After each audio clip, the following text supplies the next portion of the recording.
Night Beat.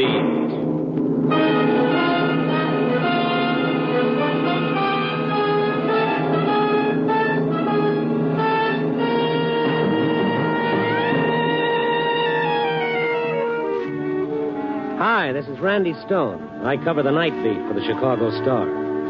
Stories start in many different ways. This one began with a bloody brawl in the darkness of an alley and ended in the glare of a fight arena with the winner and still champion, Old Kid Death.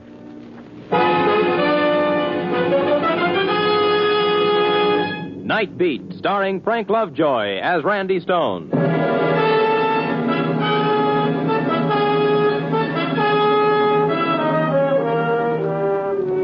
All that people need to make them happy, said Juvenile, are bread and circuses. And up to a point, I suppose the old Roman cynic was right. The promoter of the Metropolitan Arena probably never heard of Juvenile, but he would have agreed with him 100%. His fight club is a cut-rate monument to what the old Romans meant by circus, a place where gladiators meet regularly in combat. Its marquee flashed in the gathering twilight as I cruised past and crossed Madison and went up Clark, taking my time, for the night was young and the waking nightlife of the jukebox taverns might offer an incident for a story. But there was no inspiration there, so I kept going, cut through a cheap rooming house section and headed for the office. I stopped for a red light, and that's when it happened.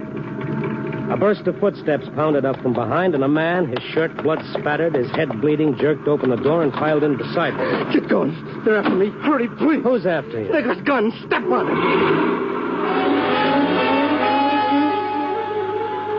I ran the light, noting several figures in my rearview mirror as they stopped running and turned toward a car at the curb. I made several turns as my passenger kept looking back. And finally, satisfied that we'd lost them, he leaned back, took out a handkerchief, and wiped the blood from his face. Lost him. He was a stocky, heavy-shouldered guy, rather good-looking in a rugged sort of way. The ridges over his eyes were thick with old scar tissue, and there was a dent in his nose. The ear facing me seemed in good enough condition, but the mark of his profession was on him unmistakably. Oh, thanks, pal. Thanks an awful lot. Dirty rat. There was more than just one of them. I counted 3. There were 5. I took care of the other 2. The rat I mean is the one who hired him to do the job. Who? Marty Bannon. Bannon? Yeah. Someone else must have tipped him off where I was staying. This the same Marty Bannon who was up before the grand jury last month in that gambling investigation? You must read the papers. Oh, more than that. I covered the story. A reporter? I'm Randy Stone, the Chicago Star. I'm Gunnar Evans. Yeah, I know. I saw your name on the marquee at the Metropolitan. You're fighting Pete Madigan tonight. That's right. You've seen me fight before, huh? Oh, yeah, but not lately. Not since you started your comeback. Last time I saw you was over 5 years ago when you nearly lifted the crown from the middleweight champ. Say, which way you going? Well, right now we're heading to the hospital. What? Oh, look, you've got to get to a doctor. Not Your head... that. I'm okay. Now, you look it. It's just a scratch, I tell you. Don't let a little blood scare you. All right. Oh, there's a cop there by that street lamp. No, Tell keep him going. Please, I haven't got time. What's that? Look, Mr. Stone, I appreciate you helping me, but if I go to the cops now, they might hold me while they're investigating. I'll lose $2,000. Your purse tonight? More than just that. It's dough I put up to guarantee my appearance. Every dime I could scrape up. Look, I better get out. I'll drive you to the arena. So, thanks, but I'm going home first. Gotta pick up my manager. I'll drive you there. I'm in no hurry. Thanks, I appreciate it. Keep straight ahead. I'll tell you when to turn. Good. What's Marty Bannon got against you? I'll tell you someday, maybe. Works for a gambling syndicate, doesn't he? Works for it. He is a syndicate. I wondered. Turn to your left. You, owe him money? The house right there on the corner. Okay.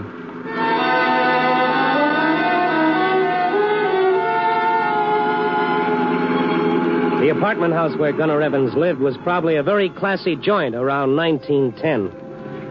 I wondered what had happened to those fat purses he'd collected when he was one of the 5 ranking middleweights in the world. What had happened that he'd had to return to the ring to be a living punching bag for youngsters like Pete Madigan. Well, thanks again. What's the matter? What's wrong? Nothing. Just a little dizzy, I guess. Now, wait a minute.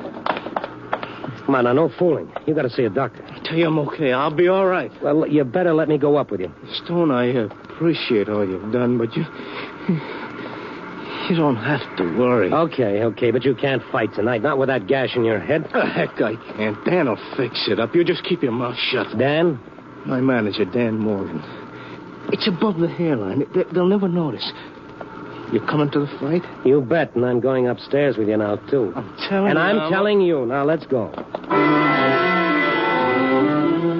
So we went up to his apartment together. He leaned against the doorbell like he was tired. When the door opened, he nearly fell in. Gunner! She was a little blonde with a baby face and eyes that were rhapsodies in blue. She shrunk back as he reached out to steady himself as though she didn't want him to touch her. And somehow the music in those big blue eyes vanished. What happened? Nothing much. Some hoods tried to jump me. I did all right. A friend of mine, Connie, Randy Stone, my wife. Come in. Connie, is that him? Hey, Gunner, I've been looking all over for you. What the Sam Hill happened? I told you to... Wait. Holy smoke, what happened to you? Don't get excited. I had a little trouble. Yes, in the large economy size. 5 thugs jumped him. What? Now, don't worry about it, will you? I'm all right. Just need to sit down. Randy Stone here helped me get out of it. Some of Bannon's hoods, I think, Dan. If you ask me, you better call a doctor. Nobody's asking. Well, he's hurt. Will you shut up? I keep telling him I'm okay, and he keeps hollering for an ambulance. Lay off, will you, Stone? What makes you think Marty did it? Who else? He tried to proposition me into taking a dive, didn't he? He owns Madigan body and soul, don't he? He even told me he'd do something to me if I turn him down. Now, Gunner. Well, why did you turn him down? For $500, I should take a dive? For 500 lousy fish? Come. Well, why not? How far can you go? You think you're still a big shot, a headliner? Well, you're nothing but a has-been. Now, take it easy, Connie. Gunner I can told him still to fight. take it. I told him. How long can he last? I'm sick of being broke all the time. We needed that extra 500. Why didn't he take it? Because I'm going to beat Madigan, that's why. Oh, you fool. What good is it? You'll never hit the top again. If you can't think of yourself, what about me? What about the kid of yours? Billy's your kid, too, now. Don't you forget. My kid? Oh, no. Don't wish him on me just because I'm married to you. Connie. I'm sick of playing nursemaid, do you understand? And I'm sick of living like this. Wouldn't be if you hadn't ruined me. What? You've stripped me of every cent I had, threw it away on parties, closed gambling, made me sell a little business I had to pay your lousy debts. Why, you cheap, punch-drunk bum. Now, stop that, Connie. I don't have to take that talk from him or you or anyone else. I'm through, do you understand? Through, as of now. She almost ran from the room, burst into an adjoining bedroom, and disappeared. Gunner Evans stared at the closed door for a moment and then sat down slowly by the table. His face was gray and tired as death itself. Old Dan Morgan shook his head sadly and gently pulled Gunner's head forward so he could have a better look at the cut on top. Billy asleep, Dan? Yeah, I put him to bed before you came in. I hope she doesn't wake. That don't look good, Gunner. He still got that cough? He's better. I lit the vapor lamp by his bed. He'll be all right in a day or two. You know how kids are, sick one day, up the next. Hand me that bag there, will you, Stone? Oh, sure. Here, thanks. Connie, Yeah? where you going with that suitcase? Connie! Well, that's the end, I guess. Oh, she'll be back, Gunner. You know how she is. Yeah, I know. Now, be still. I want to fix this. No. I want to take a look at Billy. Maybe he's uncovered. A young kid? 5. She's not his real mother, huh? No. Billy's ma died when he was 2. Gunner married Connie 6 months ago. Thought the boy needed a mother. Some mother. She hates the little fella. It's a shame. Well, Aggie and me, we never had any children ourselves, but if we ever had, I'd want him to be like Gunner's boy. What a kid. Smart. I don't get it. How can any woman, even a gold-digging little witch like Connie, not want him? Still sleeping, huh? Yeah.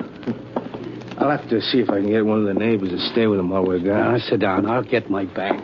What about it, Dan? Don't you think this is a job for a doctor? That Will you keep out of this? Gunner, I was going to tell you, maybe you shouldn't fight tonight. Dan, for the love of Mike, don't you let me down, too. Every cent I got is tied up in that forfeit. $2,000. Well, I don't like the looks of it, but... Okay. You don't think you've lost too much blood? Nuts. Get to work. Time's running out. We gotta be at the arena pretty soon. Yeah, very well. Hold still now. This stuff is gonna sting. Go on. I only wish I knew who tipped Bannon off where I was staying. Hey, Stone, a piece of cotton. There. Oh. Here. You didn't mention it to anyone, did you, Dan? Of course not. Skin clips, a little jar of alcohol. Oh, this? Yeah.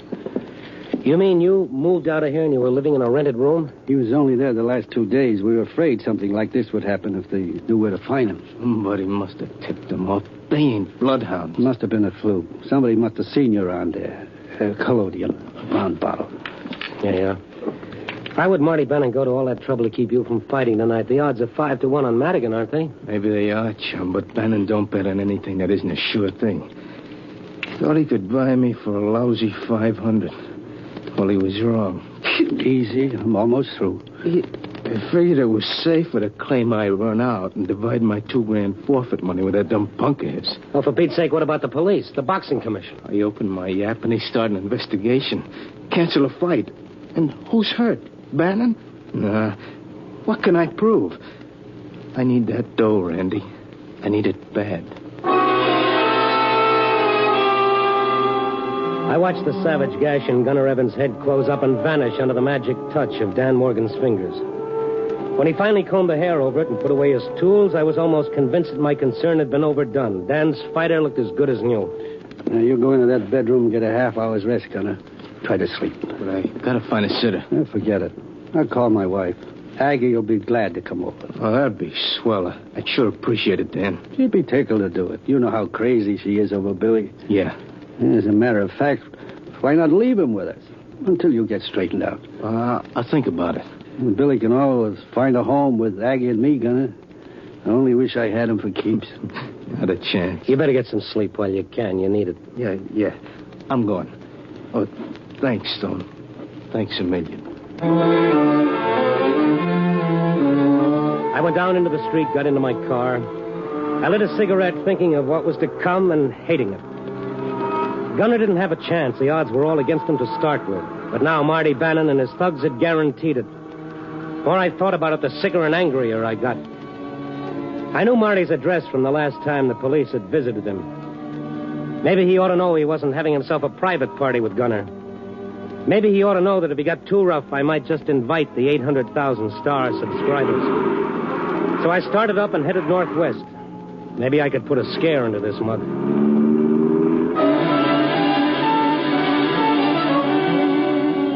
Bannon lived in a single penthouse apartment in the medium high rent district. I pressed the doorbell, and after a moment, a small peephole opened. An eye gave me a fishy stare, and the door swung wide. Well? How are you, Marty? Remember me? Stone, Chicago Star. Oh, yeah, one of those poison pen artists. What do you want? A little talk. About what? About Gunner Evans. Come in. All right, spill it. What's in your mind? Who is it, doll baby? Shut up. Well, I like that. I only asked a simple... You. Gunner's wife stood in the foyer entrance. Like Bannon, she was in evening clothes, wearing a gown that showed everything but good taste.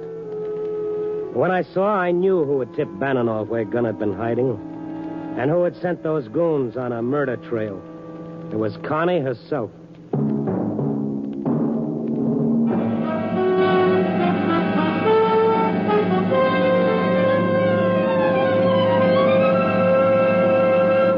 NBC is bringing you Night Beat, starring Frank Lovejoy as Randy Stone. Little-known episodes from the exciting annals of American history are presented in colorful, dramatic, factual manner on the Cavalcade of America, which returns over most of these NBC stations on Tuesday, August 29th. That's Cavalcade of America, returning Tuesday, August 29th. I wanted to see Marty Bannon about the fix he was trying to muscle through on tonight's fight between Pete Madigan and Gunner Evans. But when I saw Connie, Gunner's wife, in Marty's apartment, I knew my words would be as useless as rain on Lake Michigan. It was she who'd betrayed her own husband and told Bannon where his thugs could find him. Her big blue eyes widened when she saw me and then hardened into chips of ice. You get around, don't you, Stone? Yeah, but it'd be tough trying to keep up with you, baby. Connie, I told you to stay back. What are you worrying about, Bannon? Gunner Evans is bound to find out sooner or later. Probably sooner. Who cares? I'm through with that dumb ape, and he might as well know it now as any time. Let dollface. I got enough to worry about without having a punchy mad dog on my trail. Too many big deals coming up. What's the matter, Bannon? You don't think he's got enough against you already? He can't prove a thing. You value your health, you'll forget you were here tonight. I thought you were smarter than that. The guy who fools around another man's wife is like a rented tuxedo. He never knows who's going to spill something on him. Be sure it ain't you. Now get out. Well, maybe I had done some good. I didn't know. At least he'd know now that somebody else knew what was going on. He'd drop the rough stuff, the fight would go on, and if he tried anything afterwards, it would be dangerous. I went back down to the lobby, walked out into the street. A taxi had pulled up to the curb, and the passenger was paying off the hacky. As I turned and stepped out onto the sidewalk, he turned around, and a cold chill hit me. It was Gunner Evans. Stone, what are you doing here? Well, I bet myself that you'd win tonight, and I came here to make sure I'd have a chance to win the bet. You won't, so forget it. Why not? Why did you come here? Go home, Stone. One second. No, wait a minute. What are you seeing Bannon for? Get out of my way. You're supposed to be taking a nap and resting up. Why'd you come here? Take the $500. What else? Why? After what Bannon's done to you, after what you said, why? Why? Got to think and lying there. What was I gaining being so big and noble? Nothing. Absolutely nothing. Your self-respect? You can starve on self-respect. Look out. You can see your kid go hungry, your marriage go in the rocks. I got nothing to gain and everything to lose. So I'll take the $500. What does it matter? I'm washed up. I might as well face it. But you can quit clean. You don't have to wind up crooked. You can get a job, do something else. What? The only thing I ever done except fight is drive a truck, and I can't do that now. Why not? Because I'm half blind, you fool. You're what? Oh, I can see you well enough for anybody else who's close up. You don't have to see like an eagle when you're throwing leather. But I can't pass no truck driving test. Well, I didn't know. In the elevator. I didn't know. Nobody knows, not even Dan. You don't fight over 400 fights without losing something. With some guys, it's their brains. With others, their hearing or the teeth or the kidneys. With me, it's my eyes. Yeah, and my teeth, too. And the way things have been going, my brains, for all I know. All right. Now, come on back home, kid. You don't need Bannon's dough. It smells. No, but I need my wife. If I can find her and tell her I took Bannon's offer, well, she might come back. Get out of the elevator door. Move. I'm not breaking up my marriage for any $500. Bannon's on the 14th floor, ain't he? Yeah, the 14th floor. Wait. You coming along for the ride? You're making a bad mistake, Gunner, going to Bannon's. It's the worst thing you could do. Now, come on. Oh, preach, Stone. I'm sick of it. I made up my mind. Sure, I know it's the end of the trail. So what? I never hit the championship gravy, and even when you do, it ends up like this lots of times. No dough, no eyes, no brains. You still got brains enough to lick this thing, Gunner, believe me. Where's the button? Well, Stone, it's different when you're young. The promises sound good. The world looks good. You read the stuff they print about you in the paper, you're great. Sure, it gripes me that everybody seems to be making off their fights except you. The gamblers, the crooked managers, the shady promoters. Of course, they ain't all that way. There are some pretty good guys, like Dan Morgan. He's the first honest manager I ever had. But there's so many of the others. So you bust your fingers. You can't sleep for nights on account your hands are like two big hearts, beating with pain pumping through them instead of blood. You get your teeth knocked out. You can't breathe on account of your nose is busted. The years go by, and where are you? What do you got? Now, one day you wake up and the fires inside you are out, and you're like a furnace full of clinkers. You're an old man. That it? Yeah, an old man. You know how old I am? 33. Gunner, I wish you wouldn't. Let go of me. All right. If you must, you must. But before you ring that bell, there's something you should know about what you're going to find in there. Yeah? What? What is it? What are you trying to say? Okay, Marty. I'll meet you right after the fight. Then we can... Gunner! Connie! Marty, it's Gunner! Open up! Open up, Connie! Open up the Gunner, door! it's no good. She's not kill worth him. it. I'll kill the rat! Come on, get a grip on yourself. Gunner! Get away from me! Connie! I'll bring it down to help me! Gunner, for the love of Mike. I told you to let me go. Listen to me. You asked for it. Whatever time had done to Gunner Evans' legs, it certainly hadn't affected his punch. I went out like a shattered light bulb. When I came to, I was sprawled on my back in front of Bannon's penthouse apartment. The door was still locked, but I could see through it like it wasn't there. The simple reason that the main part wasn't. The entire middle panel was smashed through. Only the frame remained. I got up slowly. My jaw hurt, and my brain was full of angry bees. I stepped through the broken door and looked around. I saw them. Connie and Marty lying at opposite sides of the living room. Their heads were twisted at curious angles, their necks purplish and swollen. And they were both quite dead. I found a telephone, I called the police and sat there a while trying to brush the fog away. My head throbbed as I tried to remember something I felt was important, but I couldn't quite recall. And then suddenly it came to me. The fight, the Metropolitan Arena, Evans versus Madigan. That's where he'd be. That's where I'd find the gunner. I stumbled to the elevator, went downstairs, found my car, and drove out to the arena.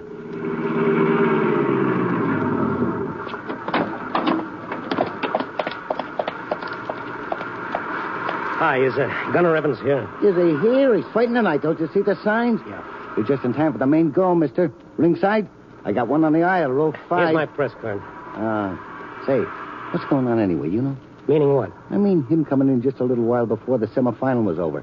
His manager and the promoter was tearing their hair. You say the main go's about to start? Well, for round 1 rang 30 seconds ago. You're covering the fight. Better get on in.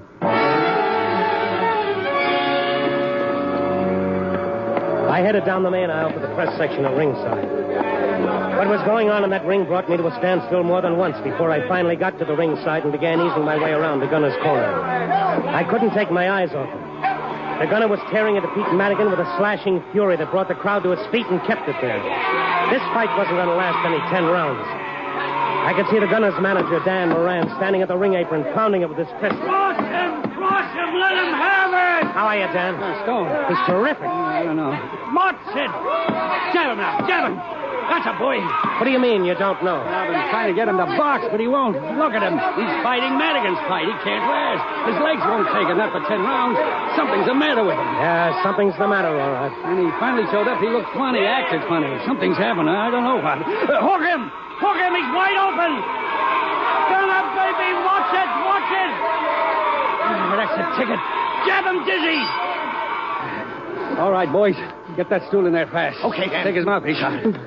My gosh, he shouldn't be breathing like that after only 1 round. Dan, I want to tell you something. Gunner's in trouble. He's terrible trouble. Any minute the police... Listen to him. Something's the matter with him. Look, Randy, do me a favor. Go back to Gunner's dressing room and have a look at Billy. Who? Billy. Gunner's little boy. I put him to bed there. What is he doing here? I thought your wife... Yeah, but Gunner showed up there just before he came here and took Billy with him. Why? Maybe he's afraid Bannon's hoods might break in the house and take it out on Billy. I don't know. Now, go on, will you? Okay. I gave one of the boys $1 to keep an eye on him. Make sure he's okay. All right, don't worry. I went back down the ramp into the dressing room. Billy was sleeping on the rubbing table between several training gloves, big as pillows to keep him from rolling off.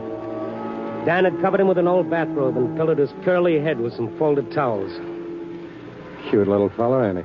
It's a wonder he's been able to sleep through all this noise. Yeah, but I guess he was just real wore out. Yeah, I reckon he was. There's the buzzer for round 2. Yeah, well, I'll go up and have a look. Okay, mister. I walked up the ramp, down the aisle toward the press section. Round 2 was a facsimile, it seemed, of round 1. How many rounds could a man go at this pace? He was pressing Madigan every second, a slashing, ripping attack, like a madman, I kept thinking. Like a bulb that flares more brightly than it ever has before the instant before it goes out. Gunner Evans was fighting the greatest fight of his career and the last fight of his career. And then he was down. Gunner Evans was down. Bank! He wasn't even hurt. Take some time. It certainly seemed that way. Gunner lay sprawled on the canvas like a puppet whose strings had been cut. He didn't stir as the referee's voice came through the pandemonium. 7, 8, 9, 10, out!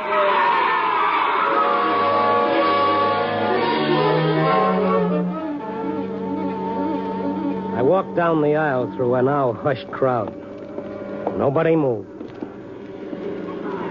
When I finally got to the ringside, Dan and his 2 seconds were still working on Gunner. A scared, haunted look had begun to deepen the furrows of Dan's wrinkled face.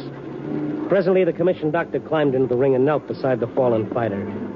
After a while, he looked up, pointing to the patched-up wound on Gunner's head. It had oozed some blood, but now it had stopped. This man was hurt before the fight. Yeah, he cut his head. I told him he shouldn't fight, but he insisted on going on. In heaven's name, why? He had a $2,000 forfeit posted. $2,000. How bad is it, Doc?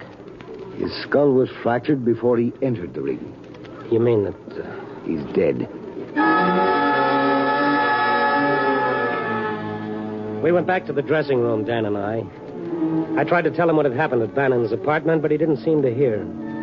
He shuffled along, his head bowed, his eyes red. We stared at the sleeping child, and I asked Dan, Gunner have any relatives? I don't know. None that I know of. No. Gunner didn't have any kin. You mean Billy's alone?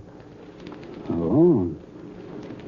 Of course not. He's not alone. Billy's got me and Aggie, ain't he? Well, then you better take him before the police get here. Here. Take him home with you. Yeah, poor little fella. He must be tired. Didn't open an eye. Yeah, I'll take him home. Don't want to take any chances. There's cough coming back. You gonna keep him, Dan? Huh? You said you wanted him, didn't you? You mean? Gunner would have wanted you to have him. Billy. He's yours, Dan. For keeps. Your son.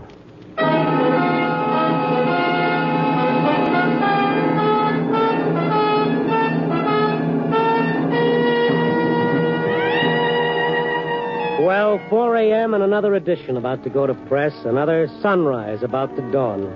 The death of one cycle, the birth of another.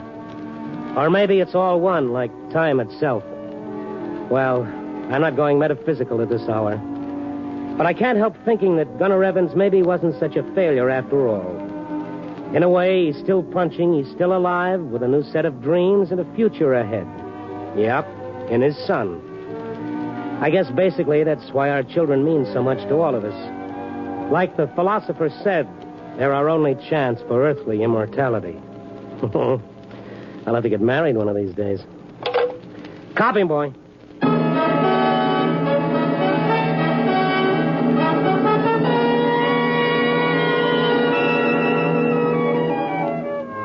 Night Beat, starring Frank Lovejoy, is produced and directed by Warren Lewis and edited by Larry Marcus. Tonight's story was written by Irvin Ashkenazi with music by Frank Worth. The part of Gunner Evans was played by Don Diamond. Listen next week at this time and every week as Randy Stone searches through the city for the strange stories waiting for him in the darkness.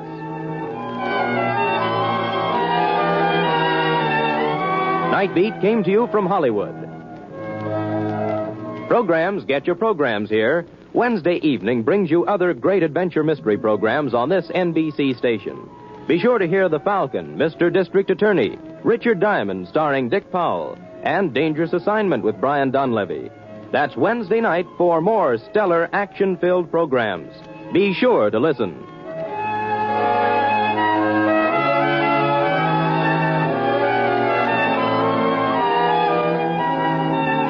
Stay tuned for the first piano quartet on NBC. Night Beat.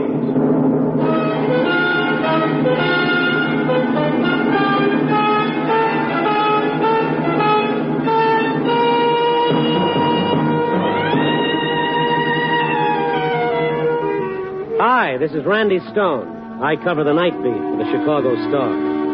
Stories start in many different ways. This one began with a stay of execution and ended with the death of a man's soul. Night Beat, starring Frank Lovejoy as Randy Stone.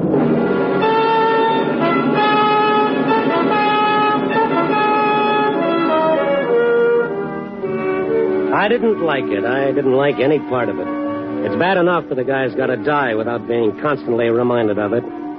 Okay, so you can't live forever. I know that. But when the time comes, it should just end quick, with no warning, no anticipation, no nothing. Just like that. Now, don't get me wrong. I'm not scared of the idea. That is, no more than the next guy. I just don't like it constantly tossed up in my face. That's why the managing editor could never sell me on covering the hospital beat of the city morgue. And an obituary is something that absolutely refuses to write itself out of my typewriter. That's what I was trying to tell the guy on the desk when he told me over the phone I had to go down to Joliet to cover an execution. Sure, Randy, I understand, but... No, you don't understand. He'd send somebody else. How many times I gotta tell you I got no one else? How about one of the guys on the day side? Hold him over. Impossible. What's the matter? Afraid to shell out for a little overtime? Cut it, Randy. It's late now. You're gonna have to go some to make it as it is. Now, look, Garrison, I don't want to pull rank on you. But when I took over this night beat, the managing editor assured me my assignments were completely my own. I found my own stories where I pleased. That was all through being a leg for the desk. Well, I've got news for you, Randy. Mm. When he gave me this job, he told me he was making me an executive, and all I'd have to do was sit back and tell the boys what to do. And that's what I'm doing right now. I'm telling you, get down to the depot and on that train as fast as you can. The execution has got to be covered. You better hurry. There's a storm coming up.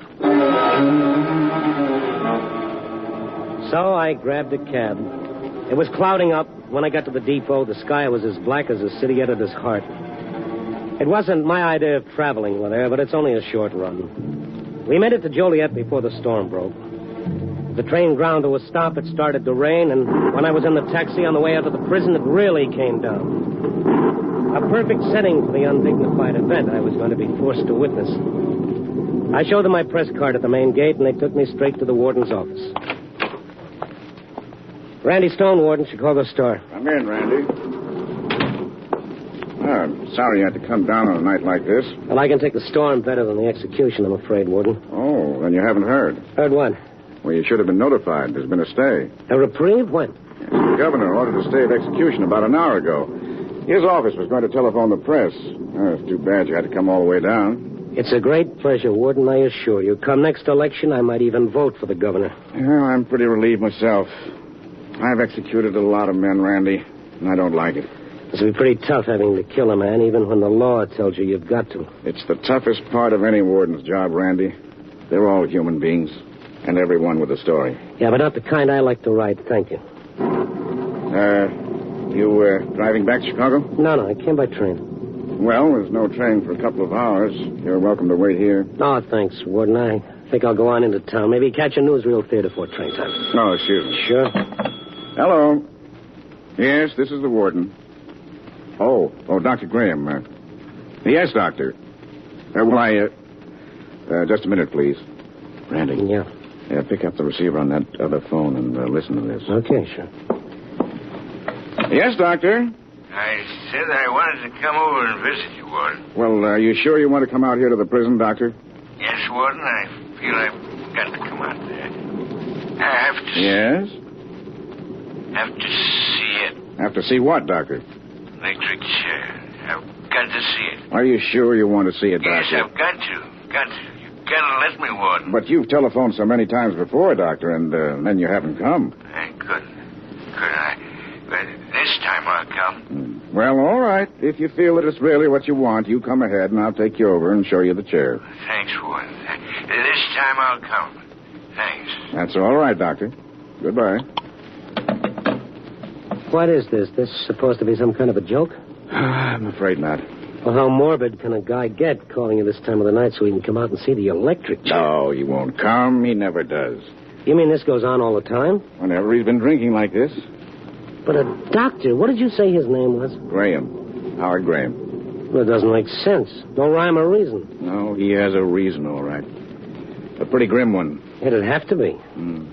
His son was executed in the electric chair. Oh, that poor doctor, no wonder. He hasn't ever forgotten it. What did the boy do? He killed a girl. She was going to have a baby. They weren't married, and I guess he couldn't bear to disgrace his family. Oh, and so he did this to his family instead. Theodore Dreiser wrote a book once called An American Tragedy. How many times do these things have to happen before people learn? It doesn't seem they ever learn, Randy. Oh, that poor old doctor. Why does the guy go on torturing himself like that? I don't know.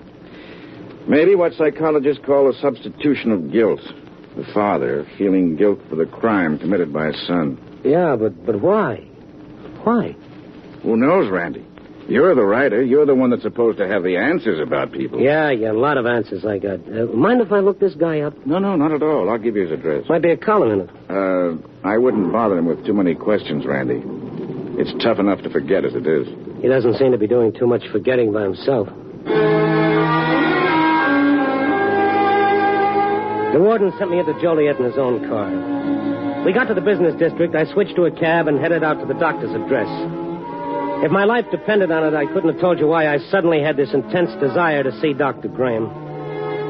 I'd like to think it wasn't just a morbid interest in the other guy's grief, but then it wasn't in my line of duty either. Maybe my reason was as simple as the question, why? But if I'd stopped to analyze it, then I'm pretty sure I wouldn't have gone. Graham lived in one of the better residential neighborhoods, a 2-story brick house looking smug and comfortable behind a wide apron of lawn. I left the cab at the curb, walked up the path to the front porch. There was a light on inside. I rang the bell, waited for somebody to answer the door. The rain had let up for a while. You rang the bell? Yes, I hope I didn't disturb you. What is it you want? Are you Mrs. Graham? She's dead. Oh, Killed herself. Oh, I'm sorry. Over the boy. I didn't know. I thought everyone knew. I'm the housekeeper. Well, I'm sorry to bother you. I'm a newspaper reporter, and You'll be next. You wait and see. Dr. Graham? Well, who else you think I meant? Well, I don't know, lady. Is the doctor in, please? This time of evening? You have any idea where he might be? Where he always is. Not here. Does he have an office? Yeah, but I don't know what for. I don't have no practice left. Would you mind giving me the address? Morrison Building downtown, but it won't do you no good. Oh, you don't think he'll be there? Yeah, more likely in the hotel next door to the Morrison Building. In the bar. I see. Drinking himself to death. Well, thank you. If he ain't killed himself already. Yeah, thank you very much. Good night. I thought things like that only came out on Halloween. Oh, well. I climbed back in the cab more curious than ever about Dr. Graham and the macabre set of characters and circumstances that seemed to have been lousing up his life. There was still an hour and a half until train time, so I asked the cabby to drive me downtown to the Morrison Building. The night watchman took me up in the elevator. I walked down the dim hallway to a door marked Dr. Graham, but the housekeeper was right. The doctor wasn't in his office. The night watchman evidently expected me to be coming right back down. The elevator was still waiting at the end of the hall when I got back. Now? Yeah, I was looking for Dr. Graham. Yeah, figured you were. Well, he's not in. The office is dark. I could have told you that. Well, what did you let me come up here for? Why didn't you tell me he wasn't in? You didn't ask me. I'm one for minding my own business. They come and go, but listen, they ask me. I don't butt in. Well, I'm asking you, do you happen to know where I might find Dr. Graham? Well, you might find them at home. Oh, I just came from there. The only other place to be is next door. What, in the hotel? Yeah, in the bar. Oh, swell. Would you mind taking me down? Sure thing. You seem to know the doctor pretty well. How so? You know his son, too? The one that, had the trouble? He got the electric chair. Yeah. Mm-hmm. Did you know him? That's right. That's what.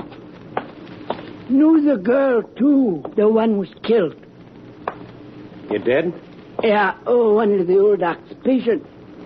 Rode her up in the elevator quite a few times. Doc is, not doing too well these days, I hear. No, kind of gone out of practice, you might say, since the trouble. Oh, thank you. I think I'll try and find him next door. By the way, what does the doctor look like? Don't you know him? No, that is, I've only talked to him on the telephone. Oh, well, he be at the bar. He's a kind of middle-aged man, heavy set. He looks like a doctor. You'll know him all right. I'm sure I will. I went back out to the street and told the cab driver not to wait. Then I went next door to the hotel, walked through the half-empty lobby, and into the bar. Just like the watchman said, I didn't have a bit of trouble spotting Dr. Graham. He was the only customer in the place, sitting on a high stool at the far end of the bar. I climbed up alongside him and motioned to the bartender who had his ear in the jukebox. Hey, Yeah. What's it gonna be? Make it a gimlet. That's, Gimlet? Yeah, you know, it's in a martini glass. Of course I know. You're trying to tell me how to run my business? No, certainly not. I just didn't know if you understood. 17 years I've been mixing drinks in the finest places. Oh, look, fella, now don't get me wrong. Shaved ice, dry gin, little sugar, lemon peel, and lime juice. That's right. There's no other. Only. Lime juice got to be imported. Oh, I didn't know that. We ain't got it. Not imported. Well, that's all right. Just make it a martini, then. In taste, you can't tell the difference if lime juice is imported or regular. So I make you a gimlet. That's what you order, huh? Sure. Make it any way you like. Imported, regular. What's the difference? Nobody ever complains before. I'm not complaining. Look, what's the matter with everybody in this town? Everybody I meet tonight gives me double talk. All I want's a drink. I don't care what you bring me. Bring the gentleman what he wants, Bud. Okay, Doctor. Well, thank you, Doctor. That's all.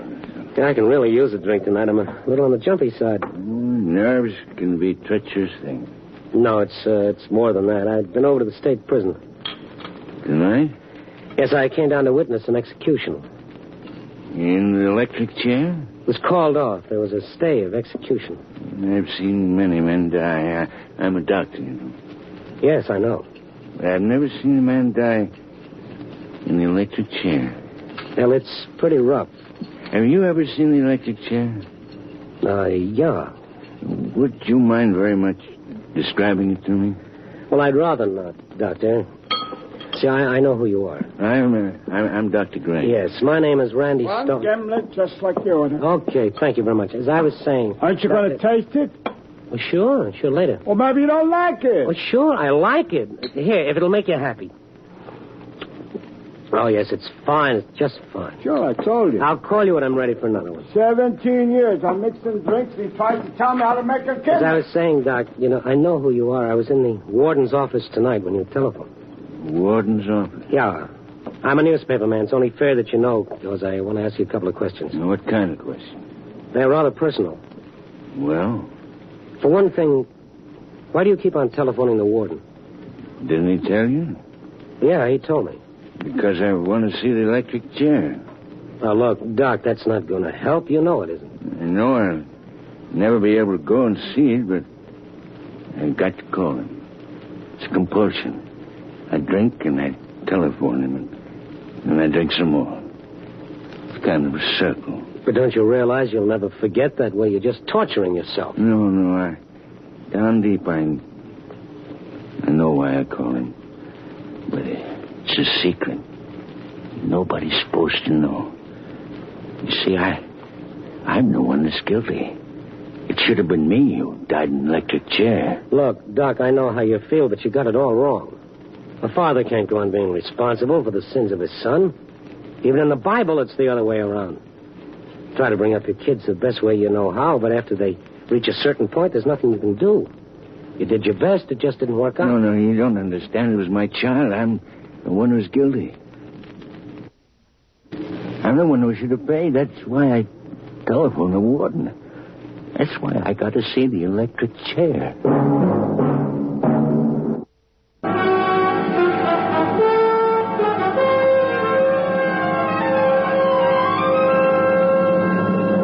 NBC is bringing you Night Beat, starring Frank Lovejoy as Randy Stone.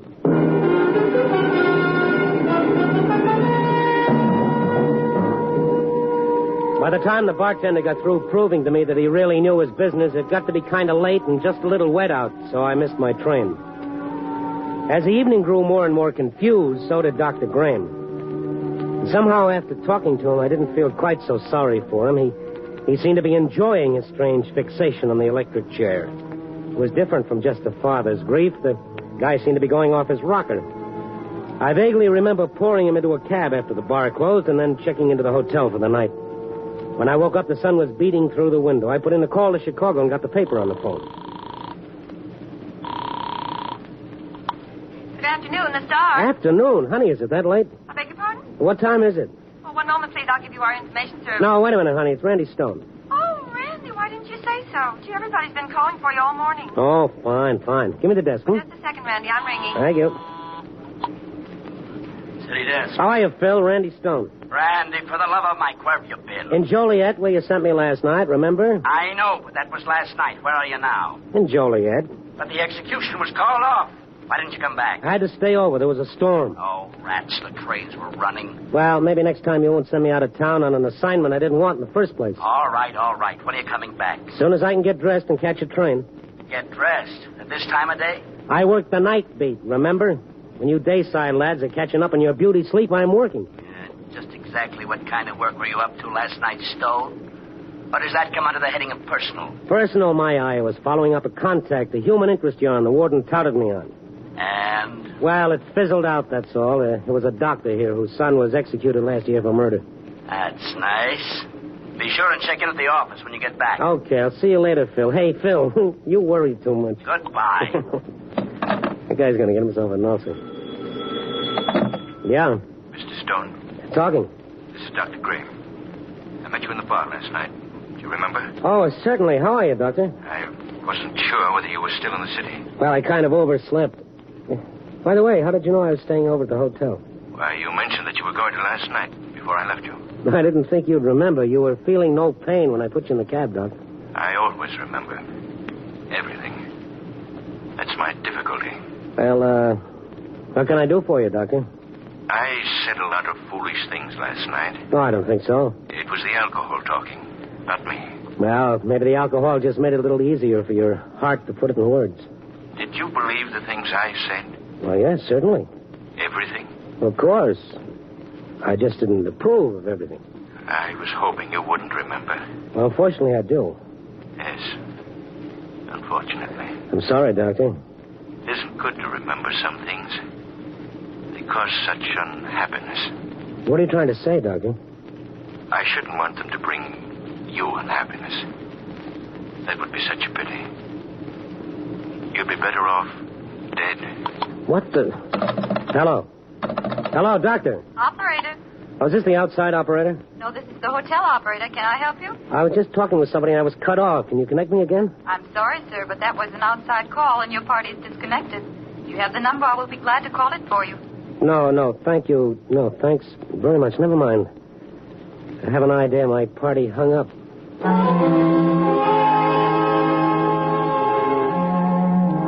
After that choice bit of dialogue, and before breakfast, mind you, I was convinced that the telephone, like the noble horse, had outlived its usefulness. I took a fast shower and climbed into yesterday's clothes and then stopped off at the barber shop in the lobby to get rid of the stubble on my chin. It was now after 2 o'clock. I could either have breakfast or stop at the bar to take care of the butterflies that seemed to be nesting in my stomach. The butterflies won out. My bartender friend of last night was back on duty listening to the same tired old recording. Yeah. What's it going to be? Oh, hello. The doc around? No, a little early for him. What's it going to be, gimlet? No, I don't think so. But you were drinking gimlets last night? Yeah, I know. You don't like them? Well, not today. Thank you. I'll try a stinger. You didn't like the lime juice because it wasn't imported. I loved it. I just happened to want a stinger today, something to settle my stomach. But stinger tastes like licorice. I know. It's the anisette in the brand. My licorice is not good for the stomach. Maybe something with bitters. Oh, no, not again. Look, just forget the whole thing. Forget I ever came in here. What's the matter? You mad? No, I changed my mind. I'm in no mood for another basic course in bartending. I think I'll have breakfast instead.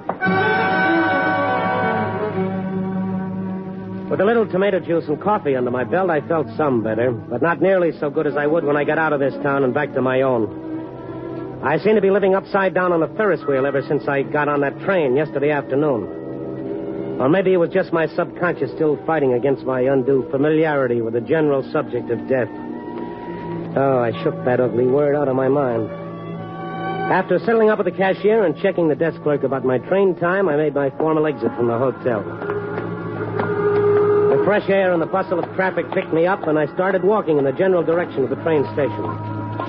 There was a dark blue sedan parked in front of the hotel and started up just as I swung out of the lobby, but I didn't pay any attention to it. Not until I got to the corner, that is, and started to cross the street. The car had been inching along behind me, and just as I stepped out into the intersection, its engine roared, and the car came straight at me.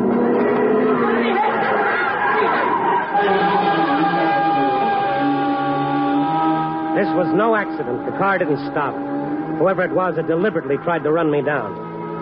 I got a fleeting glimpse of the rear of a blue sedan as it sped down the street. I couldn't make out the license number, but right above it was one of those little green crosses, a doctor's car. Dr. Graham, it must be. And he tried to kill me. I wasn't hurt, but I was mad. I couldn't believe that I'd almost been killed. It didn't make any sense. I couldn't figure out why Dr. Graham or anyone for that matter would want to kill me. Unless the poor guy was really unhinged and he resented my putting my nose into his affairs. But that'd make him more than just psycho. It would make him homicidal. And that was something I just couldn't walk away from now. I brushed some of the street off the seat of my pants and headed back to the hotel bar. There was a question or two I wanted to ask the fancy drink mixer. Well, you back again, huh? Yeah, same guy. How about turning off that tune, huh? What's the matter? Don't you like it? I like it, but I've heard it before. Huh? Okay. Gimlet? Yeah, make it double. Okay, double gimlet. You see, I don't give you no argument. You say double, I give you double. Thank you. Say, has Dr. Graham been in here in the last hour since I was in before? Sure. You didn't see him? No. I told him you was looking for him. Well, I checked out of the hotel. Yeah, he was asking about you. He was asking about me. What do you want to know? Well, just if you ask me anything about him. Oh, I see. How long have you known the Doc? Oh, I don't know. He comes here. Has he been coming here long? Oh, mostly since the boy was... You know. Yeah, I see. Before that? Once in a while. Never drinks much before. He come here with his son? No. He come in sometimes with a girl, though. What girl? His patient. The girl the boy killed. They had a big argument in here one night. With the doctor and the girl? That's right. Doc kept saying he would kill his wife if she found out. Found out what? I don't know. Just if she found out.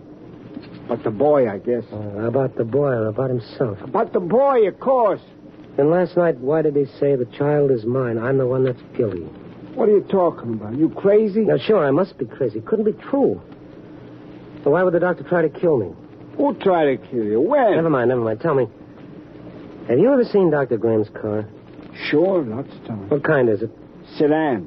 What kind of sedan? Blue sedan. Why? Now, where's your phone? Booth in the corner. Thank you. Graham, Gates, Gordon. Oh, great. Albert, Charles, David, Elmer, Frederick, Howard, Graham, physician residence.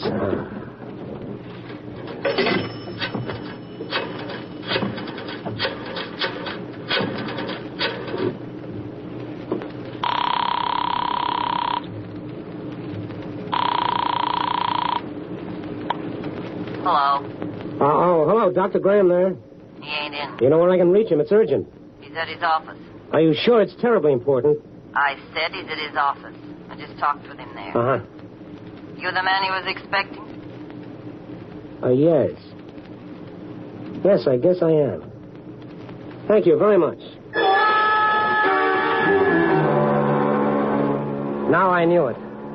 Dr. Graham was a murderer. He was literally guilty, not just a substitution guilt. And last night he told me more than he wanted to. Sure, that's why he'd asked me on the phone if I'd believed him. He was as guilty as he could be. But of what crime? Once again, I took the elevator up to Dr. Graham's office, and this time he was in. I opened the door and walked into the reception room. Another door marked private was standing open. Inside, the doctor was waiting for me, seated at his desk, a small black revolver in his shaking hand. Come in. Well, I see you were expecting me, Doctor. Yes. I was expecting you. Close the door. Certainly. You know, don't you? Oh, yes. I know, but I can't understand it. I can't understand how any human being could possibly do such a thing. You know. But you'll never tell. Because I'm going to kill you. Oh, no, you won't, Doctor. Because you're afraid. You're a coward, Dr. Graham. You're afraid if you kill me, you'll be caught. Wouldn't be anyone left to blame it on this time. Wasn't your son, it was you who killed that girl, wasn't it? You know.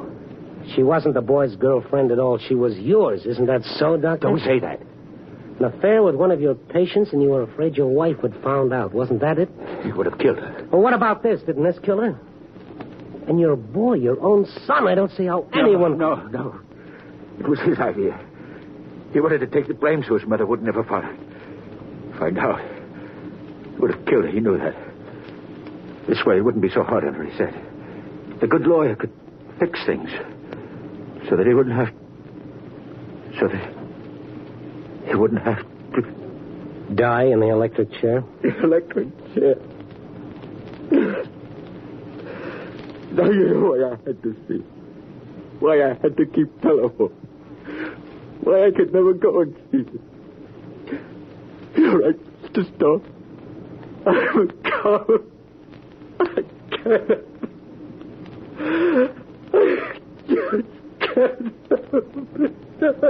Well, that's why you're not going to kill me now. You're afraid. You know you're safe as long as I don't tell, and I won't tell, Dr. Graham. The police will never know.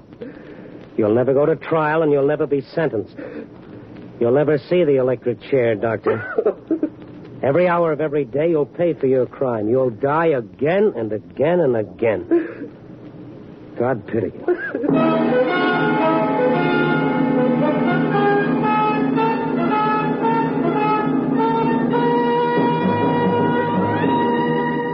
Well, here I sit doing the one thing I swore I'd never do.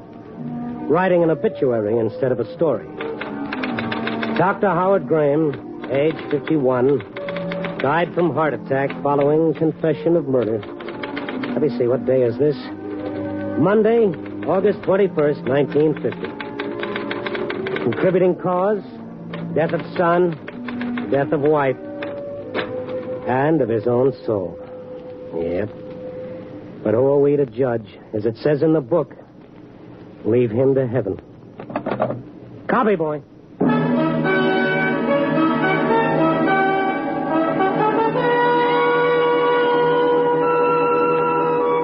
Night Beat, starring Frank Lovejoy, is produced and directed by Warren Lewis and edited by Larry Marcus. Tonight's story was written by Warren Lewis with music by Frank Worth. The part of the doctor was played by Bill Johnstone. Others in tonight's cast were Ted Von Eltz, Irene Tedrow, Wilms Herbert, Jay Novello, and Inga Yolis. Frank Lovejoy will next be seen in Milton Sperling's production, Three Secrets, released by Warner Brothers. Listen next week at this time and every week as Randy Stone searches through the city for the strange stories waiting for him in the darkness.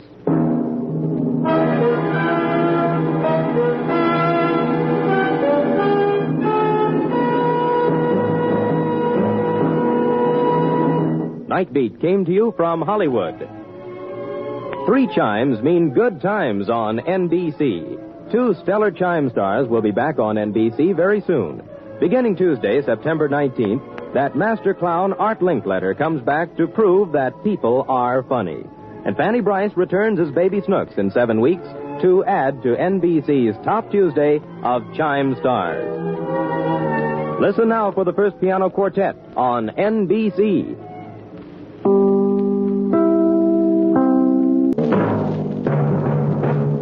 Night Beat.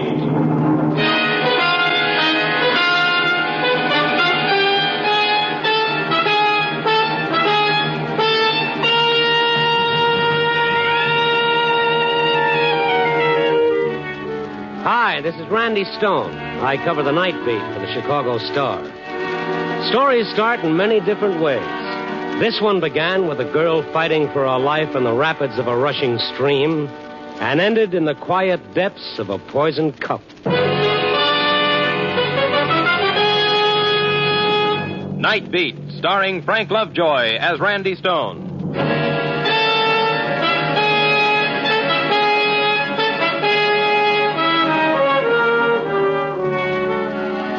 A guy in my business has to take his vacation whenever he can get it. And the best I could get was a string of short weekends at a little resort town called Paradise Lake. It's only a few hours' drive from Chicago with lots of woods and streams.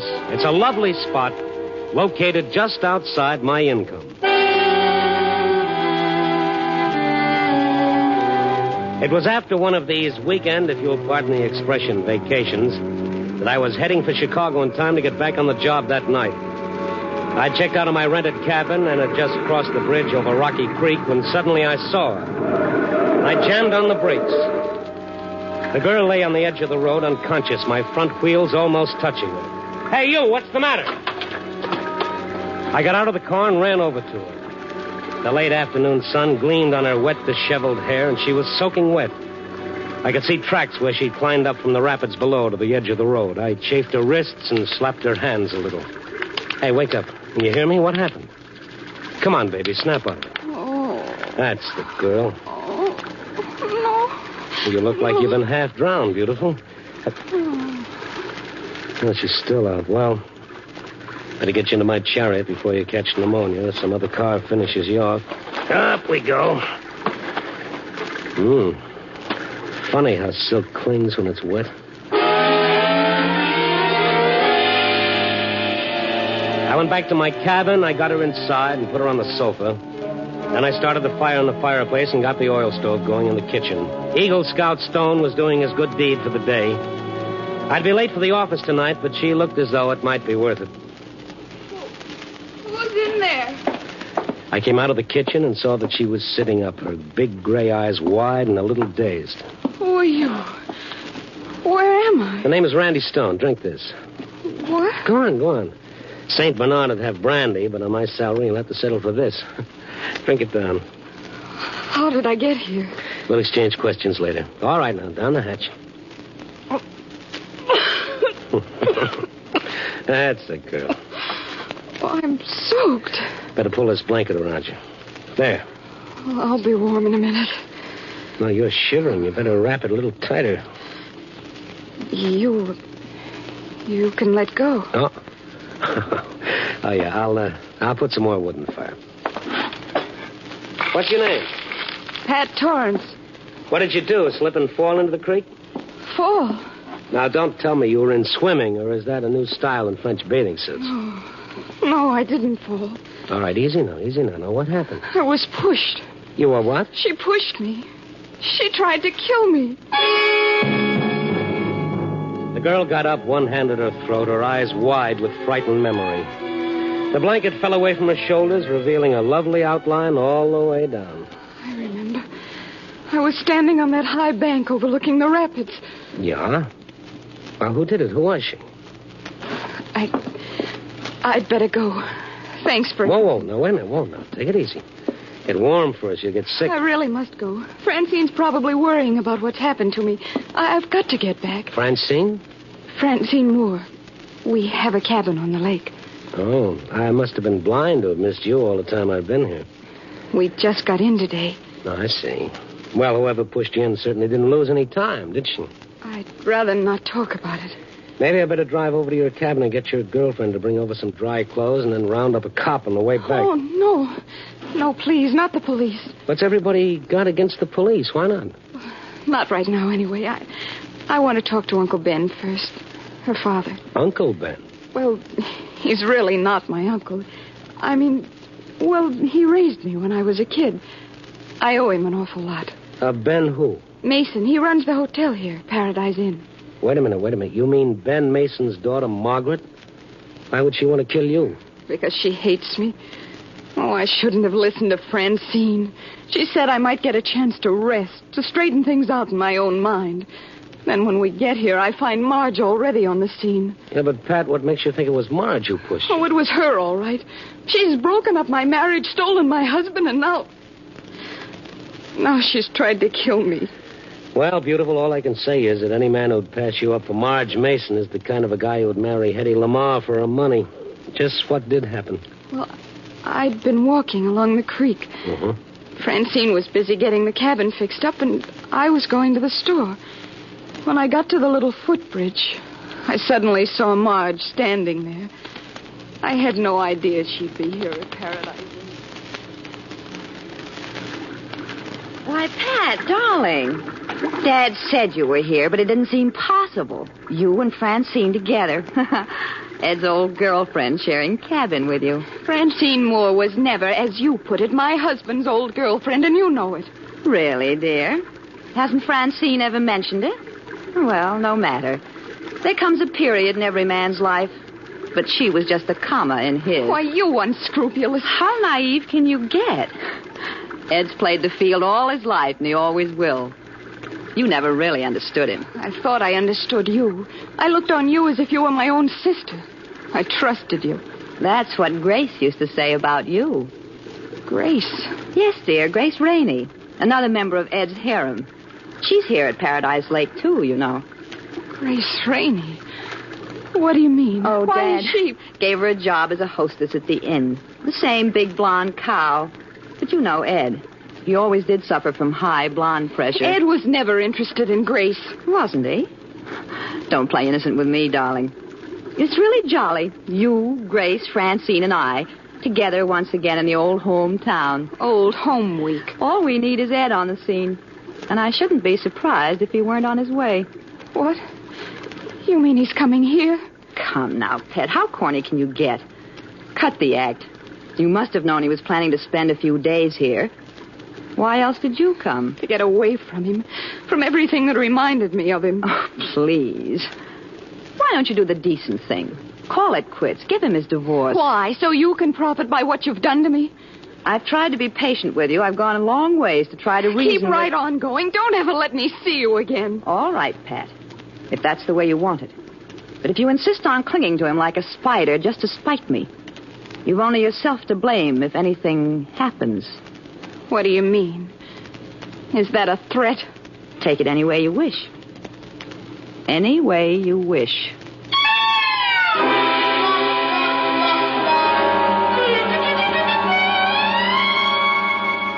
And Marge just walked away and left you there? Yes. Then how could she have pushed you? Well, I don't know. She must have come back. There was no one else around. Well, she had the motive, I suppose, but still. It's like a bad dream. To think Marge could do a thing like that. We used to be so close. We were even brought up together when we were kids. All right, now, all right. Everything will be all right. Use my shoulder if you want. You want a handkerchief? Thanks. What did you say your name was? Randy Stone. Oh, you've been very sweet, Randy. I must be a sight to behold. Well, on the contrary, you're a sight to be held. Oh, I'll bet. Oh, that's a lousy pun, I know. Anyway, this fire's nice and pleasant. Yeah. Say, maybe I better fix up something to keep you from catching cold. Oh, I'll be all right. No. I got some stuff left in the kitchen and in this bottle. I'll fix you a hot toddy. Oh, don't bother, Randy. It's no bother at all. After you drink this, I'll drive over to your cabin and get your friend Francine. All right. Where is your cabin? Just past the inn across the road. Mm-hmm. I'll have this ready in just a few seconds. Well. So we had some hot toddy together. I hadn't had all the ingredients, maybe, but at least the essentials were in it, and it wasn't too bad. I got her to tell me something about herself. Her struggles, her dreams, her telephone number. Suddenly I realized how late it was getting. Late? Oh, golly, it is at that. Francine will be frantic. Yeah, not to mention my boss when I get back to Chicago tonight. Your boss? Yeah, the night editor. You mean you're a reporter? Any objections? Yes, you'll put this in the paper. Oh, why not? Oh, you mustn't. It'll hurt Uncle Ben. If he finds out what's happened between Marge and me, he'd be terribly upset. Yeah, well, now look, dollface, you just watch your step and make sure you don't get any free publicity yourself in the obituary column. That'd really upset dear old Uncle Ben. Now, you sit right here until I get back. If Marge or whoever it was who pushed you in catches you alone, there's no telling what might happen.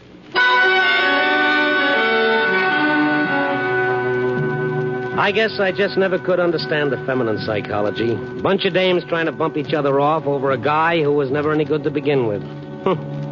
Give me a nice, clean, masculine murder any time. At least it makes some sense. I drove back toward the inn, following the road along the course of the stream. And then suddenly ahead of me, I saw a couple of flares burning in a car parked across the road with its headlights focusing on the rushing stream below. I pulled up. A big white sheriff's star was painted on the car's side. Some men were working along the edge of the stream, and a small crowd was watching. I got out, walked down the bank toward the edge of the creek. Oh, now, Grace. There were two girls standing at the edge of the crowd. One was a tall blonde who was crying softly, and the other was Marge Mason. Hiya, Marge. Oh, Randy Stone. What's going on? They're dragging the creek. Dragging it? What for? They're trying to recover the body. The body? Whose body? A friend of ours. A girl named Pat Torrance. I see. What happened? Grace says she jumped in. Yes, I saw her. Oh, you did? When was this? Just a short time ago. I was on my way back to the inn from the store when I heard her cry out. For a moment, I could see her face through the trees as she fell in.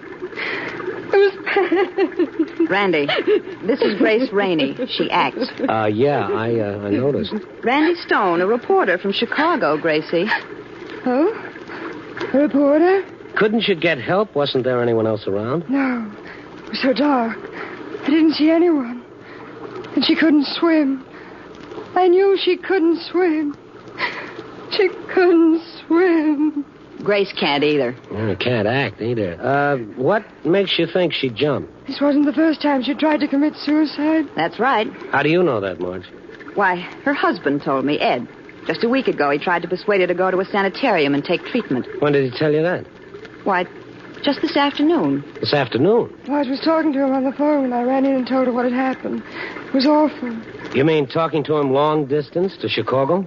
Why, no, Mr. Stone. Ed Torrance got here this morning. He's right here in Paradise Lake.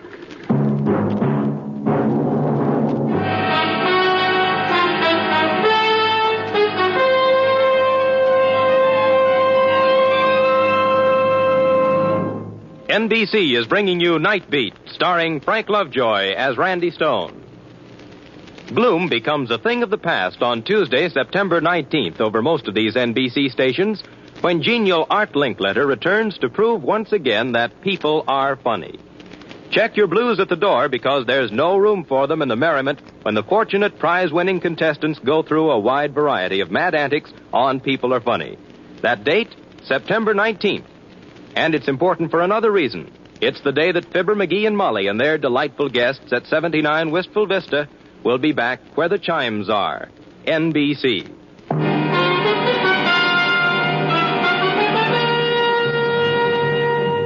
And now back to Night Beat and Randy Stone. Well, the police started dredging the creek at Paradise Lake for the body of Pat Torrance after her friend Grace Rainey said she'd seen it jump in. We stood around watching them search for the body, Grace and another of Pat's one-time gal friends, Marge Mason.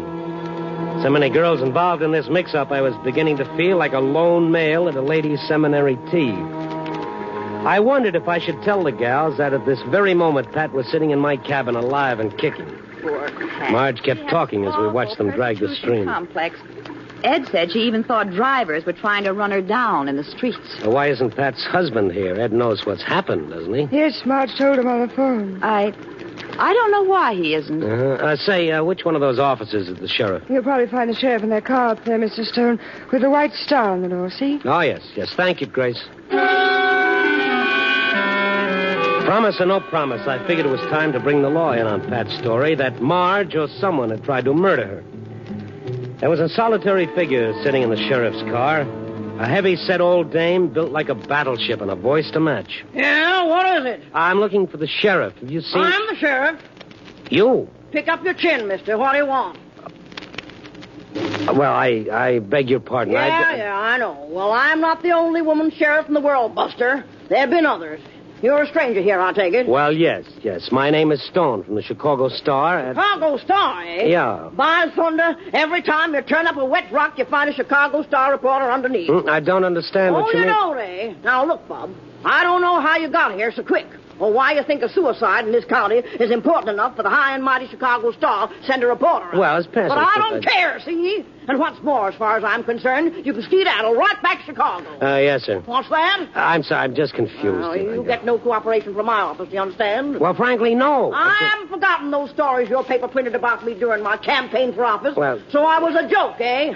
I didn't have a chance, did I? Well, now, look, I'm sorry, but I personally didn't have a thing to do... Go back and tell those morons who run your paper that Dolly Maynard was elected, in case they haven't found out yet. Well, maybe it's caught up with I'm their machine politician, and as long as I'm in office, none of their hack reporters will get a single story out of me. Yeah, well, and what's more, you go back.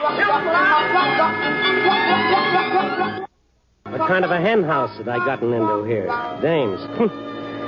Well, I left her there sputtering, her fuse still burning. If the sheriff of Paradise Lake indicated the local level of sanity, maybe it was just as well I kept my mouth shut as Pat had asked me to. So I drove on past Paradise Inn to Pat's cabin across the road. The light inside shone through the drawn blinds. Pat's roommate, Francine, was apparently still there. I got out, walked across the road, and up the short gravel path to the cabin door. I could hear voices as I approached. Oh, how awful. How utterly awful. I know, Francine. It's hard for me to believe myself. It was Pat.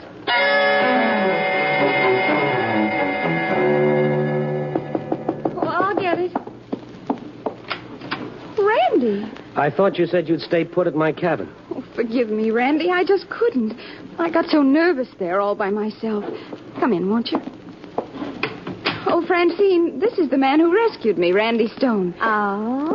This is Francine Moore, my very best friend. How many best friends can a girl have? Oh, I'm so grateful for what you've done, Mr. Stone. Pat's my dearest little old friend, and if anything had happened to her... Well, everybody else thinks something has happened to her. What? What do you mean? Well, when you hiked up the road, didn't you notice the crowd by the creek? The creek?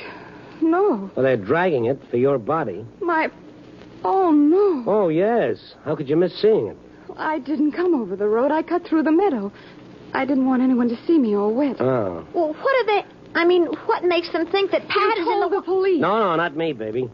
They're already looking for you. When I came by, everybody thinks you jumped in. Jumped in? Yeah. Pat, you didn't. Of course not. I told you how it happened. I was pushed. Oh, Mr. Stone, did anyone see her? How would they know? Well, Grace Rainey says she saw her. Oh, Grace. You mean she says she actually saw me jump in? She seems to think she did. Pat, darling, couldn't you have just slipped and thought No, I tell you, I was pushed. I didn't just imagine it, Francine. Why do you look at me that way? Someone did push me deliberately. Oh, now, darling, why don't you go to bed now? And in the morning, I'm sure we'll all have a more sensible outlook on everything. Listen, I'll fix you a cup of hot chocolate. Go on, dear. Go to bed. Oh, Francine, you're a love. Good night, Randy. You've been wonderful. Thanks so much for everything. Yeah, send me a medal. Good night, baby. Poor dear Pat. What does that mean? What? The way you said that. Oh, come into the kitchen. Oh, the poor darling has been under an awfully severe nervous strain the past month or two. Did you know that Ed's here, too? No. Yeah, the Don Juan husband of hers, Marge, was talking to him. Here? At Paradise Lake? Yeah. Well, why would he come here? Well, he probably heard it was open season on dames. Oh, no. Now, seriously. Well, Pat seems to think it might be on account of Marge. That's strange. Oh, would you like some hot chocolate? No, thank you. I better be on my way now that Pat's in good hands. Nice to meet you, Francine. See you again sometime, I hope. Well, you never can tell. Good night. Goodbye, Randy, and thanks again.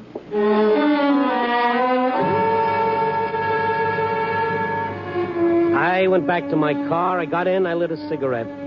I sat there for a while, wondering where Ed Torrance had been when Pat was pushed into the creek. There are a lot of things I began to wonder about Ed. What kind of vitamins did a guy have to eat to get into his league?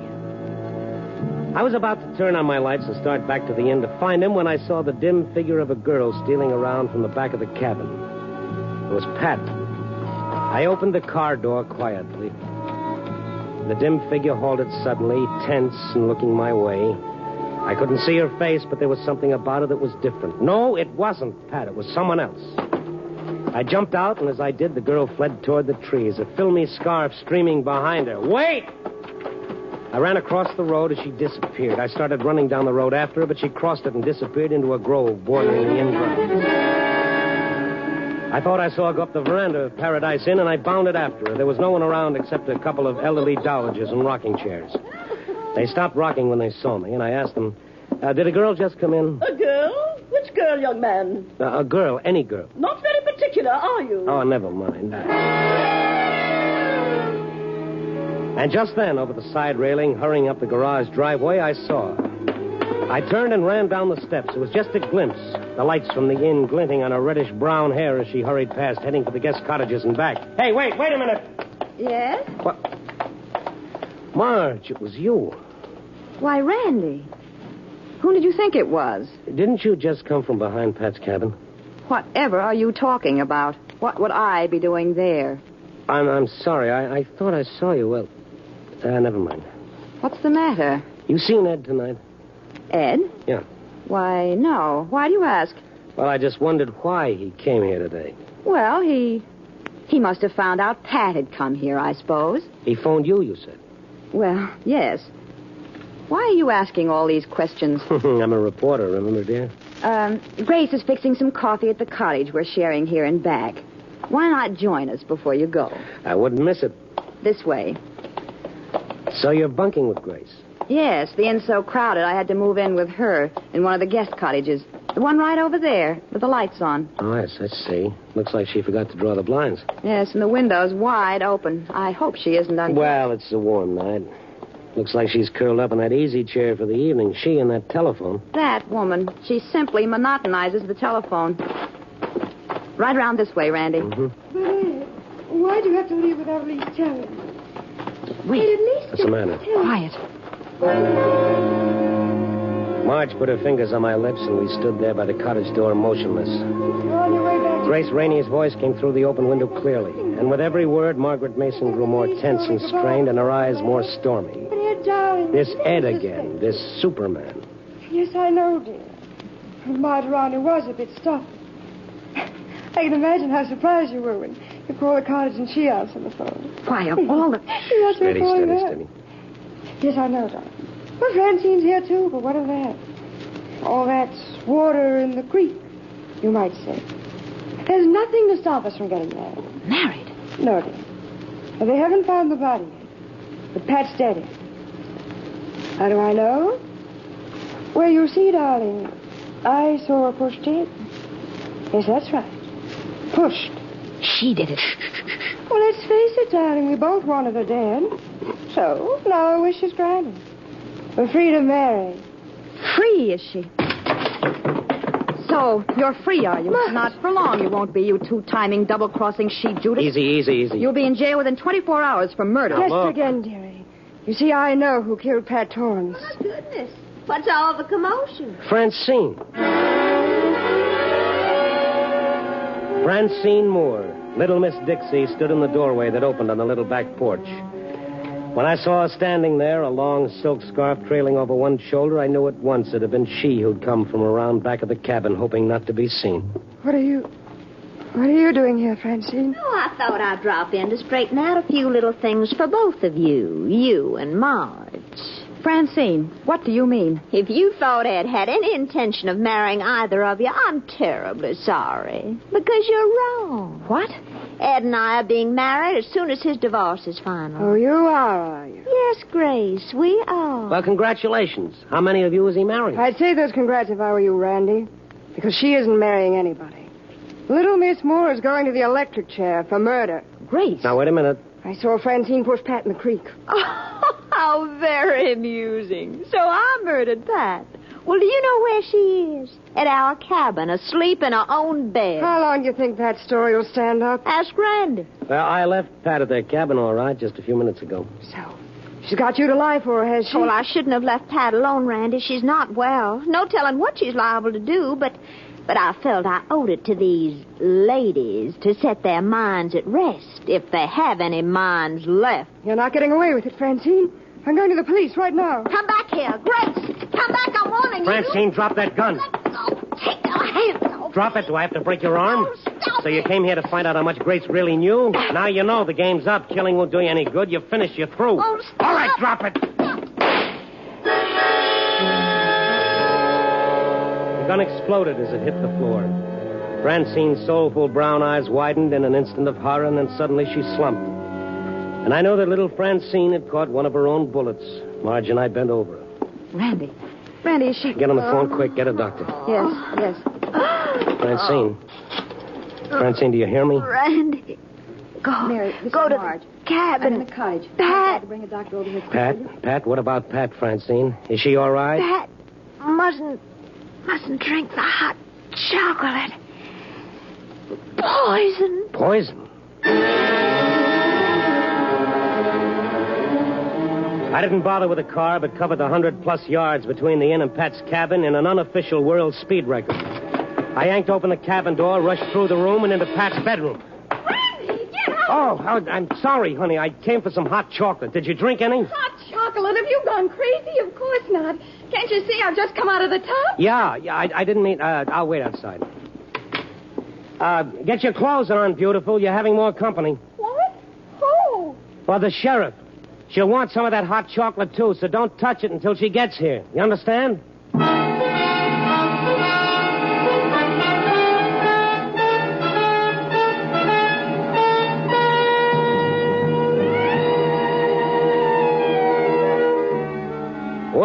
4 a.m. in Chicago again, and tonight's story is full of women as a sultan's harem.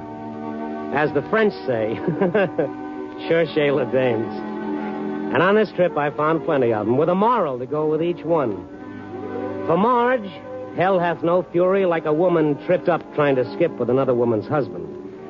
And for Gracie, gentlemen prefer blondes, on the theory, no doubt, that where there's light, there must be heat. For little Francine, well, she tried to take life cheerfully, the life, that is, of anyone who stood in her way. And as for Pat, well, you don't need any moral for her. A girl with a map like she has can usually find somebody to read it. Yep. Copy, boy.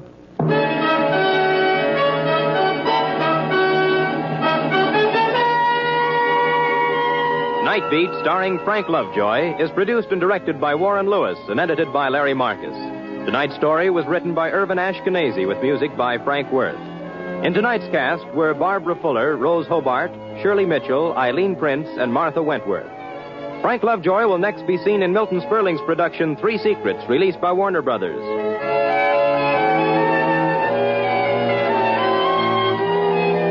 Listen next week at this time and every week as Randy Stone searches through the city for the strange stories waiting for him in the darkness.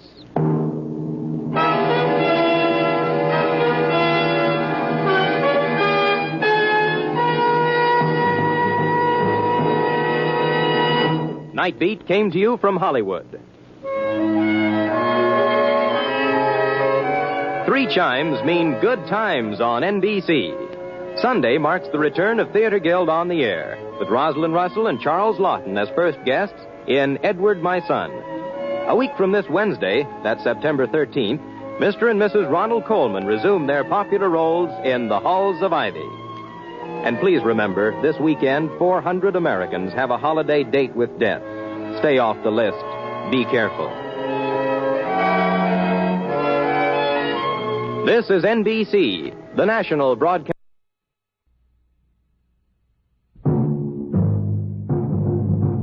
Night Beat.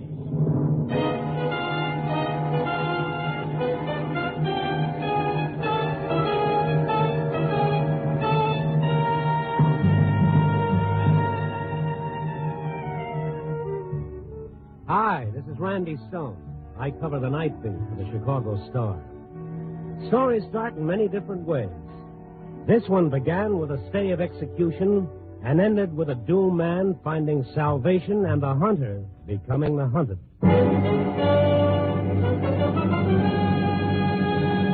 Night Beat, starring Frank Lovejoy as Randy Stone.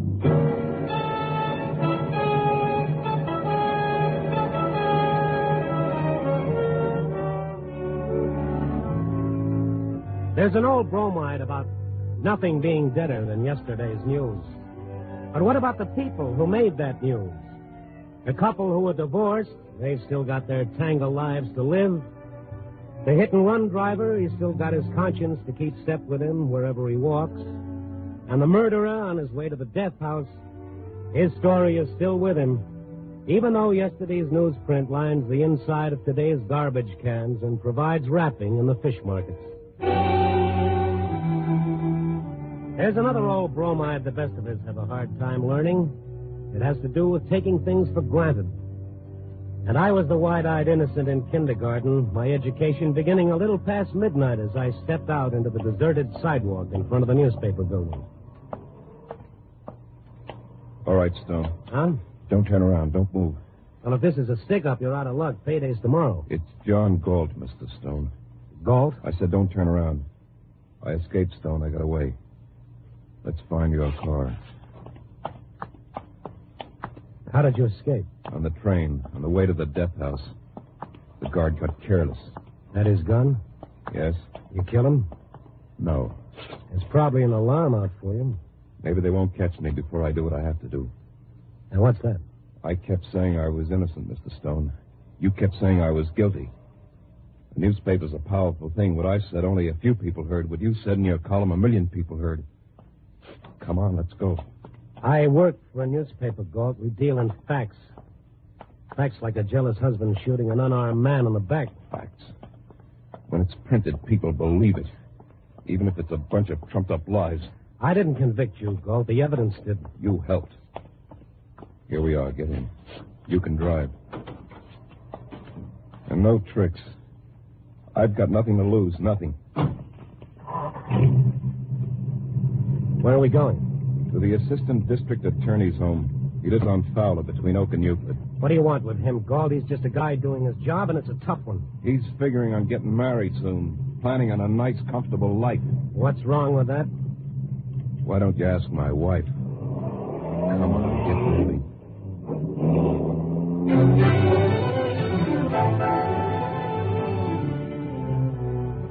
The assistant district attorney, Philip Holmes. He conducted a brilliant prosecution of Galt, developed an airtight case. And now Holmes was preparing to taste the fruits of victory. His fiancée, the girl he wanted to marry for a year, had finally set the date. The wedding was scheduled for next Sunday. And now this.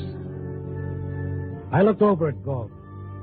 His fingers clutched the gun like a child clutches her favorite doll. I'd have to wait, sweat it out for a while, find out what he was after, and pray for an opening.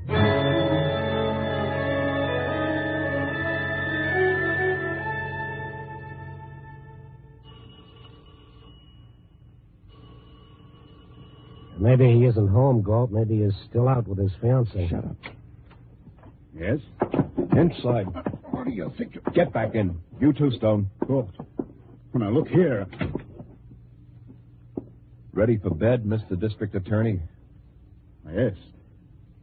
I heard from the police about your escape. They're looking for you, Galt.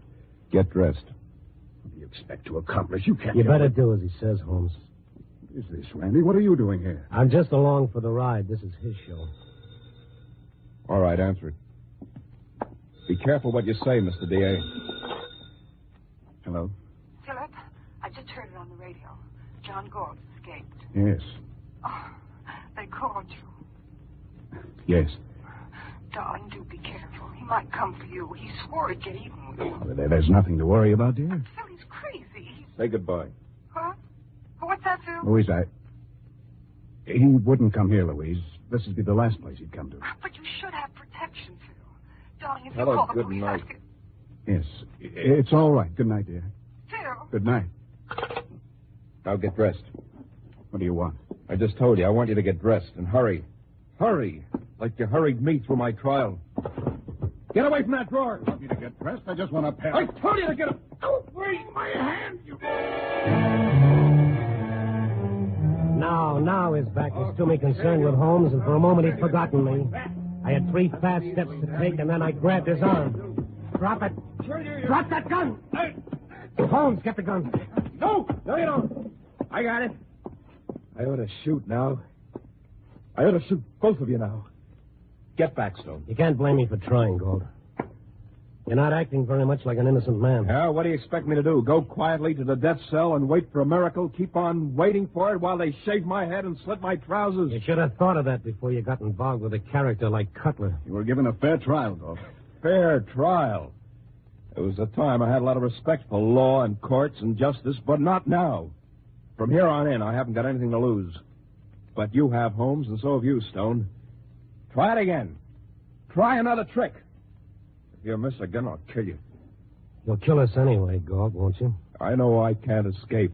I know I'll be caught. But when they finally catch up to me, 1 second before they kill me, I'm going to kill you. And in the meantime? I'm going to show you things that never got into the court.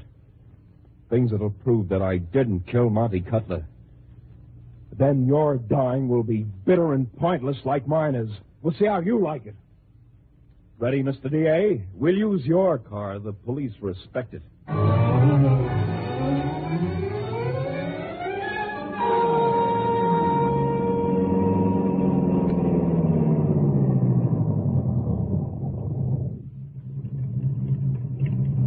Is this where you used to live, Galt? That's right. Where I used to live. What's here? My wife. Wait. You sure this is how you want it, Galt? Just don't try anything foolish. It's your play. John. Oh. Ev, you know Randy Stone, Evelyn. The one who wrote those stories about me, about us. You're still mixed up, Gold. I'm a reporter. I don't take sides. What is it, John? What happened? And the district attorney, Ev. John, what's wrong? Get in, both of you.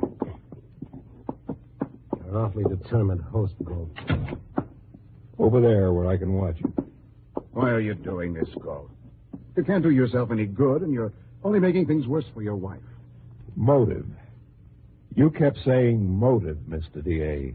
Your whole case against me was built on what you said was my motive for killing Cutler. I heard everything you had to say in court. This isn't court now. There's no judge, no jury, just us. Ev, we've been in love for a long time, haven't we? Yes, John. Ev, you worked for Monty Cutler for years. Was there ever anything between you and him? No. I was never jealous of him. I had no reason. No. Was there any reason I'd want to kill him? No, John. I heard all this before. No matter what my wife says, Mr. D.A., I'm going to die tonight. I'm going to run, and they're going to catch me. This is the last time I'll see my wife. But you'll never live to have a wife. You're going to be running with me. You're going to know how it feels to be hunted. How it is to know that this is your last night to live. Go on, Gold. Ev, the night I called for you at Cutler's place, the night he was shot, you'd already gone home. You said you saw a woman there earlier. Yes, Mr. Cutler's wife. He hadn't been living with her. Not for years. And just a second. The police tried to find this wife. They never found any evidence he'd been married? No, he never was. Never found any supporting evidence that a woman was there the night of the murder. I asked for time. Why'd you rush the trial right through, Holmes? Maybe I could have found her. John. Yeah. Yes, I've got to go. John, what's going to happen? Come on, you two. Goodbye, Ed.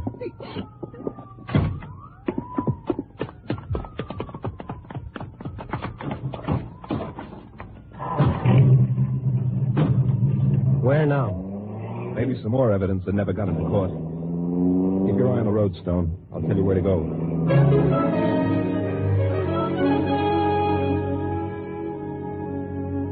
I never heard a convicted killer say he wasn't framed or up on a bum rap or he never did it. I've heard it hundreds of times, and no matter how good they make it sound, they've always got an angle. And I'd find out what Galt's was before long, too. I kept driving downtown to the west side into the manufacturing district. Turn right at the corner, Stone. Monty Cutler's place? No, across the street from Cutler's, the warehouse. And what's there? A missing witness.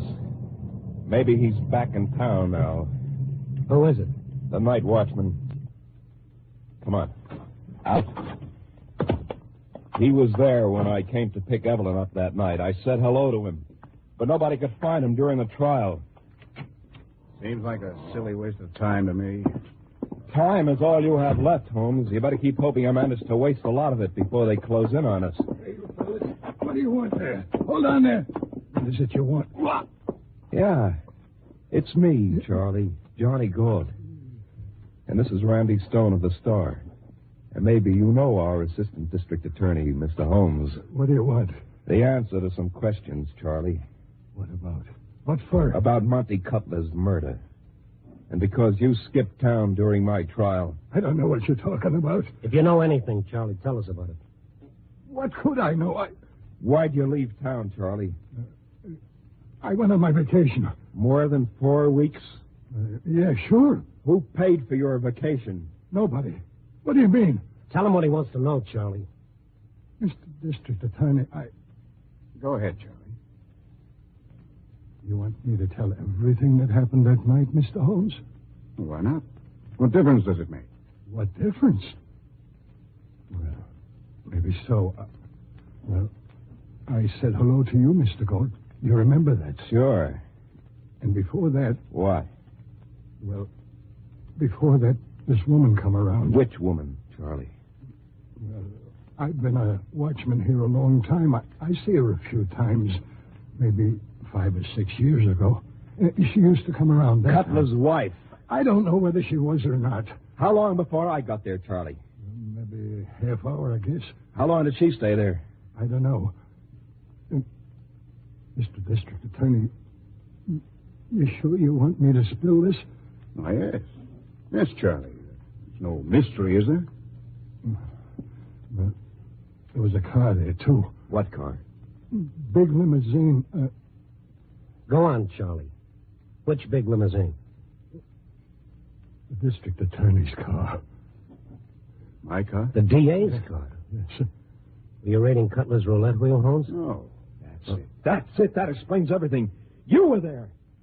That's why you refused me a delay to uncover the truth. No, don't jump to conclusions. How does it feel, Holmes? Why not jump to conclusions? You've been doing it a long time. It all falls into place, the whole pattern. You're rushing me through the trial, not giving me a chance. Piling up circumstantial evidence. Could it have been your car, Holmes? No. That's... A lot of people have access to it. That'll be worth finding out about, Holmes. Yes. Yes, I'll look into it. Oh, yeah, I can just believe that. I can just see you putting your neck in a noose for me. Galt, you said it before. A newspaper's a pretty powerful thing. With this evidence, we You can... expect me to trust you after all those stories about how guilty I was? Well, this would make a better story. Sure. The story of Randy Stone bringing in an escaped murderer would be swell for you. Look, you've established enough doubt so that we can... You'd say anything to save your skin. You'd promise anything. We'll save it for your readers. They believe what you say. The streets are honeycombed with police. How far do you expect to get? At least one more place before they catch up. Where goes? A woman, Mr. District Attorney. Cutler's wife. The one you said doesn't exist. But does it matter? Wherever we go, you'd better keep hoping nobody stops us. Us. Because as soon as they do, it'll be the end of the line for all of us.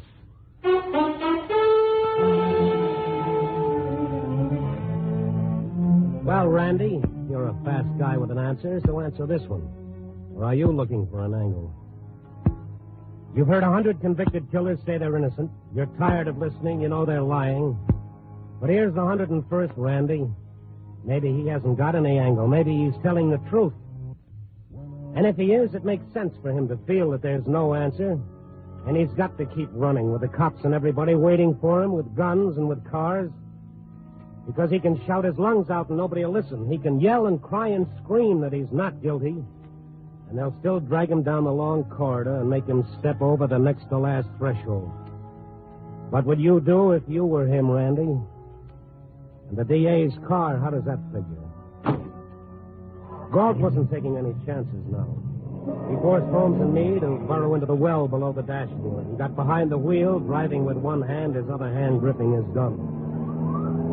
The DA's car was flush, but it wasn't designed to make a passenger comfortable, doubled up. If I was subject to claustrophobia, there was never a better time for it to come out. Hang on. There's a barricade ahead. We're going through it. I'll be a fool going. About the only thing I could see was the gas accelerator and Galt's foot, and suddenly the foot went way down, jamming the pedal against the floor. Here it comes. This is how it feels. I remember something about letting your body relax when you're heading for a smash-up.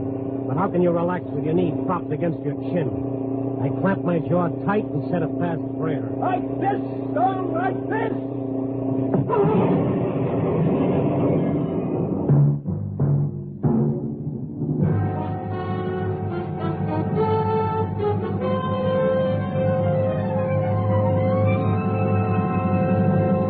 NBC is bringing you Night Beat, starring Frank Lovejoy as Randy Stone. This Wednesday marks the return to the air of Mr. and Mrs. Ronald Coleman in their popular roles as the Halls of Ivy. The delightful adventures of Professor Hall and his wife Vicky mean 30 minutes of top listening for the entire family. And on Wednesday, October 4th, that remarkable mustache that walks like a man, Groucho Marx, will be on NBC with his hilarious quiz game, You Bet Your Life. It's 30 minutes of fun and prizes, the biggest prize of all being Groucho, of course.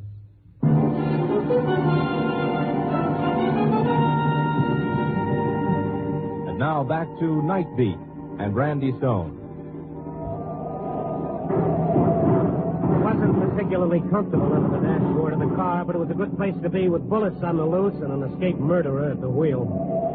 The car skidded and danced through the barricade and then gave a surge and swept on. How does it feel, you guys? How's it feel to be the box for a change? Let us get out of here and I'll tell you. What's that? I don't know. gas. They hit the gas tank. I'm out of gas. All right, get out. Now, wait, hold on a minute. There's no sense in this, Galt. Get moving. I'm out of gas, but not out of bullets. Before you do something that can't be undone, Galt, think a minute. There'll be a real investigation. We'll go... We gotta make those woods. Holmes, what about it? If he's innocent, I give you my word. Come on. Faster. They'll be here in a minute. Faster. Well, listen. I thought I was being fair. The trial, I believe there wasn't any valid reason for a postponement. I've always conducted myself according to strict letter of the law. Now if I made a mistake... Save it, Holmes. All right. Hold it. You get behind that tree, Holmes. Stone, behind that bush. It's not too dark for me to see you. One move and I shoot. We know you're there. Come out with your hands up. The two cops from the patrol car were sitting ducks with the moon behind them. They were coming slowly, their guns drawn. If Galt wanted to shoot, he couldn't have a better target. Stay back.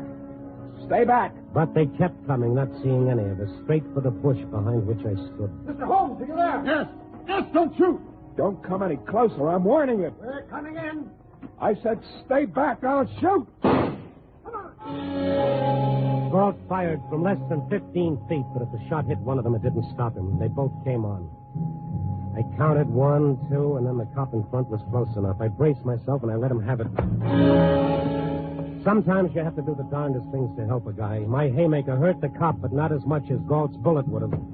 The other cop was on me now. I twisted, I rolled away. He sent a whistling blow past my ear. He was a heavy guy, real heavy as he landed on my kidney, and I tried to squirm away, and then suddenly...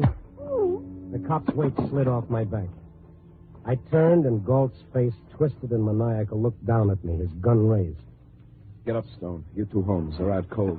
Cops will be swarming all over here in a few minutes. Wherever we go, they'll... Now you know how it is. To be the hunted instead of the hunter. How long do you think we'll last in these woods? The freight yards are close by. I said, come on, both of you. Run! Come on, run!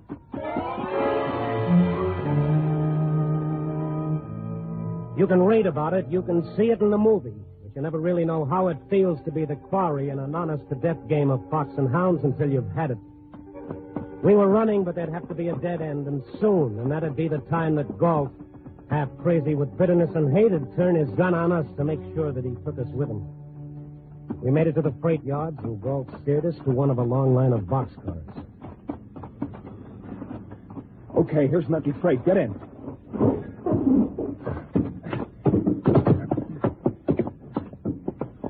In that corner. Sit down. Now, for a little while, I thought maybe you were innocent, Galt. Ask Holmes whether I am or not. Ask him what his car was doing to Monte Cutler's. Maybe he lost too much at the roulette wheel in the upstairs room. You didn't like it when they used that kind of thinking in court. When the cops came after us, what did Holmes do? He just stood there waiting. What did you expect me to do? Maybe what Stone did. He didn't just stand there hoping the cops would kill me like you were hoping. That would have fixed it up fine for you, wouldn't it, Holmes? You're all crossed up, Galt. I helped knock them out because I didn't want them killed. They're coming, Galt. Galt, well, you still have time. If you give yourself up, I'll make every effort to get at the truth. I know the truth. You killed Cutler. You talked about motive, Galt. What's my motive? Why would I kill him? There's something beyond that, too. A man either has it in him to kill or he hasn't, Galt. When you shot at the cops back there, it proved something. I didn't shoot at them. How could I have missed them so close? I shot in the air to scare them off. You're going to scare them off now? They're pretty close. They'll be here next. All right, you tell me. It's up to both of you. When that door opens, I'm going to shoot. We'll find out who's the murderer. All right, Holmes. Tell me what to do. Shall I shoot them or you? Them or you? Listen, they're still away. You can hide. I'll tell them you ran away. They'll believe me. You must think I'm an idiot. Well, Stone, you said a man is either a murderer or he isn't. How about you? Are you a murderer? They're hunting you now, too. They'll be here in a second. If I shoot them, we can still have a little time. How about it, Stone? You'll do what's in you to do, Galt. Let's try this. Quick. Holmes, quick. What'll it be? Oh, you crazy fool. I didn't kill Cutler. I swear to you I didn't. All right. All right, come on out of there. The cop's flashlight played around. Gold got to his feet. I could see his gun raised, but he was standing stock still, frozen. I jumped to my feet, but not as quickly as Holmes. Don't shoot. It's me, the district attorney. Don't, for heaven's sake. And then he stopped. Gold still stood there. The cops moved in, their flashlight being steady on Gold's tortured face. And then the tenseness went out of his features. He turned to the district attorney, dropping his gun on. I can't shoot. Maybe you did prove something, Gold, right now. What was your motive, Holmes? Doesn't matter now, does it? You gotta have a motive to kill somebody. It has to be a pretty good motive, too. Because even with what I have against you, I still can't kill you. Everything all right, Mr. Holmes? Yes. Yes. Okay, Gold. Come along.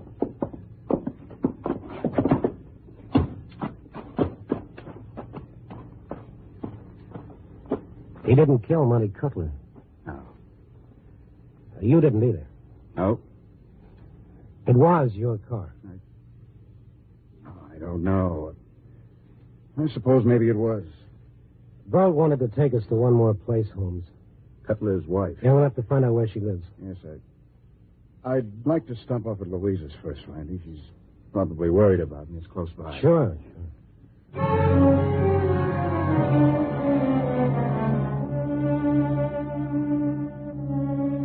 We drove back away with the patrol car, and then Holmes and I caught a cab. It was only a 10-minute drive to his fiancée's place. The DA was quiet. I didn't feel like talking either. They were awful close to eternal silence back there in the freight car. Maybe that was in Holmes's mind, too. Or maybe he was thinking about the woman he was going to marry. A uniformed elevator operator took us up to the 4th floor. The swank apartment house was good for my jumping nerves after the rough night. Deep carpets and subdued lights everywhere. I began to feel myself unwinding. Darling. Oh, darling, thank heaven you're all right. Louise, this is Randy Stone. Oh, please come in. Thank you. At 3 in the morning is a pretty weird hour to come calling. I couldn't sleep anyhow. I've been glued to the radio. Must have been terrible for you. For both of you. Louise. Would you like some hot coffee? Louise, there was a moment when... Darling, you mustn't think about it anymore. I know it was horrible. Mr. Stone, wouldn't you like some coffee? No, thank you. Promised to kill us, Louise. There was that moment when he could have. What stopped him, Randy? I think it was because he wasn't sure you killed Cutler. Yes. Yes, he couldn't figure a motive for me. Isn't that a peculiar little thing, Louise? Let's not think about it If he'd anymore. known I did have a motive, if he'd known the woman I wanted to marry was Monty Cutler's wife, he wouldn't have hesitated.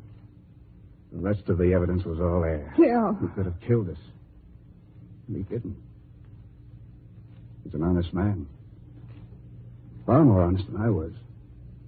Because all along I kept pushing the thought out of my mind. I didn't want to let myself think that John Galt might not be guilty. Phil, it's all over now. It's finished. Louise, why didn't you tell me you were Cutler's wife? Because Cutler was a gambler and a racketeer? Phil, Mr. Stone is here. Maybe I ought to let you handle this alone. No. Oh, Randy, I want you to hear this. You see, it's understandable that we couldn't find Cutler's wife. Louise was out of town, weren't you, Louise? Phil. I'd loaned the car to you, Louise. You were using the car that night. I didn't know the girl would be there. I didn't want to implicate anybody. Kind of makes me an accomplice, doesn't it? No. I did it for us. You've got no part in it. I did it. Because I love you, Phil. Randy? Yeah, Holmes. You come with us? Down to headquarters. Yeah, I've got an apology to make down there, too.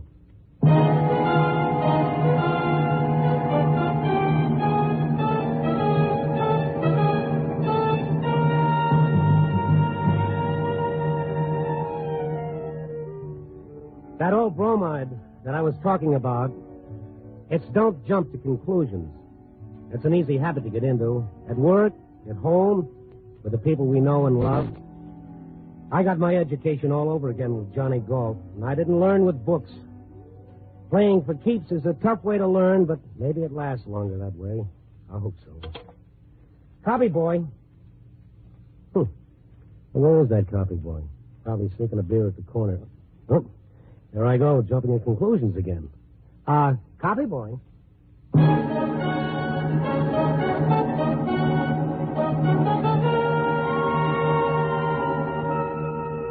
Night Beat, starring Frank Lovejoy, is produced and directed by Warren Lewis and edited by Larry Marcus. Tonight's story was written by Thelig Lester and Merwin Gerard, with music by Frank Worth. The part of Galt was played by Jeff Corey. Others in tonight's cast were Gene Bates, Francis Cheney, Eddie Fields, Hal Gerard, and John Stevenson. Frank Lovejoy will next be seen in Milton Sperling's production Three Secrets, released by Warner Brothers. Listen next week at this time and every week as Randy Stone searches through the city for the strange stories waiting for him in the darkness.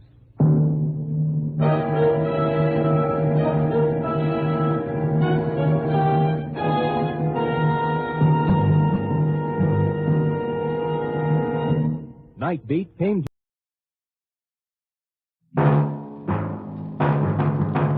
Night Beat.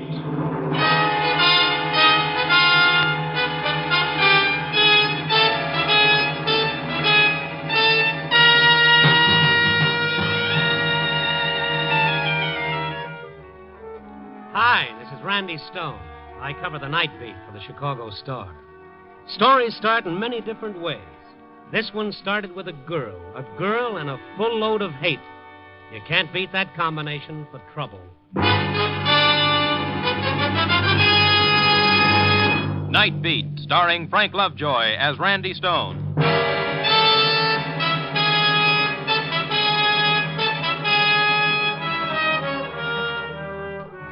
Sure, I've been known to complain about working the night beat, but just between you and me, I wouldn't trade with anyone. You see, I've got a theory about people at night. I think they look different and they act different. When the sun goes down, something happens inside. Something changes in the head and the heart of a man. I guess science would call it human chemistry. I call it human nature. In the dark of night, people are more vulnerable to romance and hate and temptation. A shy guy makes love. A pillar of roaring virtue gets roaring drunk. A coward beats his wife. Men plot to steal, and they do steal. They plot to kill, and they kill. By day, face the facts, the old well-known cold, clear light of day. Let the sunshine boys face the facts. I'll see them in the making. You know, tracking down stories is a weird business. One night I'll find a yarn right off sitting out in the open staring at me. Another night, I'll have to stalk the town like a bird dog. Tonight I didn't want a story, I wanted a beer. So I went into Louie's saloon and drew myself a glass fresh out of the tap. I was sitting there staring at her when she walked in and climbed up on the stool next to me. This little dame with the scared blue eyes. I've been looking for you all night. Oh, what took you so long? I went to a lot of places. Almost gave it up, and a kid I know sells papers said you might be in here. You mean you were looking for me in particular? You're Randy Stone, aren't you? Yeah? I was looking for you in particular. Oh, you want a beer? Louie's in the back. I'll draw you one. No, thanks. I want to talk to you. Private. Well, right here is good. We're alone. Everyone seems to be nowhere tonight. Now, what are we going to talk about? You're a reporter on the Chicago Star, aren't you, Mr. Stone? Well, at the moment, my position with the Star is of minor importance. What do you mean? Nothing. Drop the Mr. Make it Randy. What do I call you? Mary. Well, yes, Mary, I am a reporter on the Chicago Star. Now, what's your story? That's what I want to talk to you about. I've got a story. Honey, you don't know it, but I've been waiting for you. Start talking. I'm listening hard. It's not for free. I got to get paid for it. Oh, well, that...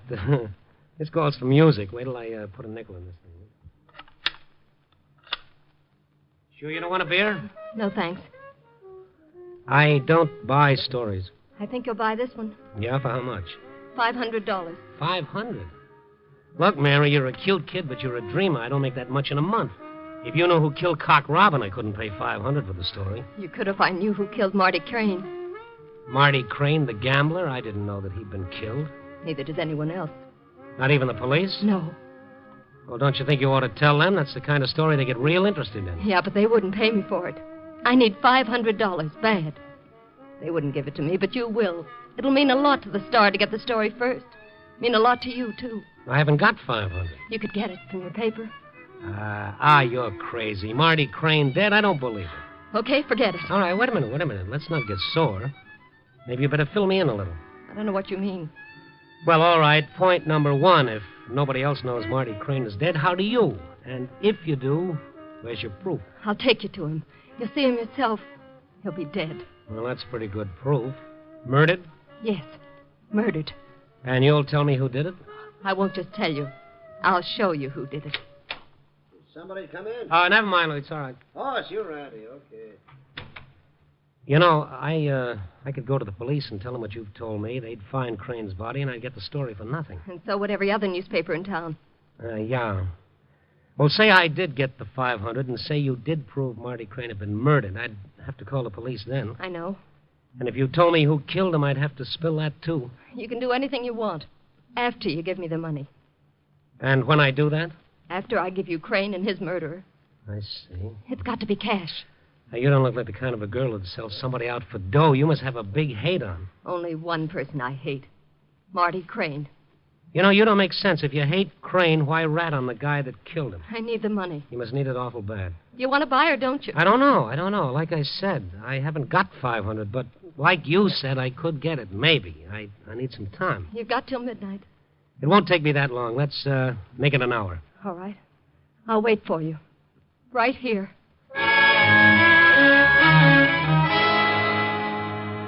Randy Stone with rocks for brains. That's what I was thinking as I headed out of Louie's saloon. At the door, I turned around and looked at her, and something hurt in my throat. She looked like a little kid on that big, tall bar stool with her knees pulled up and her chin tucked under. All she needed was a dunce cap on her head. Or was I the one that raided the cap? Marty Crane was a crook and a louse. That innocent-looking little dame wanted to sell out the killer of a louse for $500. It didn't make sense. But I worked for a living, and if her story were true, we could scoop the town. It'd be worth $500. If. I had to weigh that big fat if against my job. I couldn't risk the paper's money on her word. I needed more to go on. Needed to protect my bet. I went down to police headquarters for a chat with Kowski. Yeah, but you know as much about the heel as we do. Why all of a sudden interest in Marty Crane? Well, who knows, Kowski? Call it a hunch, maybe a rumor. I thought there might be something cooking with Crane. Well, if there is, we don't know about it. You know anybody that'd like to get rid of him? Plenty of people, including yours truly.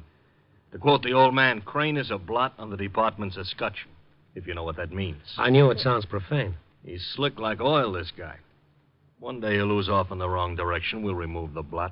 We'd have done it a couple of months ago if it hadn't been for Leonard Palmer. Leonard Palmer? Well, you don't know him? Oh, yeah, sure. He's a lawyer. He's a magician. He defended Crane on a murder charge, didn't he? Yeah, the Callahan boy.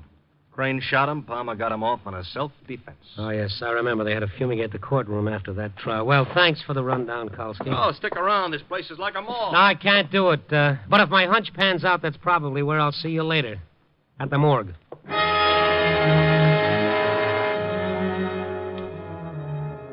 The next move I made was so simple and logical that I gave myself a 0 for not doing it in the first place. I found a phone booth and called Marty Crane's apartment.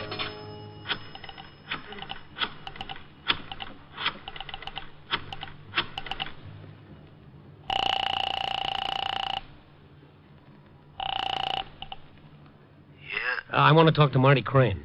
He ain't in. Are you sure? I said he ain't in, which means he ain't in. You don't know where I can catch him, do you? Who wants to know? A friend of his. It's important. I don't know where he is. Now, listen, I got to get in touch with him. For his sake, it's important. I said I don't know where he is, which means I don't know where he is. Well, can you think of any place he might be? I don't know of no place. You know anybody I might call that might know where he is? I don't know of nobody. Oh, you're a big help. Just tell me this. When did you last see him? How long ago? Look, kid, I'm just a houseboy around here. I ain't the information window. If you got questions to ask, call his lawyer. Ask him anything you want, but don't ask me. I don't know nothing, which means I don't know nothing.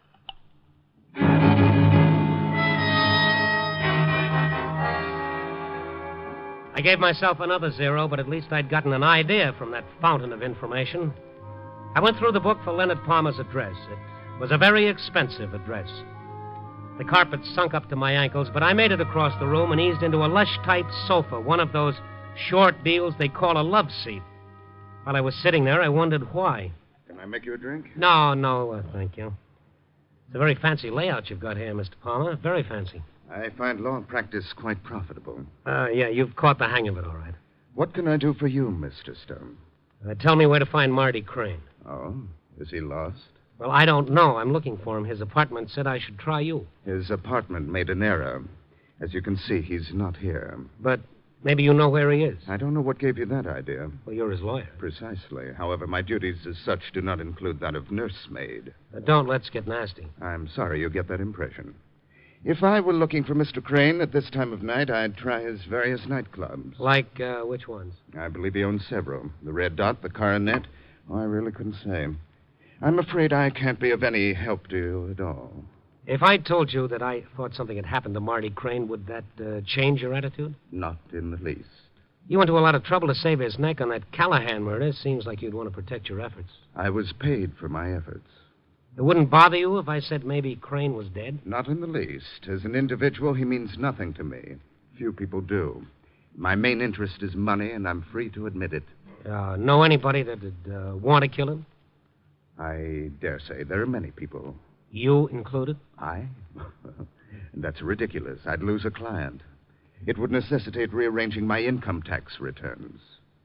Any more questions, Mr. Stone? No more questions.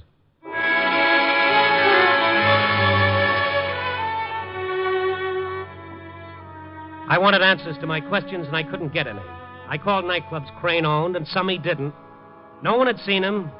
No one knew where he was, or if they did, they wouldn't say. Mary's story was beginning to smell true. Time was getting close, and I headed for the office. Now, I had to do the impossible. I had to get blood out of a turnip. A two-legged turnip named Hastings, my master, my dearly beloved managing editor. $500? You are out of your mind. Well, what have we got to lose? Your job. This is a newspaper. You're paid to find stories, not to buy them. Now, listen, this is big. If it works, we'll scoop everybody. If it works. I've been all over town. Nobody has seen Crane. Everybody gives me the runaround. My hunch is strong that she's telling the truth. And look, if she doesn't produce, I don't give her the money. You'll get it back. How can you beat a deal like that? Okay, Randy, okay. So I'll give you the $500, but it's against my principles. If you ever let it get around, I'll have you drawn and quartered. Yes, sir, and thank you. I don't know what to say. I'm touched. No, I am. I'm also an idiot. I wouldn't say. We endeavor to maintain a schedule around here. Our jobs are more secure, and everyone is much happier when the paper comes out on time. I hate to bother you with humdrum, but it's late. I know you told me. Bylines are a dime a dozen. I hear you. Just give me the dough. I'll be back with my story on time, or I'll kill myself. How's that? Oh, that seems fair and reasonable. I like your attitude.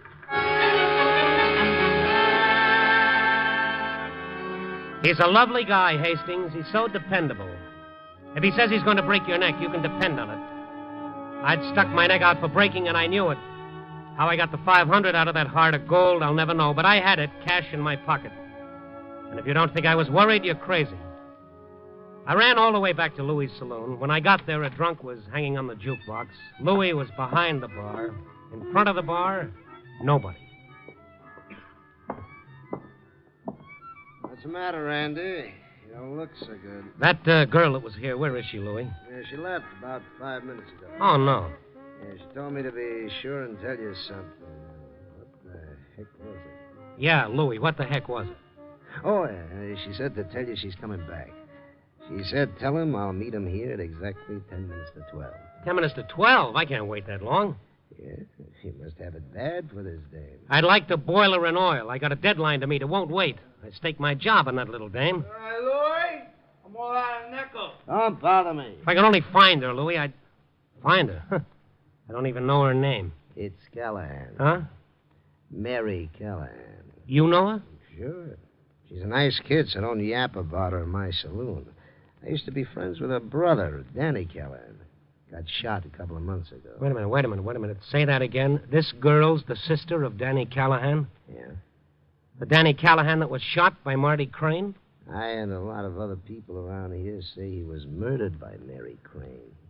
Smart lawyer got him off on self-defense. Yeah. I know that story. I also know I got to find that girl. She's walking around somewhere with my future in her mean little hands.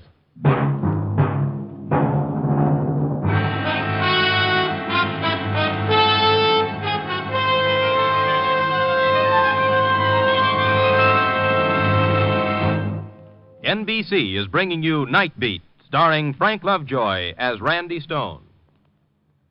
The chimes are ringing and laughing in anticipation of the riotous antics promised by two favorites in your NBC fall lineup.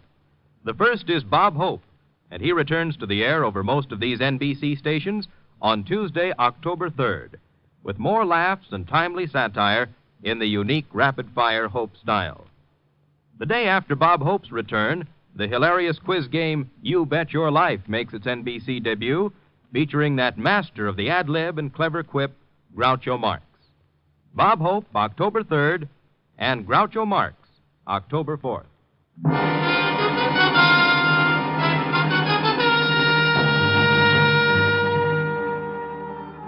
And now back to Night Beat and Randy Stone.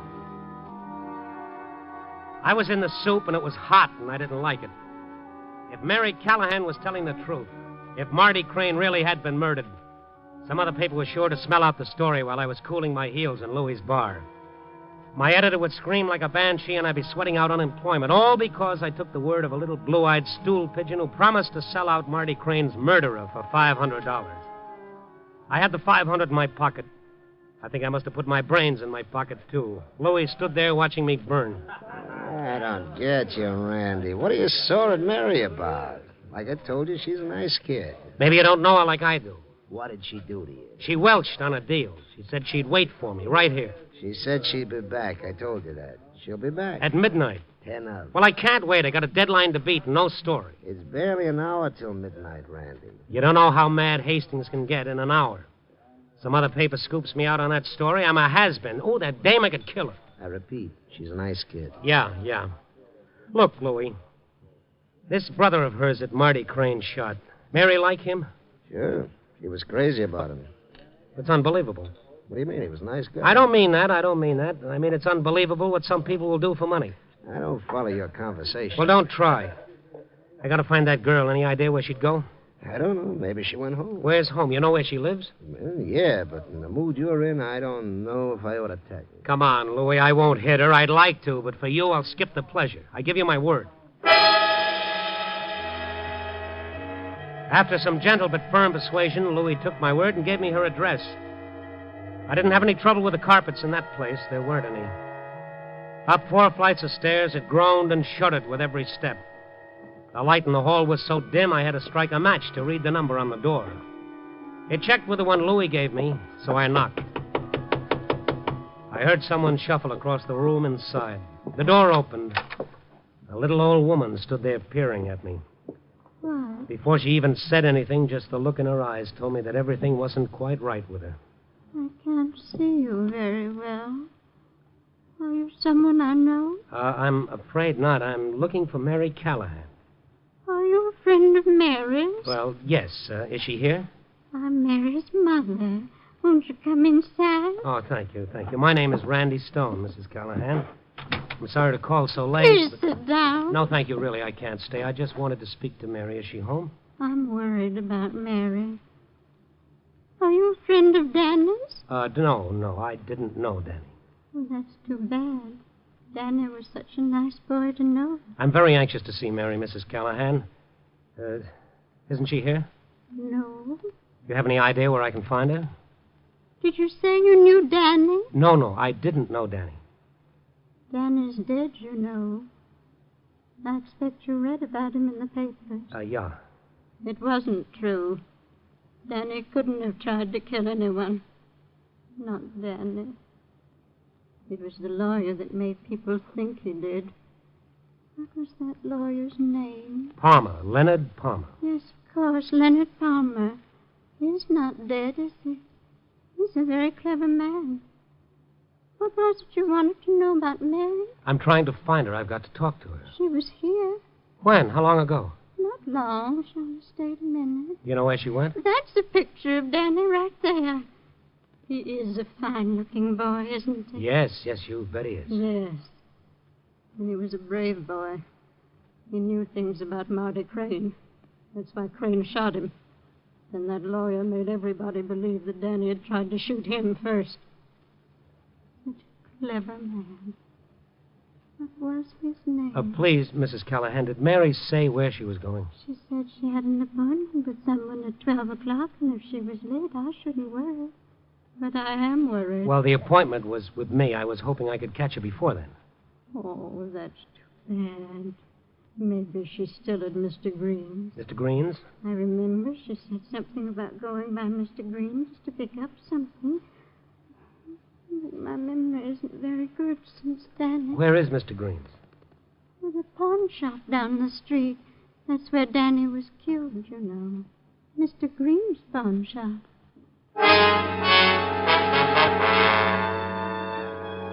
Mr. Green's pawn shop was closed up and dark, but way in the back I could see a sliver of light under the door. I made a lot of racket with the front door, and finally the one in back opened, and Mr. Green came staggering towards me. At first, I thought he was drunk. But when he let me in, I got a good look at him. I knew different. He'd been beaten half to death. Who are you? What do you want? Well, you better sit down. You don't look like you're going to make it. Who did this to you? Nobody. I don't know. I don't know anything. You didn't beat yourself up like that. Who did it? What do you want here? Who are you? I'm looking for Mary Callahan. Her mother said she was coming here. I was afraid maybe you... Go on. Afraid maybe I was what? No, Mary was here a little while ago. I keep on just missing. She didn't say where she was going, did she? No, she didn't say anything about that, I remember. All I remember, she told me after tonight, I won't have to worry anymore. I won't have to be afraid. Afraid of what? You're not from the police, are you? No. I told you. Mrs. Callahan sent me here. I'm looking for Mary. Why don't you tell me what happened to you? Who beat you up? What are you afraid of? They tell me to leave town or I'll get worse next time. How can I leave? I've never been anyplace else. Where would I go? Who is they? Marty Crane's boys. Marty Crane? What have you got to do with him? Oh, wait a minute. He shot Danny Callahan here in your shop, didn't he? Yeah. Yeah, he murdered Danny right here in this room. And I seen him do it, but I couldn't tell. He said he would kill me if I did. But I don't care anymore. I might as well get it over with. Might as well be dead as the way I am. Where could I go? Now, you listen to me. You try to pull yourself together. You're going to be all right, I promise you. Now, right now, I've got to know if Marty Crane did this to you. Was he here tonight? Did you see him? I don't know. Maybe he was. There's 3 or 4, maybe was 4. Was Crane one of them? I've got to know. It happened so fast he might have been, but I don't know. I can't remember. I got the poor old guy to bed and went back to Louie's place. I didn't know what else to do. It was 20 to 12 and I was nowhere. I called Hastings. He gave me what was left of his mind. Either I got right in there with a story or I needn't bother to get in at all. Somehow I didn't care much. I kept thinking about that poor, crazy Mrs. Callahan and Danny and that old beaten man. Louie poured me a beer, and I was wondering how I could drown myself in it when a cab pulled up in front and Mary Callahan got out. She stood at the door and motioned me to come outside.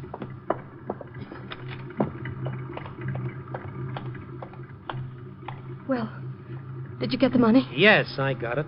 Cash? Yeah, but you're a little late. What do you mean? You're not going to back out. Not now, you can't. I'm all out of time. I got a deadline to beat. I staked my job on your story. I've staked my life on it. You'll have your story in 10 minutes. I swear you will. Please get in the cab. All of a sudden, I don't know if I want the story, job or no job. What are you giving me? I went out looking for you tonight. I found a lot of things that are hard to believe, like your mother and a little guy named Green. We're wasting time. I guess my guts aren't as strong as yours, but after what I've seen, I think anybody who would kill Marty Crane is a hero. I don't get you at all. Your mother's half off her head, your own brother is dead, and you tell who killed a skunk like Crane for a lousy $500. I don't care what you think of me. I didn't ask you to like me. That wasn't in the deal. I said I'd prove Crane was dead, and I'd tell you who killed him. You said you'd pay me $500 for it. I'm ready to keep my word. Now, what are you going to do? Okay. Go on, get in the cab. The cab took us to one of Crane's nightclubs, the Coronet Club. I followed Mary upstairs to an office with a door marked private. She told me to wait, then she went over and knocked on the door. I heard a girl laughing as the door opened, and there stood the dead man. Marty Crane himself in person, alive and leering. Well, Mary Callahan, right on time. Yeah, right on time. You know, I was surprised when you called, said you wanted to see me. I'm even more surprised you kept our appointment. But pleasantly so. Come on in, dear.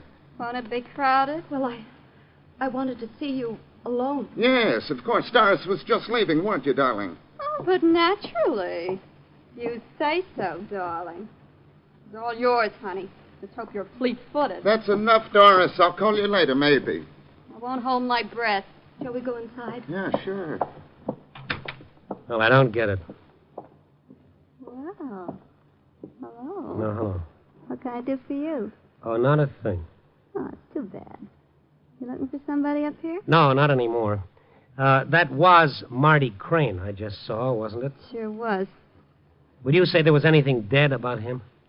Oh, Marty dead? Oh. Oh, no, not Marty.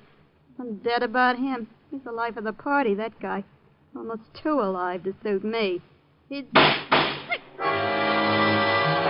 What's going on around Get here? out of my way, will you? For criminy sakes, what's going on? Hey, shots. Mary. Yeah. Mary, you crazy kid. There's your story, Randy Stone. He's dead, isn't he? Yeah, he's dead.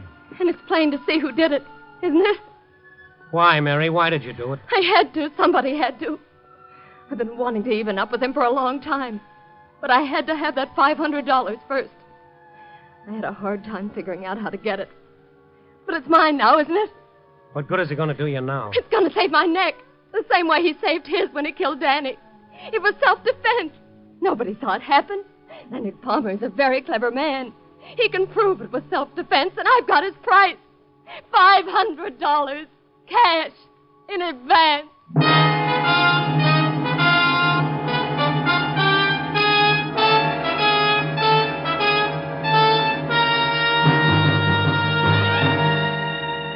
Well, I'll make my deadline. We'll scoop the town. Hastings is a happy man, but I'm not.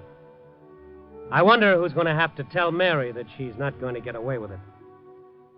I don't like the story. I wish it had never happened. But it's written, and a lot of people will read it, and in a couple of weeks it'll be forgotten. Only I'll remember, and I'll always wish I'd known first what was really going on behind those scared blue eyes. Copy, boy.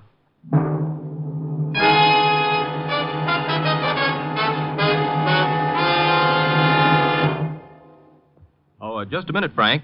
You know we have a distinguished newspaper woman here as our guest tonight. I certainly do, Don. Miss Agnes Underwood, the only woman city editor of a metropolitan newspaper in the entire United States. Not only is she the city editor of the Los Angeles Herald-Express, Frank, but Miss Underwood has also written a book. I know that, too. It's called Newspaper Woman, telling about her own experiences as a reporter. Welcome to radio, Miss Underwood. It's an honor to share a microphone with you. Thank you, Frank. But tonight I'm the one who's handing out the honors. Oh? Sincerely, Frank, on behalf of Theta Sigma Phi, National Fraternity for Women in Journalism, may I present you with this scroll and our compliments for your honest and convincing portrayal of a newspaperman on this show, Night Beat. Also, honors from the profession to both you and Miss Patricia Neal for your portrayals of a newspaperman and newspaperwoman in the Warner Brothers motion picture, 3 Secrets. Well, thank you, Miss Underwood. Thank you very much. And Frank, That's Aggie to a co-worker. Okay, Aggie. And I know Pat Neal will be just as thrilled as I am with the award. Good night, Frank. Good night, Aggie.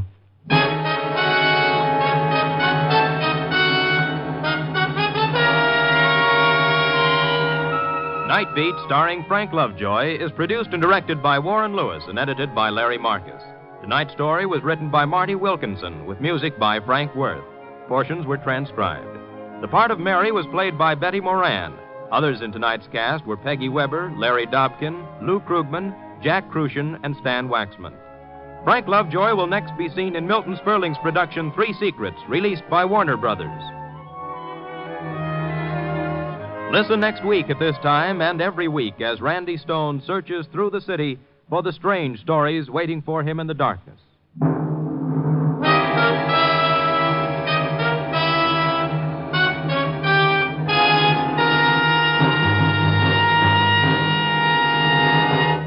Night Beat came to you from Hollywood.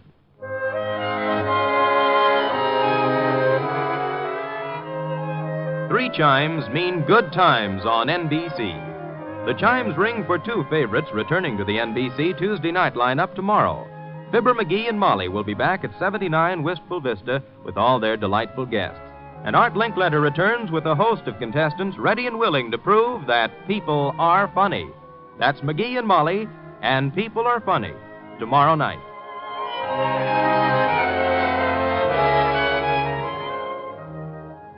This is NBC, the national broadcasting company.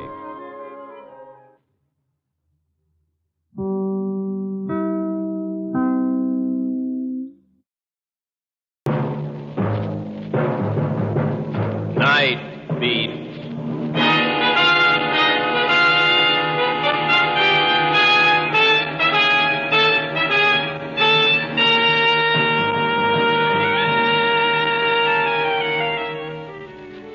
Hi, this is Randy Stone. I cover the Night Beat for the Chicago Star. Stories start in many different ways. This one began with a crash on the highway and ended with a whole city fighting for its life. Night Beat, starring Frank Lovejoy as Randy Stone.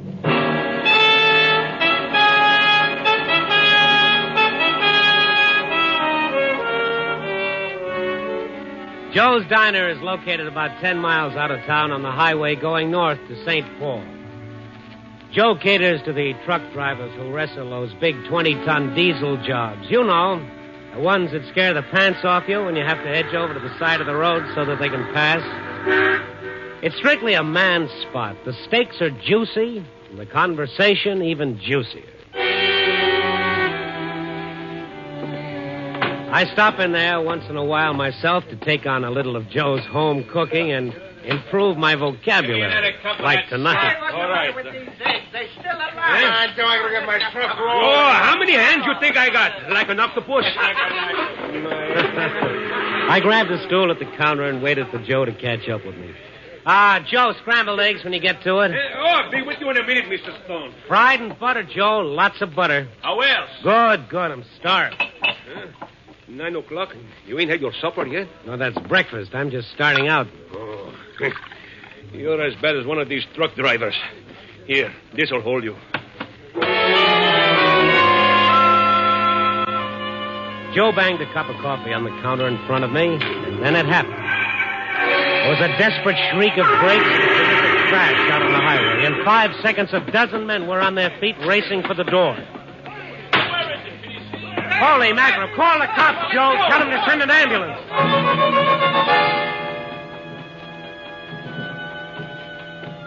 It was almost a quarter of a mile away, but long before I got there, I could make out the shape of a big semi-trailer truck and jammed into its rear end a brand-new sedan. We still had about 100 yards to go when the truck roared up and started pulling itself loose from the wrecked car. Get his license number, somebody! But the guy on the truck hadn't put his lights on, and he pulled away before anyone could get close enough. The sedan was there over on one side, and it was a mess. The boys got the car right side up and dragged the driver out. He was soused to the gills. In a little while, the cops were there working him over. And then I saw this other guy over by the ditch across the road. Hey, you all right? Run out. Who ran out on you? Are you hurt? Look, mister, I gotta get away from here. Oh, I see you were in the truck. Yeah, I was in the truck. Look, I gotta see a doctor. This hand of mine. Cops will take care of it for you until the ambulance gets here. I don't need no ambulance. Here's another one over here, Sergeant. Okay. I tell you, I can make it okay. Well, hello, Stone. How did you get here? Fly? How are you, Sarge? This fellow in the wreck? He was in the truck. Yeah? What's your name? Harry Waldo. Driver's helper? No, I just bummed a ride. The guy gave me a ride about 100 miles back. Where do you live? Here, Chicago. You get the license number of the truck? No, I didn't pay no attention. What was the driver's name, Waldo? Well, I didn't ask him. Well, who was he driving for? Was there a sign on the truck? No, it was dark when he picked me up. I didn't notice. What was he hauling? What should I know? I just bummed her up. Say, who is this guy, officer? Do I have to answer his questions? It won't hurt any. Was it a refrigerated truck? No, it wasn't. Well, that's the first thing you seem sure of. How come? Well, it was kind of all beat up, and... Well, it just didn't seem like no icebox, that's all. This guy's trying to play hide-and-go-seek with you, Sergeant. That truck was a cooler, and he knows it. How come you're so sure? Ammonia gas. Can't you smell it? It's all over the place, including your overalls. Hose connection must have broken in the crack-up. Look, wise guy, whoever you are... Randy Stone, Chicago Star. This officer wasn't Come here. on. None of that now. Okay. I'm in the truck. There's a crash, and I get out to see what hit us. And while I'm on the ground, a truck driver pulls out on me. So what does that make me? A suspect in a murder case? Or just paperboy just looking for a story? Oh, sure. I'm always looking for a story. Brother, this sure has the makings of one. A fish story. The sergeant got a few more vital statistics on Harry Waldo and then let him go with the usual business about keeping in touch in case the police wanted him for further questioning. After the mob cleared, I went over the area again in the dark. There was nothing. In the ditch, I noticed a battered-up wooden box, the kind they ship butter in. There was nothing there. So I went back into Joe's and phoned the story into my paper. I told the city desk where I could be reached, and then I got busy on that much-delayed order of scrambled eggs. Oh, they're good, Joe. Hey, the others got cold. I made them fresh. Lots of butter, the way you like. Thanks, Joe. You know, I can't get over that truck running out on the crash. What do you want to do that for? Must have known it wasn't his fault. Well, who knows, Joe? Maybe he had a date. You know? Yeah. Hello, Joe's Diner. Joe's talking. Yeah. Hold on. It's for you, Mr. Stone. Take it in the booth. Okay, thank you. Hello. Andy, this is Mac on the desk. Oh, well, that figures. On that crash story you phoned in, is that all you can give us? What else do you want? How about the truck? What was it hauling? I'm sorry, Mac. All I know is what I phoned in. Did you ask around? Well, of course I asked. Nobody knows. If you'd like to send out one of your better men for a follow-up... funny stuff, Randy. Could the truck have been hauling butter? Butter? Why? Something came in on the wires this afternoon. I thought we could tie it in with the truck running out. Oh. I'll read it to you. It's date line Emerson, Manitoba, Canada. This city, hard hit by recent floods, reports theft of 21 tons of contaminated butter, which was being removed from the Ajax Creamery for disposal. Contaminated? The condemned butter, bearing the trade name of Dandy D, had been submerged for 3 weeks in stagnant sewage water because of recent flood conditions. Health authorities have expressed fears the butter may become the cause of a widespread typhoid epidemic. Typhoid? You think there could be any connection, Randy? 20 tons of typhoid fever in Chicago? It makes sense, Randy. It's only a little over 900 miles from the border, 2 days by fast truck. And it's a cinch they'd have a tough time getting rid of it any closer. Randy, you still there? Yeah. I'm not feeling so good, but I'm here. What's the matter with you? Just feeling that I'm on the verge of a story, one that I can do without. I ran back out to the ditch where I'd seen the wooden box. It was there all right.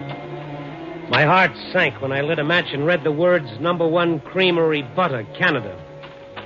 Then I kicked the box over and saw a couple of greasy packages. There was some sort of a wrapping on them. When I read the words Dandy D, I began feeling bugs crawling down my throat. I went back to Joe's and got all the newspaper I could find and a pair of cotton gloves to boot. Then I picked up the box, put it in my car, and drove down to the Star. Mac's eyes popped through his glasses when he saw it. He got some Board of Health official out of bed and gave him the story over the phone. By the time we were through taking pictures, they had a crew of experts there to haul the stuff down to the lab for analysis. In the meantime, I helped Mac fix up a spread for the morning paper in the biggest, blackest type we had. Well, does that make you feel any better, Randy? That sure does. That warning ought to make a suspect out of every pound of butter in town. Nobody could possibly buy the stuff now. They'll have to ditch it. Randy, there's over $10,000 worth of butter on that truck. Typhoid or no typhoid, those guys are going to try to sell it. But how can they? No trick to change the wrapper. Only one way to stop him. Find the truck. Oh, yeah. I'll tell him that down at police headquarters. Yeah. Wait a minute. All right. Close that door. City desk. Yeah, Mac talking. Oh, you did? You sure? Yeah. Yeah, we'll do all we can. Yeah, thanks for calling. Who was it? On your way down to police headquarters, Randy, you can take a little time out to pray. That was the lab man from the Board of Health. Well, what was the verdict? That butter is crawling with pestilence and death. Typhoid? Pestilence and death. Those were his exact words.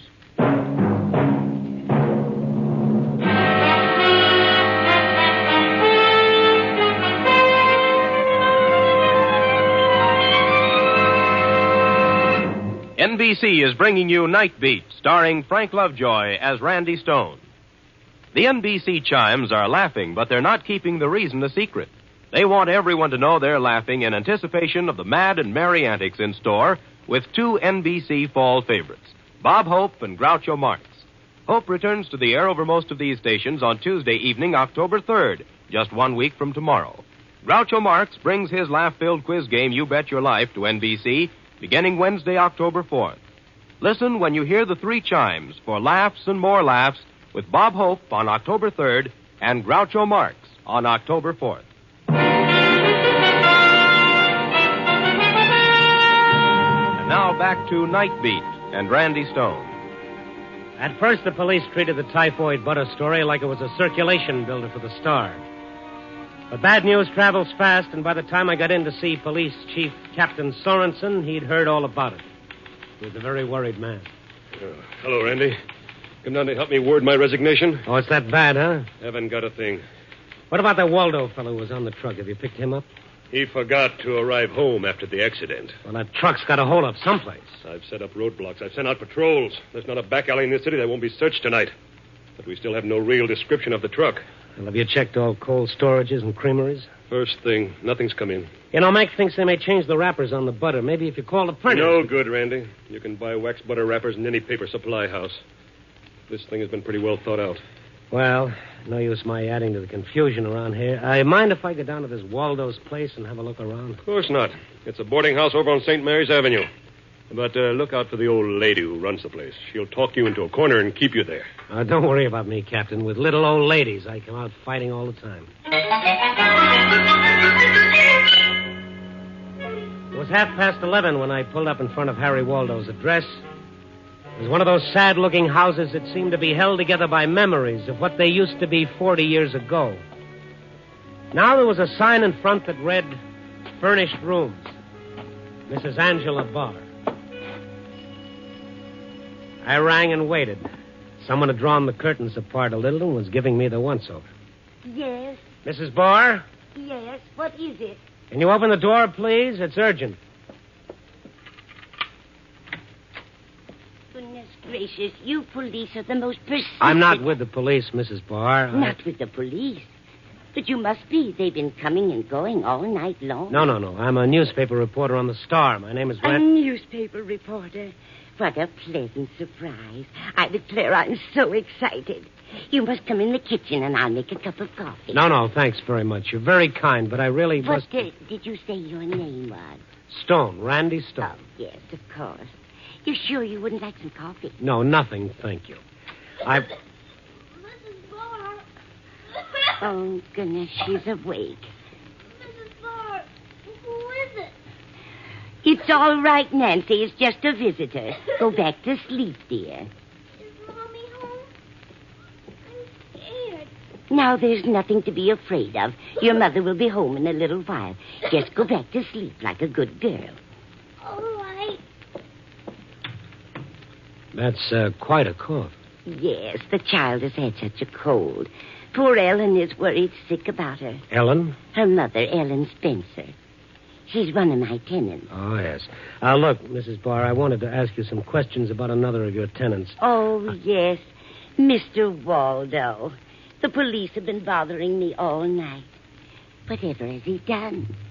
The police wouldn't tell me. Well, he's done plenty. He's stolen a truckload of butter from the flood area up north. stolen. Well, that's not all. That butter is contaminated with typhoid. If it ever gets into circulation, we'll... Oh, how dreadful. How very dreadful. Mrs. Barr, I have a favor to ask.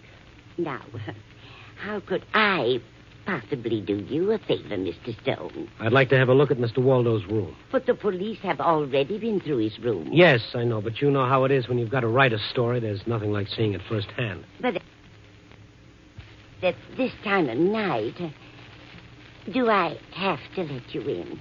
Well, legally, no. Well, then, You mean you refuse? not exactly. Only surely a rich and powerful paper like the Star. Now that Mr. Waldo has disappeared, I'm sure I'll never get the rent he owes me. Yes, I see. Now, how much? Oh, dear. Money is so hard to come by when you're old and alone. Now, if I had the $50, Mr. Waldo... It's worth 10. So little. Oh. Oh, but then, you're such a nice young man. And I do enjoy your newspaper so much. I'll take it. Her bright little eyes glistened as she took the 10 spot. Well, I guess it's like that when you're old. You can't eat too well. You can't sleep too well. You see life slipping by, but a 10 spot is something you can smooth out, put away, and look at again and again.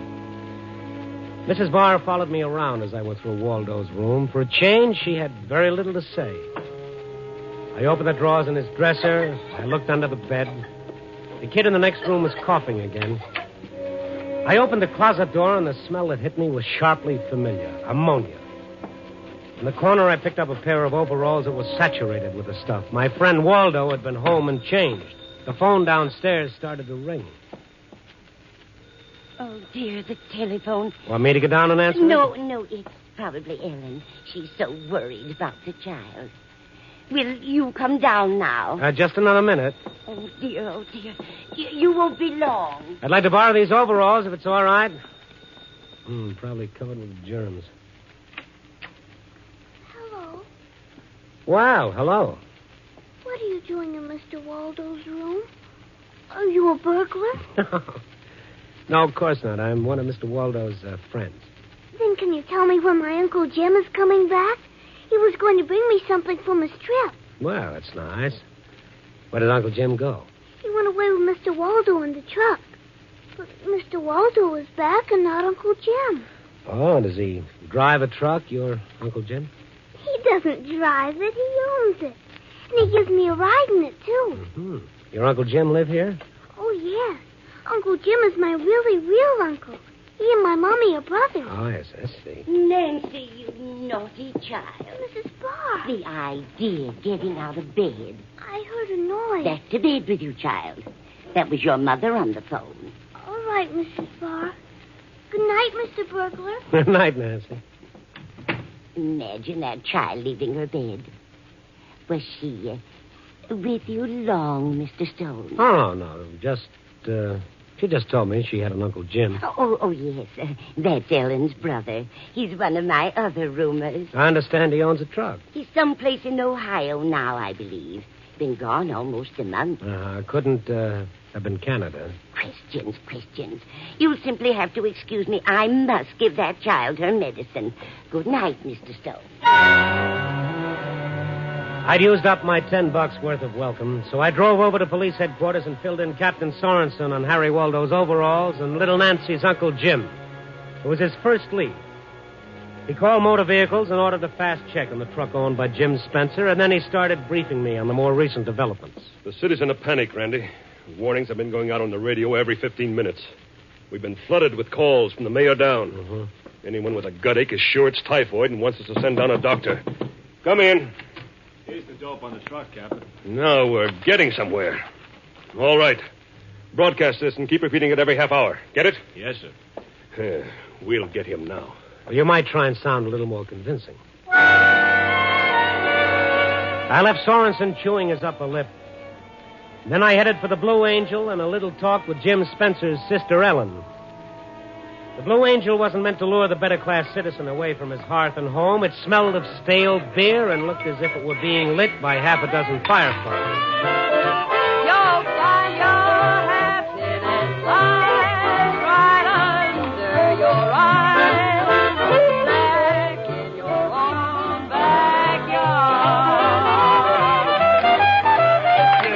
I found an empty booth and asked a waitress if Ellen Spencer worked there. And after a while, a girl came over. She was attractive in a tired sort of way. You asked for me? Will you sit down, Ellen? I've got to talk to you. I brought you some drinks. It's the rules here. If we sit with a customer, they gotta buy us drinks. That's okay. What'd you want? To talk. What about? Your brother Jim. You a cop? No. What about Jim? Where is he? I don't know. What business is it of yours? When did your brother and Harry Waldo leave on their last trip? A week ago. Mrs. Barr said Jim was in Ohio. Ah, that old hag. She's in her second childhood. Mm-hmm. Jim hasn't phoned you tonight? No. What's all the noise about anyway? The kid gets scared and runs out in a traffic accident, so they'll catch him and give him 30 days. He'll be back. Who told you about it? I heard it over the radio. Really? How did you know it was Jim? Well, You spoke to Harry. Yeah. He phoned me to tell me Jim was all right. Did he tell you they were hauling a load of stolen butter? Did you listen to the warnings over the radio about that butter? It's loaded with typhoid, that stuff is. Oh, that's a lie. Just a smart police gag to get the butter back. Harry tell you that, too?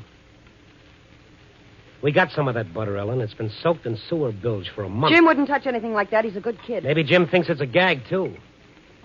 Might even get to eat some of the stuff. I don't know what you're talking about. Look, mister, I'd better go back to work. Ellen, you want it on a... I'll have to leave now. If you hear from Jim, tell him what he's up against. Yeah. Yeah, I will. And tell him to wash his hands. Good. I followed her to the phone booth or whatever the call was. It was brief. She hung right up, so I went outside, watched her through the door. In a few minutes, she came out wearing a coat. I slipped around the corner, watched her climb into a cab. I jumped into my car and followed. The cab stopped in front of her house. I parked my car half a block away, waited until all the lights went off, and then I got out and walked around to the back of the house. Somewhere inside were the directions to that missing butter. It was easy raising one of the kitchen windows. I climbed in. I stood for a minute, getting used to the dark. And then suddenly a switch flicked on and the place was flooded with light. Randy Stone, Esquire, standing there, stupidly blinking his eyes. Ellen walked a few steps toward me. She didn't scream. She didn't holler. Isn't this carrying your job a little too far? I knocked on the door, but nobody answered, so I turned the knob. Well, turn it again and get out. Somebody phoned you just before I left the Blue Angel. Was that Jim? That's none of your business. Now get out. If I go, Ellen, the place will be swarming with police in 15 minutes. What do you mean? Just this. You know where Jim is. If you won't tell me, you'll have to tell the cops. And when you do, you'll be involved. They'll make you an accessory. Well, let him. Where's the old lady? Out for a drive. At 1:30 in the morning? She's the one who phoned me. She said she was going batty with cops hanging around. She had to get out of the house. Ellen, for the last time, where's Jim? I told you before, I don't know. They're closing in on him. You'll be doing him a favor if they get him before he sold any of that stuff. Oh, are you still working that typhoid gag? It's no gag, believe me. You want the lab report on it? No. All right, then listen to it this way. Maybe you'll understand it. The kid sits down to eat, and his mother hands him a piece of bread and butter, only it's not butter. Something that's been lying around in the filthy sewer water for a long time. 10 or 11 days, the kid gets sick, like your kid. He's burning with fever one minute, and the next minute he's as cold as ice. His tongue is thick, and his guts feel like they're bursting. That's what typhoid is like. Stop it, will you? If a good doctor gets to him, the kid may live. Lots of kids may not be that lucky, Ellen. Also, you can keep your kid brother out of jail. Look, I don't know where he is. When did you talk to Waldo? He phoned me at the club. He laughed about that typhoid stuff. Where did he phone I from? don't know. Someplace in town. Now, let me alone. Would that be... I'll take that. No, you won't. Ellen made a grab for the phone, but I beat her to it. She clawed at me. I had to get rough, but I got the receiver. Hello. This is the long-distance operator. Yes? On your call to Elwood, we are unable to contact Mr. Jim Spencer. Shall we continue to try? No, thank you. Was that Elwood? Yes, sir. Elwood, Illinois. Thank you, sir. That was it, so they'd gone on to Elwood. I called Captain Sorensen. He picked me up in a squad car with two of his best men. It was a 70-mile ride to Elwood, and we made it in a little over an hour. It was after 3 a.m. when the clerk at the only hotel in town showed us his register. There was no Waldo and no Spencer. Then Sorensen got a bright idea. He asked the clerk if there was a creamery in town. There wasn't. No cold storage plant either. Just old Mayor Hoskins' ice house down the road. We jumped into a car and drove over.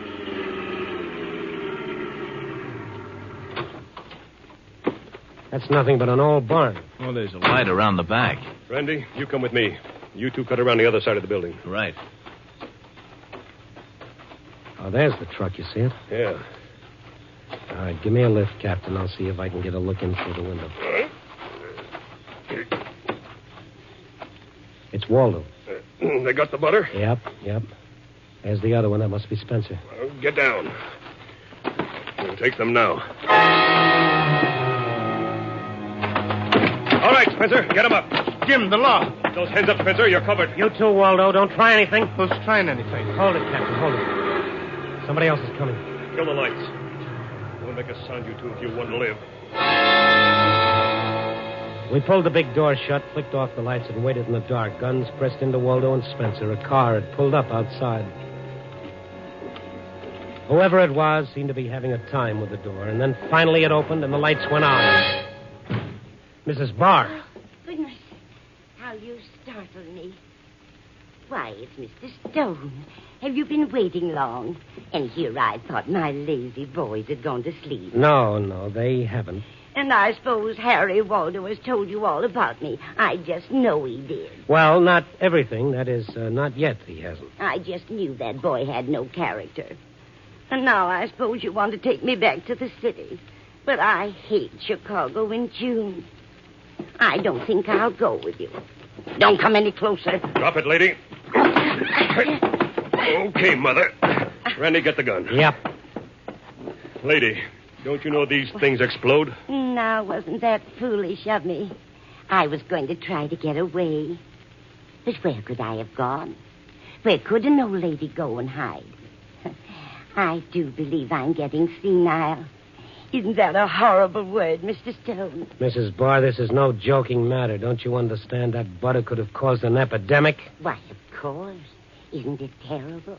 Yet you were willing to sell it? You didn't think I was going to eat it myself, did you? It was all I could do to look at the horrible stuff. But $10,000. That's such a lot of money to a poor old lady. Such a lot of money.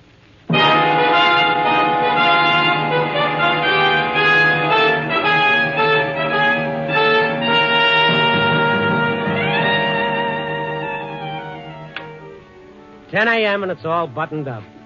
Oh, brother, what a nightmare if a thing like that had ever happened. And all from ignorance and greed. What's that old wheeze about money being the root of all evil? Well, it's not just money. There's got to be a touch of insanity sprinkled in along with it. Like that poor old lady.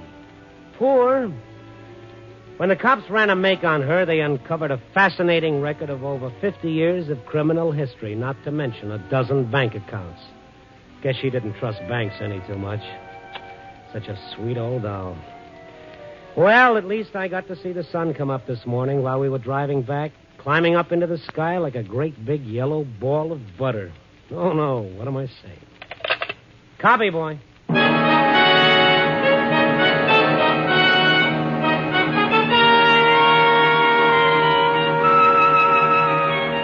Night Beat, starring Frank Lovejoy, is produced and directed by Warren Lewis and edited by Larry Marcus. Tonight's story was written by Lou Rusoff and Russell Bender with music by Frank Worth. The part of Harry was played by Don Diamond. Jane Morgan was Mrs. Barr. Others in tonight's cast were Joan Banks, Nestor Paiva, Peter Leeds, Ann Whitfield, and Tudor Owen. Frank Lovejoy may currently be seen in Milton Sperling's production Three Secrets, released by Warner Brothers. And now, here again is the star of our program, Frank Lovejoy. Thank you. Ladies and gentlemen, here's important news about Night Beat. Next week, we're moving to Friday evenings over most of these stations. That's beginning 1 week from this Friday. On October 6th, you'll hear Night Beat at 9 o'clock Eastern Standard Time on Fridays. So would you listen then to our next adventure 11 days from tonight? I'll see you on Friday, October 6th. Good night. Listen on Friday, October 6th, and every week as Randy Stone searches through the city for the strange stories waiting for him in the darkness.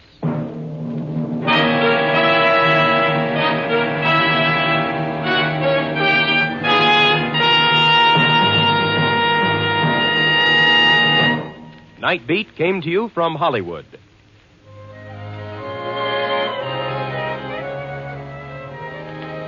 Three chimes mean good times on NBC. Friday, October 6th means the return of Chester A. Riley, played by William Bendix, in the hilarious The Life of Riley. Mom, Babs, Jr., Digger Odell, and the entire cast will be on hand to join in the fun. Saturday, October 7th is the day when Dennis Day and Judy Canova will be back on the air. Make a listening date now.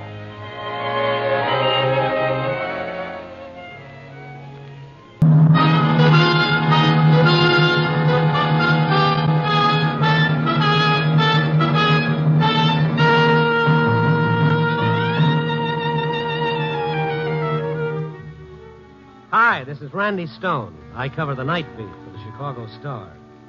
Stories start in many different ways. This one began with the pursuit of a dream and ended with the death of a nightmare.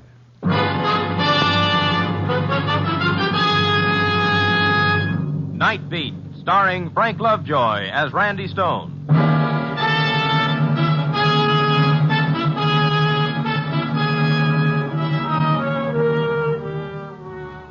It was one of those quiet, dull nights with the fog rolling in from Lake Michigan and nothing apparently happening anywhere. I cruised the city from the Gold Coast to the river, haunted Ricardo's bar for a while, and later prowled the tougher sections of town. Nothing at all. By the time I landed at Queenie's Bebop Club over on the south side, I was getting dark circles under my disposition. My train of thought was a string of empties going nowhere.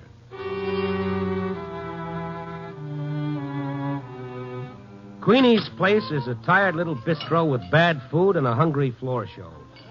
Queenie herself looks like the poor man's Lillian Russell, and sometimes she joins the show to give out with a song.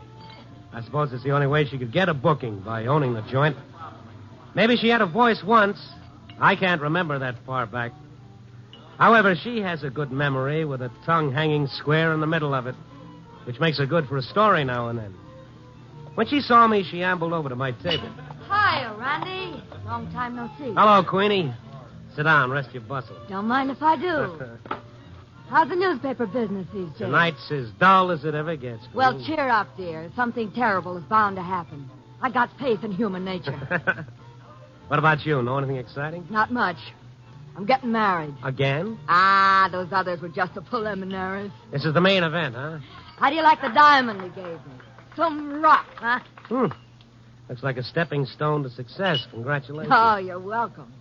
Sam's from Texas, Randy, a regular oil typhoon. No kidding. A typhoon.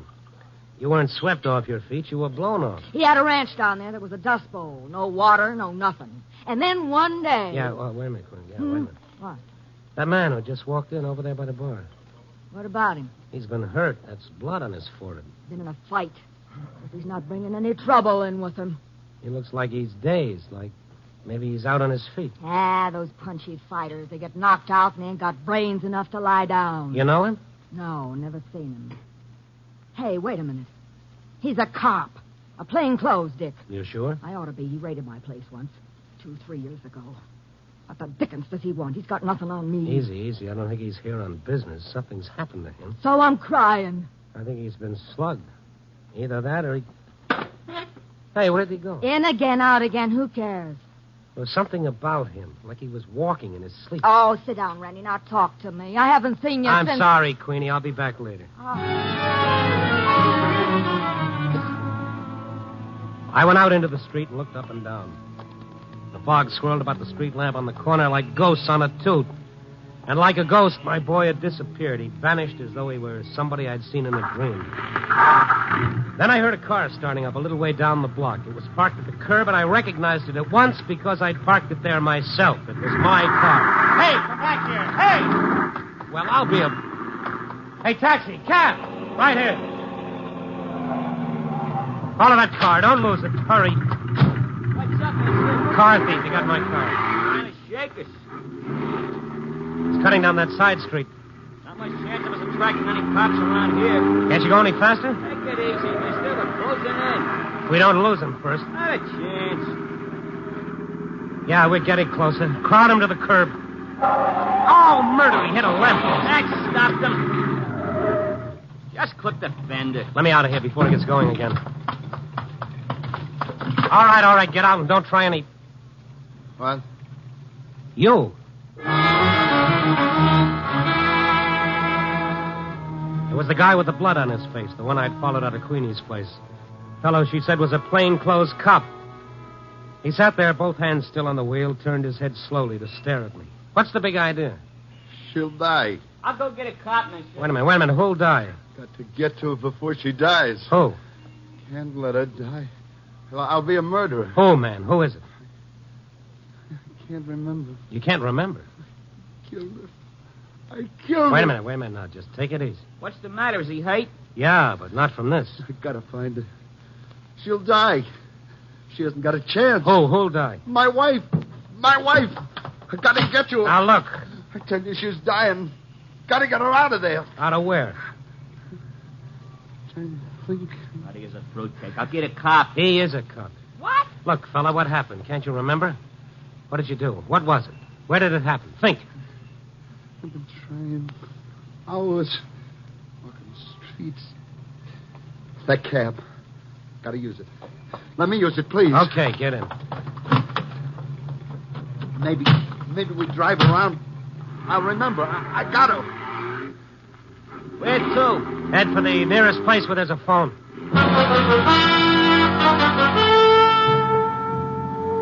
They say that a clear conscience and a poor memory usually go together, but in this case it was the other way around. This poor devil was tortured by a guilt he couldn't remember. The very fact that he couldn't seem to sharpen it and make it worse. He stared at me, his fist clenched, burning in a private hell of blind remorse. Well, if he were a cop, it wouldn't be hard to find out who he was. We pulled up in front of a drugstore, and I asked if he didn't remember being a detective. Now, after all, you wouldn't forget being on the force, would you? Detective. Yes, that's right, I am. City police. What detail? Promoted to burglary 1947. Let me see your badge. Badge? Yeah, inside your coat. What's the number on it? I haven't any badge. Well, you must have an identity card. Let's see your wallet. Wallet? Yeah, get it out, huh? As I have one, yes. Here. All right, empty it. Your pockets, too. $7. Some change, a book of matches, nothing with any address on it. An IOU for $300, signed Hollis Rogers. That mean anything to you? Nothing, huh? This all? Did you look in all your pockets? Yeah, all of them. No card here, nothing. A cop would carry an identity card. I had one. I think it was 1,000,000 years ago. Mixed up. Look, I've got to get to her, I tell you. Well, you can't if you don't know where she is. Stay here. I'll be right back. Stick with him, cabbie. Make it snappy, pal. This hack ain't no padded cell. I found a phone booth in the drugstore and called police headquarters. I got through to Sergeant Kalski and told him my problem. Yeah, blue eyes, sandy hair, about 28, 5'11". Okay. So that could be practically 6 dozen guys around here. I'm surprised at you, Stone, letting a nut sell you a bill of goods like that. Oh, now hold your horses, Kalski. You can check and find out what men were put in the plain clothes and assigned to burglary detail back in 1947, can't you? Waste of my time, Stone. The guy's a psycho just because he... Now, wait a minute, Kalski. You were in burglary in 47. I'm sure if you saw the guy, you'd recognize him. He's got kind of a scar over his left eyebrow. That mean anything to you? Scar? Well, describe it. Well, it's curved about 1.5 inches across, sort of like a new moon. Officer, I worked with had a scar like that. Guy with a baseball. A fellow named Kenny Day. Kenny Day? He fit the rest of the description? Yeah, he did. What do you mean, did? Why past tense? Because he's past history, Randy. Kenny Day resigned from the force 2 years ago. Oh. Studying law on the side, as I recall. One of those ambitious punks. You got his address? I can look it up in the file. Will you? I'd sure appreciate it. Okay, but... Look, Stone, one thing. This guy you think might be Day, the guy who says his wife's in danger? Yeah. Kenny Day wasn't married. He didn't have any wife.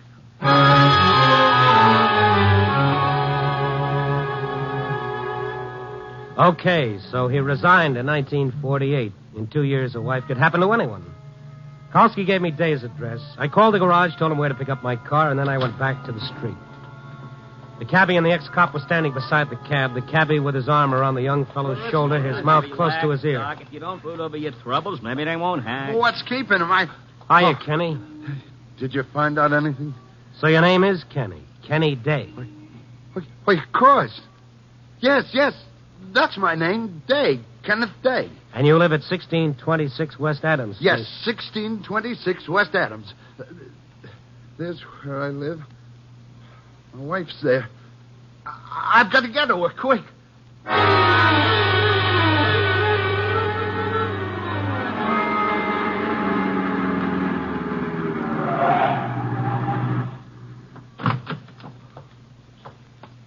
This it, you remember? Yeah. Yeah, this is it. This is where I live. All right, come on, let's go up. What floor are you on? Floor? Which is your mailbox? I don't see your name. There's my box. This? The name on it isn't yours. It's Joe Tonetti. I don't get it. That is my box. Well, we'll soon find out. It's the second floor back. Come on.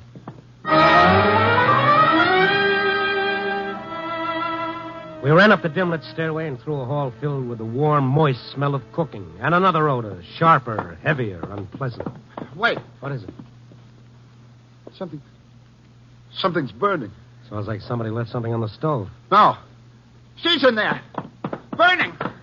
Ann! Easy. Someone's coming. What's the matter with you? Who are you? Hi. I'm Mrs. Tonetti. What's the matter? You crazy? You bang on my door? I live here. Huh? What you say? Ann! I call the cop. Get out of my house. What you want? Wait a minute. Now, wait a minute. It's burning. Easy, Ken. My ravioli, she burns. So what? You crazy? Out of my way. No, you don't come in. You drunk. Help! Kenny, there must be some mistake. Get out! She's in there. I've got to get her out. I tell you, I've got to get her out. I've killed my wife.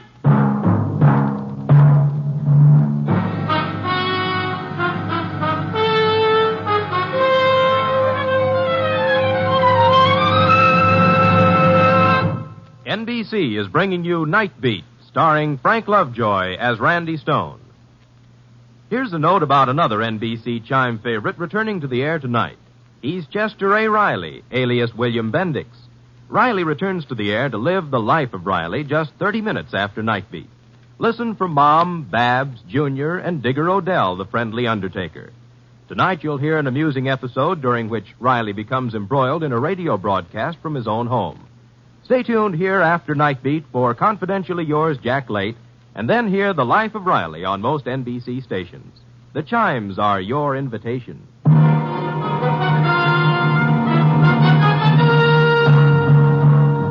And now back to Night Beat and Randy Stone.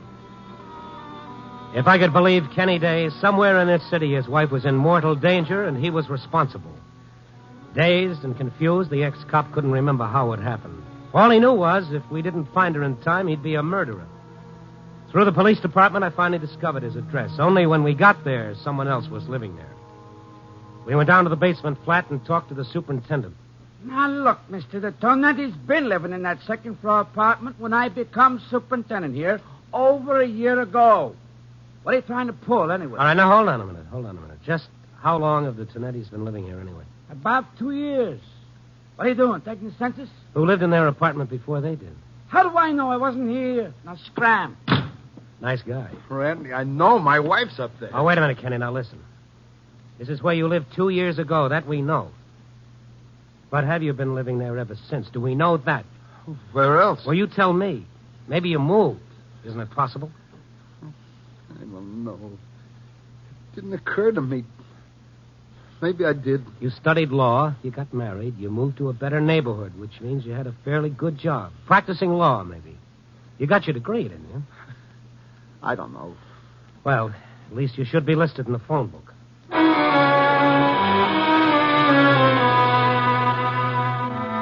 We stopped at a cigar store on the corner, went in, put our heads together over the phone book. No lawyers under that name, but there were lots of dates. Kenneth J. Day. Here's one for Kenneth M. Kenneth S. Which one is you? I'm not sure. All right, call them up, all of them, and find out. Yeah. Yes, of course.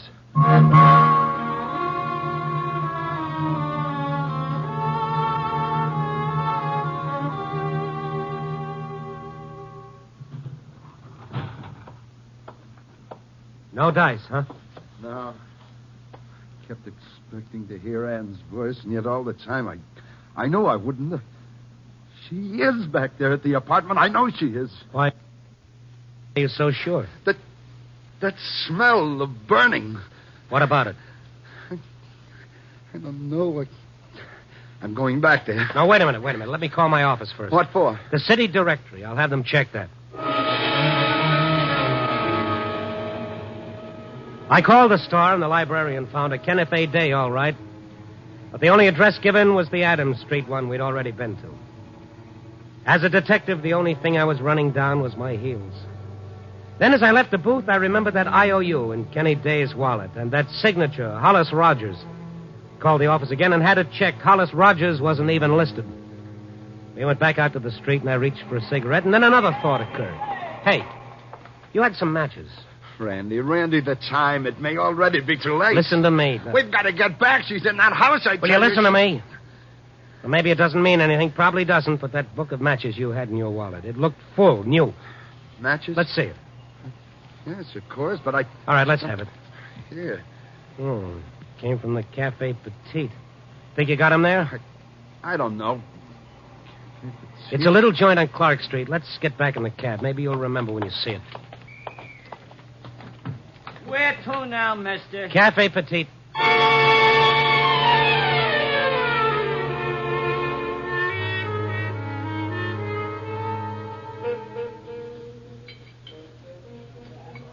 Well, this place mean anything to you? No. Nothing. Looks like you've blacked out on anything since 1948 except one thing. You married a girl named Ann. Come on, maybe the bartender's seen you before. Hey, Mitch, that's well a big.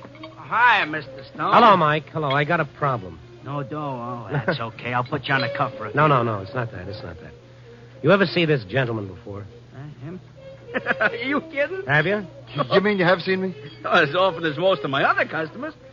Hey, what's your gag? It's no gag, Mike. He just doesn't remember. You know where he lives?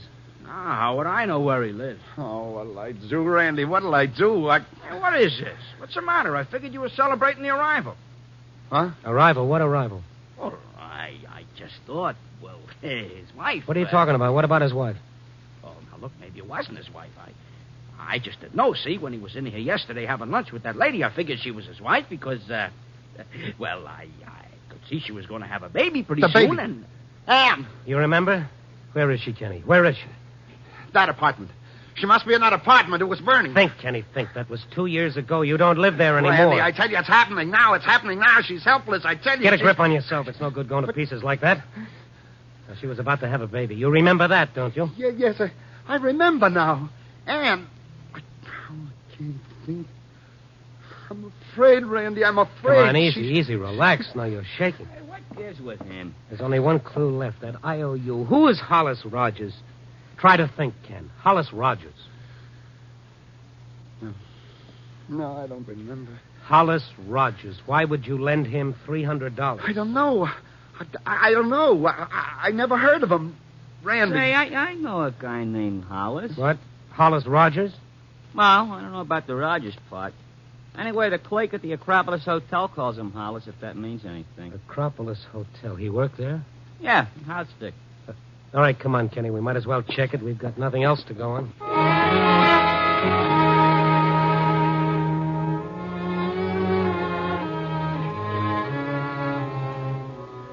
The Acropolis Hotel sported a grimy, worn-out elegance and included a big front window looking out on South State.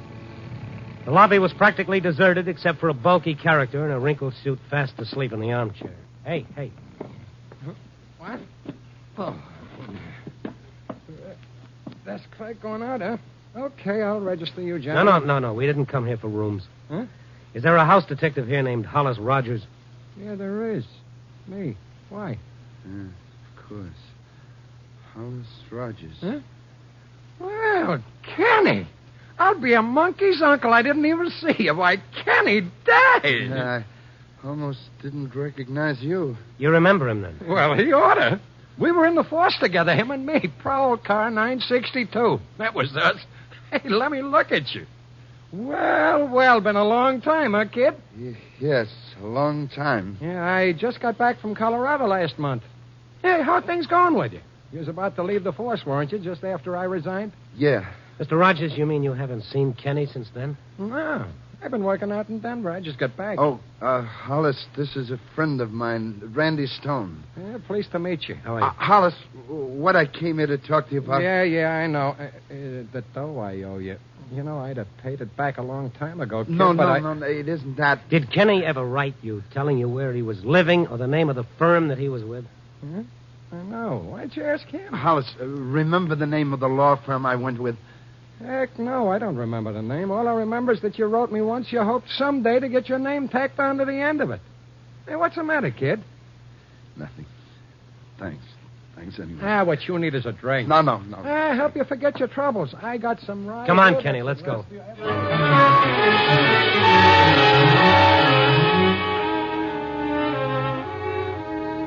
From the color of Hollis Rogers' nose, I imagine the only thing drink made him forget was when to stop. We went out into the street and got into the cab. Our fund of information had increased measurably.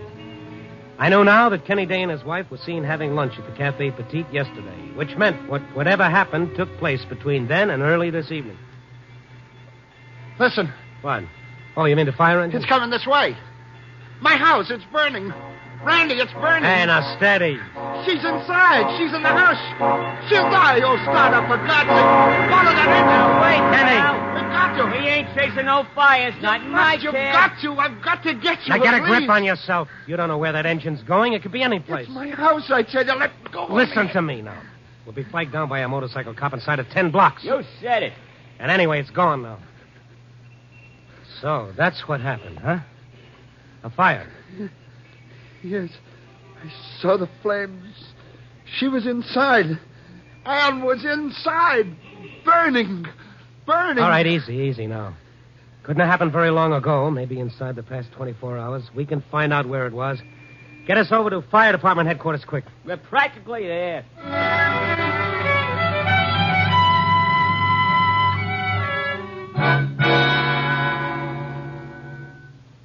You mean you don't remember where you live?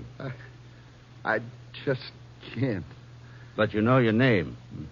What about the phone book? Oh, we've already gone through all that, Chief. It could be he just moved, or maybe the phone company hasn't installed a phone in his house yet. All he remembers is that it was on fire and that his wife was in danger. Day. Yes, Kenneth A. Day. If there was a fire connected with that name, it would have been reported within the past 30 hours at the outside. I'll check. Be in this box on my desk. Thank you. There'd normally be about 40 fires reported in that time. Day. That's right. You own the property, Mr. Day. I don't know. I don't know. Now, of course, if there were any casualties, the names would be listed. Day. Yeah, here we are. Fire reported at 6:10 p.m. Where? 2845 Hemlock Drive. Yes, that's it. My wife. Oh, sorry, but the full report hasn't been filed yet from the district station. Fire was only reported a few hours ago.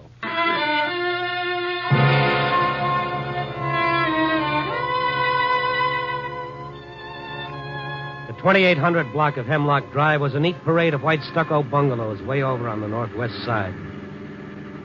Wasn't hard to find number 2845, because 2845 was merely a gap in the moonlit row of houses, a gap as conspicuous as a missing front tooth, and littered with the charred remains of what had once been Kenny Day's home.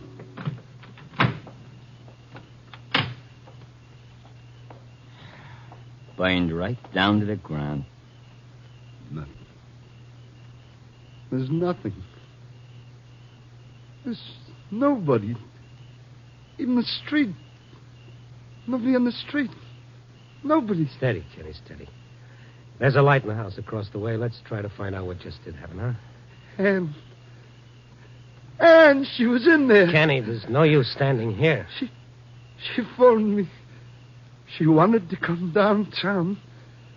She wanted to have one last evening out, just the two of us. I said she couldn't. I made her stay home. I didn't want her to come downtown. I was afraid maybe if I hadn't made her stay, she'd be alive now. Yeah, I killed her. Kenny, it wasn't your fault. You were thinking only of her welfare. Here comes a cop, Randy. Hey, what are you doing? It's all right, officer. That used to be this man's house. Huh? Oh, why, hello, Mr. Day. I didn't recognize you in the dark. Too bad you're losing your house, especially with the baby coming. Or should I be congratulating you now? What are you trying to say? Wait a minute. You were here during the fire? Yes. What do you mean? Should you be congratulating me? What happened? Tell me. Why, you...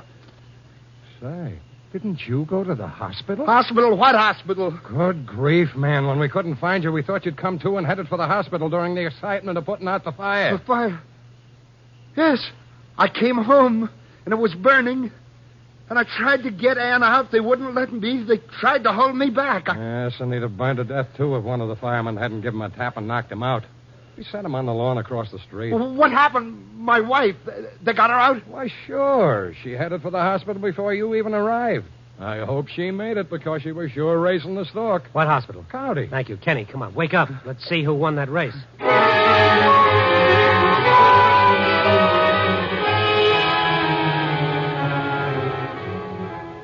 I don't know how many traffic laws our cabbie broke speeding back to the city, but they would probably have added up to a young fortune in fines. Finally, we skidded to a Hawley County hospital, piled out, and invaded the place. The nurse at the desk checked with the maternity ward, and after some endless minutes, she hung up. Well? Mrs. Day gave birth to a boy, 8 pounds, both doing fine. Boy. Well. What do you know? Which one of you is the father? The father? Oh, him. Yeah, take a bow, pal. Can I see you? I guess you can. Right this way. He's still in a daze. And you'll be in a daze, too, when you see what my meter reads. You trying to spoil my evening? Don't let it throw you, Doc. Charge it up to education.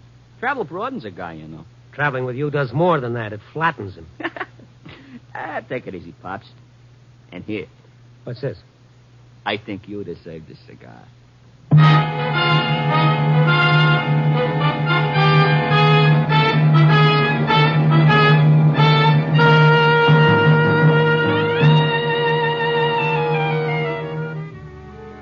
Well, another night about to slip into sunrise and another edition about to go to press. Kenny Day's battle with his conscience is won, and the curtain of his subconscious is lifted, as they say in the psychology books. Not that he really had anything to feel guilty about, of course, but conscience works in peculiar ways. To some people, it's as useless as a glass eye at a keyhole. It never keeps them from doing anything. It merely keeps them from enjoying it. Yes. Copy, boy.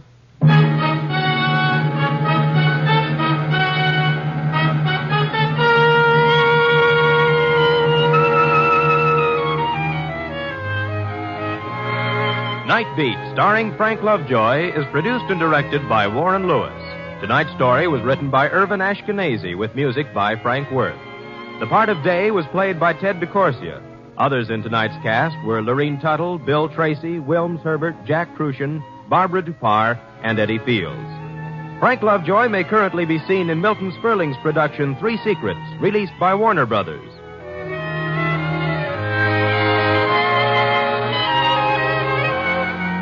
Listen next week at this time and every week as Randy Stone searches through the city for the strange stories waiting for him in the darkness.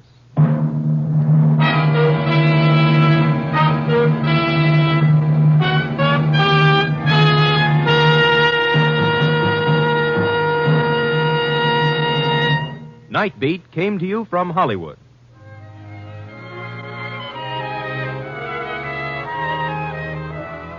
Three chimes mean good times on NBC. Mystery fans will enjoy the Sunday lineup of action-packed adventure shows on NBC. Sunday tune for The Falcon, High Adventure, The Big Guy, Charlie Wild, and $1,000 reward. 5 thrill-filled shows packed with intrigue and mystery. Listen Sunday on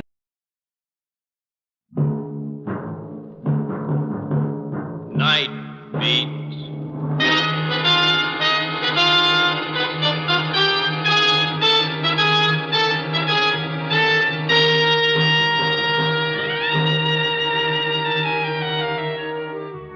Hi, this is Randy Stone. I cover the Night Beat for the Chicago Star.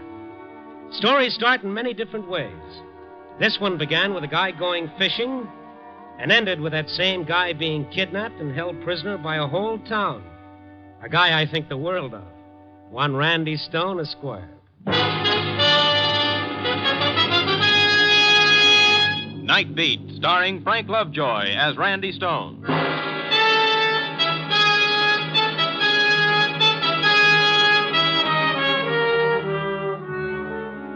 The remnants of my so-called vacation this summer were spent at a fishing lodge near Duluth, Minnesota. It was the ideal spot for a jaded journalist to relax. No newspaper, no radio, no shaving. Nothing. Idle talk was punishable by solitary confinement in the boathouse. And fish, there were tons of it, some of them this big, not to mention the ones that got away. My cabin came equipped with a French Indian guide who could fry those fish like nobody's business. Come and get it, Mr. Stone. Magic words, LeBois. You catch them, I cook them. Mm-hmm. Stone. Mr. Stone. Somebody call you from the main lodge. I go see. Mr. Stone's wanted on a telephone. Chicago calling, Mr. Stone. Chicago? Tell him I'm not here. I'm gone for the day. Okay with me, but they said it's urgent. Yeah, well, tell him you couldn't find me. It's a Mr. Burton that's calling. My city editor? What does he want? Where are you going? Like you said, I'll tell him. Wait a minute. I'll tell him myself. Civilization. I cursed the tentacles of the telephone system that could smoke you out of paradise itself. I wish I had the guts not to take the call, but we're all slaves to the telephone one way or another. After all, you never know what might be at the other end. I hiked across the clearing to the main lodge and into the big empty lobby. The phone was still off the hook. Hello? Randy, this is Burton. Mr. Stone is not here. He was last seen chasing a city editor through the forest with a tomahawk. How are the fish biting? Just fine. I'll tell him you called. Bye. Hold on, Randy. How far are you from Duluth? Oh, 40, 50 miles. Why? Remember that Pierce kid who shot the gas station mechanic a couple of weeks ago? Well, you see Canfield on the police beat. It wasn't my story. I know it wasn't, but do you remember him? Yeah, I remember. What about him? He escaped a couple of days ago, got out of the hospital ward. Oh, thanks for calling. I'll do my best to avoid him. His family lives in a town north of Duluth, Pierceville. Can't be very far from where you are. He may be headed there. Well? Why don't you drive up there, Randy, and look around? Some beautiful women in those small towns. His name's Einar Pierce. Stands 6'1", 24 years old, fair hair. Yeah, I know what he looks like. You had him all over the front page for 2 days. Get out there right away, will you? You asking me or telling me? Okay, I'm asking you. Well, that's nice. Yes, Mr. Burton. Get going. LeBois told me how to get to Pierceville, but he frowned at the idea of me going out there. He told me the whole town was full of Pierces and that they weren't too friendly if your name wasn't Pierce.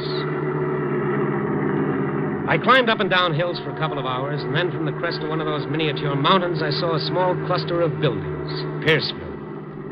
I crawled down the side of the hill in low gear and hit the main street. The place seemed deserted, so I pulled up in front of the general store. A couple of men watched me as I got out of the car. When I walked into the store, they turned away from their window and stared at me. There was an Ichabod Crane character behind the counter. Something for you, mister? Yeah, cold drink, anything at all. Orange? That'd be fine. Any place a guy can get some supper? Nope. No cafe in town. Ain't that right, Gus? That's right. There's no hotel, neither. We don't cater much to the tourist trade. Yes, it's easy to see. What happens if a guy wants to stay over? You just don't. That's nice and cozy. Maybe you need a passport to drive through your town. Not if you're passing through. If I was you, I'd get going. Them roads is hard to drive at night. Mm-hmm. Mind if I use your telephone? It ain't working. Hello? He's not here yet, Mr. Pierce. Yeah, he is. Just stopped in for a minute. He's leaving now. That's right. I thought that phone was out of order. You can call in, but not out. Well, you mind if I try? I've got a way with broken down telephones. Keep away from it. I see. Somehow I knew you'd say that. Pete, get out there and head him off, quick. Right. Hey. The fellow out there in that car, that's him. Einar Pierce. Hold him! Stay put, mister. That's a gun I got in my hand, a real one with bullets and all. Are you crazy? That's Einar Pierce. He's wanted for murder in Chicago. Let me get the sheriff and... Just stay where you are. Well, I can't argue with a gun. Now get moving. Into the back room. You know what you're doing, fella? You're helping a murderer escape. You're mistaken, mister. Now get moving.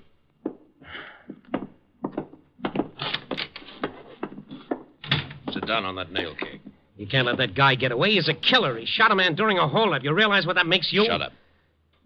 Listen, Gus, put down that gun. Let me get out of here. Some other time, not today. Mister, you're holding me against my will. You know what the law calls that? Kidnapping. Maybe you'd like me to tell you about some of the penalties for kidnapping? Save your breath, mister. I know all about it. I ought to. See, I'm a sheriff. I don't know whether I was being kidnapped or pinched, but with that .45 staring me in the face, I wasn't asking any questions. The big guy who said he was sheriff kept me there about 10 minutes, and then he steered me out the back door and followed me up a gravel pathway that stopped in front of a 2-story frame house. He knocked on the door. Yes? He's here, Paul. Bring him in. Go on. Sit you down, Mr. The prisoner's name is Stone, Randy Stone. Mr. Stone. Are you with the Duluth police force? I'm not a policeman. I'm a newspaper reporter. He's a tricky one, Paul. You come looking for Einar? Yeah, I should have brought a troop of infantry with me. He recognized him in the car. That's too bad. But it's not to be helped, I guess. Oh, by the way, Mr. Stone, I'm Rolf Pierce. This is my son, Gus. I've met him on the wrong end of a gun. Hey, Gus, go see your ma. She's asking for you. Take my gun, Paul. And keep your eyes on him. I will, boy. I will. Mr. Pierce. Now, your son, Gus, who calls himself sheriff. He is sheriff, Mr. Stone. Well, if he is, a lot of the rest of you are getting yourselves into an awful mess. Einar Pierce is wanted for murder. To help him get away adds up to some serious complications, not to mention the fact that I'm being held a prisoner. It was bad luck for us when you came along. Well, I don't get it. Your son is sheriff, and still you're willing to let him ruin his life. And at this minute, Einar's making good his escape. You're wrong about that, Mr. Reporter. Einar will not run away. He's a desperate man, Mr. Pierce. You don't know what he's liable to do. But I do know, Mr. Stone. You see, Einar's my son, too. A nice little trio. Einar Pierce wanted for murder, his brother the sheriff, and his old man keeping him out of the hands of the law. Gus came downstairs after a while and sat opposite me, his gun in his hand. Then the front door banged open and the old man got up. That you, Einar? Yeah. Me. Who's this guy? This is Mr. Stone, Einar. Officer Stone, you mean? He's no cop, Einar. He writes for the papers. Just as bad. Newspapers have been pretty good to some criminals. You'll not refer to my son as a criminal, Mr. Stone. Why don't you let the court judge that? Can't you see what you're doing? Keep minding your own business, mister. He'll get to court in good time. At midnight, we'll be turning him over to the police from Duluth. You're going to turn him over? I kept telling myself, get home, Einar, and you'll be all right. They'll never get you. When I get home, so what? My own family turns on me. No better than those I run away from. You shouldn't be the one to talk about family. Okay, Brother Gus. Go ahead and play sheriff. Turn me over to the cops so I can fry. So long as I don't hurt the family's pride. A Pierce will be beholden to no man. A Pierce will run away from nothing. Not even death itself. Einar, I'll ask you to remember we've a guest in the house. Maybe I'd better go out and sit on the porch a while. No guest of mine sneaking, prying reports. You've said enough. I'll say more. No, you won't. Not if I have to. What? Will you shut up? No, you're all a bunch of hypocrites, including Prague. Yeah. You'll be sorry for that, Gus. You had it coming, Einar. Let's see about that. Where's Nancy? In her room. I hate to interrupt a family reunion, but if you folks will excuse me. Oh, yes, of course. You must be tired, Mr. Stone. I'll show you up to a room where you can rest a bit. Yes, that's a good idea. Einar's got better manners than he led you to believe, Mr. Stone. I guess he's a little excited with the wedding and all. The wedding? Oh, didn't I tell you? Oh, no. It's more fun to be surprised. Come 7 o'clock, Einar and Nancy are getting married. Here in this house. And with that little item for the society page, the old man left me. It was a nice little room, locked door and all. I sat on the edge of the bed and tried to puzzle it out. Here was a group of people, all seemingly decent, respectable folks, digging themselves into a mess which included murder and kidnapping. For what? The sound in the next room interrupted my mental gymnastics. It was a woman crying. I couldn't figure out why the sound seemed so close, and then I saw a hole cut in the wall a little over my bed. It was meant for a stovepipe to go through, but it served even better as a peephole. By standing up on the bed, I could see clearly into the next room. There was a girl in there, standing in the middle of the floor, crying her heart out. Einar Pierce was pacing up and down in front of her. I pulled my head a little to one side so that I couldn't be seen. Oh, Nancy, please stop your crying. A wedding day, Einar. What a wedding day. Well, it don't have to be like Pa wants, honey. Do what I say. Come with me tonight and they'll never get us. And hide out the rest of our lives. What about your father? What would it do to him if you were to run out on him? Oh, the island will be our own. Nobody knows about it but me, Nancy. They can look for us until doomsday and not find us. We couldn't do that to your folks. We'd never be happy if we did. You know it. No, Einar, we'll have to wait till you're... Till I'm what, Nancy? I killed a man. And give me the chair. Can't you understand? I can get away tonight. I've got it all planned. The boat will be waiting, Nancy. If you love me, you'll come with me. I love you, Einar, but I can't. All right, then I'll go myself. Want to tell them where I am? Go ahead and do it. Where are you going, Einar? To get cleaned up for my wedding. Nice wedding. A ring for the bride's finger, another one for the groom's neck. Einar!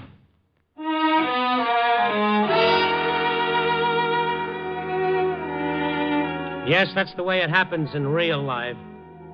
None of those clearly defined black and white, good and bad storybook characters, but mixed up flesh and blood human beings. I lay down on my bed and tried to figure them out, to figure exactly what kind of part I played in that crossword puzzle. And then a key turned in the lock of my door, and Mr. Pierce came into the room. Yeah. Have a good rest, Mr. Stone. Not bad. Mind if I sit down? Well, that's what I call a courteous approach to a prisoner. You'd make a fine warden, Mr. Pierce. I'd rather think of you as my guest than my prisoner. Okay, warden, have it your way. I've got to have a wee talk with you. I want to remind you, Mr. Stone, that when this is over and you make your report to the police, this whole thing's my doing. Nobody else's. Well, it's not that simple. As far as I can see, you've had lots of help. The whole town, I might say, not excluding the sheriff. I've been giving the orders, Mr. Stone. I see. Now that you understand that, I'm asking you to attend my son's wedding on one condition. And that is? That you talk to no one about Einar. That you'll not mention a word of it to Einar's mother. And if I don't promise? I'll keep you locked up till the dance is over. The dance? Well, you didn't think there'd be a Pierce wedding without a dance, did you? There'll be the whole countryside at the town hall tonight. Well, what do you say? Supposing I tell you that Einar's planning to get away tonight. As my guest, I'd say you're mistaken. As a prisoner, I'd say you were a liar. I suppose I couldn't convince you that he is. No.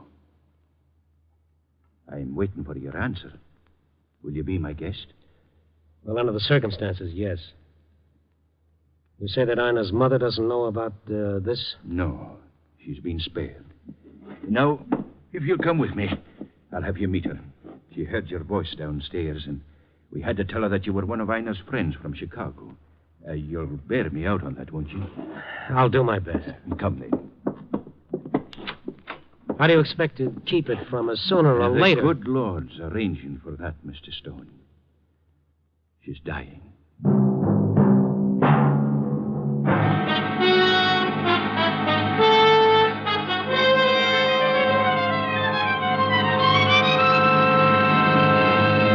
NBC is bringing you Night Beat, starring Frank Lovejoy as Randy Stone. Here's a note for Sunday listening on most NBC stations. David Niven and Geraldine Fitzgerald will co-star in Sunday's Theater Guild on the Air production of I Know Where I'm Going. Make a note to hear David Niven and Geraldine Fitzgerald in this great drama Sunday on Theater Guild. Theater Guild is heard immediately after Tales of the Texas Rangers, which stars Joel McRae. Sunday, it's Tales of the Texas Rangers, then Theater Guild. Both fine shows for you to hear. And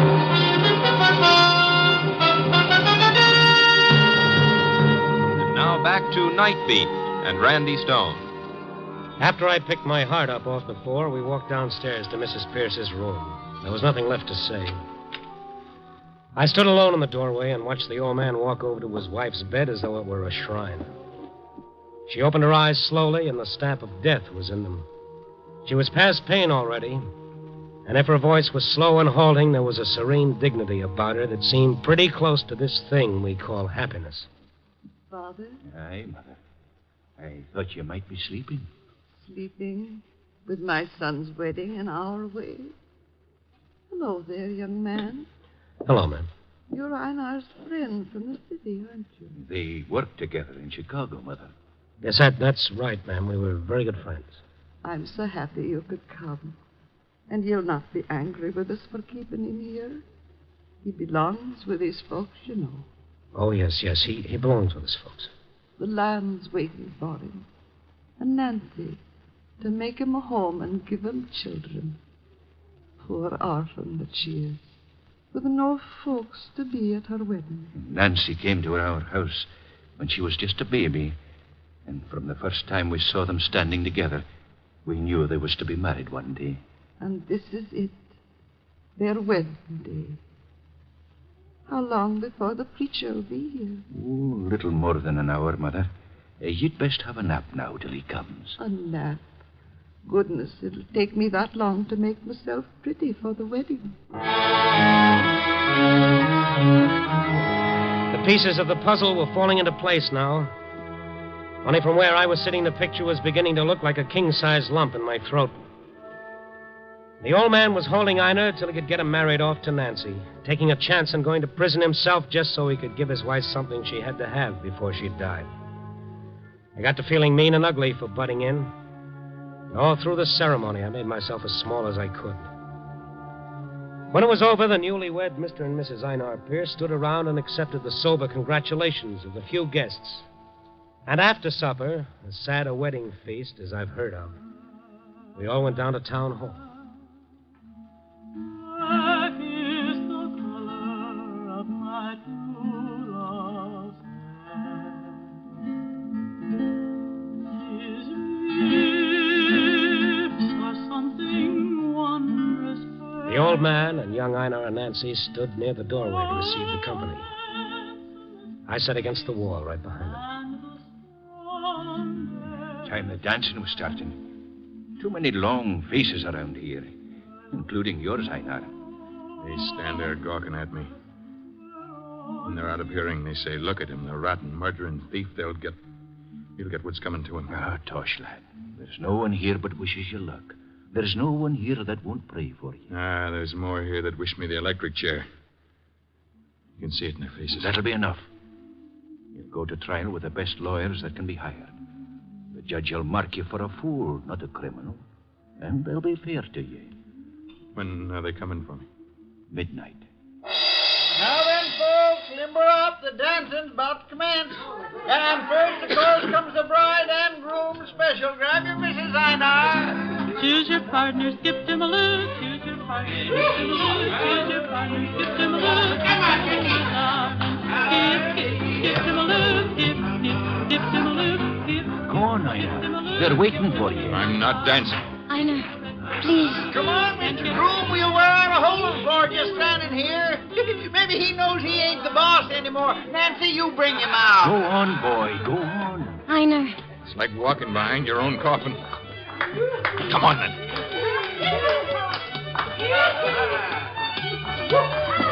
They started to dance, and in a few minutes, some of the younger kids joined them on the floor. Mr. Pierce came and sat down with me. Are you enjoying yourself? It's an experience I'll never forget, I'll tell you that. Well, now, if you take a liking to some of the girls, ask them to dance. Oh, there comes Gus. I've been wondering about him. Everything's all right, Paul. Ma said she can hear the music from the house. Sounds fine. I wish you could be here with us. She said to tell you that she was standing at your side. Thank you for telling me, son.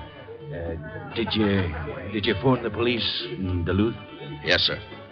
Take him a couple of hours to get out here. Gus. Yes, Mr. Stone? Can I talk to you for a minute alone? I guess so. Let's go outside.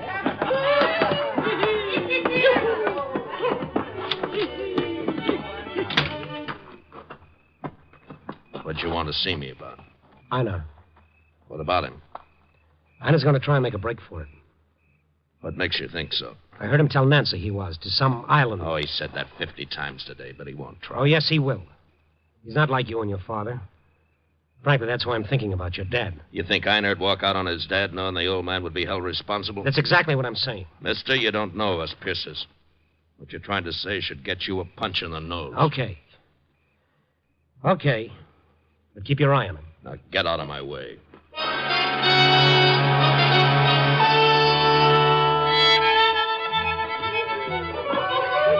When I got back into the hall, they were finishing the square dance. It was nice to watch. 11 o'clock, the big clock on the wall said. I moved up close to Einar and his wife. If he was going to try to get away, it would have to be soon. The music blared up, and suddenly Einar grabbed hold of his wife's arm and steered her onto the floor. A frightened look came into her eyes, and she tried to pull back, but Einar whispered something to her, and she let herself be led away. I knew that something was going to happen. I wanted to be near and try and stop it. I walked up to a gorgeous brunette standing against the wall, the girl who'd been singing a while ago. May I have this dance, please? Love to. First time you danced tonight, isn't it? Yeah, I was afraid you girls wouldn't dance with a foreigner from Chicago. Well, come on. A 1 and a 2 and a 3 and a 4. Oh, hey, wait a minute. Take it easy, I kind of knew it. This better? Yeah, for a beginner. Isn't it sad? About Einar and Nancy, I mean. Yeah. Mind if we dance a little closer? Not at all. No. I'm to them, I mean. Oh. That door there, they're near now. Where does that go to? Downstairs, the basement. Why? Oh, nothing. I'm just curious. Can you get out of the building through the basement? Yeah. Why do you ask? You don't think. Oh, how can I think, lady, with you in my arms?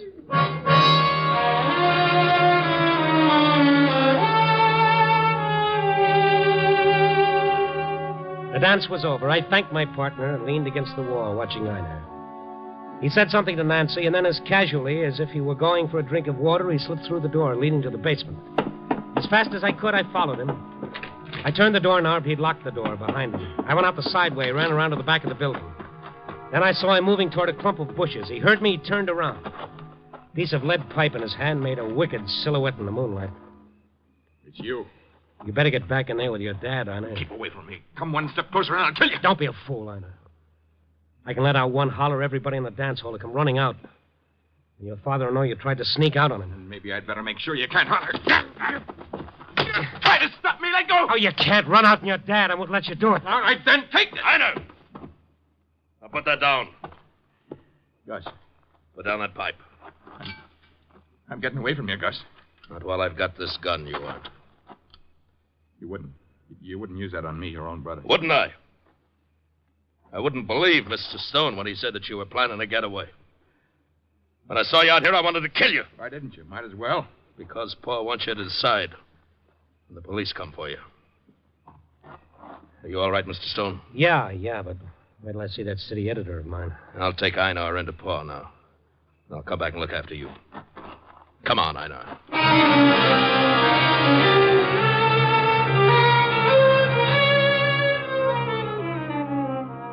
Gus came back and he nursed the lump on my head until it felt a little better. You think you can make it now? Pa's been asking for you. Did you tell him about Einar? I couldn't bring myself to do it. Well, I'm glad you didn't. Let's not tell him. Tell him that I tried to get away and you had to slug me. Pa'll feel hurt pretty bad. He's trusted you. He'll feel worse if he finds out how I really got it.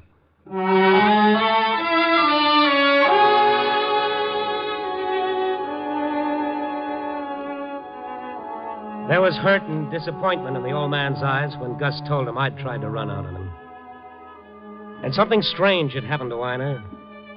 He stood quietly beside his father, his head bowed. It was a little before 12 now. Gus walked over to the orchestra and spoke to the dance caller. Then the drummer crashed the cymbals for attention. Attention, folks.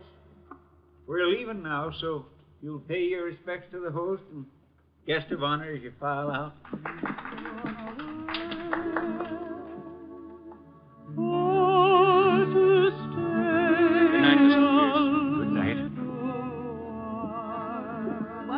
One by one, the couple shuffled past the little group and made their awkward speeches.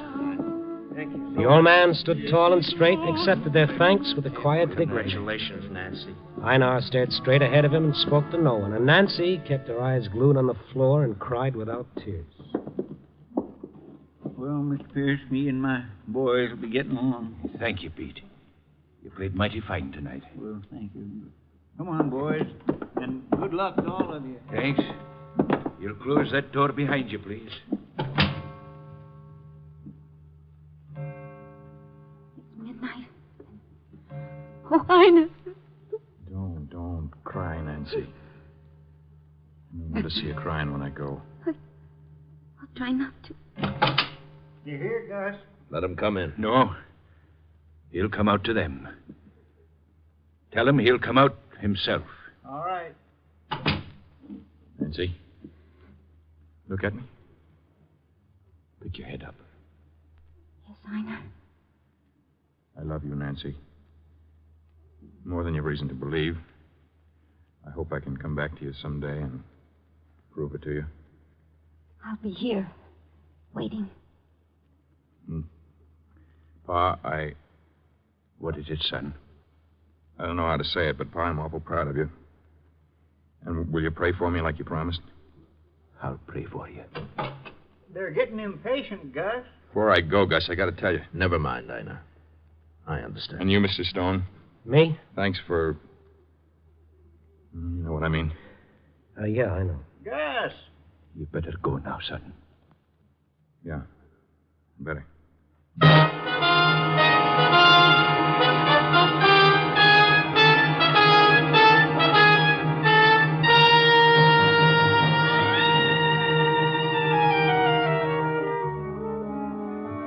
Well, it's 3 weeks now since all that happened, and I'm back on the job again, turning out the required amount of grist for my nightly stint. But every time I close my eyes, I can see the picture of old Mr. Pierce standing straight and proud while his son walked out of the door to the waiting cops. And a thought comes over me that's kind of tough to put into words. It's that God created more majesty in a man like old Mr. Pierce than he did in all of his other works put together. We kind of forget sometimes what real greatness is made of. Yep. Copy, boy.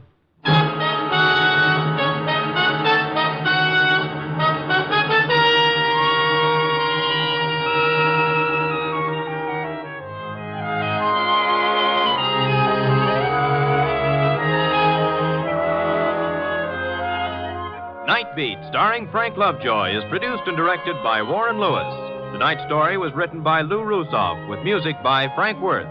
Mr. Pierce was played by Bill Johnstone, and Bill Conrad was Gus. Others in tonight's cast were Lamont Johnson, Harley Bear, Vic Perrin, Helen Mar Van Tile, and Georgia Ellis. The folk singer was Terry Elite. Frank Lovejoy may currently be seen in Milton Sperling's production, Three Secrets, released by Warner Brothers.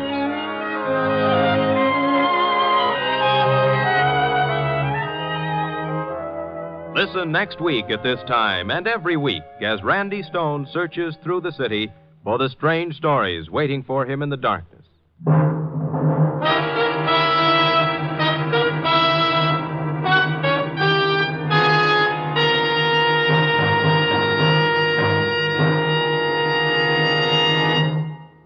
Night Beat came to you from Hollywood.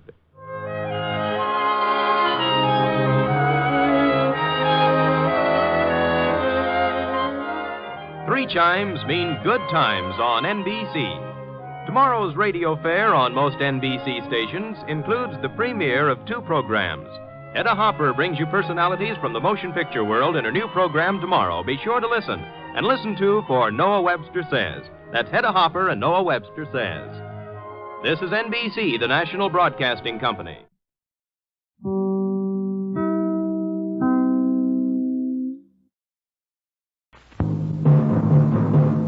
Night Beat.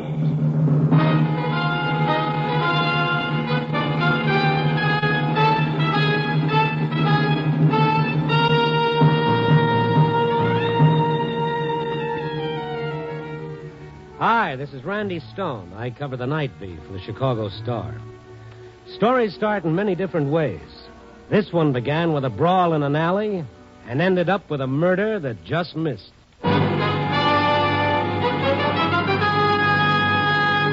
Night Beat, starring Frank Lovejoy as Randy Stone.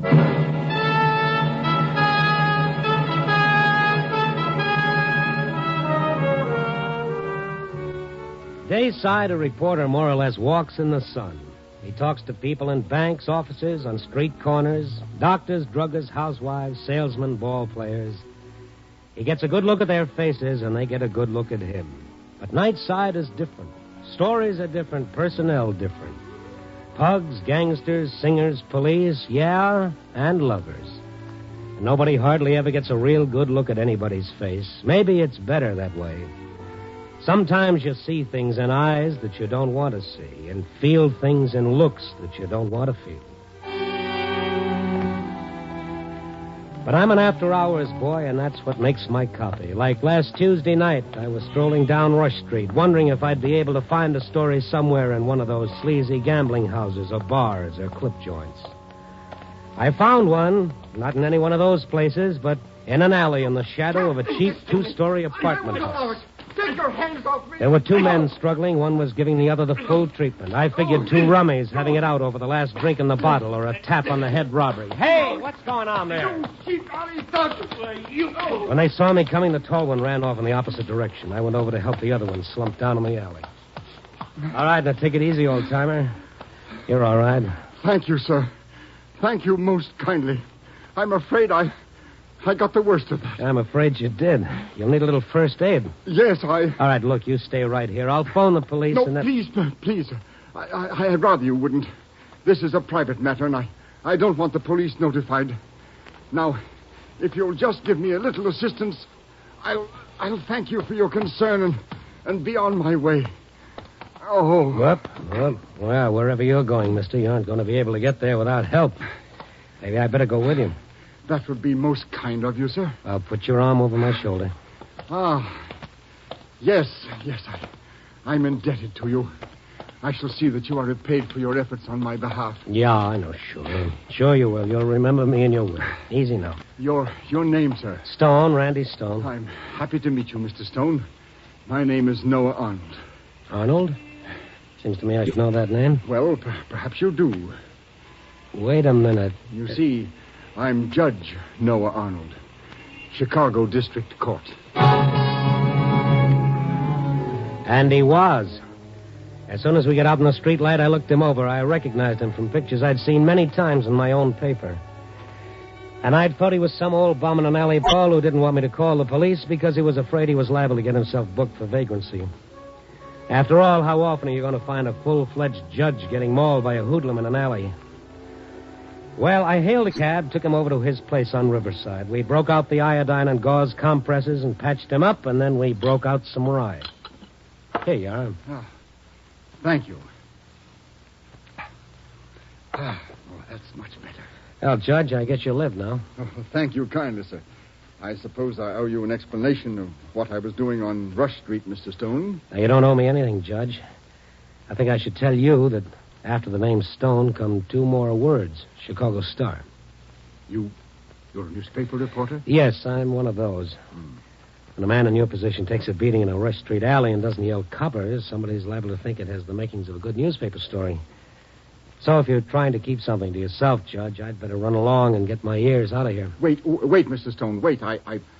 You're the man I can talk to, I'm sure. And I must talk to someone. Well, I'll be glad to listen, Judge. Thank you. This whole affair concerns my daughter, Linda. She lives at the Falco Arms. On Rush Street? Yes, it doesn't seem plausible, does it? Oh, not exactly, Judge. The Falco Arms isn't what you'd call a little bit of heaven. Oh, to say the least. Mr. Stone, in the last year, Linda's become interested in the psychological aspects of crime. And she felt that she must reside in an atmosphere such as Rush Street affords. And study firsthand the operations and the lives of some of the criminal elements known to reside there. Mm-hmm. Well, that's certainly the place to write an encyclopedia on the subject. We quarreled when she disclosed her intentions, but Linda's a headstrong girl, and she moved out of this apartment. And you went down there tonight? To try and persuade her to return home. Mm-hmm. Mr. Stone, I've practiced law, and I've sat on the bench some 35 years. I'm supposed to know what is right and what is wrong. I even sentence people to punishment according to my convictions. But in my own daughter's case, I'm afraid to pass judgment. Afraid to say what I think. What do you think, Judge? That my daughter is not just objectively interested in crime, but instead that she's had a taste of the gutter, and she likes it. He seemed very old and very tired and very sad, and I wanted to get out of there and not listen to him anymore. He took me to the door, shook my hand weakly, and I was out of the night again. But I couldn't stop thinking about the way the judge had looked at me with helplessness in his eyes, and I couldn't forget the picture I'd seen on his desk. So I dropped by the Falco Arms apartment house on Rush Street to have a look at Linda Arnold. It's a pretty drab place with a pretty colorful landlady. No, she ain't here. She ain't been in here all afternoon and all evening. Everybody around here thinks I run a regular secretarial service.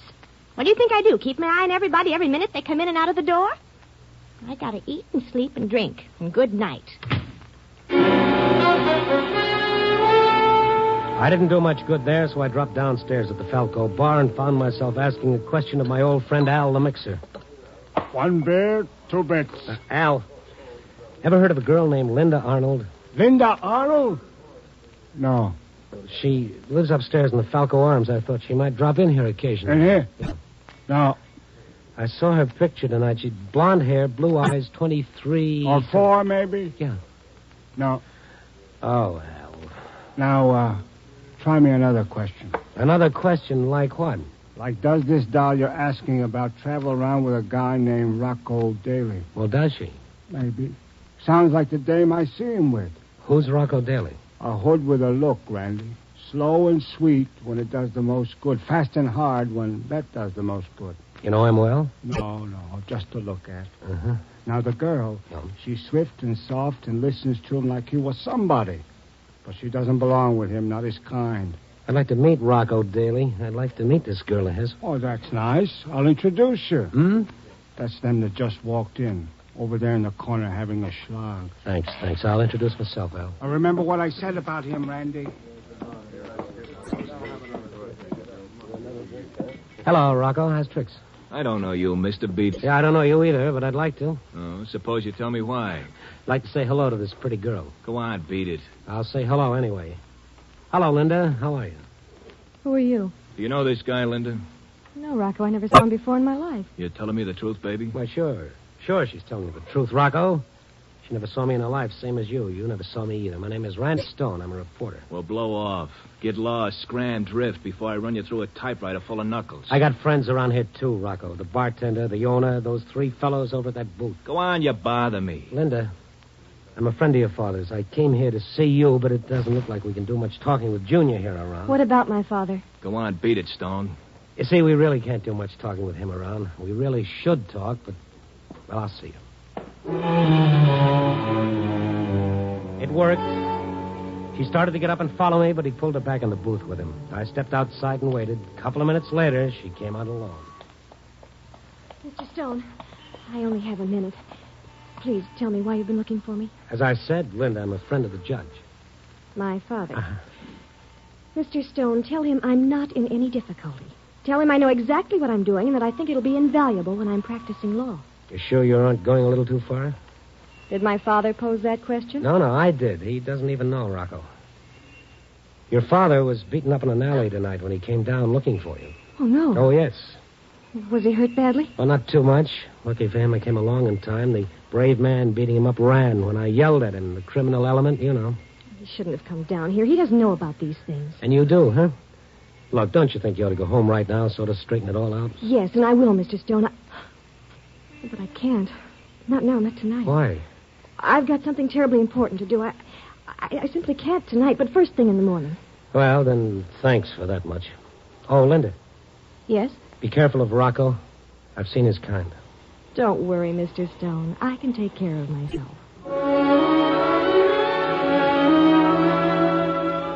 4 years of college, 2 years of law school, good clothes, and nice friends don't exactly equip you to handle the Rocco Dalys on this earth. But then who was I to jump in and tell her what I knew about Rocco?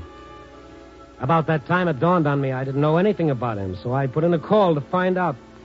The paper called me back 10 minutes later. Got the dope for you, Randy. Shoot.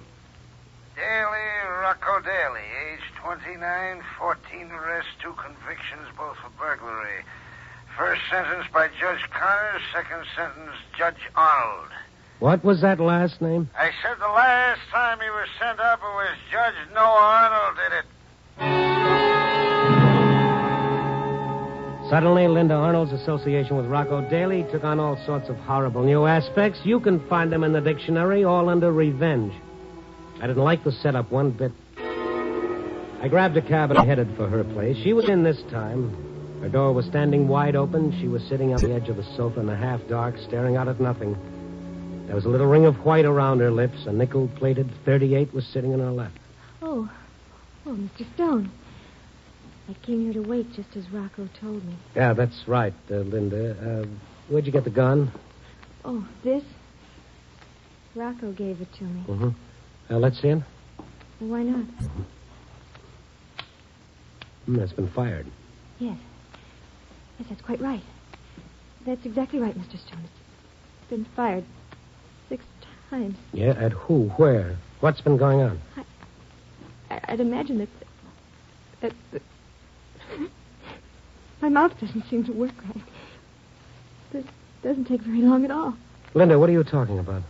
They say that you die in the electric chair very fast. I won't mind at all. I won't mind. Now, you listen to me. What is it? What have you done? What are you trying to say? It won't take any time at all. I won't mind it. Are you trying to tell me that you killed somebody tonight? They go off so quickly, so quickly. They're empty all of a sudden. And then you see a man crumple and fall, and you see his blood on the floor, and you see him dead. I wanted to know about crime. Now I know all about it. Mr. Stone, tell me. Am I a good killer? Am I?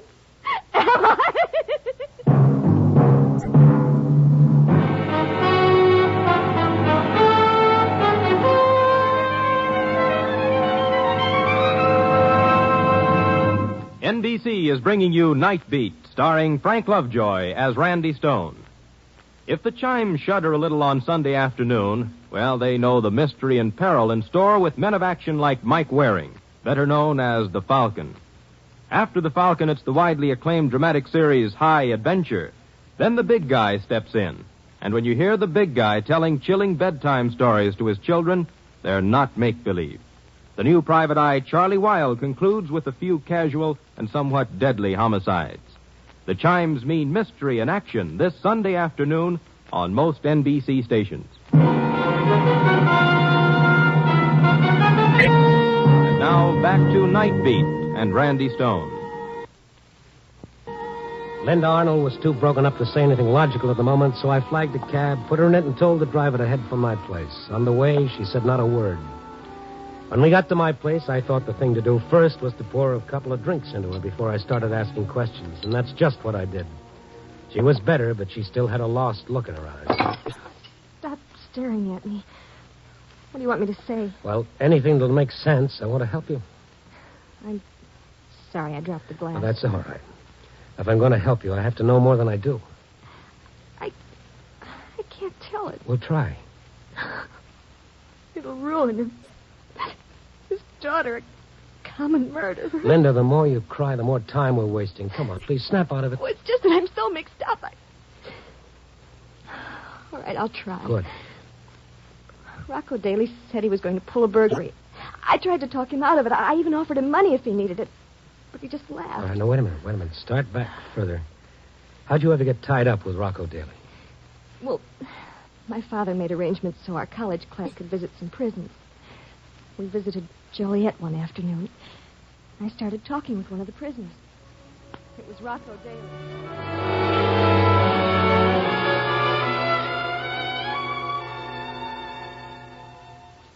Don't be scared, honey. I won't bite you. I'm not scared. Of course, they got these bars here for a good reason. I'm a dangerous member of society. I might kill and steal and burn and do all kinds of nasty things if they let me as much as put one leg outside on the streets. Well, you did do something to get in here, didn't you? Oh, sure. Sure, I was the West End Terror. Hey, get your pencil and your notebook out, and I'll tell you all about it. Let's see now. I was born with a silver spoon in my mouth. One my old man stole, of course. I went to the best schools, met the best people, played polo, went yachting, all that stuff. One day, my old man lost everything in the stock market, and I couldn't stand it. Here he was, down to his last dollar cigar. And my poor old lady with only one jar of caviar left in the icebox. It was enough to drive any sensitive young man like me to a life of crime. Now get out of here, you society thrill-seeker, and leave me alone before I pull these bars apart and teach you something. If you wouldn't mind, would you tell me calmly and politely what you did? And how you got here? Calmly and politely. All right, you blue-nosed busybody, I'll tell you. I was born in a bed you wouldn't be found dead in. I grew up without enough to eat or enough soap to wash with, so I learned to take little things I needed here and there wherever I could find them. And the bigger I got, the bigger things I took. And one day they caught me. But I didn't care because I had 22 good years when they didn't catch me. Now put that in your notebook. I'm sorry. Sorry? You're about as sorry as the guy who pinched me. All you're looking for is a good story to bring back to your society sisters. Mr. Daly, you judged me wrong. I'm sincerely interested in criminal problems. You see, my father is a judge. Oh, now, lady, don't I know it? Your father's the man who put me in here. 2 to 5 years. I didn't know. You talk about finding out about crime. Well, you'll never learn anything about it in that gold-plated mansion on Riverside. You got to get down with the people where the pinch is on and find out firsthand. I'd like to. How can I do it? Well, it's easy. I'll be out of here in 4 months, August 1st. And I'll show you enough about crime to fill 50 notebooks like that one. All right, Mr. Daly. I'll meet you at the prison gate, August 1st.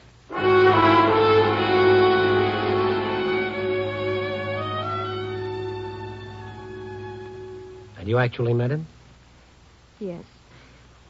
He said I had to live his kind of life to really know what I was trying to find out. Fine. So you end up in a murder. I know. I knew it was the wrong thing to do. I didn't belong there. I wish I were dead. No. Don't start that again. Now, you've got to tell me about tonight, exactly what happened, and try to remember everything. Well, he said he was going to knock over a safe in a warehouse. Which one? The Elliott Transfer Company on Douglas Street. Is that where you shot the man? Yes. He gave me a gun. I was afraid to carry it, but he said it was the only way I could actually get the feeling a criminal has on a job. And you actually let him talk you into this, something that's dangerous? I know it sounds stupid now, but I had to see what it was like. We went in the place. The watchman showed up at the wrong time. Pulled a gun and jumped on Rocco. Rocco lost his gun and yelled, "Shoot, shoot, Lyndon." Before I knew what I was doing, I did shoot. The watchman screamed and there was blood. Steady, now take it easy, Lyndon. Rocco examined him. The watchman was dead. What you need is a sedative. I didn't have any sleeping tablets, but in the Stone household, hot lemonade laced with a little rye always did the trick. So I watched her until it took effect. Gradually, she stopped crying and her eyelids slid shut. I went into the living room, closed the door to the bedroom, and called Sergeant Kowski at police headquarters.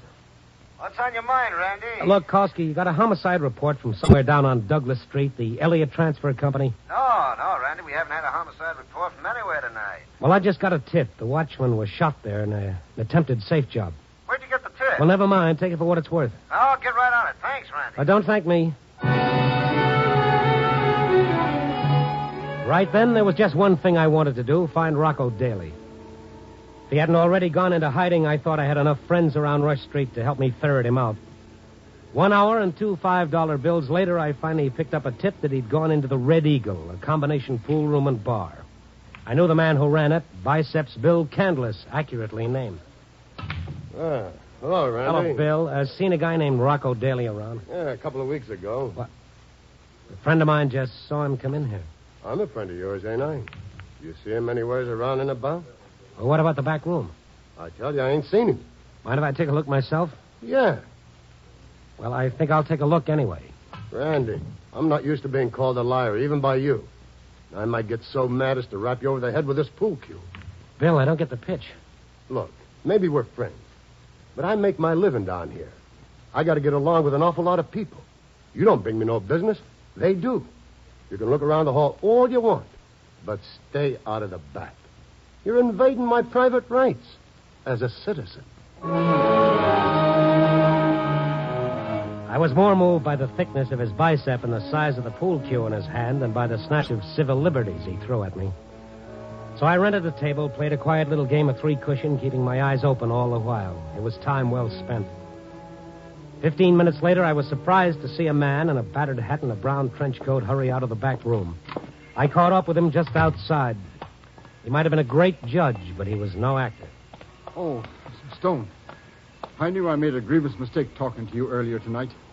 You're just following me looking for a juicy tabloid story. Judge, I wasn't following you. I ran into you by accident. Well, then leave me alone and go on your way.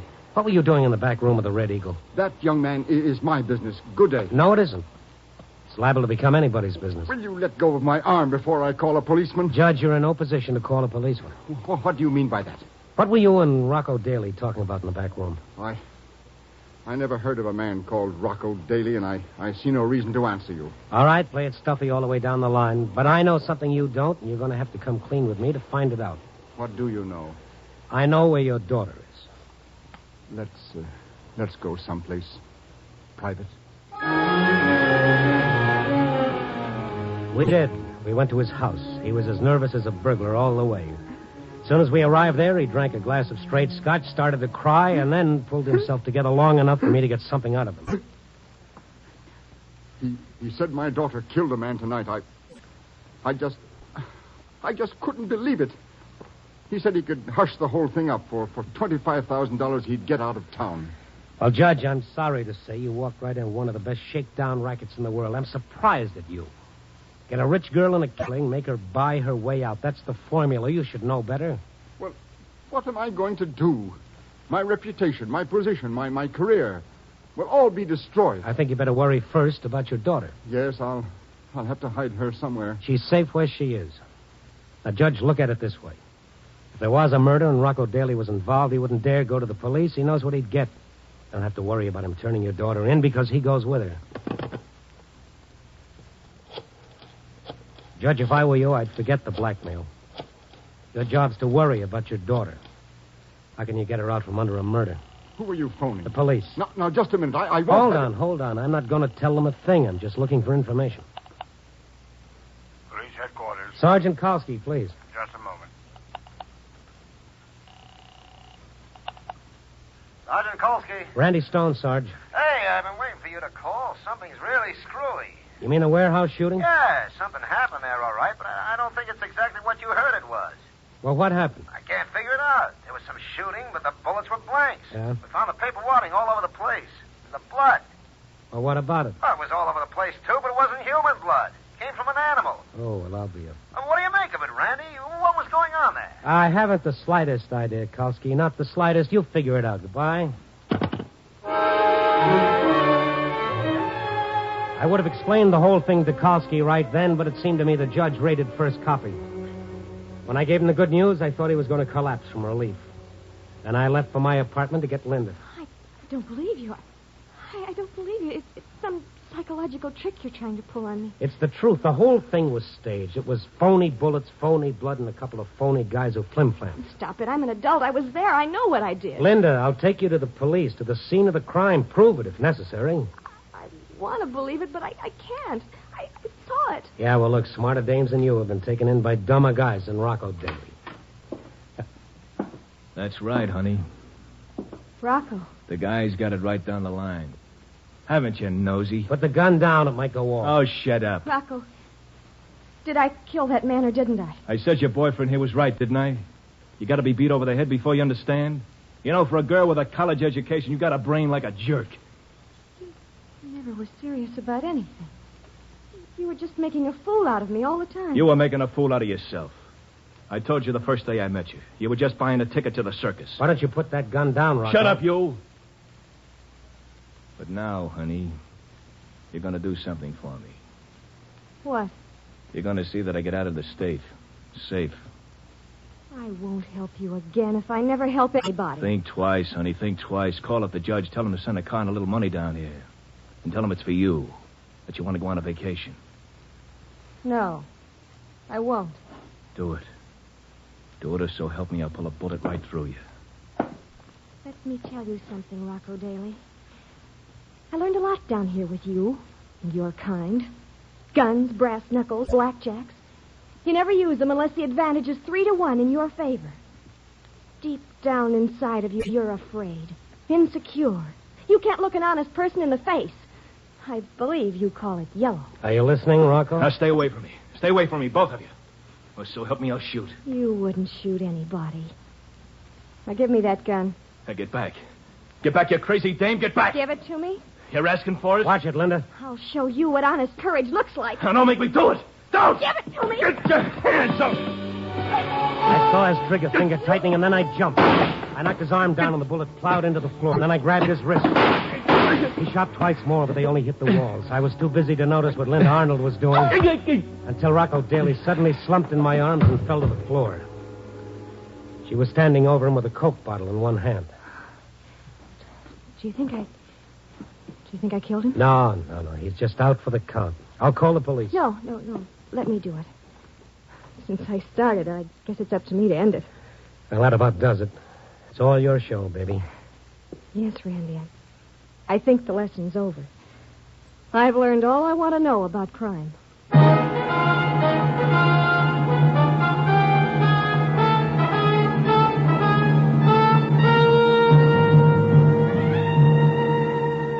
Well, it's early morning now, and I hope the right people are all back in the right pigeonholes, and Linda's had her look-see at the other side of the tracks.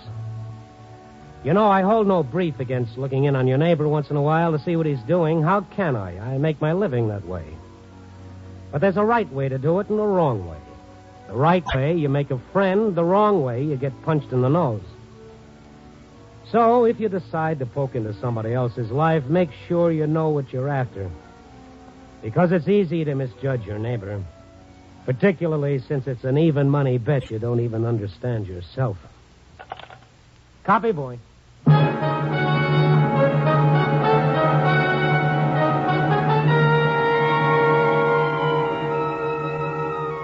Night Beat, starring Frank Lovejoy, is produced and directed by Warren Lewis. Tonight's story was written by E. Jack Newman and John Michael Hayes, with music by Frank Worth. The part of Noah Arnold was played by Herb Rawlinson. Linda was Jane Webb. Others in tonight's cast were Peter Leeds, Lou Krugman, Jay Novello, and Bill Justine. Frank Lovejoy may currently be seen in Milton Sperling's production, Three Secrets, released by Warner Brothers. Listen next week at this time and every week as Randy Stone searches through the city for the strange stories waiting for him in the darkness.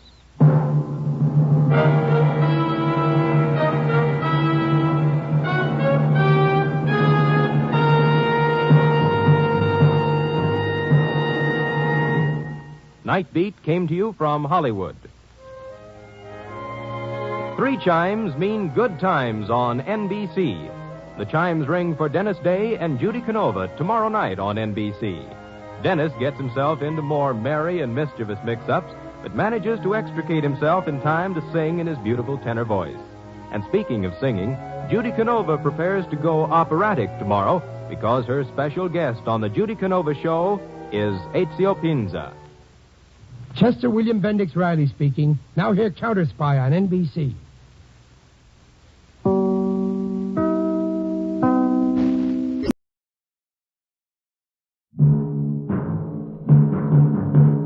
Night Beat.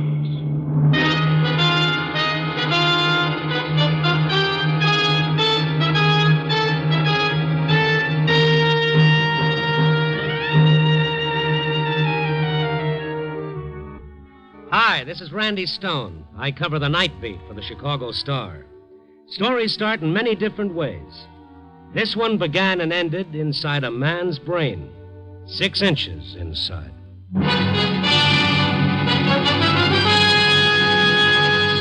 Night Beat, starring Frank Lovejoy as Randy Stone.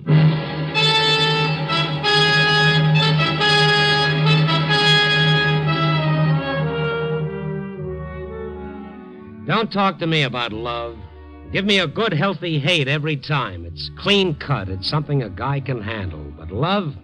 It's too dangerous. It's like rich, sweet earth. Flowers grow there, but sometimes a monstrosity can grow there, too.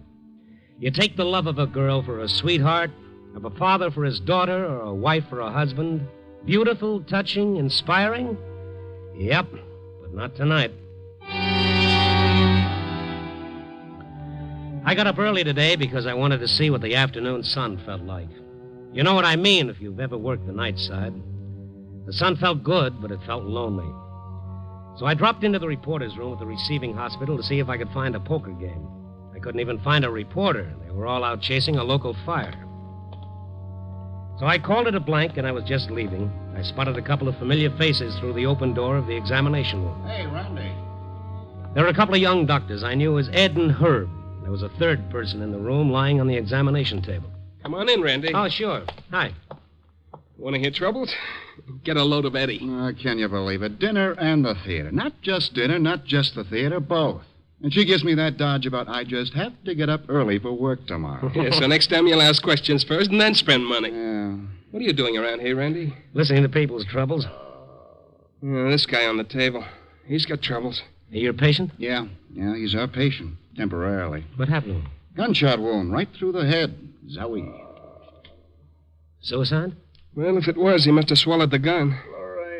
Lorraine, doctor. You'll be all right. We're doctors. You'll be all right. Randy, maybe we better talk over here. That man is sick. How can you guys talk this way in here? Nothing bothers us. Not much. He's delirious, Randy. It doesn't make any difference. Not to him. You get pretty tough, don't you? Don't let us kid you. Is he going to die? Maybe. I don't know. We've done what we can. Maybe Reynolds can save him. Reynolds? What, a doctor? Brain surgeon. The best. We got a call in for him. Oh, that guy give you the creeps. Who shot him? Who knows who shot him? Maybe you want a story? I'll tell you what I know. His name's Jerry Karn. He had a nice apartment, but now there's blood on the rug. His identification card says, notify Mrs. Lorraine Karn in case of emergency. So I guess she's his wife. He's been shot in the head and the bullet's still in there. Want me to get technical? Hello. Yes, Dr. Reynolds. This is Dr. Boyd at the receiving hospital. We have a case. A gunshot head wound. Dr. Reynolds, we want to know...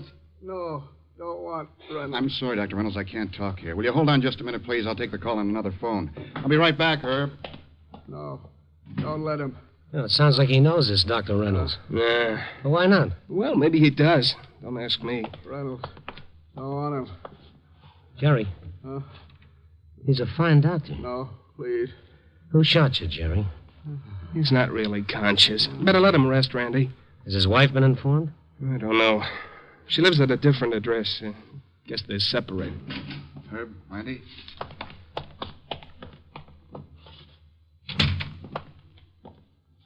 Is Reynolds taking the case? No.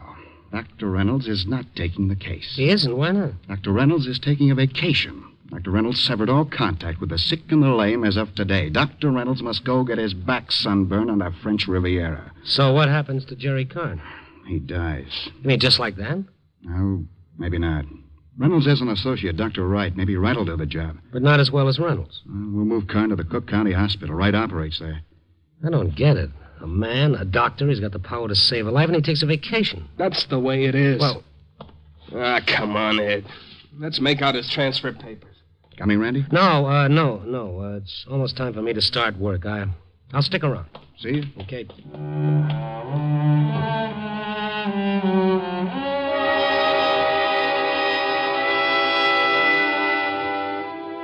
I stood there in the hall for a minute trying to figure the angles. I thought of Reynolds, and I was getting sore.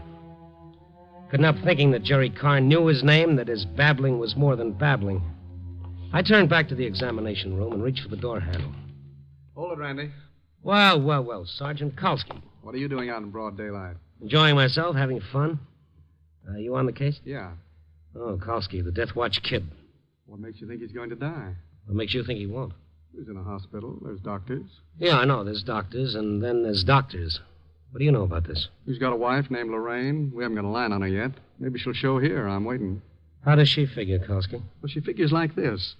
The neighbors say she kept coming to see Karn, but he had himself a girlfriend. So maybe, just maybe, the wife shoots the husband. Know anything about the girl? Just her name, Reynolds, Miss Reynolds.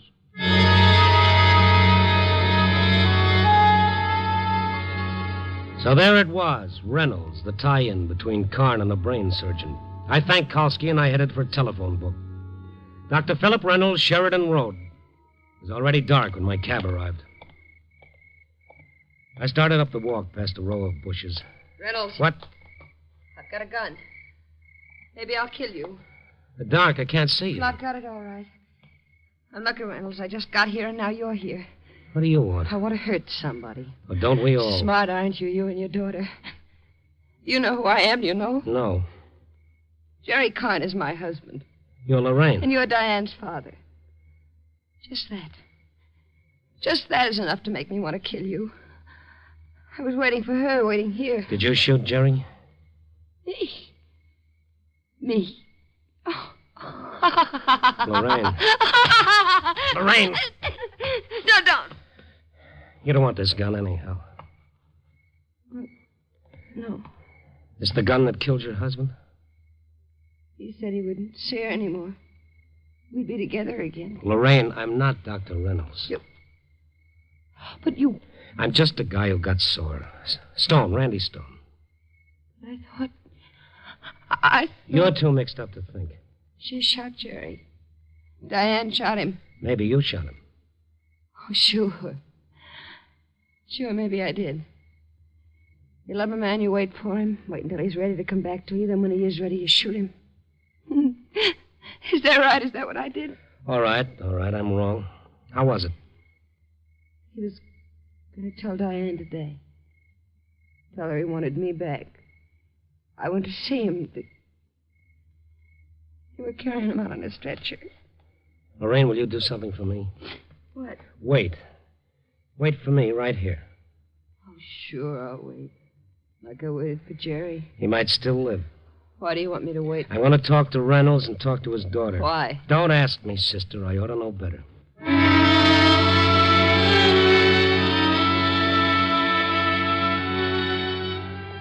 I started up the walk toward the Reynolds house.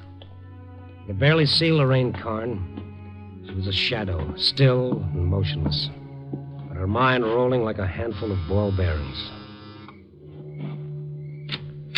The door was opened by a heavily built man with gray hair and tortoise-shell glasses. Yes? Dr. Reynolds? I'm Dr. Reynolds. May I come in? What is it you want? Thank you. Now, see here. My name is Stone, Randy Stone. I'm a reporter for the Chicago Star. Does that give you leave to barge into my house? I don't know, does it? I'm sorry, Mr. Stone. My daughter and I are just leaving for the airport. We have no time. Who is it, Dad? Miss Reynolds, I'm a newspaperman, Randy Stone. Is there anything... Yes, there is something. I just left the receiving hospital. A man's been shot. Well, if this has anything to do with my professional services, I'm afraid that's out of the question. Well, this man, his name is Jerry Carn. What? He's dying. Jerry? What happened? He was shot through the head. In a few hours, he'll be dead. Your father might save him if he operates. He doesn't care to operate. But, Father, you didn't. Jerry. I'm sorry, Diane. I thought it best not to tell you. You thought it best. A married man. I've begged you not to see him. Mr. Stone, who shot him? Ask the police. Do they know? Well, they know he's been shot, and they know he'll die unless your father operates. I'm sorry, Mr. Stone. I don't propose to pass judgment on this man, but even a doctor is entitled to a vacation. I plan to leave tonight. Diane. Hey, you can't leave. I love Jerry. You're my father. Doesn't that mean anything to you? Well, Doctor? There are other surgeons. But not you, huh? I've made plans. So a man's life doesn't count? Or are you worried about your fee?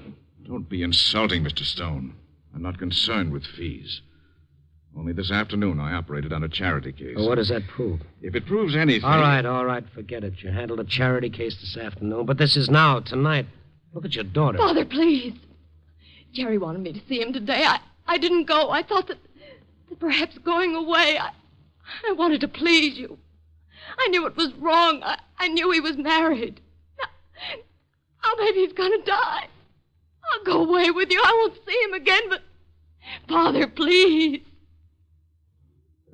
Mr. Stone, what hospital is Carn in? They've moved him to the county hospital. I'll operate. Oh, thank you, Father. Thank you. Good night, Mr. Stone. Good night, Doctor. Miss Reynolds.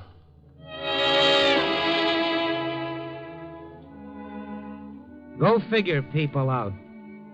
There was genuine shock and horror on Diane Reynolds' face when I told her about the shooting.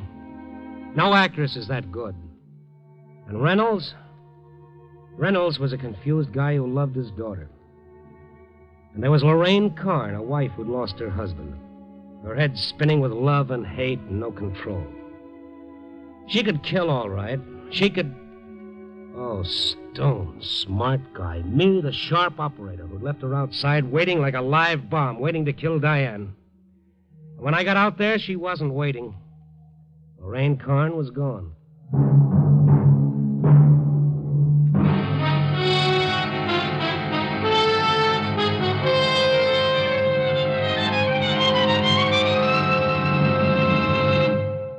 NBC is bringing you Night Beat, starring Frank Lovejoy as Randy Stone. The NBC chimes are really excited about The Big Show, an hour and a half every Sunday night with Tallulah Bankhead as Fem C. There'll be comedy with stars like Jimmy Durante, Fred Allen, Jack Carson, Groucho Marx, and a host of others. Music with Meredith Wilson, Mindy Carson, and many more. It brings you Mr. Jose Ferrer and other leading stars of leading Broadway productions. No wonder it's The Big Show. Starts Sunday, November 5th, just 1 week from this Sunday on NBC.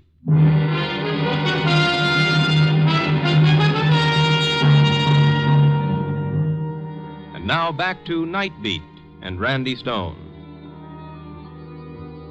For about 20 minutes, I searched the grounds around the Reynolds house. Lorraine Karn was gone, all right. Where to? In her condition, anywhere. She could have even made a pass at the Cook County Hospital, where her husband, Jerry, was dying of a head wound. Dr. Reynolds left the house alone and drove away. Alone, without his daughter, Diane.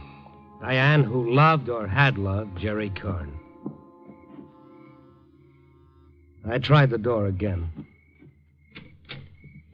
Yes. Oh, Mr. Stone. Miss Reynolds, I saw your father leave here alone. I thought you wanted to be with Jerry Karn. My father said he'd operate, but he wanted me to stay here. Maybe it'd be better if you came to the hospital. But It's all right. It's all right. You can go with me. I love him. I was going away because my father... I love him. Well, then let's go to the hospital, Miss Reynolds.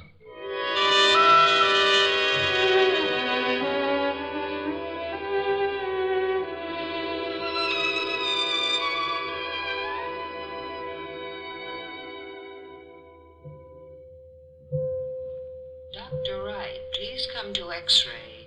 Dr. Still Wright, standing guard, Kowski? Hello, Randy. I thought you were out of it. No, I got inquisitive. Sergeant Kowski, meet Diane Reynolds. How do you do? You related to Dr. Reynolds? She's his daughter, Kowski. Lorraine Karn hasn't shown up here, has she? No, nothing. How's the patient? Unconscious? Can I see him? No. You know him? Yes. How do you... I'll tell you later, Kowski. What? Sergeant. What do you say, Doc? Perhaps he'll live with Reynolds operating. You on the case, Doctor? Randy Stone, this is Dr. Wright. He was going to take over Reynolds' work. How do you do? How do you do? Of course, Dr. Reynolds will operate now. Diane, what are you doing here? I came to... Didn't I hear a call for Dr. Wright a moment ago? Oh, thank you. I have to go over the x-rays with Dr. Reynolds. Sergeant Kolsky, a nurse, is remaining with the patient until he goes to the operating room. Did you assign the nurse, Dr. Wright? I know. Now, if you'll excuse me. Well, Kowski, who's the nurse? How do I know? Maybe we better find out.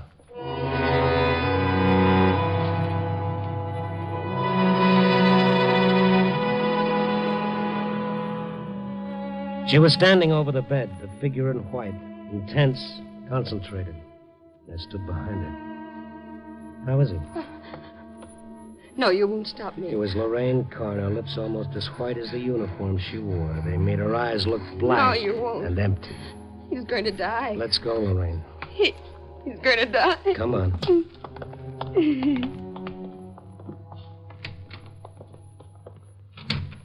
Sergeant Kowski, meet Lorraine Karn. What, she's a nurse. She borrowed a nurse's uniform. He's going to die. I wanted to be with him. I wanted to look at him. I just wanted to touch him. You shot him. Oh, you're Diane, aren't you? He loved me. He didn't want you. He loved me. I wanted to kill you. Before I wanted to kill you. He's so quiet. He's almost dead now. What good would it do? Randy, for Pete's sake, what is this? Watch them, Kowski. It's a long story. It's the longest story in the world. I'm going to find Reynolds.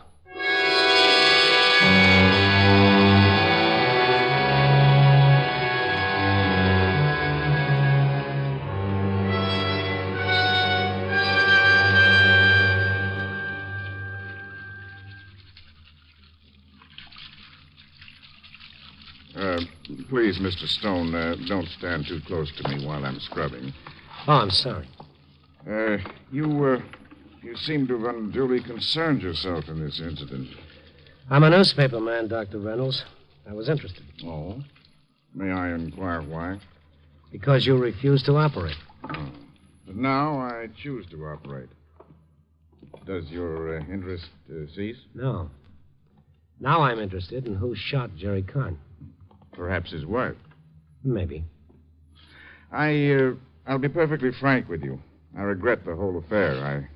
I didn't like my daughter seeing a married man. He encouraged her. I was taking her away. Uh-huh. Now I shall take her away tomorrow. But tonight, I shall save his life, if it's possible for a surgeon to do that. Mm-hmm.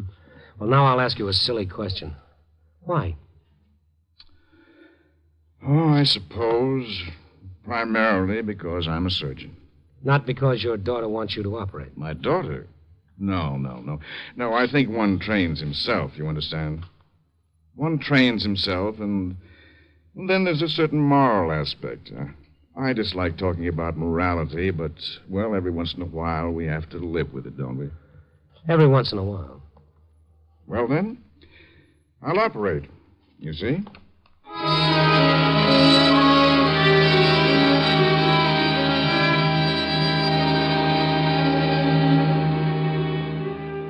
We walked to the operating room together, Reynolds and I.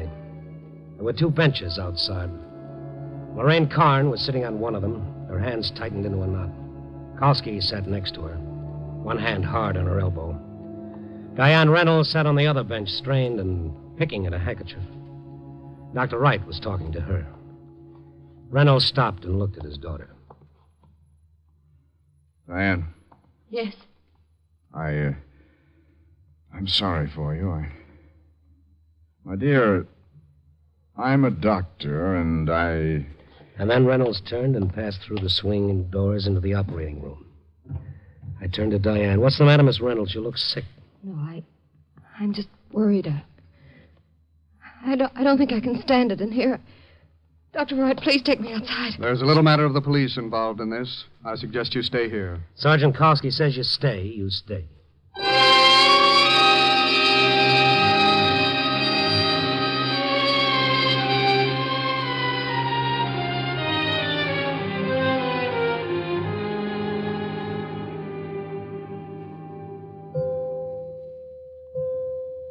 They started, haven't they, Dr. Wright? Yes. It's rather difficult, as you know. Refining operation. How does it work? The patient was shot through the forehead. Bullet passing through the frontal lobe of the brain and lodging somewhere in the occipital region. The increased pressure inside the skull will kill Mr. Karn. Unless the bullet is removed and the wound channel cleaned. Uh-huh. How do they go about it? Surgeon removes part of the skull, exposing the brain. It's a matter of probing for the bullet with a needle. Once discovering it, removing it. Probing. That's the critical part. A clumsy move, a slip. The patient is gone. It can happen. Look, do you have to talk about it? Do you have to sit there and kill him with words? She's afraid. She's afraid he'll live. Diane, that's no need to be cruel. She was cruel to Jerry, wasn't she? We don't know, not yet. Dr. Wright, I understand you were to take over Dr. Reynolds' practice while he was away. Yes, Mr. Stone. It was this morning. This morning? It's the usual arrangement. You mean he didn't see any patients today? No, he left everything to me. But he said he had a charity patient. He said... Dr. Wright, do you think that Dr. Reynolds could possibly have operated today? Not under the circumstances. Why do you ask? How far has that operation progressed in there? It's hard to say. Perhaps he's into the brain already. Can anybody else take over? That's ridiculous. I didn't ask if it was ridiculous. Is it possible? No. Not and save the patient's life. Kalski. Yeah, Randy? You're about to have a new experience as a police officer. You're going to stand right by and see a man murdered. By Reynolds? Reynolds. He must have shot Jerry Karn. He told me he had a charity case today. Dr. Wright says no. He had motive enough. He wanted Jerry to leave his daughter alone. Reynolds was forced into operating tonight. Now he'll finish the job. That doctor in there, he's the one who shot Jerry. My own father. He can't. For me, he The can't. surgeon, the great doctor, the benefactor of man. It's unbelievable. I've known Reynolds for 10 years. He's devoted to his profession. Sure, but devotion goes so far and then the ego takes over. Reynolds is in there protecting his ego now, the self. To him, most important thing in the world. More important than you, Diane. Then stop him. Oh, Jerry. Stop him. Randy, we can't just sit here. Well, how do you stop him? He's got his hands inside the man's brain. I don't know how, but I'm going in there. Father, he can't do it. He can't Maybe do you it. better stay out here with them. I don't understand what this is all about, but I'll go in there if you think... We stay here, Dr. Wright. Randy, get in there. Doctor, I'll need a robe and a mask.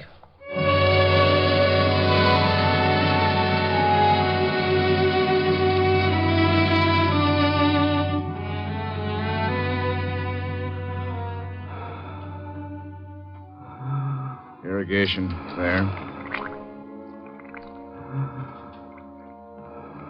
Retractor.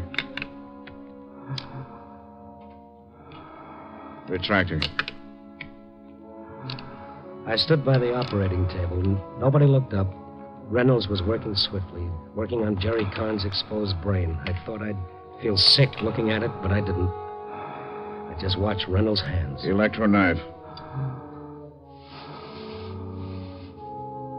Keep up that irrigation. We'll be ready to probe in a minute.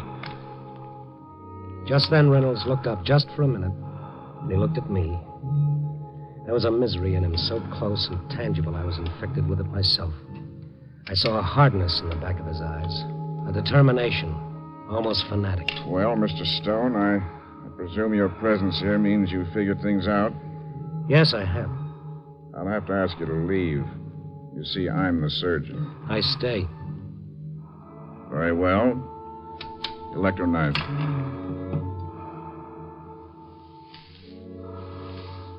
Suction here. He shrugged. He turned back to the operating table. I felt a helpless, lonely gagging in my throat. Irrigation. Keep your eyes. I was going to watch a man die. I was going to watch a man murdered right in front of my eyes. And Reynolds was right. He was the surgeon. There was nothing I could do about it. Ventricle needle. Suction, please. The nurse handed him a long needle, and I remembered what Dr. Wright had said. This was the probing for the bullet. This was the edge of death. Irrigation. I saw the needle poise over the brain, over living tissue, the center of Jerry Karn's being. And then I felt sick. Right then, the needle went in. There it is. The bullet. He'd found it, and the needle hadn't killed. It had explored and found the bullet. Reynolds' hands were working surely and easily. Forceps. The instrument was balanced in his hand, and then it dived into the brain.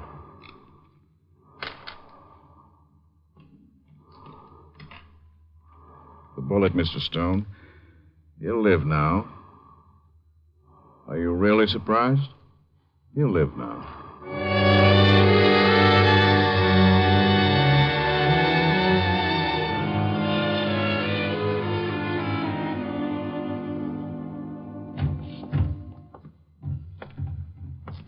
Mr. Stone, is he... He'll be all right. He'll live. Oh, thank God. Thank God. He'll live. Yes, Miss Reynolds. Then my father didn't. He did. No. He's still got an attempted murder charge to face when he walks out of that operating room. Has he, Diane? My father. Yes, your father. I thought of something in there. Something I couldn't miss when I saw his hands. Your father knows life and he knows death. Miss Reynolds, if he'd tried to kill Jerry Karn, he would have succeeded. I didn't think. I thought for me. You thought he'd kill for you, didn't you? Till he walked into that operating room, and then you knew different. And then you were afraid. He's known all along who shot Karn. He didn't want to operate because he couldn't without condemning his own daughter. My own father. He let me go to jail. Because Karn wanted his wife back, and because he told you, you tried to kill him and you botched the job. That's why you were so shocked when I told you he wasn't dead. My own father. My own father. She's yours, Kalski. And sweet dreams tonight. Diane. What about Reynolds here? You're the cop. That's what you get paid for. You handle it. Diane. My own father.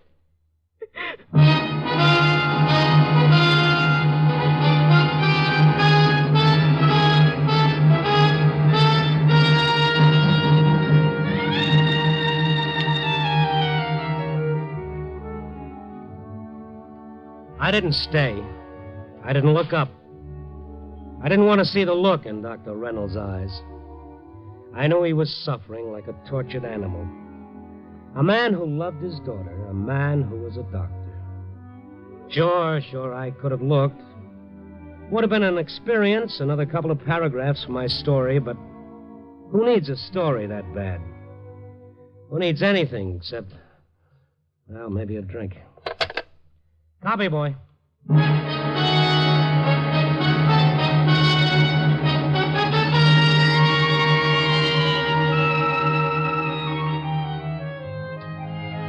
Night Beat, starring Frank Lovejoy, is produced and directed by Warren Lewis.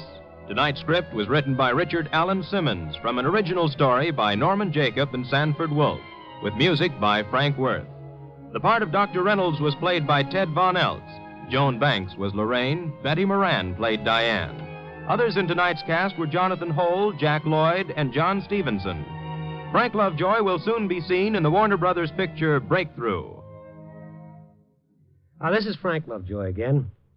Congratulations today to NBC basic affiliate station WIRE in Indianapolis, Indiana, which this week formally opens its new studios. So to WIRE, good luck in your new home.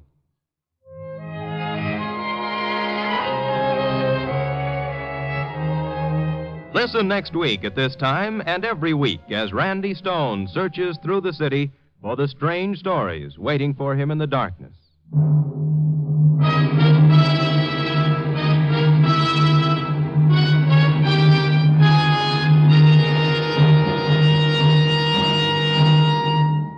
Night Beat came to you from Hollywood.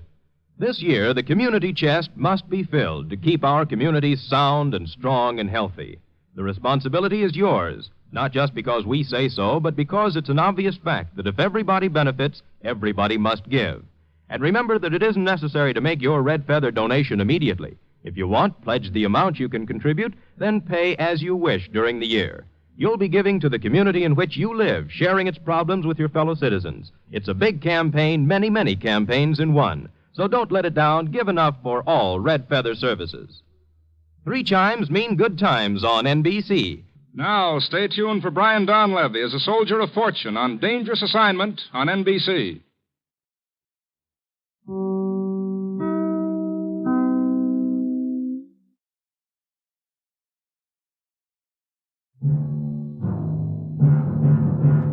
Night Beat.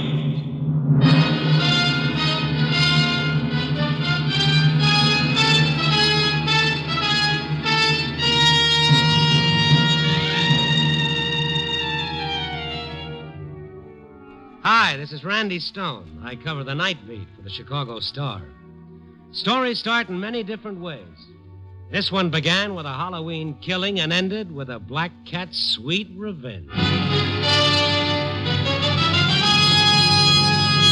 Night Beat, starring Frank Lovejoy as Randy Stone.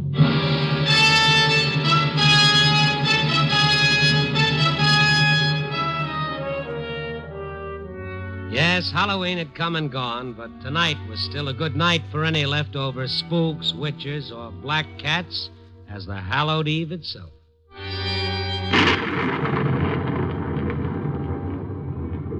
The rain came down like a million little hammers as I sloshed down the street. It was a tough night to be out, but I had to have a story for tomorrow morning's paper, and the public isn't interested if you get your feet wet doing it. Tonight I was digging in the garbage of Chicago for a yard. The Madison district. Wooden houses that lean crazily to one side, apartment houses put together with spit and orange crates. Great spot for a cynic. It was on the corner of Martin Street. 2 or 3 shadowy figures stood staring at a big, ugly black cat on the street. It walked around in circles like some demented thing, its yellow eyes catching the light from the street lamp above. An old man was trying to coax it away. You got to come home with me. I got milk for you. Honest, I have. And a warm fire. You like to be warm, don't you? Well, that cat's gone crazy, old-timer. I wouldn't go near it if I were you. Yeah, she's been acting like that since they took Nick Corby's body away, almost an hour ago. Won't let anyone near her. Well, they shouldn't have done it. Nick won't like Tilly standing out here in the rain. I won't mind too much, Mike. Him being dead. Come on, Pop. I'll take you home. The cat'll come in after a while. They killed him until he knows who done it. Ain't you going to tell me who done it, Tilly? What's with that old guy? Yeah, it'll off. Harmless, though. What about this Corby? Went out for a walk with a cat. Somebody heisted him, took his dough, and left a bullet hole in his head. Good exchange, eh? Cops get anything at all? Nah, didn't bother much. Asked a few questions and shoveled him into the meat wagon. I call her and she won't come. Well. Well, I guess I'll be moving on. Yeah, me too. Hey, you want to know something? Yeah, always. This will give you a laugh. You look just like him. Like who? You look just like Nick Corby. Before or after the bullet?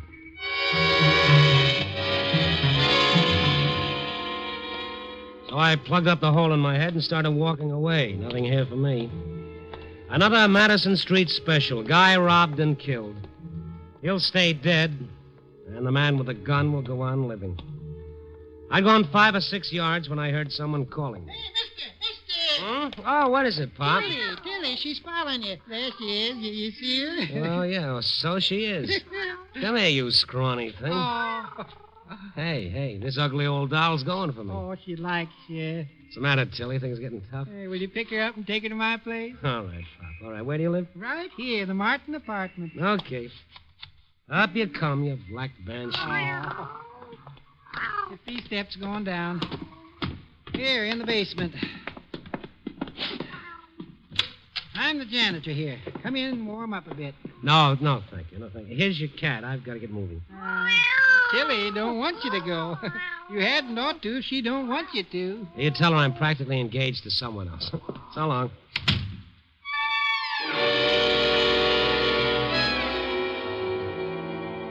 I'd like to have accepted the old man's invitation to stay in for a short talk with him and the cat, but there didn't seem to be any room for the 3 of us. So I walked back upstairs, flagged a cab, and sank down in the seat. But before the driver could close the door, something jumped at me and landed in my lap. It was the cat. Driver, just a minute. What is it? I gotta take this cat back. I'll be out in a few minutes. Hey, look, mister, I'm losing fares. On a night like this, everyone wants a cab. I ain't waiting. Nice boy. Come on, Tilly.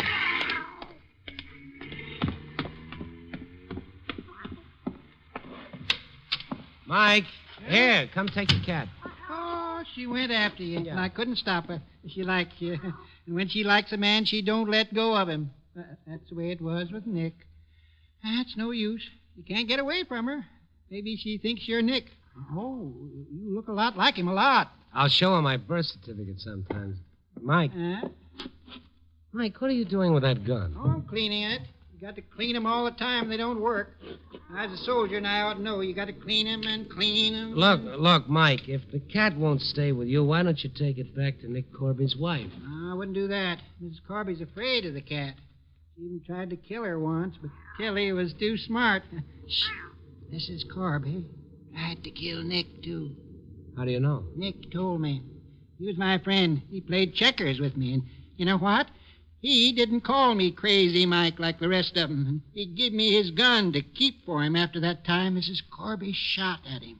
Is that the one you're cleaning now? No, his is hid. Mm-hmm. Where does Mrs. Corby live? Oh, right here in this building. Did you know? Number 18. Well, maybe I'll go up and have a talk with you. You lock Tilly in the other room. I'll go up and see her. You ain't gonna tell her, are you? Tell her what? That I'm gonna kill her?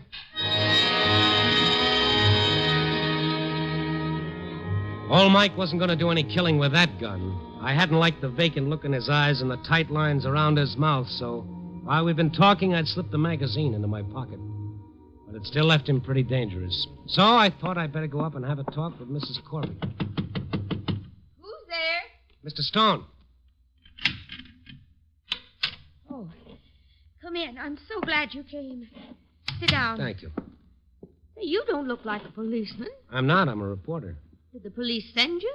Oh, not exactly. Oh, I might have known. What's another killing to them when it happens on Madison? Who am I to ask for protection? Who am I to be worried about a crazy man saying he's going to kill me? Well, maybe I can help.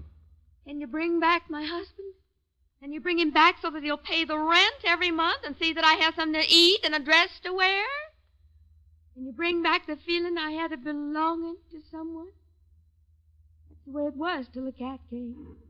That's who killed him. The cat? Yes. He said he was going out tonight. I told him. Go, Nick. Now, don't you go, Or what? Nothing. She couldn't stand seeing us happy. He put his arms around me. That cat would come whining and scratching at me, hating me with everything in her. Oh, look, Mrs. Corby, you're upset now. Always talking and whispering to each other till I go crazy mad. Nick stroking her and the cat purring and mocking me. I tried to poison her. I tried to shoot her. But I couldn't. She's too clever. Well, the police will get at it, Mrs. Corby, in a few days. The whole thing will blow over. I told them who did it. They said they'd look into it, but they won't till it's too late. That's the way the cops work around here. I'm kind of confused, lady. Just who is it you're talking about? Mike. Mike? Did he kill your husband? Why? Because he's crazy, that's why.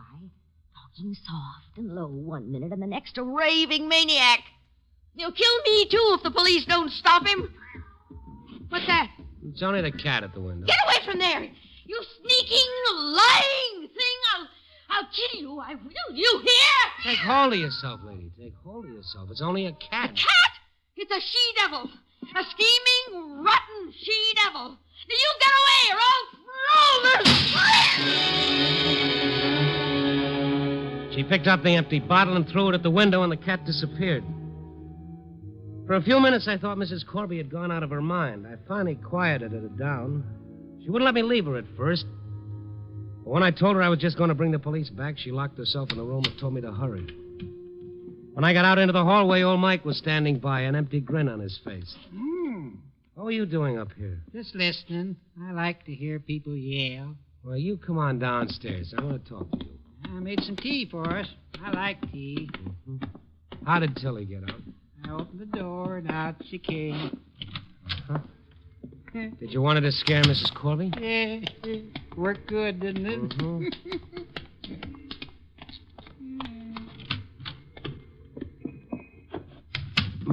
Mike, tell me, did you like scaring people, or is it just Mrs. Corby? Here's your tea. I like tea. Thanks, Mike. Mrs. Corby don't like old Mike. She thinks him crazy. You? You think I'd be here talking about important things if I thought you were? Yeah, we got important things to talk about. Mike, why do you want to kill Mrs. Corby? She's a bad woman. Always running around with that Mr. Baydell. You know, the one that plays the music. And Nick didn't like that? No, Nick didn't like the music, man. He hit him once, made him bleed all over. Oh, when was this? Day before yesterday.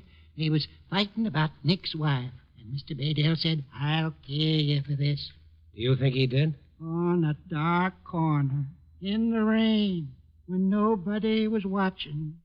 They'd done it to him. I got to kill her for that. And him, too. I'll tell you what, Mike. I'll go down and get the police here, and they'll look after it.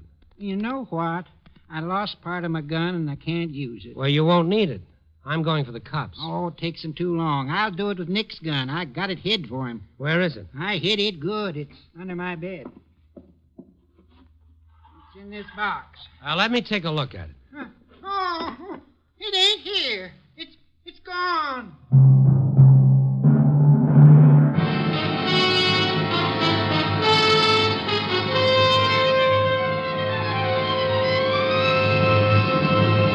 You are listening to Night Beat, starring Frank Lovejoy as Randy Stone. What's big? Well, the Grand Canyon is tremendous. Mount Everest is gigantic. And the Big Show is colossal. The Big Show, an hour and a half of the very best in comedy, music, and drama. Tallulah Bankhead is mistress of ceremonies, and your stars for this Sunday's premiere include Jimmy Durante, Fred Allen, Ethel Merman, Meredith Wilson, Frankie Lane, and many, many more. The Big Show will be heard for an hour and a half every Sunday on NBC, starting this Sunday.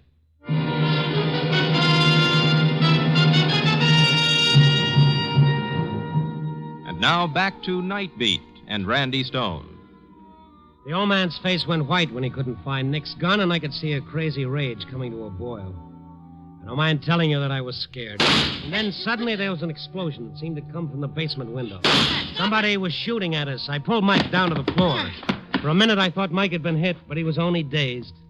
And maybe scared. They want to get me before I get them. Who, Mike? Who? She don't like me, and Mr. Baydell don't like me. Where does he live? Next door, in the rooming house. Well, I'm going to talk to him. Don't leave this room and you'll be all right. Understand me? Oh, but where's Tilly? I ain't seen Tilly. The cat'll be all right. You just stay here.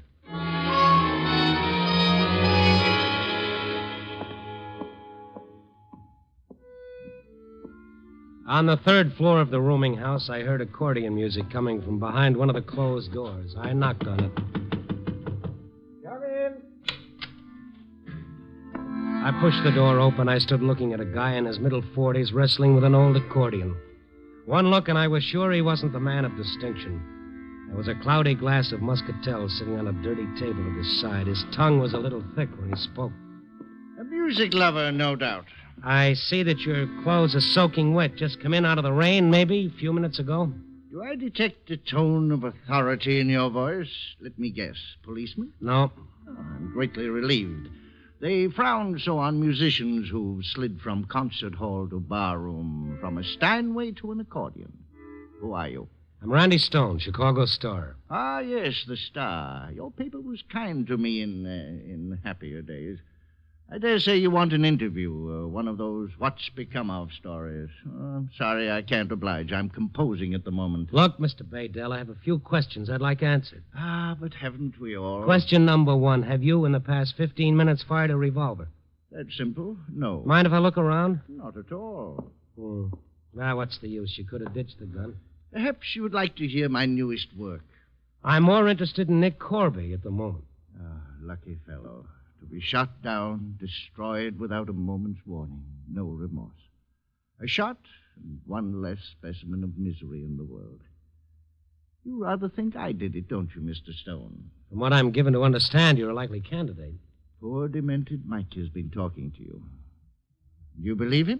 I suppose you were composing when he was shot. I've been rehearsing the answer to that question all evening. I know it so well I could set it to music. Well, I'll take it straight. I was with Mrs. Corby when the news came in. In fact, I opened the door for the policeman. Mrs. Corby will swear to that, I suppose. Indeed, she will. Fine person, Mrs. Corby. Now, Mr. Stone, before you go, perhaps you'd be interested in buying an etude I've recently finished. For $1... Sell it to the cops. You'll be seeing them pretty soon. Will you please send one that can play oboe? I've written a variation in A minor for accordion and oboe that goes like this.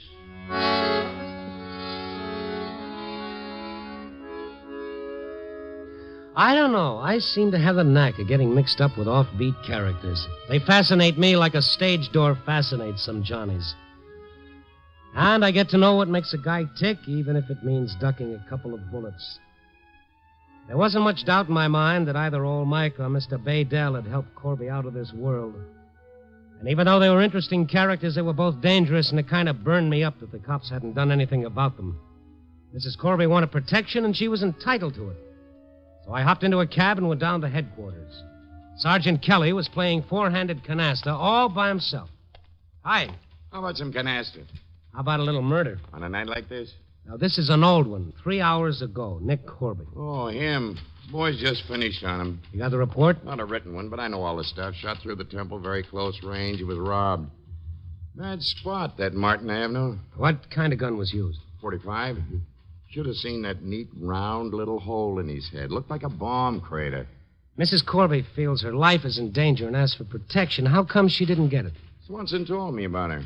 She's nuts. Talked about a cat killing her. Then some harmless old guy she wanted pulled. Some old drooler. She's nuts. Well, she asked for something she's entitled to. And that harmless old man, somebody took a couple of shots at him. Why didn't somebody tell us? Well, I'm telling you now. You're going to send some boys down right away? You guys are going to get a blasting for my paper if you don't. What are you all worked up about? A guy was killed, that's all, and a couple of nuts with guns are on the loose, that's all. Our boys questioned them and couldn't see no reason for doing more than they did. Now, be reasonable, Stone. You going to get someone down there, or do I start writing? I'll do what I can. Good. And Randy. Yeah? If you're going to start writing, be sure you spell my name with 2 L's.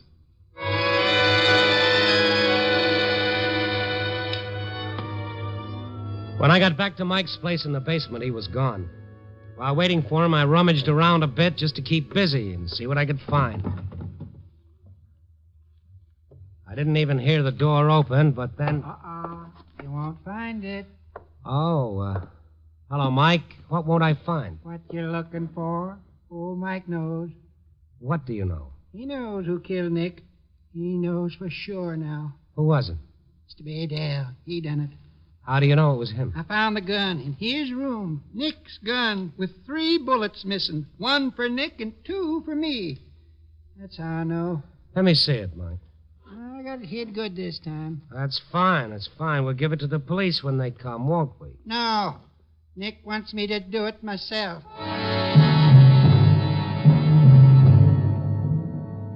He wouldn't show me the gun or tell me where he'd hidden it. And the look on his face told me that whatever was left of his brain was concentrating on what he was going to do.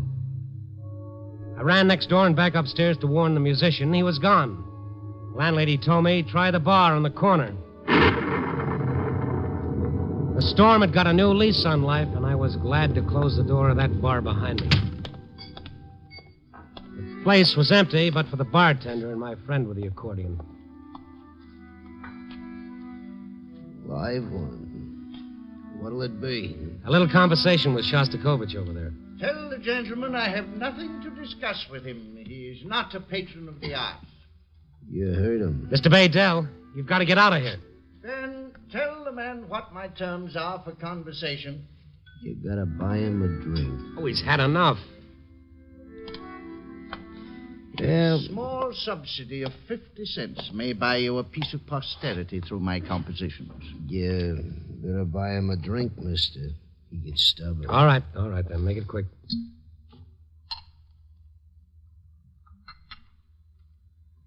Thank you.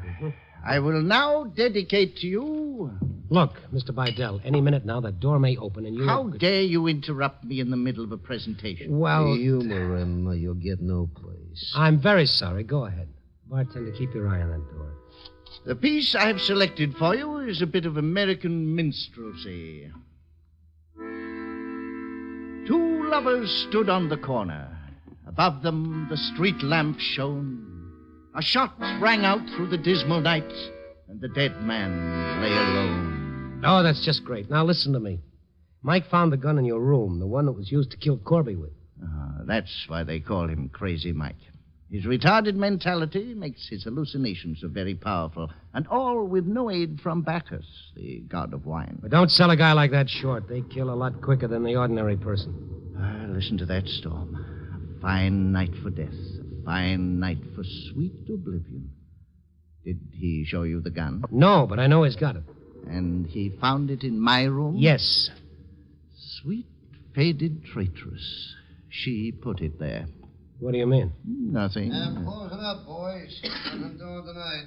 Probably be another power failure before long anyway. All right, if you're smart, you'll come with me to police headquarters. It'll go a lot easier with you if you don't wait to be picked up. No, I may be better served this way. Mike is looking for me? Yeah. Then I shall walk home slowly, and perhaps on the same corner, under the same streetlight, complexities may become peace, and the struggle ended. Yes, I like it this way. Look, mister, you're a sick man, a very sick man. On the contrary, I can't remember when I felt better. Good night, sir. 10 more minutes, and I close shop. I'll stay till then. Good night again, Mr. Stone. The guy was mad. Didn't I say something about Halloween? Well, I had the 2 spooks, Crazy Mike and Mr. Baydell. I had the black cat, too. All I needed for the repeat performance was a witch and a broomstick. I got back to Mike's basement rooms, thinking I'd stay with him till the boys from headquarters got there. Mike! Mike ain't here. Who are you? Randy Stone, Chicago Star. Oh, Kelly told me he'd be around. Well, I'm glad you got here. Did you take Mike in? I couldn't find him. I'm waiting here. Figure he'll show up. He's got a gun. He's planning to use it. Kelly's upstairs talking to Mrs. Corby now. Well, one of you guys better get down to the corner bar and keep your eye on the accordion player named Baydell. Yeah? Who's he? That's the guy Mike is going to kill. I can't leave here. Maybe you better tell Kelly to go after Baydell and you stay with Miss Corby. He'll be plenty happy to get out of there. She's driving him nuts about that black cat. Have you seen the cat? No. I heard her meowing outside and went out and looked around, but she was gone.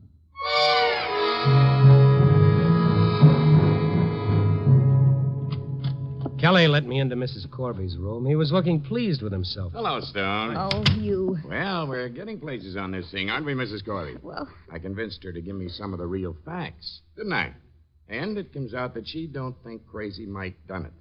Do you, Mrs. Corby? Mr. Baydale? How do you know? Mike found the gun in his room. 3 bullets fired. Where's the gun? Where's the gun? Mike's got it. He's looking for Baydale to give him the rest of the bullets in the head. That's not so good. We got a man at Baydale's room waiting for him to come home. He's at the bar on the corner. I'll go get him. You stay here with Mrs. Corby. All right. Well, Eddie, it looks like your worries are all over. Now, you promised to take the cat, too. There we go again with a cat. Okay, we'll take her. I'll be back in a few minutes. Keep the door locked, Stone. Okay. You didn't tell me about your boyfriend before, Mrs. Corby. I tried to shield him. I knew they wouldn't do much to old Mike. Why did he kill him? Nick made fun of him. And, Mr. Baydale wanted me for himself. He told me he was with you when the police came to tell you about the shooting. He'd come in about 2 minutes before they did and made me say it. He came up the fire escape through this window. Well, it'll be over in a few minutes. It will if they take the cat away. If they don't, Oh. Who's that? You're doomed, lover. Open up. Don't let him in. I've got to. I've got to hold him for the police. Your persistence would have done you well in the musical field, young man. You're not doing so bad yourself. I saw a rather heavy-set gentleman searching for me. You sent him, no doubt? No doubt, and he'll be back. And Mike, where's he? He disappointed me keenly. I waited and waited for him on the corner. By the way, has my true love told you all? Yeah. Did the sweet, tone-deaf person tell you that she was insanely jealous of her husband's relations with a black cat? Don't believe it, Mr. Stone. How come, Baydale? 15 minutes ago, you were ready to let Mike get you. Now you're singing a different tune. Mike disappointed me. I would gladly have paid on the street corner. But in a stinking jail? No, I'd rather not. Don't listen to him. He's crazy. You're wasting your time. Did the lady tell you that she came in through the fire escape 3 or 4 minutes after the shot was heard? Well, let it go. I'm not the judge or the jury. Oh, very well. Then let us sit here and just listen to the story. I'm frightened. It's only thunder. The lights. The lights are out. Now cut the hysteria. It's only a power failure. I'll be on in a few minutes. Oh, quiet, please. The beauty of darkness was never more necessary than now. What's that? Probably the police. Who is it? Just Mike. Oh, the cat. Take it away, Mike. Mike, please, take it away. The lady's rival. Hi, Mike. Come on, old-timer. Give me that gun. Stay where you are. Don't move. None of you. I can't see you in the dark, but I'll shoot at the first thing that moves. The cat. She's looking at me. Oh, Mike, take her away. Mike, the police are downstairs. They've come to straighten everything out. Nick didn't call me crazy. Poor old Mike, he can't see in the dark room, but Tilly can. Can't you, Tilly? Tilly will show me where he is so I can shoot him. Mike, I'm afraid of her. If she touches me... Don't bother you, Mrs. Corby. Mike, I'm coming to that window, and you'll give me that gun. I got a bullet for you, too, if I have to. Stay where you are. Tilly. He was there with Nick when it happened. You can see him. You just walk over to him, Tilly, and I'll see your eyes in the dark. Tilly. Then I'll know where to shoot. She's coming down. I watched with a horrible fascination as the cat landed on the floor. She looked around the room carefully, her yellow eyes flashing with hate. Don't let her touch me. Don't. I can't stand it. Easy, Mrs. Corby. You'll excite Mike. No. She's going to spring at me. I can't stand it. Mike, take her away. I did it. I killed him. Isn't that what you want to know? Now take her away. Take her away.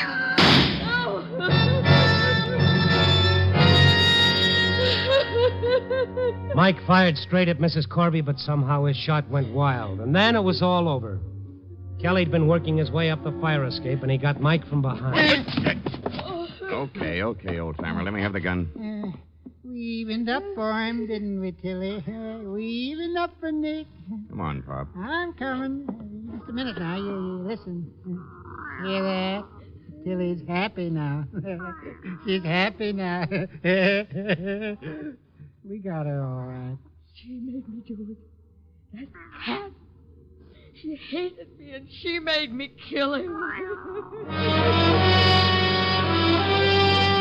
The boys took over, and there was nothing left for me to do. Mrs. Corby turned out to be the missing witch in my Halloween ball. She'd taken the shots at Mike and then planted the gun in old Baydell's room. I walked the broken-down musician home. I felt I owed him an apology. I'm sorry about tonight. Everybody makes mistakes, and I picked tonight to make one of mine. I made a bigger mistake than you did, Mr. Stone. What was that? When Mike was at the window, I should have shouted, "Here I am." But he would have killed you. Yes. Good night, Mr. Stone. Good night, sir.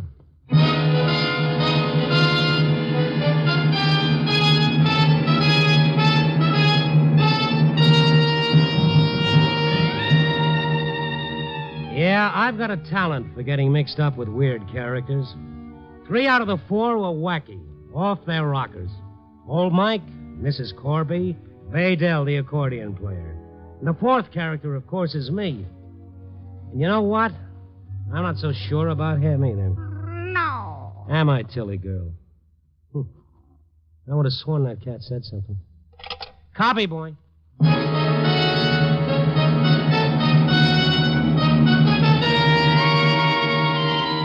Night Beat, starring Frank Lovejoy, is produced and edited and directed by Warren Lewis. Tonight's script was written by Lou Rusoff with music by Frank Worth. The part of Mrs. Corby was played by Lorene Tuttle. Mike was Will Gear. Others in tonight's cast were June Foray, Tudor Owen, Ken Christie, Lamont Johnson, and Lou Krugman. Frank Lovejoy will soon be seen in the Warner Brothers adventure drama Breakthrough.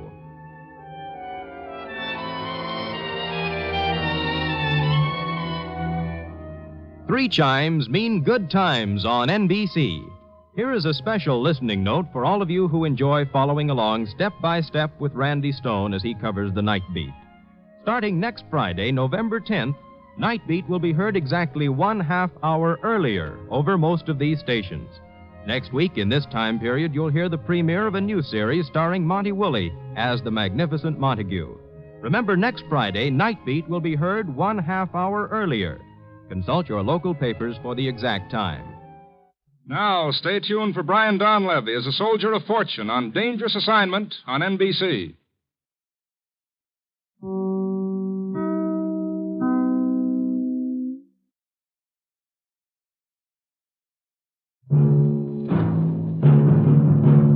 Night Beat.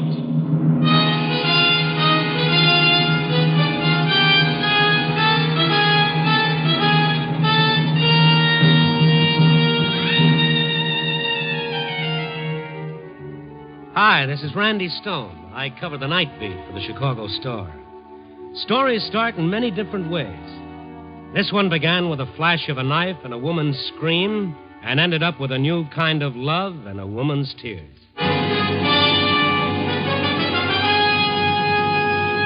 Night Beat, starring Frank Lovejoy as Randy Stone.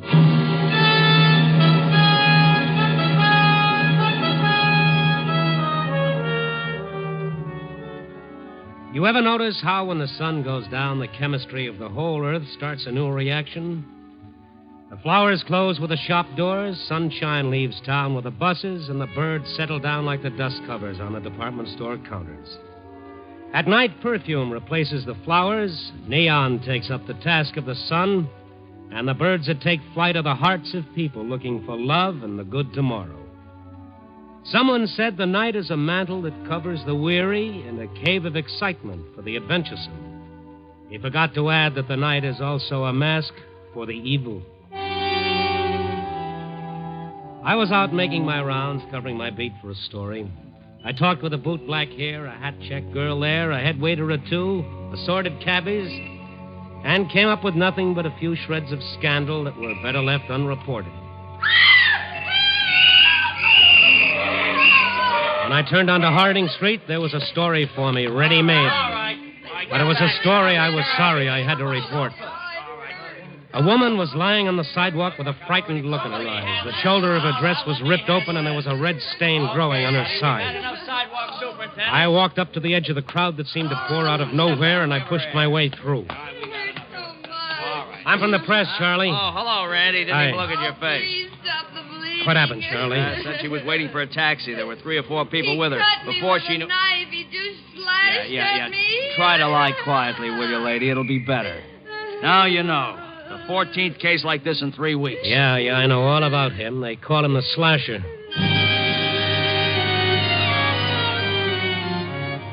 Like a good newspaper man should, I got the names, the places, the what, why, and how, and then I phoned them in. Whoever did it moved into the darkness so fast nobody could get a good look at him. And the man the whole police force had tried to find for 3 weeks had come and gone like a vampire phantom.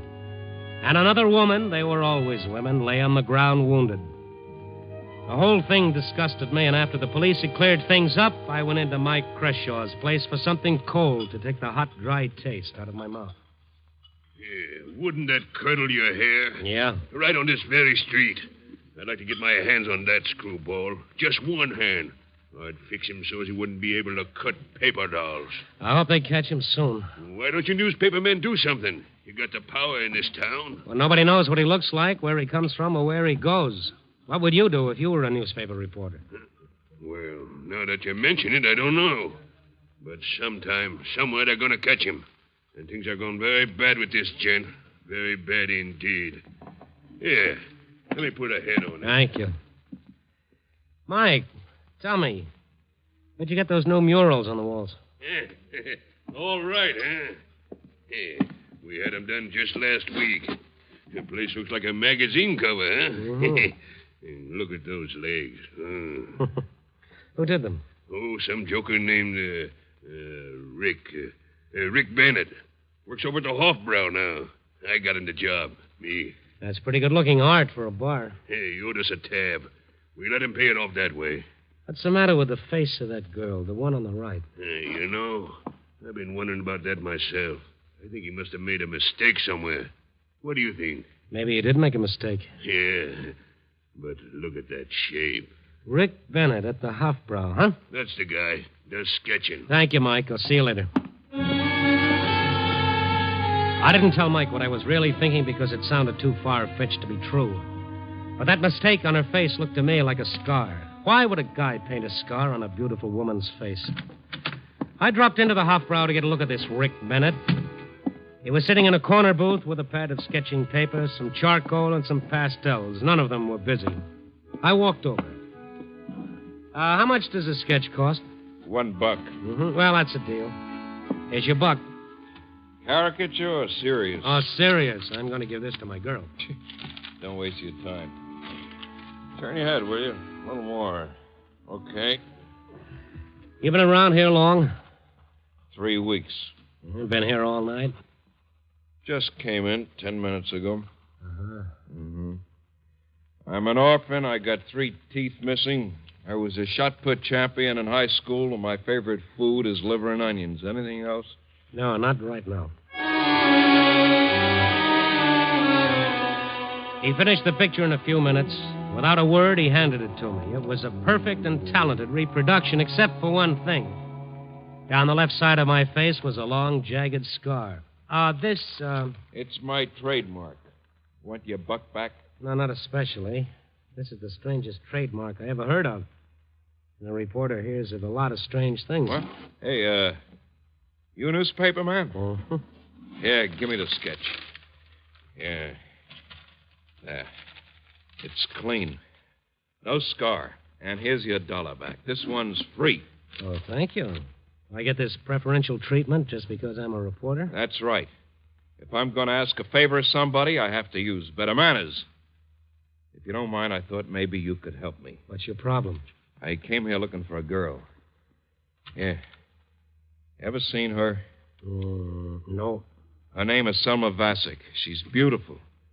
Too beautiful for her own good. She sings and dances a little. Well, I don't dance. Well, maybe you've been in a nightclub somewhere and she danced by. Can't seem to place her. It's the most important thing in the world that I find this girl. Being a reporter, you get around. You should know a lot of people. I do, but I'm afraid she isn't one of them. Selma's somewhere in Chicago. I know it. I'm not leaving this town until I find her. All right, calm down. Why do you want to find her? You ever hear of love? You know, boy meets girl. We had a little quarrel. Boy loses girl. She left. But I want to see her and make it all up to her. Got an extra copy of her picture? I got hundreds of them. I can give them to you in watercolors and oils and tempera and pastels and mud, plaster, or blood. And if I happen to see her?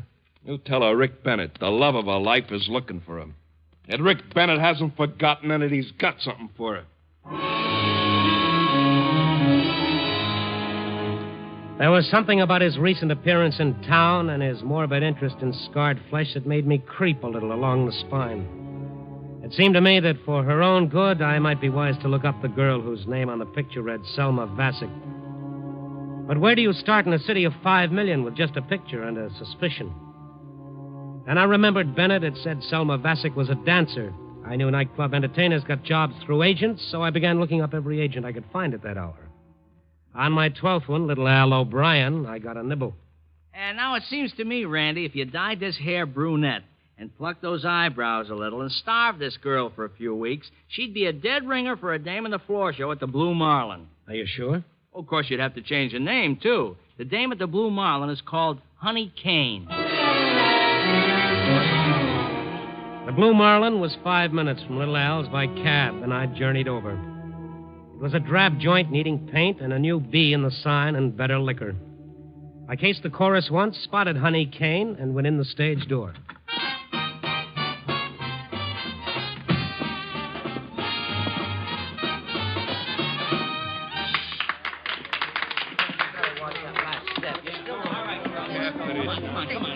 I caught her just coming off the floor.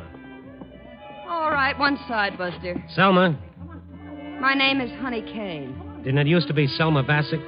Go on, stop bothering me before I call some of the boys. All right, maybe I made a mistake, honey, but if you are Selma Vassick, I have a message from Rick Bennett. What connection do you have with Rick Bennett? Well, not much.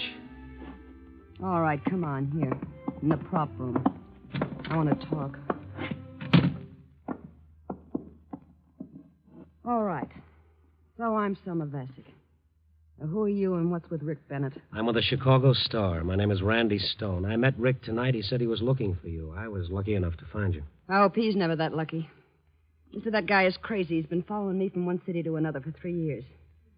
Never catching me, but always following. Do you know him? Yeah, we grew up in the same neighborhood. He fell in love with me when he was 5 years old. I was 4. Laugh. I don't blame you. No, I fell in love when I was 3. I did all my dating with Rick until I was 17. Then I went for another guy. Alfred Dimitri, his name was. One day, Dimitri ran his car into a tree. I was in it, and my head went right through the windshield. That was the last I saw of Dimitri. But Rick stuck by me. I was months recovering. I never did fully. You'll be all right, Selma. Honest, you will. You'll be okay. I won't. Look at me. I look like an old witch, one side of my face slashed open with an ugly scar. It doesn't make any difference. People love you for what you are. Love me? People won't even look at me. Oh, Ricky, what am I going to do? What am I going to do? I might as well kill myself. Don't say that, Selma. I meant it when I said it won't make any difference to me. I'll take care of you for the rest of your life. I'll always take care of you. I love you like nobody else could. Oh, Rick. Rick, please be nice to me. Please. Oh, don't worry any more about that scar, Selma. If it's the last thing I do in this world, I'll fix it. I promise you. Word, because as far as I can see, the scar's completely removed from your face. Oh, there isn't a trace of it left. Look at me. I'm supposed to be a beautiful girl. You are? Don't make fun of me. You know how I lost the scar? Ricky worked like he never worked in his life. For 16 months, he sweated over his first important oil painting to enter into a competition. He was poor and hungry and couldn't even buy enough oils. And he won the competition, $5,000. And that was the money that fixed your face? It took every cent. It was quite a sacrifice. Rick never had another success. He just went on struggling, and I couldn't stand it anymore. Couldn't stand watching him suffer or never having anything for yourself. Why lie? It was mostly not having anything myself. Guys were beginning to look at me in that sweet way all over town, and all of a sudden I knew how to get money. Get up on the stage, behind the lights, become a rich, famous star. So I threw Rick over and left town. He's been chasing me ever since.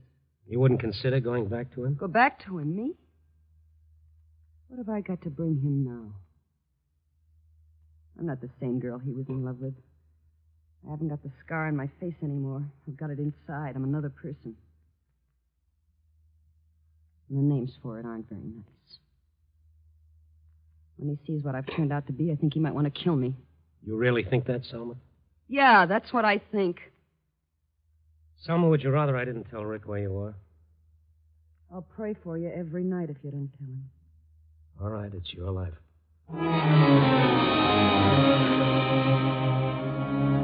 I took it slow and thoughtful back to the Hofbrau. Rick was strange and Selma was strange, and the whole world seemed tortured at the moment. I guess I should never have poked into their lives, but I couldn't escape the feeling that there was something about Rick Bennett that bore looking into. At the Hofbrau, they said he went home to his rooming house. I went there. Oh, Stone, the newspaper bug. What are you doing here? May I come in? Sure. You want another portrait? No. I think you know why I'm here, Bennett. Yeah. I don't suppose you had any luck. As a matter of fact, I did. I found her, just like that. You found Selma? Selma, you found her? Well, where is she? Come on. Well, come on. Where is she? I can't tell you. Can't tell me after I've been looking for months and months for her? Well, come on. Spit it out, will you? Don't waste time. If you'll sit down and be quiet, I'll tell you about it. You tell me about it right now, or I'll tear you inside out. This is going to get you nowhere. Talk. Talk! I'll break every bone you have. Now, you want to get up and talk sense now? All right. Don't tell me. I never needed anybody before. I don't need anybody now. All right, don't tell me. I'll find her myself. When I do, she'll wish she never saw me. Put down that knife, Bennett. Yeah? You come within a foot of me, reporter. You'll be sliced in half now. Get away from that door. Go on, move! He ran out of the room, the knife still in his hand, and his face a picture of twisted madness. And as he closed the door, for the first time I noticed the room was filled with dozens of pictures of Selma Bassett. And every one of them had a long, jagged scar painted on the face. I realized at last what I didn't want to. Rick Bennett was the slasher.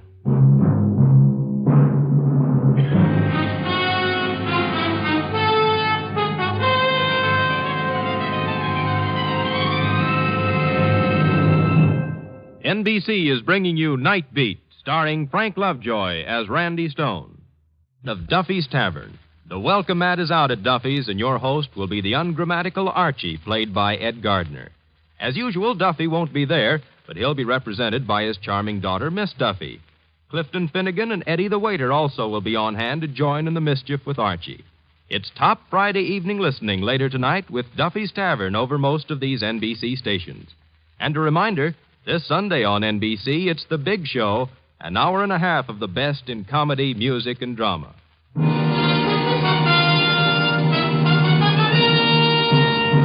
And now back to Night Beat and Randy Stone. As I stood in Rick Bennett's miserable room looking at the scarred picture of Selma Bassett everywhere, my first fear that he was going to run right out and find her disappeared after a little thought. Rick Bennett had no way of knowing where I'd interviewed her. I didn't think he should be running around the streets with a knife in his hand, so I called the police. Central Division, Sergeant Friends. Sergeant, my name is Randy Stone. I'm with the Chicago Star. Can you take something down? Height, about 5'11". Weight, about 170. Late 20s. Hair, black. Eyes, gray, I think. Last seen wearing a dark blue suit, no hat, no gloves. His name is Richard Bennett. He's the slasher. He's the slasher. I just tangled with him, and he was carrying a knife. Also, I ran into him 2 blocks from where a woman was slashed tonight. And also, I've talked with him long enough to think that he thinks he's got a good reason for slashing people. Who'd you say this was? Randy Stone, Chicago Star. You sober? Yes. Where does this Bennett guy live? Well, he used to live where I'm calling from now, but I don't think he'll be back here. Okay, Stone, thanks for the tip-off. We'll get an all points out on him right away. Shouldn't be hard to pick him up. After that, I jumped into my car and headed for the Blue Marlin to have another interview with Honey Kane, alias Selma Bassett. The neons were out when I got there, but a grizzly old man with a red face was mopping the floor. Everybody's gone home, mister. Open again 5 tomorrow afternoon. I'm back then. Really be twirling then. Look, Pop, I'm trying to get a hold of one of the girls in the show. Who isn't? And who you calling Pop? All right. If I could land something better than mopping floors, I'd want to get a hold of one of them myself. Oh, please. Look, her name is Honey Cane. Do you know her? Sure. I do it up in my tails and haul out my Cadillac and take her out champagne drinking every night. Go on, beat it. I got my mopping to do. Where can I find out where she lives? I've got to get in touch with her. Try Julius. He knows those things. Julius? His stage manager. Real short, yellow-livered guy. He don't let me stand in the wings and watch the last show. Wouldn't hurt him nothing doing that. Yeah. Where can I find him? In the hobnob across the street. Being a big shot.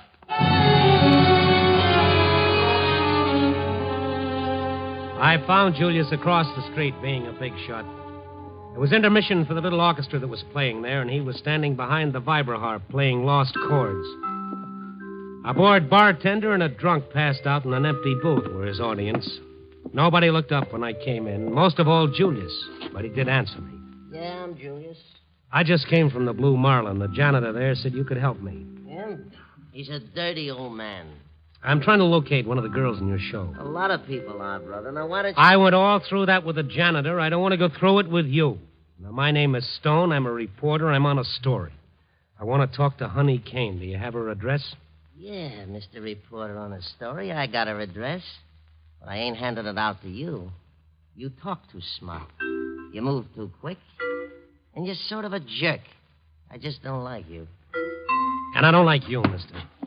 Well, I want that address, and I'm going to get it. How I get it's up to you. Wait a minute. Tell me where Honey Cane lives and make it fast. All right. Let go of me. Got a book. Keep it on me all the time. I always know what you guys who go prancing around for dames want to know. Come on, get it out. I don't need to. I remember hers. Yeah? 1312 Commodore, apartment 16C. Honey never gave me no tumble. You guys must be doing some good, huh? Yeah, she'll get around to me before long. What guys? You're the second one been around here asking for Honey tonight. Who else was asking? A wise guy just like you. Came in 15 minutes ago. He talked smart, too, and was sort of a jerk. But he wasn't with no newspaper. His name was Bennett. Rick Bennett. Where's the phone? When Rick Bennett had run from his room with a knife in his hand, I didn't think he had any way of locating Selma Vasic, but I'd underestimated his ability to trace my steps. Maybe it was because he'd been looking for her such a long time he knew the ins and outs. Anyhow, he was on the right track and she was in danger. I phoned back to Central Division and told him the whole setup, and then I went over to the address Julius gave me. Her room was in the back on the 3rd floor. 2 uniformed policemen were already there inspecting the ripped bedspread and the slashed furniture. Selma was nowhere in sight. I'm Sergeant Knight. You the guy who phoned in about this? Yeah, that's right. If he's on foot, he ought to be somewhere around the neighborhood. What do you figure? Came up here, took her with him, maybe. I don't know. You can never tell what this kind will do until they do it. We need a description on her. Can you fill it in?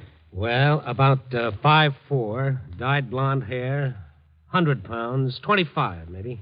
Anything else? Yeah, she might be wearing a slash like all her pictures. Where can I get those? Rick Bennett's rooming house. Here's the address. Charlie. Yeah, Tom.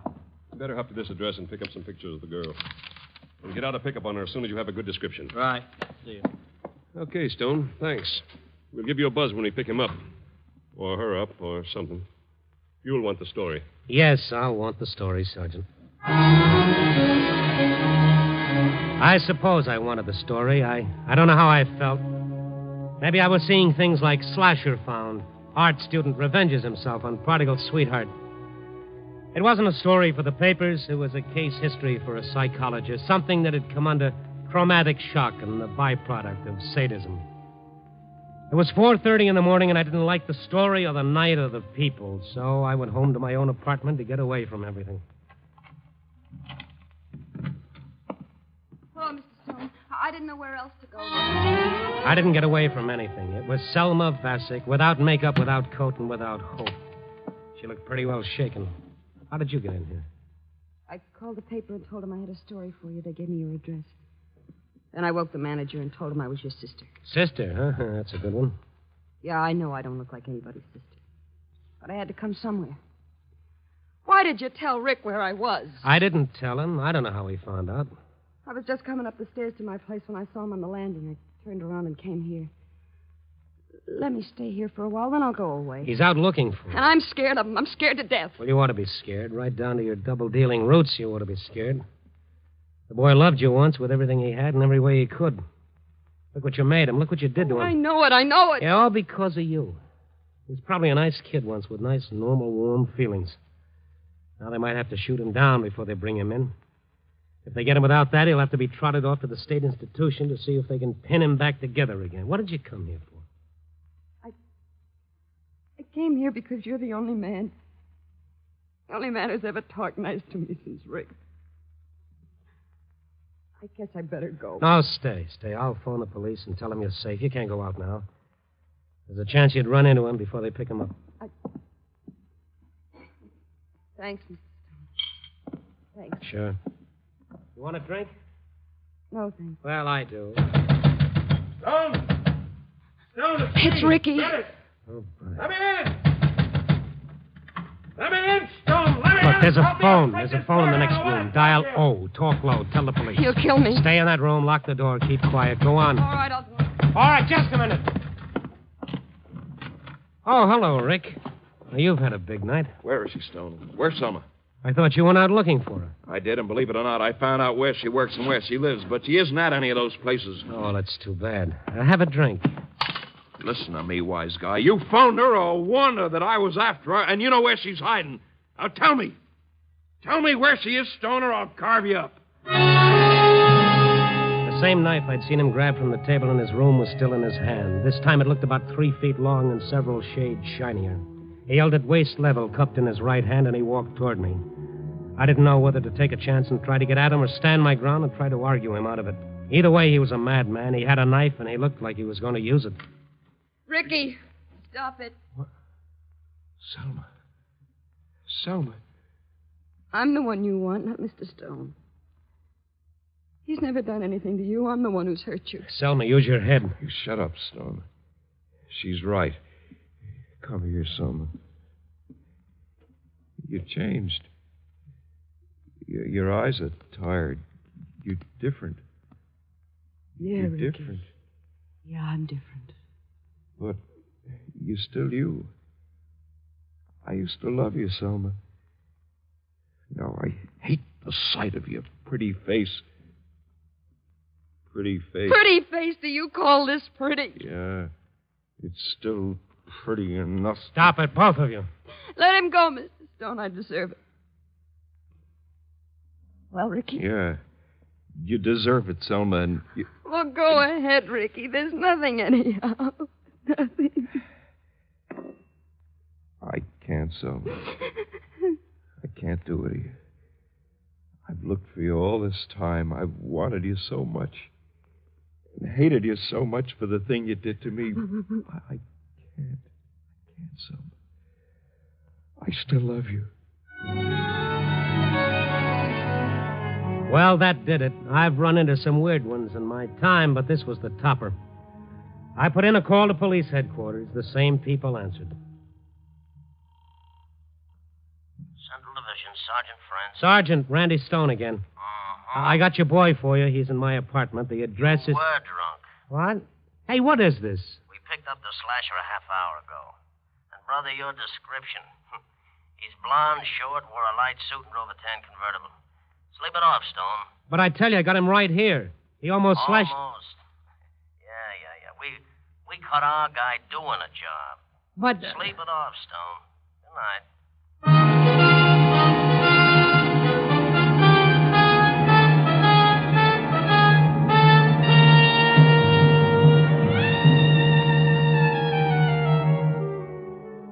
Yeah, that's how mistakes almost happen. But that isn't all. A psychiatrist examined Rick Bennett. He prescribed love, affection, honesty, and rest. He said it might take a long time. And Selma Bassick said she didn't have anything to do for the next 50 or 60 years. So the last I saw of the two of them, they were looking around for a preacher. Me, I looked around for a moral. I hate to say it, but I can't think of anything else. A definition of love. Love is so close to hate, and hate is so close to love, that if you find yourself hating someone you love, you're liable to love someone you hate. That makes sense. Love never does, people. Copy, boy.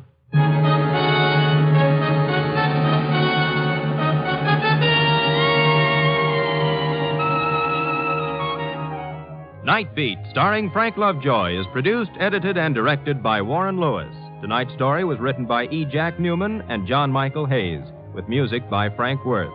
The part of Rick Bennett was played by Jeff Corey. Selma was Joan Banks. Others in tonight's cast were Sid Miller, Nestor Paiva, Jerry Hausner, and Lou Krugman. Frank Lovejoy can currently be seen in the Warner Brothers picture Breakthrough, co-starring with David Bryan and John Agar.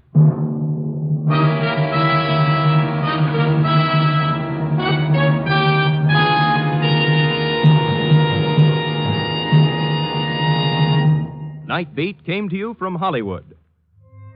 Ladies and gentlemen, this is Frank Lovejoy. Tonight ends our present cycle of Night Beat. In the very near future, we're hoping to be back on the air with a new series. Would you watch your local paper for the time and date? And meanwhile, if you've enjoyed our stories as much as we've enjoyed bringing them to you, perhaps we'll hear from you. Until then, good night.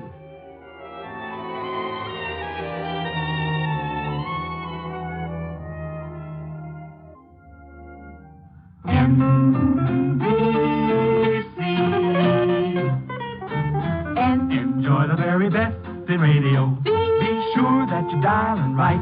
Seems like the very best in radio. Morning, noon, and night is from this station. Morning, noon, and night, NBC. Join Steve Mitchell on another dangerous assignment tonight on NBC.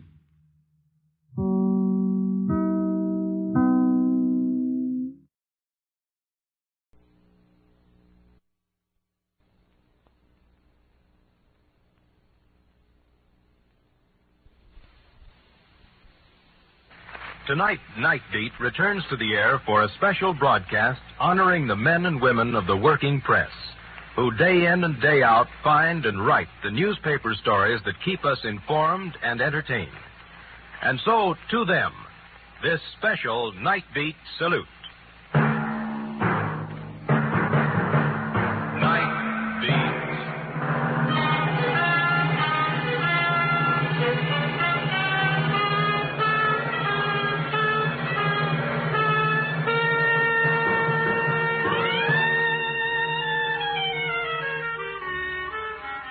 Hi, this is Randy Stone.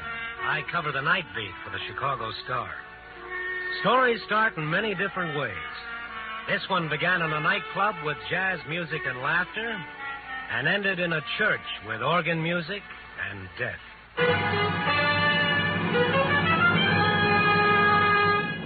Night Beat, starring Frank Lovejoy as Randy Stone.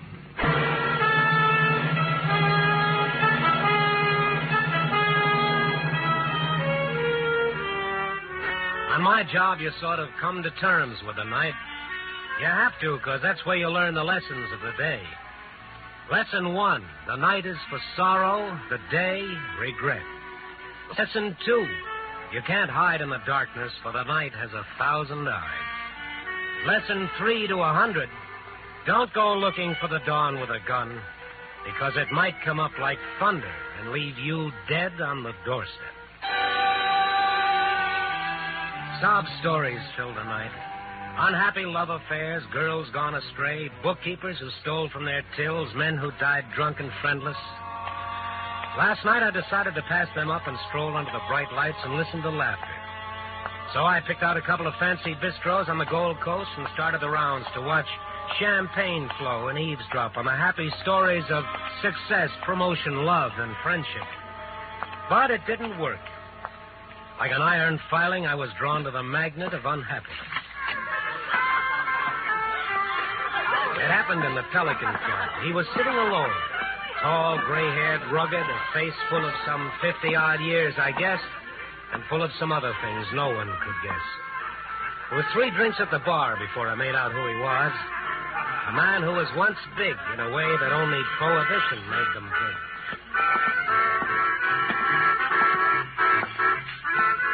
Mind if I sit down? Who are you? Randy Stone, Chicago Star, Mr. McMasters. Well, you're the first one. What first one? Who's recognized me? Well, only from your pictures. It was a long time ago. Time? I know more about time than you or that old guy they always have around on New Year's with a beard and a hay cutter. I just thought there might be a story somewhere. Sure. Sit down. I'll tell you a story. Once upon a time, there was a guy who had everything. Money, friends, a future. Then a bunch of old women made a law called the Volstead Act. You remember it? Yeah, but I wasn't thirsty at the time. Well, a lot of people were. Everybody, in fact. You see, the law was always supposed to be for the other guy, not for them. But there were no other guys. So this fella I'm telling you about got on the bandwagon. He bottled millions of violations of the Volstead Act, made a lot of money, and a lot of trouble. Am I boring you? If you are, I asked for it, but you're not. Well, the trouble got him a lot of jail. 19 years of it.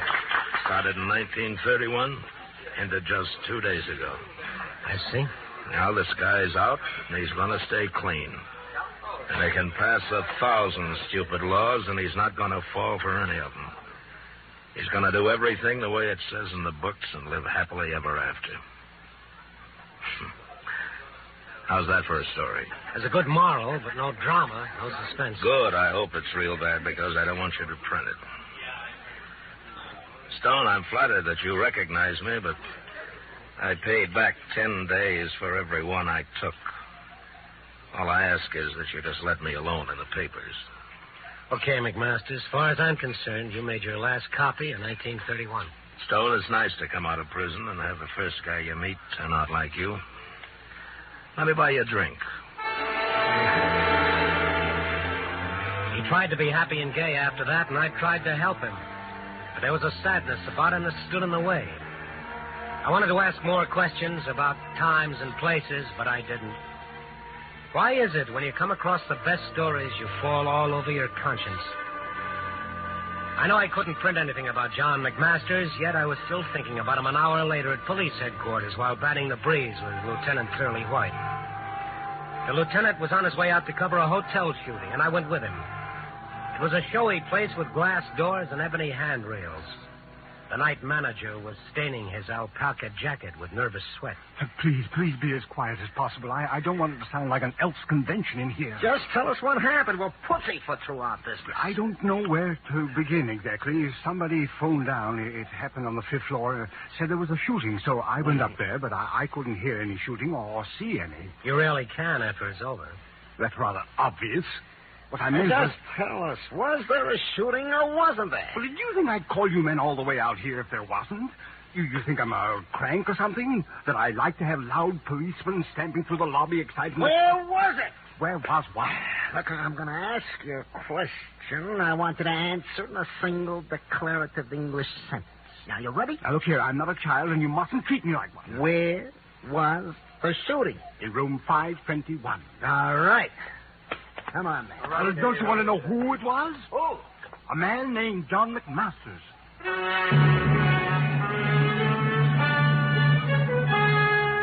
We found McMasters lying on his bed. The rumpled silk counterpane was slowly changing from chartreuse to a bright crimson.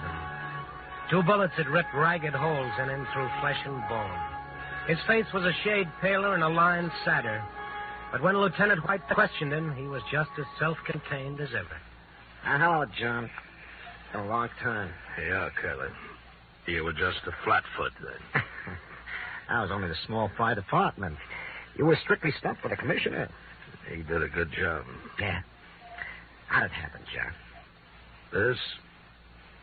Cleaning my gun. You'll lose it, John. You're not supposed to have a gun. Oh, you know me and the law, Curly. We sometimes didn't hit it off. Where is the gun? I swallowed it. You don't want to say, huh? No, I don't want to say. Yeah, I don't know what makes you guys like you are, but I know it won't do any good to try and beat it out of you.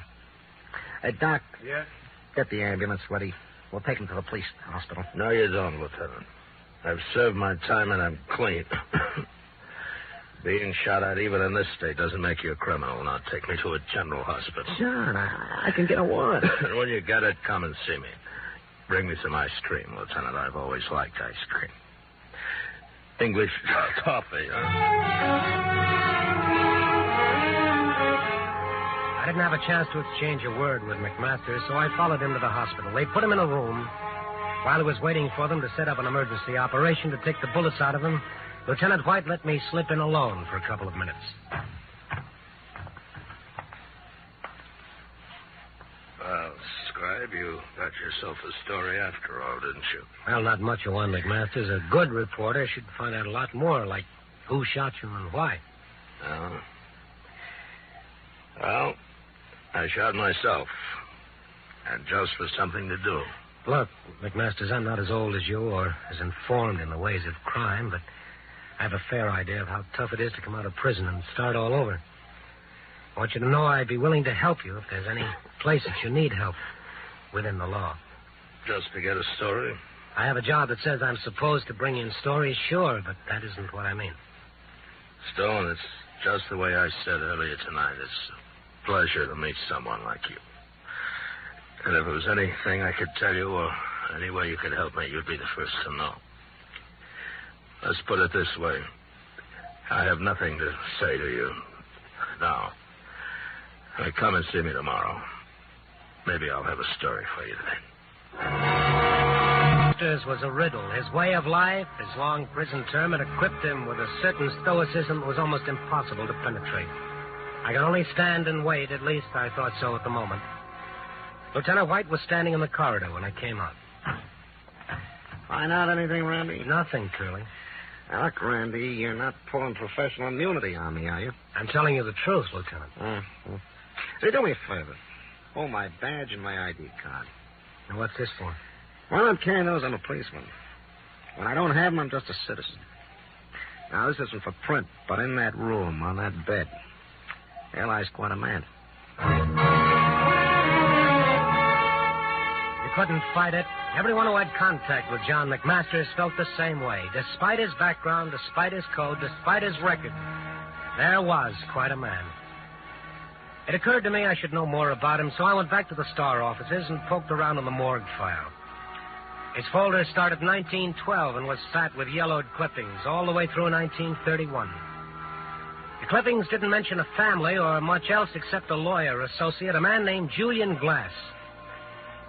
When I found out all I could from the clippings, I went back to his hotel to see if I could wangle another once-over of McMaster's room. No, I'm sorry. Reporter or not, it simply can't be done. The police left explicit orders. Yes, I know, but is there anything you need these days, like a new sport coat or a couple of golf clubs? Mr. Stone, do I look corruptible? Well... Excuse me. Yes, madam, what did you want? Mr. McMaster's room, please. Oh, well, I'm sorry. Mr. McMasters was taken to the hospital shortly ago. What happened to him? Somebody shot him. He's still alive? I wouldn't know. Why don't you call... Oh, pardon me, ma'am. I can tell you about John McMasters. Who are you? Mr. Stone is a reporter. He is still alive at the county hospital, and as far as I know, he's under excellent care. Thank you. Would you mind telling me what your connection is with McMasters? I have no connection. Goodbye. Oh, just a minute. You must at least know him. Young man, you either get out of my way or I'll call a policeman. And she could do it, so I stepped aside and let her walk out of the hotel, but I followed not far behind her. She was middle-aged, gray-haired, and well-dressed, and she got into a good-looking car, and I got her number. Then I called one. Lieutenant White. Randy Stone, Lieutenant. Can you give me a rundown on the license number? Oh, no, not at this hour. The files are all locked. But you know where the key is. How about it? Oh, what's it for? Can't it go until tomorrow? It's for a story I'm working on. If you help me tonight, maybe I'll help you someday. What would your reporters do without it? All right, give it to me. It's Illinois 137596. Illinois 137596. All right. Call back later, Stone.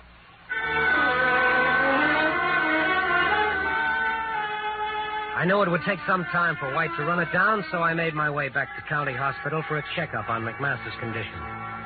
The reception desk seemed reluctant to talk about him and referred me to the head nurse, who sent me to the surgical OD, who took me to the chief doctor. He told me to look into a crystal ball. He's gone.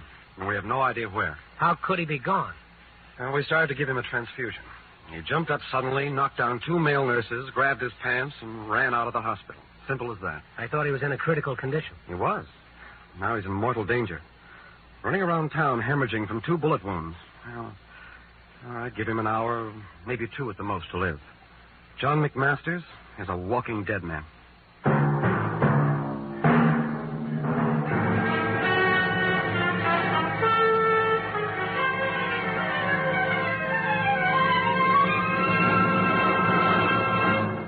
NBC is bringing you Night Beat, starring Frank Lovejoy as Randy Stone.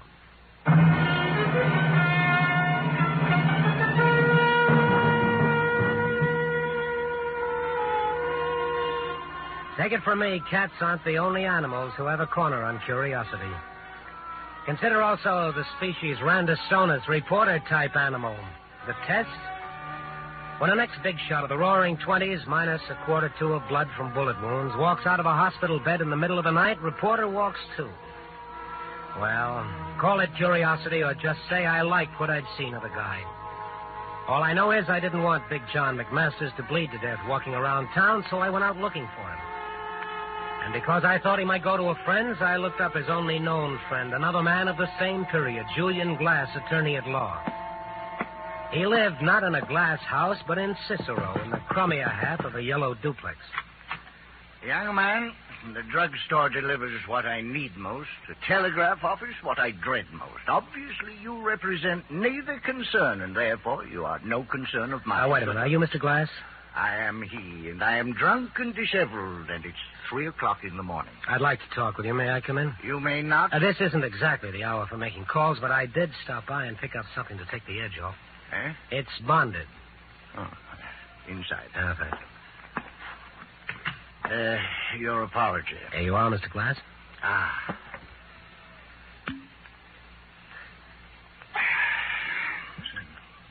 Now then, we'll make a bargain.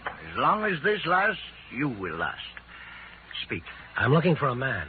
The entire world is looking for a man. Just one man. A man they so blindly presume who will break off these shackles that bind us and lead us forth into eternal justice. Yes, sure, but that's not the man I'm talking about. I'm a friend of John McMasters.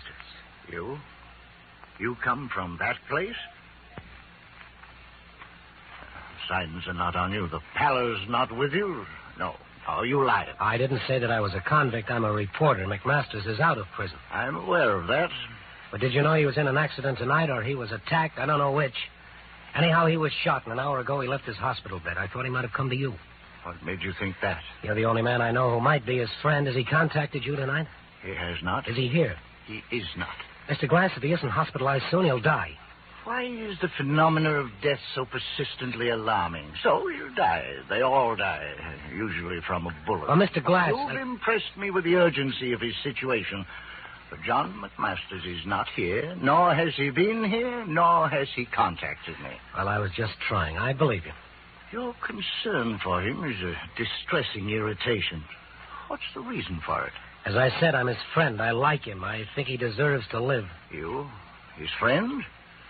Now, his friends, for the most part, are gone like the years, like Homburg hats and the Charleston and Lime Ricky. Ones who are left are broken and tired with old faces like mine, like his, and they should be gone, too. Another age is here. Are you sure you're his friend? I once thought so. He once thought so. But now, I haven't enough strength to be his friend. Oh, Mr. Glass, Hello, people. Who's your friend, Julie? Mr. Glass to you. All right, Mr. Glass. Now, tell me, who's this? This is Mr. Stone. Mr. Stone, this is Mr. Engel, Marty Engel. I'm an associate of Mr. Glass's. Mr. Stone, I haven't seen you around before.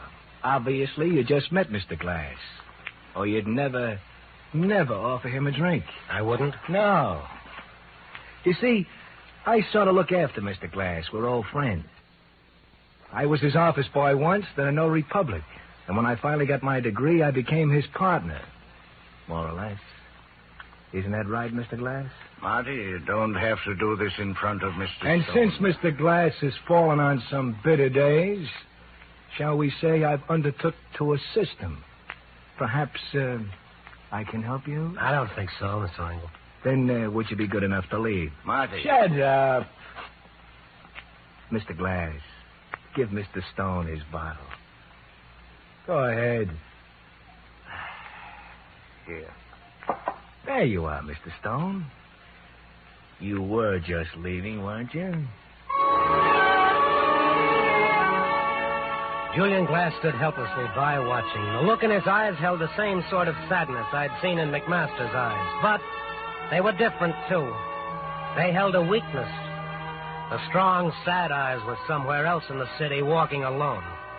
And the lifeblood was slowly draining from the body that sparked them. I wanted to find McMaster's more than I wanted anything in my life, so I went to the only other source I knew, the license number that belonged to a gray-haired woman with a kind face. Lieutenant White had done his duty. Randy, I shouldn't do this sort of thing. Now, come on. Tell me about the license number. Pleasure plates. Car owned by a pony named Constance Gardner, age 22, this city. Address? Lives in the 900 block at Sheridan Road. What number? Look it up yourself. I did what I'm not supposed to do already. I drove out there with a feeling that I was racing death. I was in the 900 block right in back of the Shawnee County Club, a nice big colonial house in a nice neighborhood. The sky was beginning to quiver and shake off the blackness of night. I parked in front, wondering whether or not I should ring the bell, and then I saw a light in the back at the kitchen. Everybody seemed to be staying up that night. Oh, come in. You must be the man from the floor. No, I'm afraid not. My name is Randy Stone. I'm from the Chicago Star. Oh, you reporters do work all hours. But we aren't being married until 7. Are you Constance Gardner? Yes, but you want to talk to Bob, not me. He's the one who's rich and famous. I'm nobody. I think I want to talk to you, Miss Gardner. Well, all right, Mr. Stone, but I have so many things to do this. Oh, Bride. Say good morning to your bride. Bob, you shouldn't be here. It's bad luck or something. Oh, Mr. Stone, this is my fiancé, Bob Meredith. Bob, Mr. Stone's from the papers. Hi. Mr. Stone, I want to interview you. Now, looking at her, wouldn't you say I'm the luckiest man in the world? I'm glad to meet you, Meredith, and congratulations. Thanks. Constance, you simply must hurry. Why, Bob, what are you doing here? You know it's not right. Mother, I want you to meet Mr. Stone. He's a reporter. Mr. Stone, this is my mother, Mrs. Gardner. How do you do, Mr. Stone? It was the same gray-haired woman I'd met in the hotel a few hours before, and I had to hand it to her. She looked right at me like she was meeting me for the first time. We shook hands. Hers was steady and firm, and her eyes didn't leave mine, but there was something in her look that pleaded, don't. Mr. Stone, perhaps Mother can help you. Excuse us, please. Surely. I'll have to get rid of Bob and get some things done. Of course. So that's my cue. So long, Mr. Stone. Gonna cover this wedding? Well, if I don't, one of the other boys will. Nice to have met you. Bye. They look like a real nice pair of kids, Mrs. Gardner. They are. But I doubt if that means anything to you and your newspaper. Well, you were trying to reach John McMaster's at his hotel tonight. You obviously have some connection with him. I don't care about that or the story that goes with it, Mrs. Gardner. I'm only looking for him. Is he here? Of course not. He's in a hospital. You told me that yourself. Well, he left the hospital. He walked out. He's wandering Chicago somewhere right now in a serious condition. Oh, no. He must have had a good reason for doing such a thing. I want to find him and take him back to the hospital. Now, Mrs. Gardner, if you know where he is or what he's doing, tell me. I only want to help. Please, he may be dying. I believe you, Mr. Stone. You have any idea where he could be? There's something you should know. Something that shouldn't be written in the papers. Please. That lovely girl who just walked out of this room is John McMaster's daughter. In 1931, I adopted her and raised her as my own. No one knew about it. John promised he would never write us or bother us in any way, and he's kept his word. But you were trying to see him tonight. Why? 2 days before he was released, a man came here. He said he knew Constance was not my real daughter. He said he wanted money to keep it quiet. He'd expose her. Did you pay this man off? No, I contacted John and told him. He said not to worry, that he'd take care of it. He got shot tonight trying to take care of it, and he's out right now still taking care of it. Who was the man? Oh, I don't know, Mr. Stone. I never saw him before. He just said that John would know who he was. Oh? Was he big, tall, short? Oh, he'd been drinking heavily. It seemed cultured. Julian Glass. A lawyer. He'd know about the trust fund and the adoption. He probably handled it all. Julian Glass was a drunkard, true, but he didn't strike me as a blackmailer. I was thinking of his friend, Marty Engle, as I drove out to Cicero as fast as I could. 3 squad cars were already there, and then I noticed with a sinking heart that a hearse was also there. I was too late. The milkman filled in the details. It was awful. It happened so fast. Suppose you tell it fast. I'm delivering my milk when I see this tall guy with a gray hair come staggering up to the steps, sort of pale. He pounds on this door here. Mr. Glasses? That's right. A young guy with a briefcase opens the door. The police say his name is Marty Engel. Yeah, go on. The young guy, sort of wise-like, says, "Hello, you come to pay off, huh?" And the big guy says, "Yeah, Marty." And he opens up and Engel goes down. But he ain't dead yet.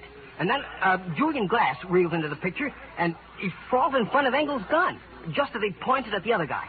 Glass stops 2 slugs, and he goes down. Then what? And the big guy finishes off Engel. Then he goes over and looks at Glass. He sort of sighs, maybe a tear, and then he walks out. You try to stop him? You think I'm nuts? With 2 guys dead already? It was terrible. Terrible. I need myself a drink. That's what I need. I need myself a drink.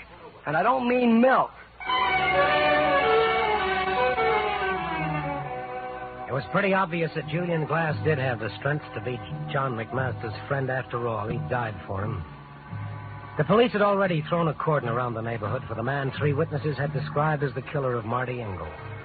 As for me, I got out of talking distance right away.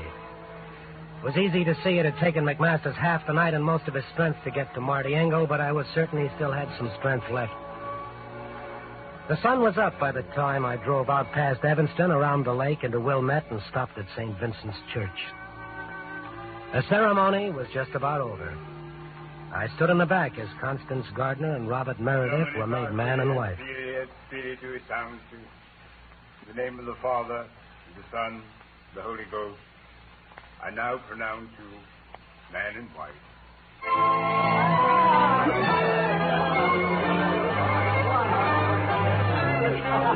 They turned around and started down the aisle. That was when I noticed a tall, gray-haired man leaning quietly against the door.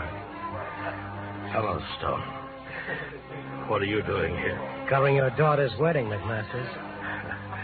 I knew you were a smart guy and that you'd find out about everything. They don't like murder in this state, no matter what the reason. Marty Engel was trying to buy that kid of mine out of her life. He found out who she was when he worked for Julie Glass. I had to stop him. Poor Julie. He did all he could, but... I'd better get you to a hospital. No, I want to... Stone, hold me up.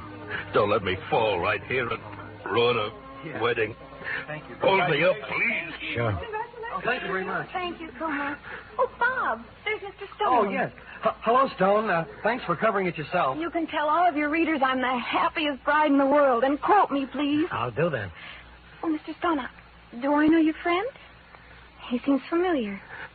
No, you didn't know me at all. I'm sort of an associate of Mr. Stone's. I was glad I could be at your wedding. Oh, I'm glad, too. Hey, we've got to go now. Bye, Mr. Stone. Bye. Well, I told you you'd have a story this morning, Randy. You're going to print it? Nope. Thanks, Stone. Like I said, you're the kind of a guy I'm glad to meet.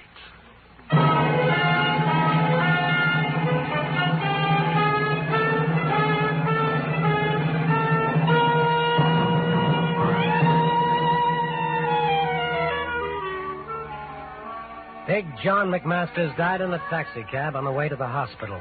And there's no maybe about whether it was better that way or not. So I'm writing a story. It's all about laws that made criminals and laws that made them not criminals. It's kind of a wandering piece of copy that doesn't really get anywhere and never really solves anything. But it doesn't mention any names because I don't think that'd solve anything either. Maybe Julian Glass was right when he said they're all gone now, and the ones who are left are broken and tired with old faces, and they should be gone, too. I wonder what he'd have to say now that he's gone with them. Copy, boy.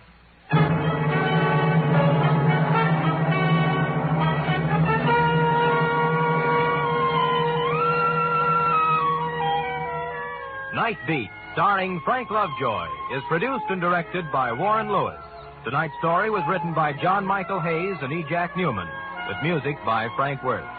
John McMasters was played by Bill Conrad.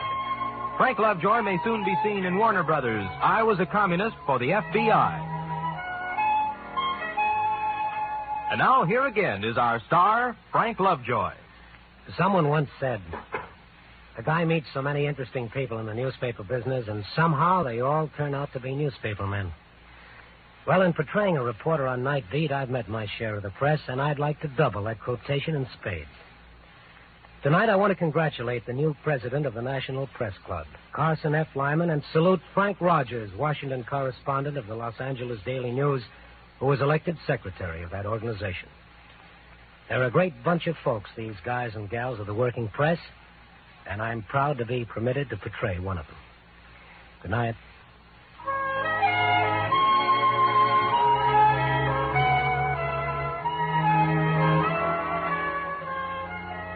Night Beat came to you from Hollywood. In 30 seconds, hear Marlene Dietrich in A Foreign Affair on NBC.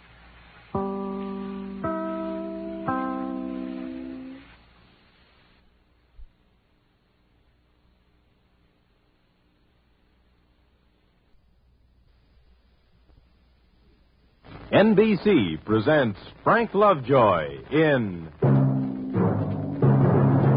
Night Beat.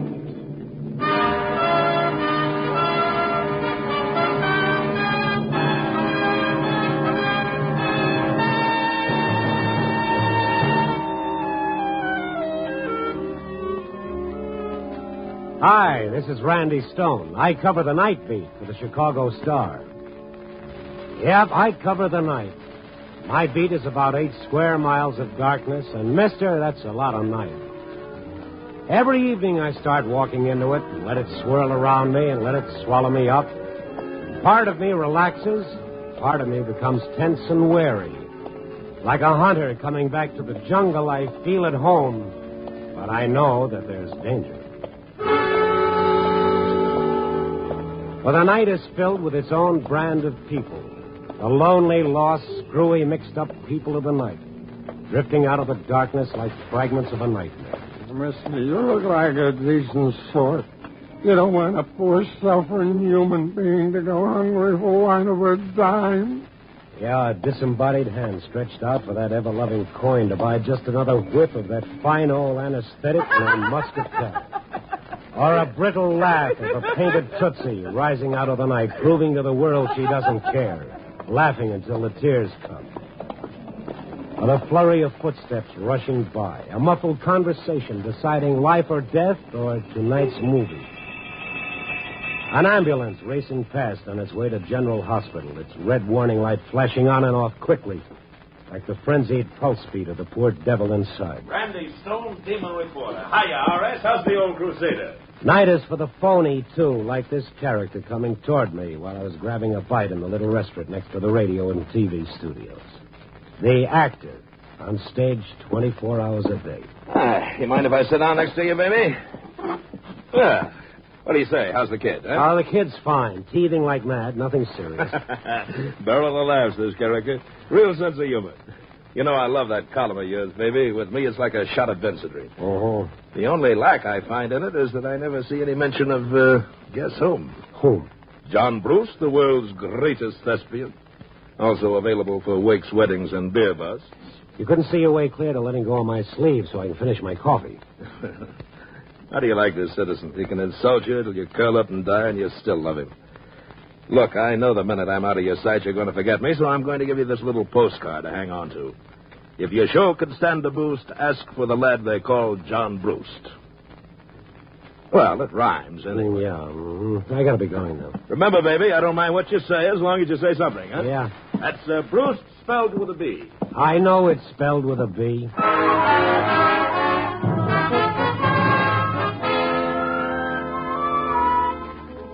A great, big, beautiful hunk of zero. The sincere brown eyes continually shifting, sizing you up and figuring you out. A friendly smile so phony you look for the safety pins holding it in place. Ah, relax. It's a big night. You walk half a block and John Brewst is lost forever. Because there's always something waiting up ahead. I just turned down Grand Avenue. Oh, now there's one of the night's chilly little sounds for you, a burglar alarm shattering the quiet. I looked down the dark, empty street trying to figure out which store, and I saw a child come darting out of a doorway. He began racing the other way. A child. Hey, stop! Stop! I tried racing after it, but there wasn't a chance. I went back to the store. It was a sporting goods place. One window smashed and blood splattered on the glass like the kid had used his naked fist to get to the display of guns and knives inside. After the cops came and I told them what I knew, I continued my wanderings.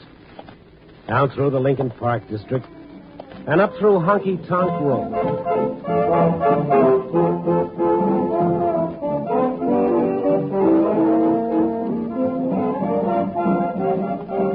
Wild neon signs making the night bleed red and green and purple. And then the little jazz combos beating their brains out.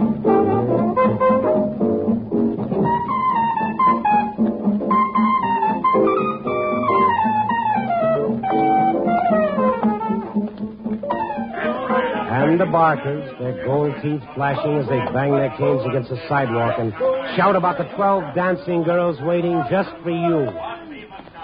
And the old gent hawking popcorn and hot tamales in a little child's wagon. And George, a 35-inch dwarf who sold newspapers with Clark and Knight. Evening, Georgie. How's it going? Fine and dandy. Better than good. Always A1 for little Georgie. Give me the Sun-Times. Always good to see what the competition's up to. They are. Paper, read all about it. Get your paper. Oh, that's a lovely headline. Paper. One of those Read all silly jerks about going to wake Get up. your evening's paper. Hey, George. Maybe the way things are in the world, this is a good idea, but since when have they started printing the paper in blood? Huh? What are you talking about? Look for yourself, smeared all over. That's the way I got it. Here, I'll give you another. Thank you. Now, let go of my hand. It's soaking through the bandage, George. I cut myself in a can opener. Oh, I hope you went to a doctor. Doctor? You've got to get all the glass I out. got all it. I told you it was a can opener. All I saw in that window was guns and knives. I thought it was a kid. Okay. So you got yourself a story. Get on the phone. Call the cops. What are you waiting for? Waiting for you to start telling me why a sweet guy is acting like such a dope. What is it, Georgie? Almost 1 o'clock, a little more than an hour, and she'll be here. Go on. Call the cops. Call the cops. You'll be doing me a favor. If you don't, I'll kill him. I swear I'll kill him. She'll show up in an hour, and you'll kill him. Kid, you lost me. All right, Mr. Stone. You're a good guy. You're entitled to a laugh. Come on. Follow me.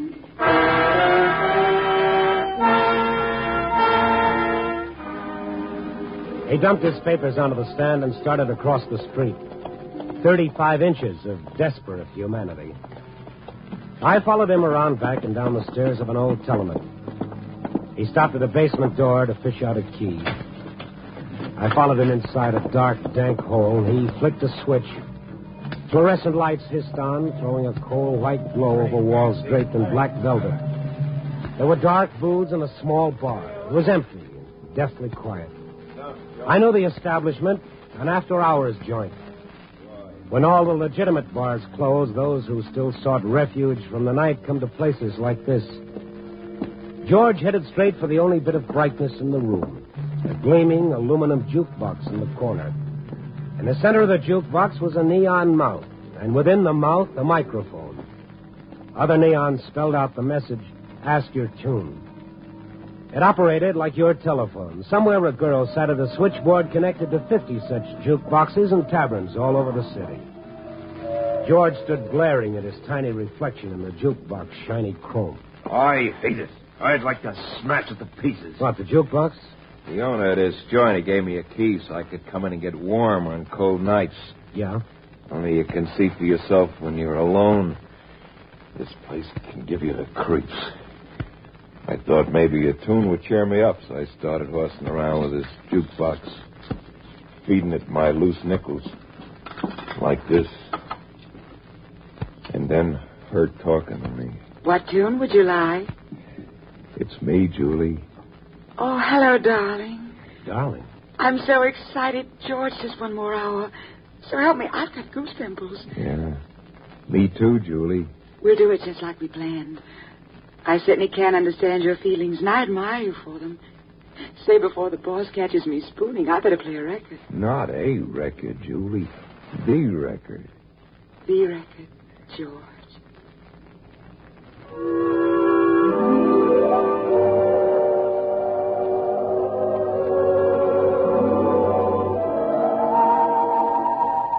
Okay, you can start laughing any time you want, Mr. Stone. What's this all about, George? 10 seconds of conversation with every record. It started as a gag, me playing the big lover because she couldn't see she was talking to a dwarf. It's a big joke, huh? On me. Because talking to her every night, I don't know. Something started happening to me inside. Happening to both of us because she felt it too. She really did, Mr. Stone. I mean, an understanding. I don't know the word. But she felt it too. And then he had to ruin it, destroy it.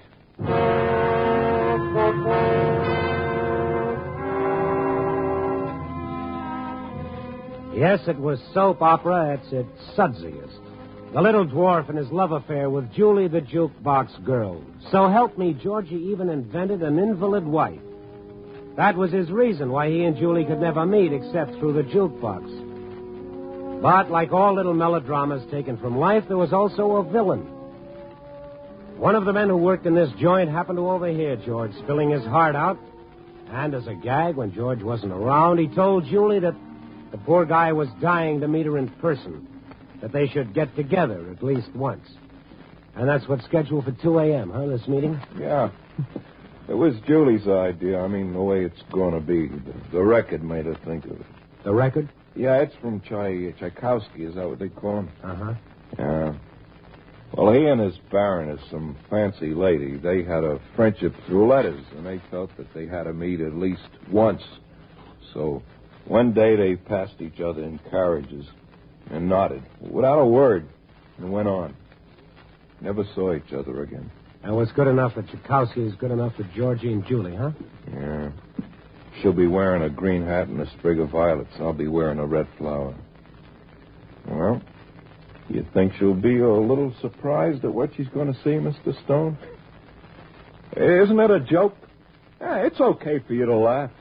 Go on, laugh, Mr. Stone. Laugh! I turned. He was a big, paunchy, bald-headed gent, standing in the doorway, having himself a wonderful time.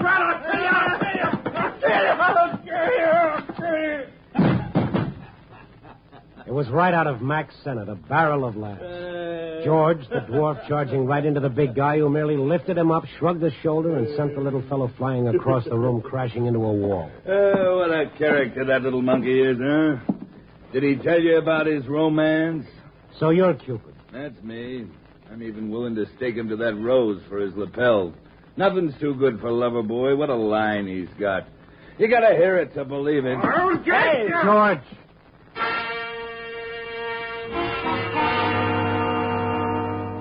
The knife in George's hand would have looked much better back in that sporting goods window. He moved out of the shadows. He moved toward the big guy. A trickle of blood ran down George's mouth, but he didn't know anything about that. Put that knife away or I'll shove it down your throat. But George kept coming. The smile on the big man's face took a leave of absence. Hey, come on now, George. What's the matter? Can't you take a joke? A bead of sweat started zigzagging down his face, mixing with the talcum powder. His lips continued to work, but now no words came out. Because this thing coming towards him, this wasn't a comical little dwarf. This was death.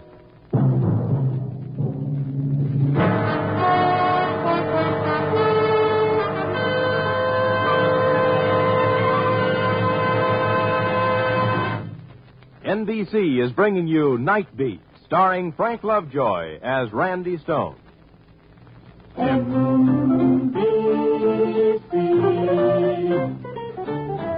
Enjoy the very best in radio. Be sure that you dial it right.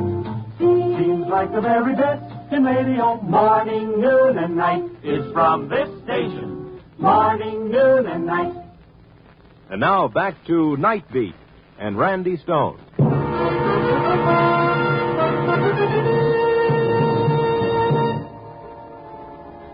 George the dwarf was passing in front of me on his way to the big guy who'd loused up his romance with Julie, the jukebox girl. The knife glinted in his hand, and he didn't even know that I was there. The only other person in all the world existed for him at that moment was a heavily perspiring fat man. Then as George came just a little closer, I lunged. Let me go! I twisted his arm back until the knife clattered to the floor. And I reached down for it as George tore loose and ran out of the door. How do you like that little character trying to knife me? I'm going to call the cops so fast. Wouldn't that be a little awkward, seeing how the joint here is slightly illegal? Huh? Well, one thing I'm going to do, I'm going to tell this Jane on the jukebox who she's dealing with. I'm going to tell her this crazy punk's liable. Mister, Huh? you even say howdy to that girl, and I might decide to find George and give him back this knife.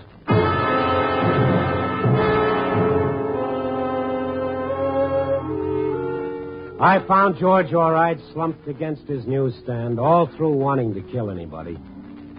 I told him I'd see the cops, and maybe they'd say it was okay if George paid for all the damage to that sports store and behave himself from now on.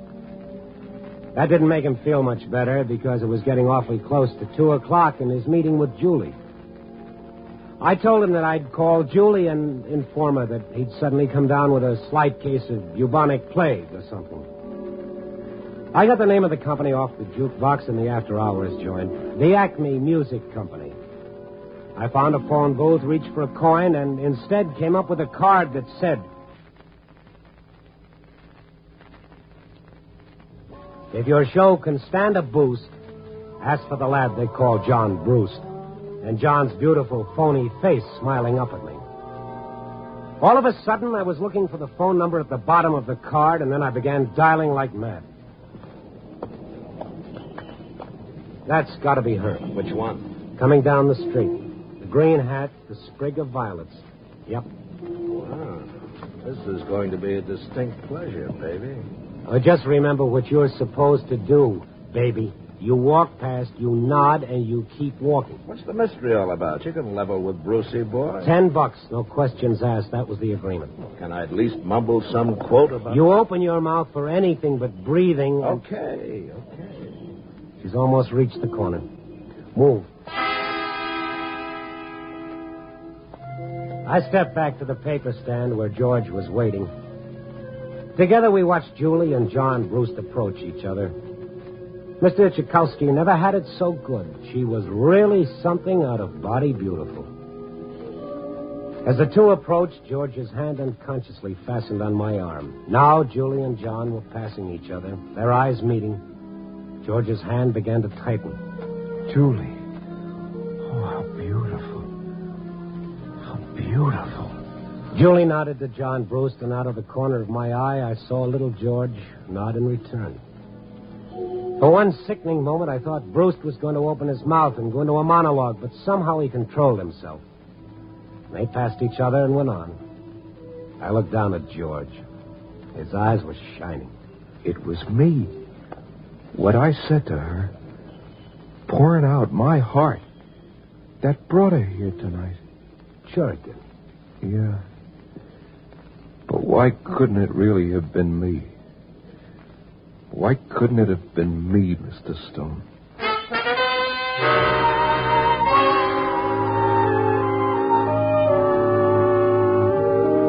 Ask the stars. Maybe they had an answer for you, Georgie. Me, I had work to do. I still had my story to find. Somewhere among the waiters, folding their tuxedos away, yawning as they changed into their street clothes. Somewhere among the jazz musicians, their faces waxen with fatigue, their shirt collars soaked in sweat, but still reaching for that beautiful, pure note. Somewhere in the police wagons, screaming insanely down the street. Somewhere in the yellow lights of the general hospital, the mile of empty warehouses, the strip of greasy piers, a desolate park, in an alley, on a street corner. Somewhere in the night, my story was waiting for me. And now, that was all that mattered. By morning, I'd forgotten all about George and Julie and John Bruce. I'd finished my column and I'd gone home to snooze. Only my saga of the jukebox wasn't ended. It had only just begun. Yeah. Yeah. Hiya. I wake you up? It's after 10 a.m. Well, what do you know? What do you want, Bruce? I do okay? Oh, you are magnificent. I'll see you around. Oh, wait a minute, Randy. Yeah. The broad. Yeah? Friend of yours? No. Well, then what was that routine? You got old Johnny Boy guessing. Well, good for Johnny Boy. I'll see you around. Randy, look, as long as she's not a friend, like they say, where can I locate this kid? Maybe we'll have a couple of laughs together. No kidding, baby. Where can I find her? Goodbye now.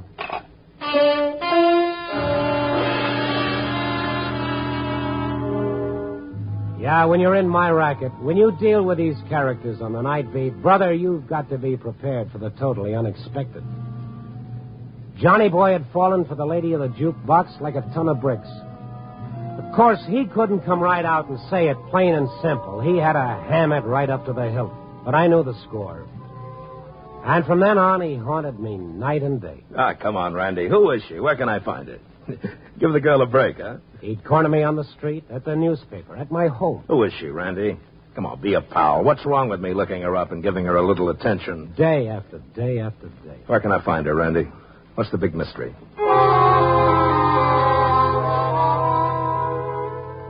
For a while, I even enjoyed it. He was sweating, and on him it looked good. But I guess this morning I just wasn't in the mood. I'd come down to the office around 5 a.m. And any newspaper office that time of day is a pretty sad affair. Cleaning women sloshing their way up and down the aisle, the gray, listless dawn flat against the windows, the empty desks, and me with one of those real sour little tales to write about a bum they'd found behind some garbage cans on Skid Row. A bum with a Distinguished Service Cross pinned to the pocket of his filthy shirt. One of those gallant young gods that we swore we'd never forget. Yeah, I was feeling Jim Dandy as I sat down to my typewriter, and I whipped a hunk of paper into the roller. And then I saw John Bruce standing in the shadows across the room from me.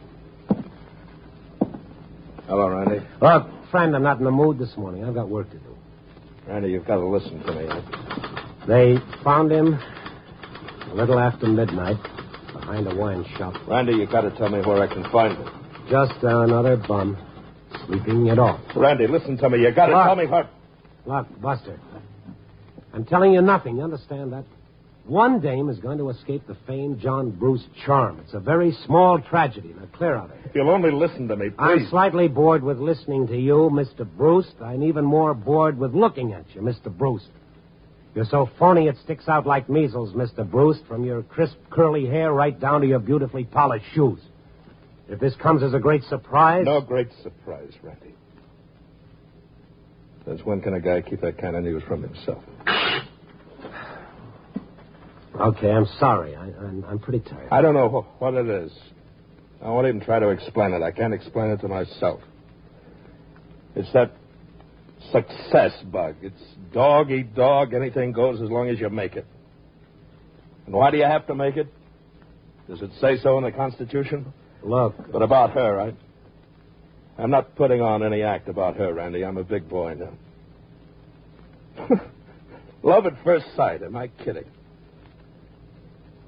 Listen, Randy. We just exchanged a look, maybe 5 seconds. And until the day I die, I won't be able to forget it. I guess that sounds like some more of Johnny Boy's routine, huh? No. Go on. Go on? What can I tell you? How do you explain it? But in those few seconds, I saw something I've been looking for all my life, Randy. Something genuine. Something real. Something... Well, maybe I saw my own salvation, Randy. And maybe I was just kidding myself, selling myself a bill of goods. But I got to find out. I got to see her again, talk to her. Maybe the minute she opens her mouth, the dream will come tumbling down like Humpty Dumpty. I don't know. I don't think so. Now, where is she, Randy? The Acme Music Company. Only take your time. She doesn't show up until night.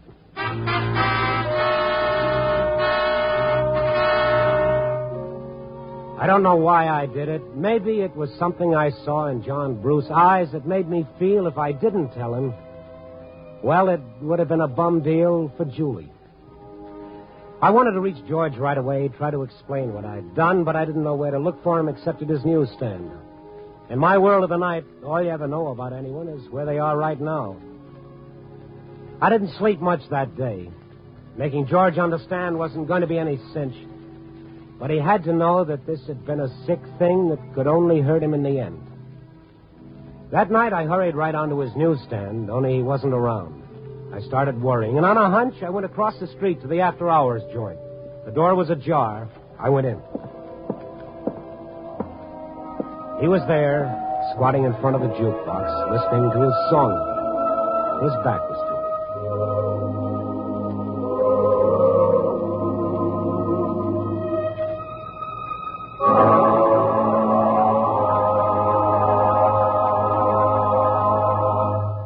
The song ended, and I searched my mind like crazy for the right words. He was fumbling with some coins, and he slipped one of them into the jukebox. Like it, darling? Oh, you know I do. Every time I hear it, I see you again. So beautiful. You're pretty beautiful yourself, mister. Julie, it's wonderful to hear you say that.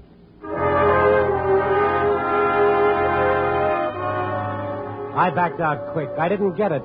Why hadn't she gone with John Bruce? I hopped a cab for the Acme Music Company, a dilapidated office in a loft on Huron Street. Front door was open, so I went on inside. An empty desk with papers scattered all over, but nobody around. I went into a dark hallway marked no admittance. Ahead of me was a lighted glass door with the word studio painted on it. I started for it when someone came running up behind me. Hey, you, can't you read the sign? No admittance. I thought that was very clear. Well, there wasn't anybody at the desk. You're telling me something I don't know? Quitting without a minute's notice. That's a fine thing, huh? Mister. But wait, that's Sally. She'll want a reference someday. I'll give her a reference, all right. Now, come on. Sally, is she the one who quit? Without a minute's notice. A jerk comes popping in. I was working in bank. Next thing you know, she's waltzing out of here with him. But that's okay. Someday she'll want a reference. Sally is a dark-haired girl, beautifully built. So she's beautifully built. Big deal. Come on, mister. I got 50 things to do. Then that would be Julie working in the studio up ahead. So? Well, do you mind if I peek in through the door, and then I'll go? If you want to peek, all right, peek. With Julie, I'm not worried about her running off. With Julie, I'm safe.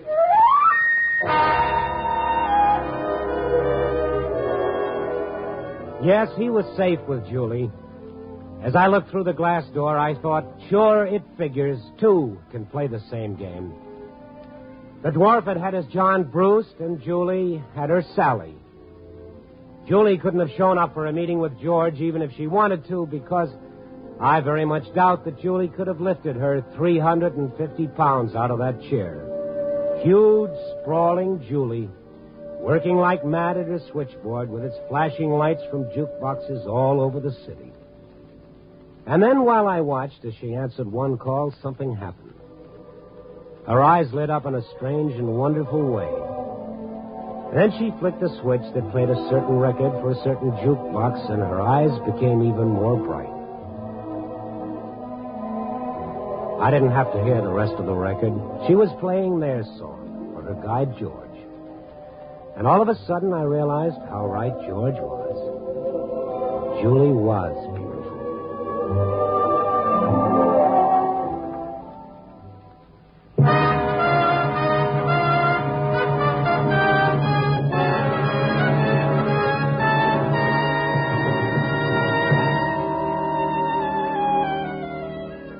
Yeah, that's how it is when you walk the night beat. You always know that if you walk far enough and long enough, and if you keep your eyes open and you listen very carefully, sooner or later in the darkness, you'll find the city's heart. Yeah. Copy, boy.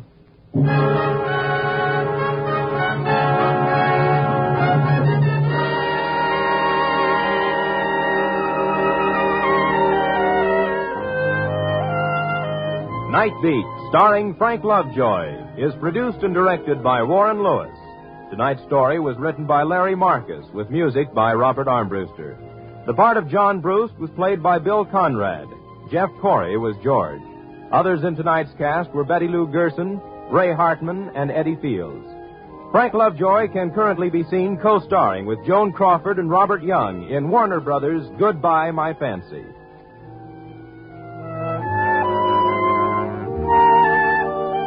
Listen next week at this time and every week as Randy Stone searches through the city for the strange stories waiting for him in the darkness.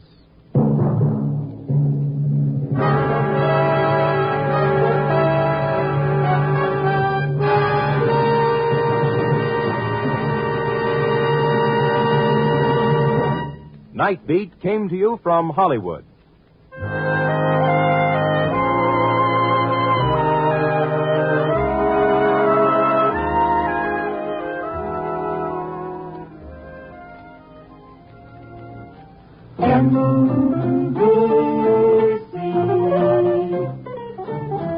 Enjoy the very best in radio. Be sure that you dial it right. Seems like the very best in radio. Morning, noon, and night is from this station. Morning, noon, and night, NBC. Join Steve Mitchell on another dangerous assignment tonight on NBC.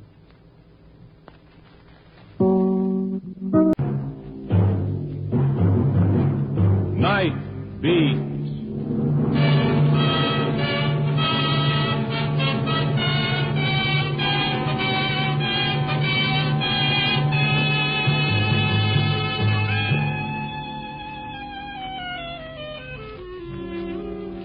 Hi, this is Randy Stone. I cover the night beat for the Chicago Star, which is as good a way of making a buck as any if you like walking and nobody's hiring mailmen.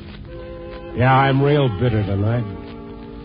It all began with a column I wrote, a few months ago, about a fire in a little nightclub over on the north side and the panic that followed.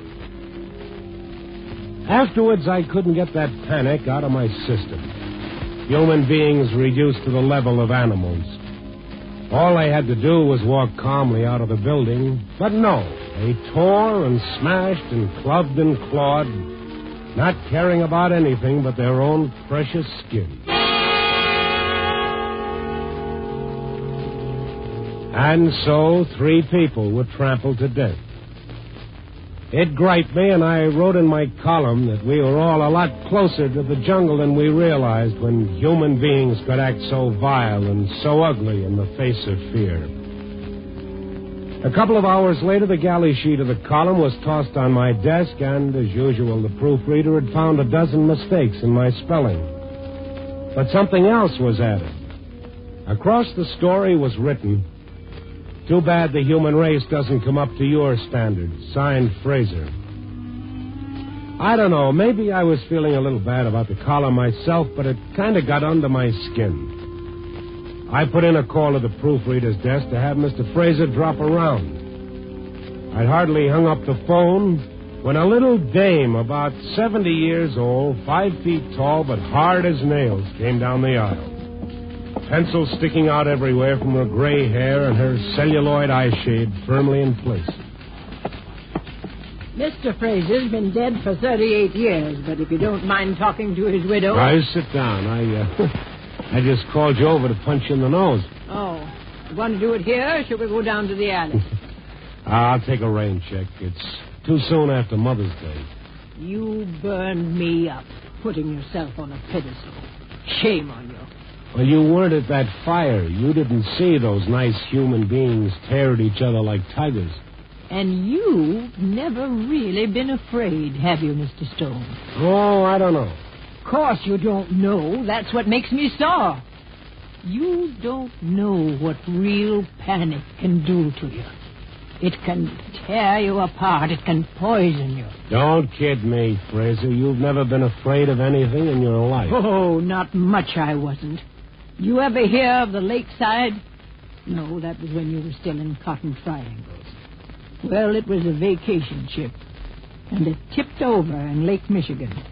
And I was on it. And let me tell you something, laddie boy.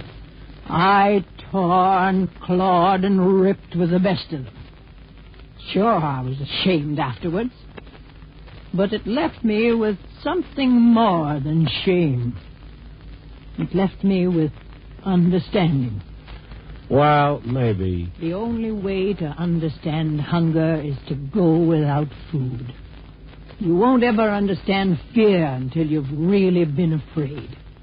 I mean afraid in every drop of blood, in every nerve. Then you'll understand it. And maybe you'll climb down off that pedestal. Now, is there anything else you wanted to say to me? No, but thanks for letting me talk myself out. Okay. See you around. Oh, and another thing. Yeah.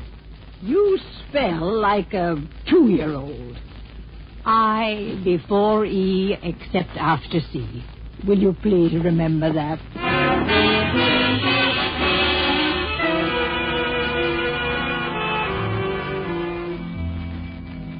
She was a doll. I wasn't going to argue with her about anything, spelling or fear.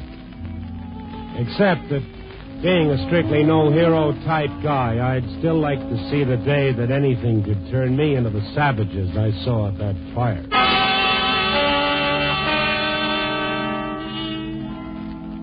And that was the end of it. For a few months, anyhow. Until I got the letter.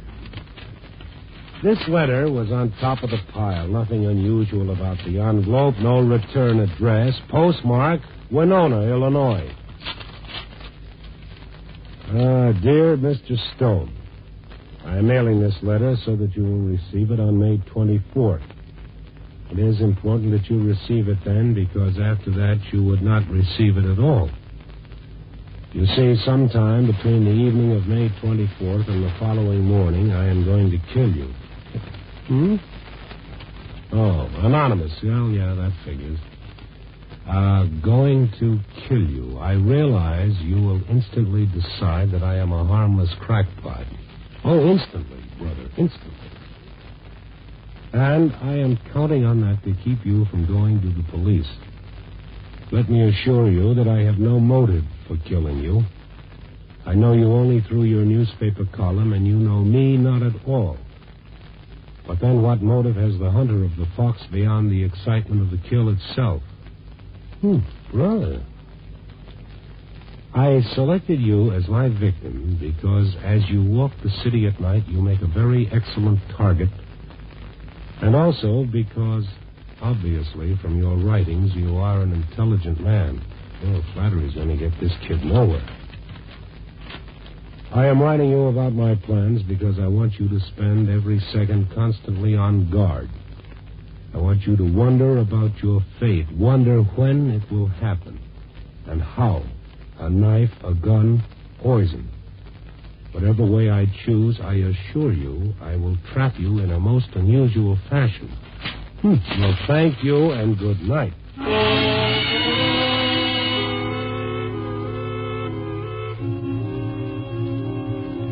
And I tossed the letter from Winona, Illinois, into the wastebasket. Everyone who wrote a column got one of these every so often. The world was filled with such goofs. By the time I started on my night beat that evening, I couldn't even tell you the exact words of the letter. By the time I made my regular stop at Gus's beanery around 9, the letter from Winona was gone from my mind. The beanery was empty. I went over to the counter. Evening, Mr. Stone. Hey, your paper call. Kindly give the switchboard a ring. Thank you. What's the soup du jour, if I may be so bold? What's always the soup du jour at this establishment? Whatever won't go down the garbage disposal, mixed with liberal amounts of Lake Michigan's finest. You make it sound heavenly. A large bowl. I'll call it.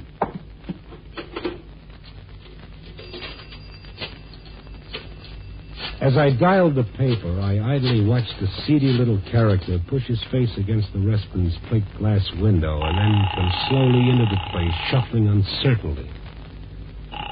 Then the gal at the paper answered, and I turned to the phone. Chicago Star. This is Stone. What small crisis are we faced with tonight? Oh, Mr. Stone, you had a long-distance call. Let me see. Here it is. From somebody in Winona, Illinois.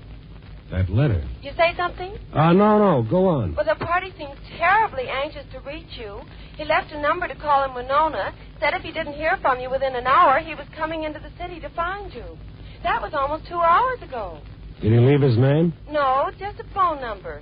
1836.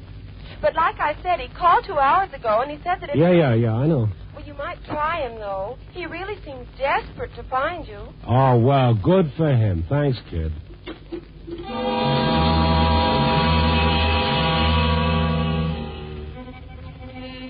As I hung up the phone, I noticed that my stomach muscles had tightened ever so slightly, and the palm of my hand was just a little damp. I called the Winona number like a real sucker, and the phone rang on and on at the other end.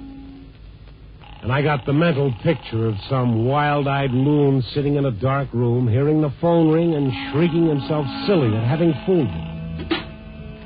And then I turned and started walking back to the restaurant counter.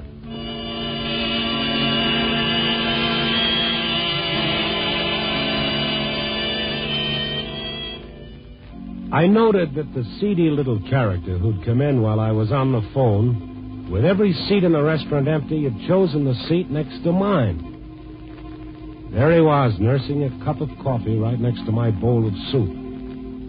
I kind of smiled inwardly at the odd little feeling that gripped my knees for an instant and was gone. I sat down beside him, looking at his reflection in the long mirror behind the counter. A watery-eyed, moth-eaten little character in a frayed coat.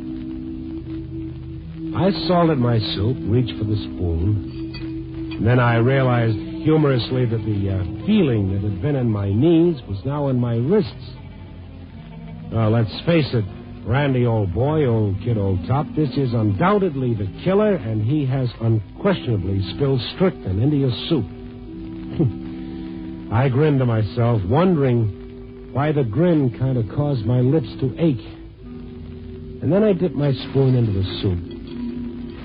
Only, it was a little funny how he'd chosen the seat next to mine, with a whole restaurant at his disposal. The spoon of soup was on its way to my lips, and that odd feeling had now settled in my elbow. Knock it off, I thought. Act your age. You're a big boy, Randy. Drink the soup. But it was an amusing thought. I mean, Winona was only 40 miles from Chicago, and he would have had time to get here by now. The soup, kid, yeah. Well, the soup had reached my lips, and my eyes automatically went to the big mirror. He was staring straight at me, expectantly. I put the spoon down. Gus, come over here, will you? Sure. What can I do for you, Mr. Stone? My soup got cold. How about another bowl? Sure thing. It's a break for the cat. Oh, no, not the cat. Huh? Why not the cat, friend? I'm sorry. Forgive me. I'll be going. Now, 1 second. Why not the cat? Fine soup like that? I sure wouldn't mind if the soup wasn't so warm. Why? That bowl of soup. You were away. It drew me like a magnet. It became the most wonderful thing in the world, sitting next to it, inhaling its spicy aroma. Oh, it's frightening how one's values change. It's very frightening. I'll be going now. No, wait a minute. The soup is fine for me, Gus. Serve this gentleman the hot bowl and see what else he'll have. Sure, Mr. Stone. I always made my own way. Sometimes everything gets out of hand. But really, I don't want charity. Well, take my word for it, sir. I owe it to you.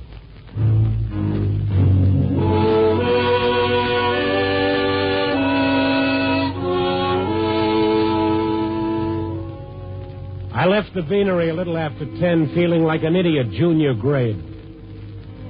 Back to work, wandering the lonely places of the night, looking for my story. The railroad yards where kids in overalls flipped off the freights and brushed the straw from their jeans, thinking, Chicago, here I am. Past the produce markets beyond the loop where trucks were already coming in and loading their crates of fruits and vegetables. Through the narrow canyons of the downtown financial district, deserted, empty, The night wind whipping the scraps of paper that was so vital yesterday into the gutter. But tonight the story wasn't there. It wouldn't come. Tonight something was gnawing at me, and I kept pushing it away, trying to shame it out of my system. But I couldn't shake it. Finally, I stopped in at a gas station. It was closed for the night, but the phone booth was open. But Winona 1836 was never going to answer. Then the newspaper again to see if they'd heard from him. Oh, yes, Mr. Stone. I was trying to reach you. He came in all right more than an hour ago. He's there now? No, he hung around a while. He seemed so agitated. Then he said he'd find you himself and left. What does this character look like? Gee, how would you describe... Well, average-looking fellow, only excited. Oh, great. Mm-hmm. Listen, if he comes back, you very quietly dial P.O. 51313. You understand that? But that's the police. You catch on fast, baby.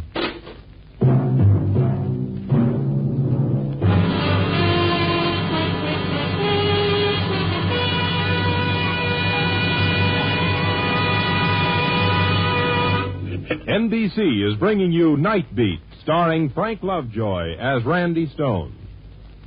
3 chimes mean good times on NBC. There's more mystery later this evening with 2 rough and tough crime fighters. There's the amazing Mr. Malone, a daring private detective equally proficient at romance or solving murders, followed by the man called X, an intrepid soldier of fortune played by Van Heflin, who travels to all the dark and mysterious corners of the world, combating the evils of international intrigue. Yes, there's action and adventure every Friday here on NBC.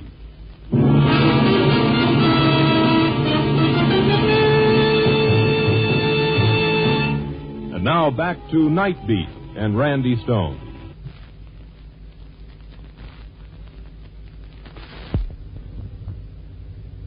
After the gal on the switchboard had told me that my chum from Winona was now in town, I stayed in the phone booth in the deserted little gas station to call the police. A crazy man somewhere in the dark city looking for me. No, I wasn't having any.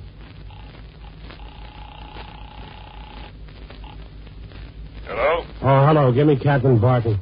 Barton speaking. Oh, Captain, this is Randy Stone of the Star. Yes, Randy. Look, some screwball is outgunning for me. I think I need some help. A little slower, Randy. I got a letter from this guy. I thought he was just a crank, but I can't understand you. Talk slower. Relax, Randy. This doesn't sound like you. Well, it is me. It's me, all right. Now, look, I don't know who this guy is or when he'll decide to move in. But it's not so good for the nerves, Captain. Now, wait a minute. Start from the beginning. And then I heard the sound. Someone tapping on the glass door of the phone booth. I turned. It was dark, but I could see his face, wild and excited. Hear what I said, Randy? Do it slow, and... I don't even remember hanging up the phone. I felt my throat closing up. He was a slight fella, his hands hammering against the glass door. They looked extraordinarily white and strong. I opened the door quickly. Thanks. Sorry to have to cut you short like this. But, boy, I think this is it. Huh? Her pains are coming every 3 minutes now. The doc said when they start like that, to call him quick. Man, am I nervous. It's my first kid, you know.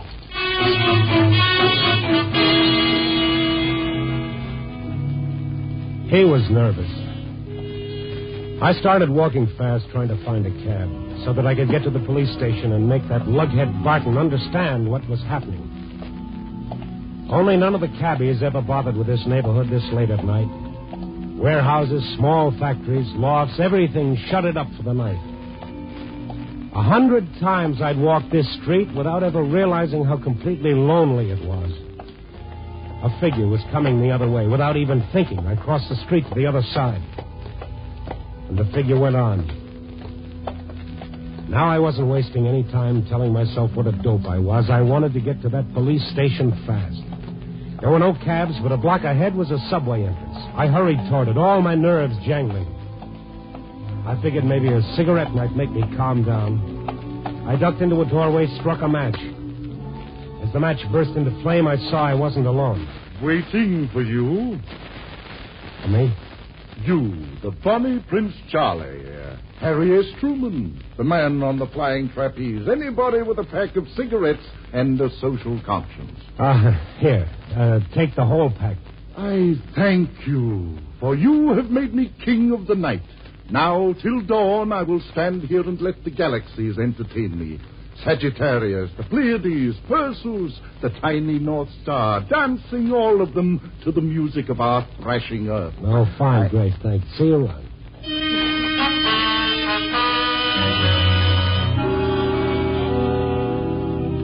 I kept on walking, thinking, Riley, any other night, what a kick I'd have gotten from shooting the breeze with a guy like that.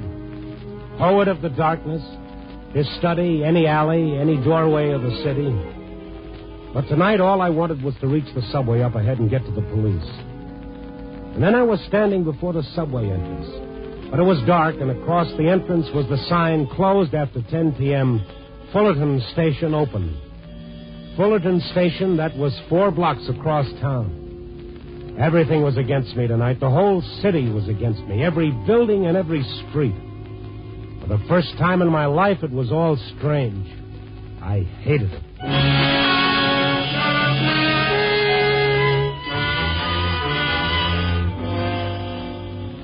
I hurried toward Fullerton, through an area of condemned tenements now being torn down for a housing project. Everything broken and shattered against the night. But beyond the ruins, the lights of Fullerton Street, the subway, safety. The word had never meant much to me, but now it meant everything.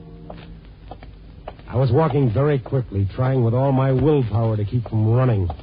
My heart beating too hard inside me and my nerves feeling them tighten. And I stopped. I looked around me frantically.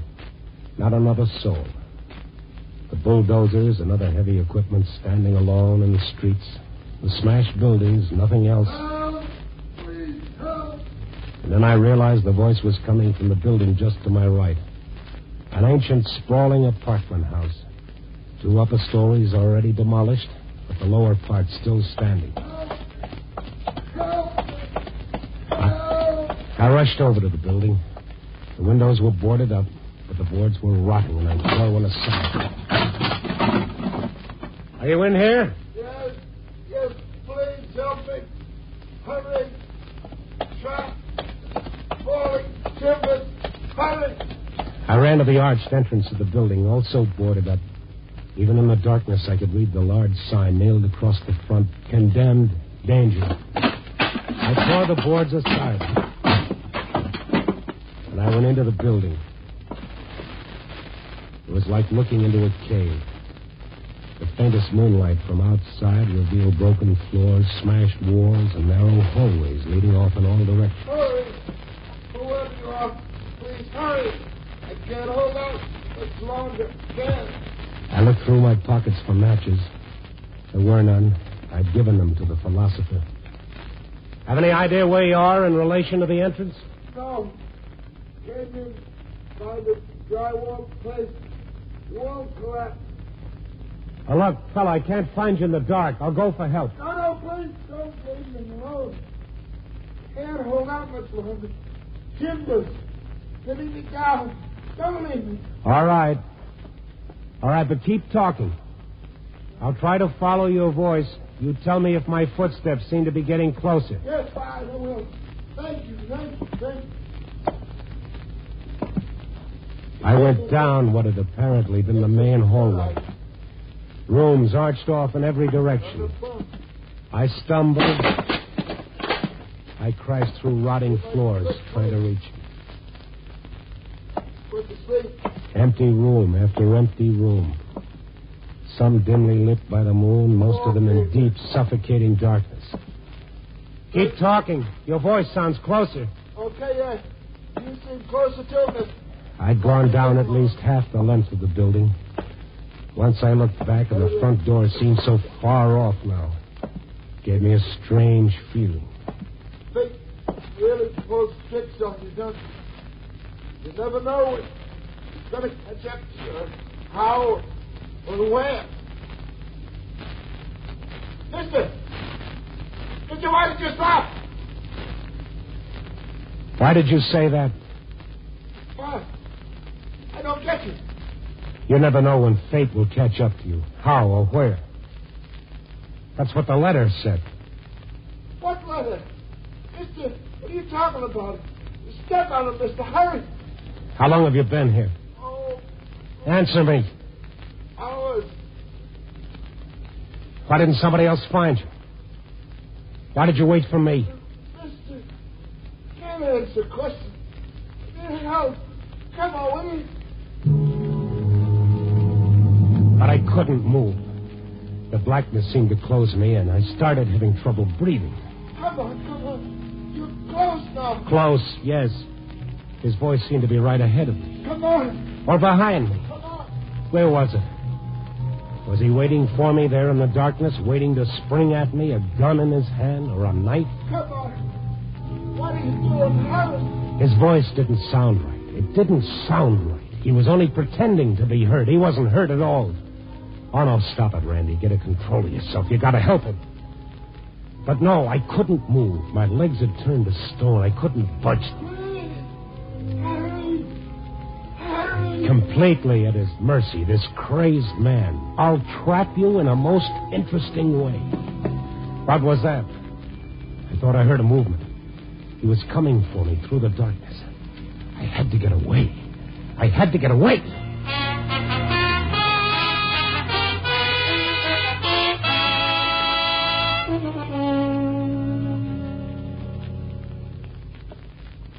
Sit down, Randy. Yeah, thanks, Captain, thanks. Hey, you look terrible. What's happened? Well, I started telling you over the phone. This crazed loon sent me a letter saying that he was going to kill me. He was going to trap me. I know all about the letter. The guy's right in the next office. The next office? Sure. He came into town a couple of hours ago. Send Mr. Harris in. He was here when you phoned. I was just kidding you along, and then before I could tell you, you hung up. But he couldn't be. Mr. Harris, this is Randy Stone, the man you've been trying to reach. Oh, Mr. Stone. You? You're the one who sent the letter? Oh, no. No. I'm the tenant there at the sanitarium. Sanitarium? Yeah, for the insane. It's a private one in Winona. I should have known better, but, well, he seemed so rational at the time. What are you talking about? The letter. You know, the letter, he gave it to me. He asked me to mail it as a favor to him. Said he was sending you a letter of appreciation for your fine column. But wait. Oh, I know it's against all the rules to mail the letters without the superintendent reading them, but, well, like I say, he seemed so rational, and then after I mailed it, then he told me what he'd written. Well, that's why I've been trying so desperately to reach you. Because I could get fired if it ever came out that I... You mean he's up in Winona, locked up? Oh, sure. Sure, you don't have to worry about that. Captain, get a car, and for God's sake, hurry.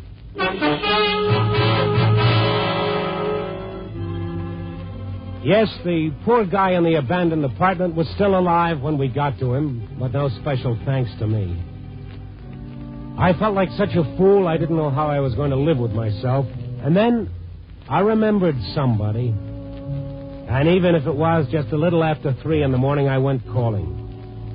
When she saw who it was, she reached for a coffee pot to bang me on the head, but when I told her about tonight, well, she added water and put the coffee pot over a high flame instead. So you had to wake me up to tell me what a bum you are, huh? Yeah. No different from the others. Clawing, tearing. And just why should you be different, lover boy? You a special design or something? After the Lord finished with you, he threw away the pattern? Okay.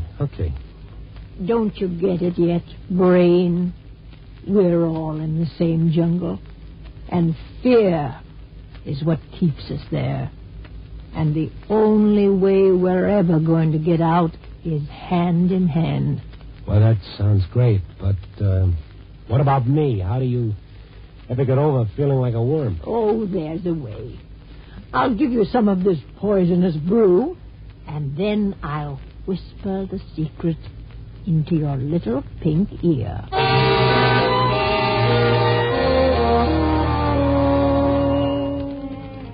It wasn't much of a secret. All she did was send me down to the office, back to the typewriter, to put it all down, every word, and in the first person. And you know, maybe it's the same with fear as it is with a lot of other things. As soon as you stop hiding it, as soon as you share it around, the sting is gone. But, brother, fear is a deadly weapon that makes the atom bomb look like a squirt gun. Maybe the day we all stop being afraid, maybe that's the day the new world they all talk about will officially begin.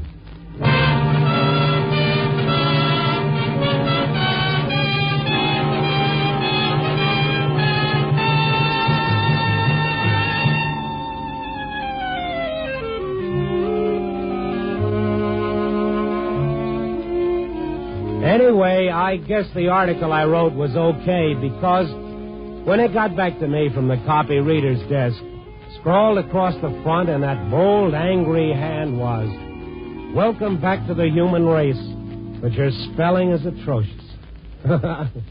Okay, Fraser, I love you too. Copy, boy.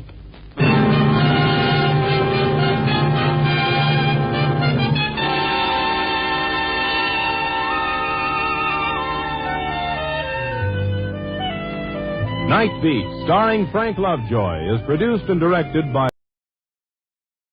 NBC presents Frank Lovejoy in... Night Beat.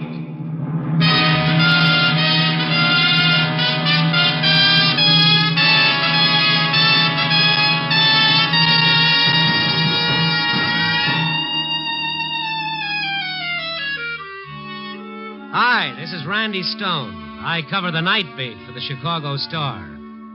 And it's just that, night beat.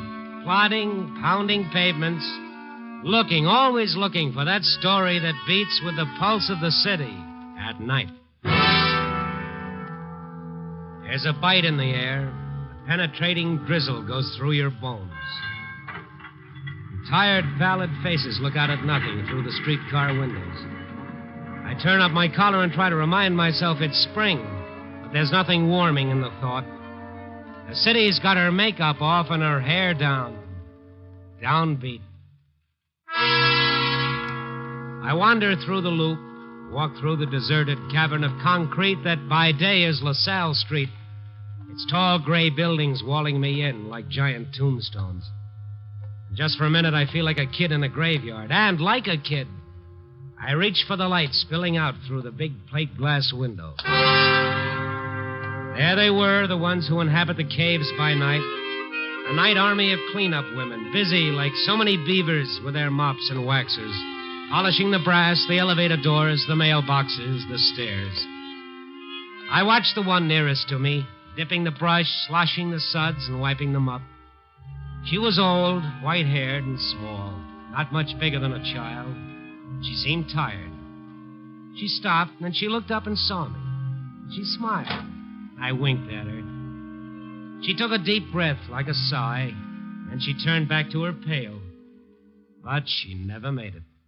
Let me in. Hey, you in there. Let me in. The other little beavers saw her, sprawled across the pail, and rushed to her, blocking my vision. Then one woman stood up, terror on her face.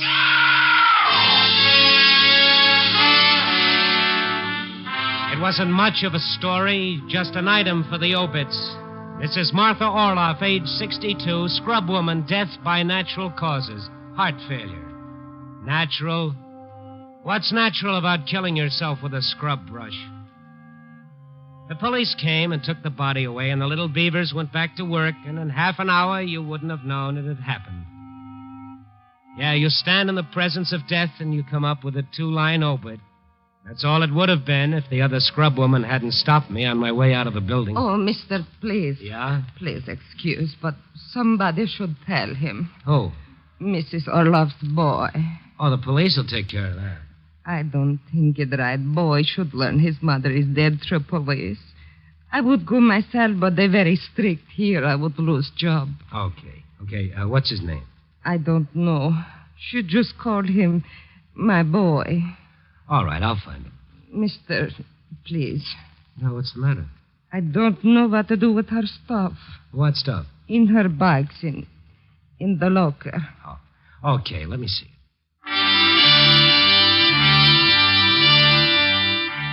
Mrs. Orloff shared a locker with 3 other women. The police had taken her purse, but her cardboard treasure chest and her coat they left behind.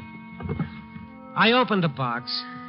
In it was a crushed corsage she'd picked up off some littered corridor, and a picture postcard that had caught her fancy, the Eiffel Tower in the sunlight. And a pair of latex knee pads. They'd been issued to her, but she never used them. Even DuPont can't change the habits of a lifetime of drudgery. I left the cardboard box in the locker, but I took a coat. It was a shabby coat, but it was clean. In one pocket was a sack containing a sandwich, 2 slices of black bread with a little mayonnaise in between. In the other pocket, a pair of white gloves mended in the fingers and a door key pinned to the lining of the pocket with a safety pin. It's a funny thing. 4 million people in the town. They work to death, play to death, drink to death, and you rub shoulders with them every day. But you only meet a handful. I don't know why I felt drawn to Martha Orloff. Maybe it was because I was the last person she smiled at. I went over to her flat. She lived in Polish Town in a little walk-up tenement, the 2nd floor back. It was very late. In deference to the fire laws, a 20-watt bulb burned uncertainly in the hall. A heavy smell of cabbage and cooking grease lingered in the air. I knocked again and louder. If anybody was inside, they should have heard me. I didn't want to wake up the whole building, so I unpinned the key from her pocket. I opened the door, and I flicked on the light. It was Mother Hubbard's cupboard. It was bleak to the bone. 2 rooms with a kitchenette curtained off with faded cretonne. A little canned milk, a little black bread, 1 boiled potato, no rug on the floor. 1 cot with a lumpy mattress, and 1 poor withered geranium trying to live without light.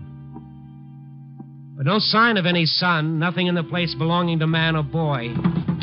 But in the sideboard drawer there was something interesting. A package of money order receipts crisscrossed with rubber bands. Hundreds of them, all for the same amount, $2, and issued about a week apart, and all made out to the polio fund. And with the receipts, a personal letter from one of Chicago's richest women thanking Martha Orloff for her charity. An old lady scrubs floors, and every 2 weeks, every week, $2 go to the polio fund. Why? Well, the answer was right in front of me. All I had to do was look up. On the wall, a picture of a sickly, spindly boy about 12 years old, with braces on both legs. Look, you no good bum. I told you don't come. Oh, I thought you are Stanley. What you doing here? Who are you? Never mind who I am. I'm janitor. What you doing in Mrs. Orloff's flat? I'm looking for a son. Stanley? Well, if that's his name, that's who I'm looking for. Ah. You from the police? I'm a newspaperman, Randy Stone. I came to tell him that his mother died tonight. She died? Yes. This his picture? Yeah, that's Stanley. Die. I'm not surprised. She worked to death all time. Scrub. What for? I tell her a million times. What for you work, Martha? Let that big hunk son take care of you. But no, he big lazy bum. Too good for work. Wait a minute. Are we talking about the same kid? Oh, that picture take 10, 12 years ago. He all cured now. He walk good like me, twice as strong as me. Well, that's fine. I'm glad to hear it. Well, would you notify him that his mother is dead? Me? I don't tell that no good nothing. All right, okay, I'll tell him. Where do I find him? I don't know nothing about Stanley Orloff. I not want to know nothing. It's just as good. Maybe she did. Just as good. All right, mister, you go now.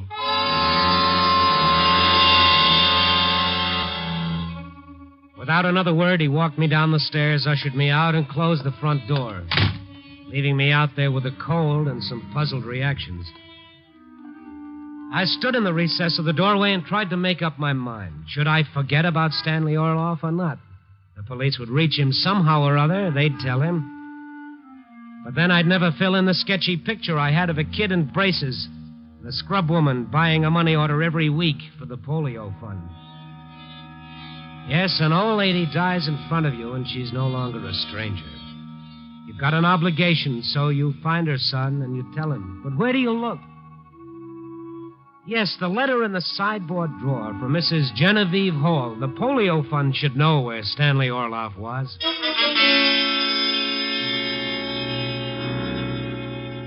I went back up. This time I was quieter. I opened the sideboard drawer, got the letter. Only when I went to shut it, it stuck. I tried to force it. The kid's picture fell to the floor. I stooped to pick it up just as the door opened. What are you doing with Stanley's picture? What's that? A girl stood in the doorway. She was tall, high cheekbones, and a broad forehead. Anybody else wearing a Beacon bathrobe would have looked lumpy and misshapen, but not her. This is a very active place tonight. You're the man from the newspaper, aren't you? Yeah, Randy Stone. I have to talk to you, but be quiet. Papa'd be mad. He thinks I'm in bed. What'd he tell you about Stanley? Did he tell you Stanley was no good? That's a pretty good summation. Everybody says he's a bum. Well, if he is, it's her fault. Her? His mother. I'm glad she's dead. Always waiting on him, babying him, picking him up when he fell down. Why, he could walk a long time before she knew he could. And then when she found it out, you know what she told him? Stand on your own feet now, she said, and be a man. As if Stan Orloff wasn't more man than anybody on this block. Haven't you got your little drama miscast? Seems to me the heavy in the piece is a bug by the name of poliomyelitis. I don't know what that means. Probably smart talk, meaning you don't like Stanley like the rest of them. Oh, but you do. You bet I do. Stan could have been anything in the world. He's that smart. Just because he don't take any old job that's handed him, they say he's a bum. Because he wants to be something. To get out of this hole and live like a human being, they say he's no good. Oh, but it's all right for his mother to break her back to support him, huh? I don't like you. Well, miss, you're just going to have to get in line. I thought you were here to help Stanley, or I wouldn't have come up to talk to you. Look, I don't know Stanley Orloff. I don't know his mother, unless watching somebody die constitutes an introduction. I came to give him a message, that's all. Now, if you'll tell me where to find him, I'd appreciate it. I'm sorry. I guess I didn't mean that about his mother. Just I get so mad. And I guess because I miss him. Where does he live? I don't know. He'd never tell me. Moved out of here 2 months ago. But he ran around with a fella for a while. I didn't like him. We had a fight about it. This fella runs the Ace High Club, but it's not a club. It's a pool hall. Maybe you could find Stan there. What's the fella's name? Brannigan. Ace Brannigan. Thank you. Oh, if you do find him... You want me to tell him that a certain tall, black-eyed girl is still around, is that it? I guess I was wrong. I guess I do like you. Olga! Olga, you upstairs? It's Papa. You come right down there.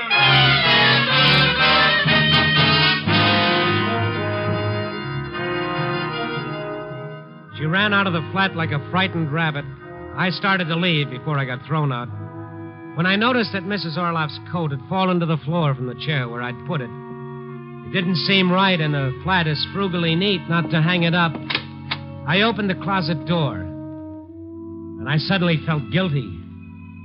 Guilty for having eaten the square meal, and guilty for having a pair of $12 shoes. In the closet was one dress, and one pair of shoes half-soled, an all-black straw hat with a pink flower on it, a pair of slippers with one toe out, and a bathrobe, and a clean flannel nightgown that had been mended so much it looked quilted. The wardrobe of Martha Orloff. I closed the door. I picked the kid's picture up and I started to hang it back on the wall, and then I saw it. A bank book pasted to the back of the picture with a Scotch tape. A bank book belonging to Martha Orloff with a balance of $50,006.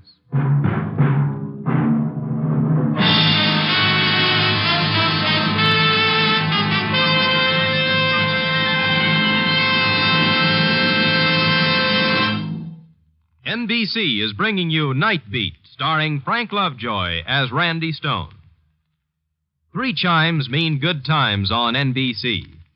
There's more mystery later this evening with two rough and tough crime fighters. That's the amazing Mr. Malone, a daring private detective equally proficient at romance or solving murders, followed by The Man Called X, starring John Lund, who travels to all the dark and mysterious corners of the world, combating the evils of international intrigue as an intrepid soldier of fortune. Yes, there's action and adventure every Friday here on NBC.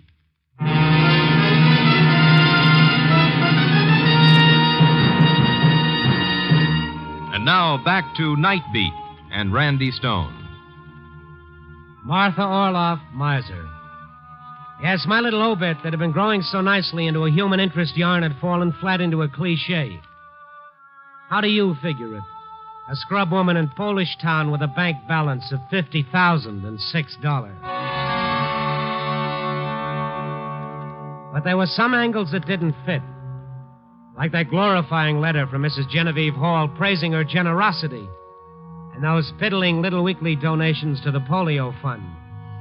Well, maybe Mrs. Hall had the answer. As I waited for a butler to wake her, I thought how ironic it was that I was sitting in a mansion on Lakeshore Drive waiting to discuss Martha Orloff. If Chicago had an aristocracy, Mrs. Hall would have been at least a duchess. She was strictly first family. Her father built an industrial empire on the lake shore when Mrs. O'Leary's cow was still a calf. Mr. Stone, I tried to be friendly with the press, but was it necessary to waken me in the middle of the night? I thought so. Well, young man, get on with it. I'm no girl, you know, to be lollygagging in the parlor all night. What is it you want? Mrs. Martha Orloff died tonight. So? You wrote her this letter. She was one of your regular contributors, sent $2 every week. Oh, of course, that dear little Polish woman. You say she died? Yes, of heart failure. Tell me, what did you know about her? What do you mean, Mr. Stone? She was a generous, hard-working woman. And her son? He was stricken with infantile paralysis about 10 years ago. He had a slow recovery, and the fund took care of him, like so many others. And those $2 donations? Well, that should be clear even to a journalist. She wanted to pay us back naturally for what we'd done for him. She dedicated her life to it. We didn't want to take her money, but we couldn't refuse.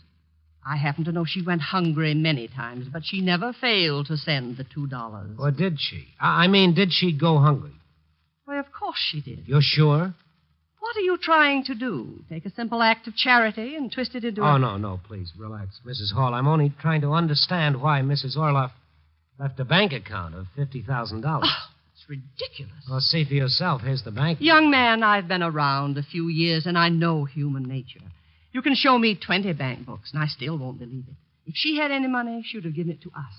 Why, last year when the polio fund fell short of its quota, she took it as a personal disaster. And you know what she did about it? Instead of resting her tired old heart on her days off, she baked pies and sold them in her neighborhood. She made $25 that way, and she gave every cent of it to the fund. Now, have you any more questions? Yes, Mrs. Hall. You take contributions from the working press?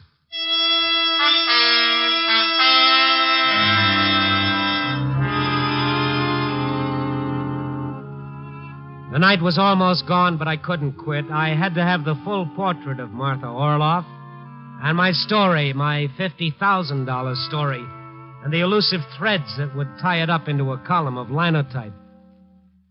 I went into a little all-night beanery and had a bite to eat. While I was waiting for the coffee, I dug out the bank book again. $50,006. A lot of deposits. How did she do it? Now, wait a minute. There were a lot of deposits, all right, but it didn't add up. The book was practically full. There were pages of deposits, and there were just about as many withdrawals. At one time, her account got up to $50, and then she drew it down to $6. She left it that way for a long time, 11 months. And then these 3 big deposits within the last month. $25,000, $10,000, $15,000. Maybe Stanley Orloff had the answer to that one.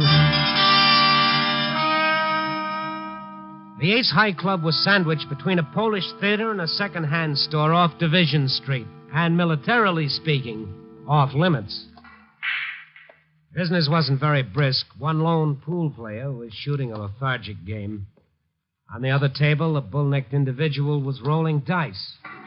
And against the wall in a tilted chair, a mildewed club member was dozing under his hat.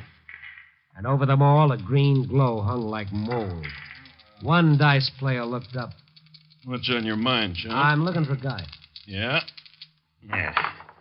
Lots of people looking for guys. What's your point? 4. Cop? A newspaperman. I'm looking for Stanley Orloff. Never heard of him. I was told I could find him here. No dice. I'm going to get that cushion fixed. Yeah, do that. He looked at me in a cold, dead way. He was lying. That was obvious. It was also obvious that the interview was over. A drowsy individual was sitting up now, very alert. The pool player had transferred his interest from the game to me. And since I prefer to make an exit under my own steam, I walked out. But it didn't matter, because now I had an angle on the bank book. The money was hot, Stan Orloff was hot, and he was hiding out. And Mrs. Orloff had stashed the dough for him, protecting him even to that.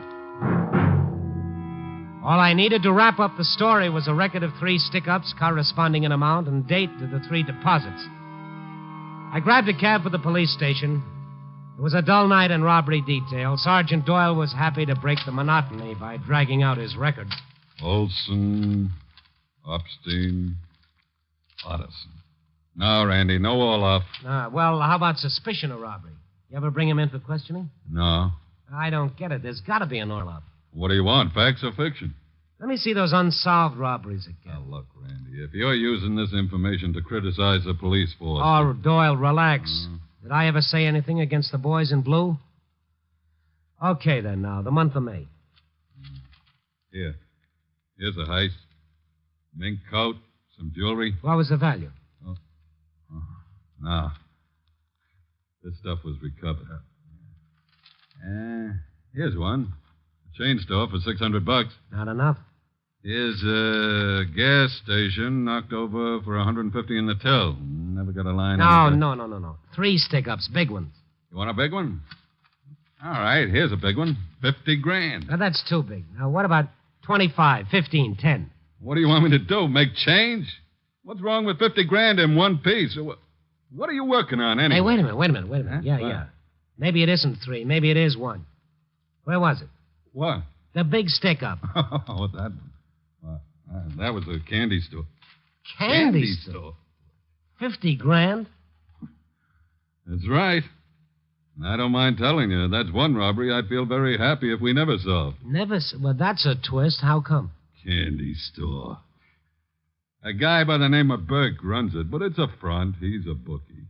We know he's a bookie, but we can't get anything on him. So a guy comes along and sticks him up for $50,000, and Burke comes yelling to the cops. Said it was his life savings. Was there a suspect? Yeah, but we couldn't hold him. Insufficient evidence. Because you couldn't find the dough? Yeah, that's right. And his name was Stanley Orloff? Oh, you're a stubborn guy, Randy. There's no Orloff on the record. Huh? Oh. Well, all right, that's all. All right, thank you, Sarge. Oh, hey, what was his name?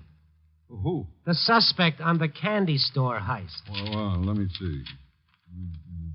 Brannigan. Yeah, that was his name. Ace Brannigan. Well, thank you. The meeting of the Ace High Club was still in session. The 3 members were just as I left them. Now, good evening, Mr. Brannigan. Well, so now you know my name. That's real polite. I'll be brief. Are you sure you don't know where Stanley Orloff is? You're making me out a liar. Look, I told you before, I don't know him. Well, all right. If you should get acquainted with him, will you give him a message for me? Yeah? Like what? Would you tell him that his mother died tonight?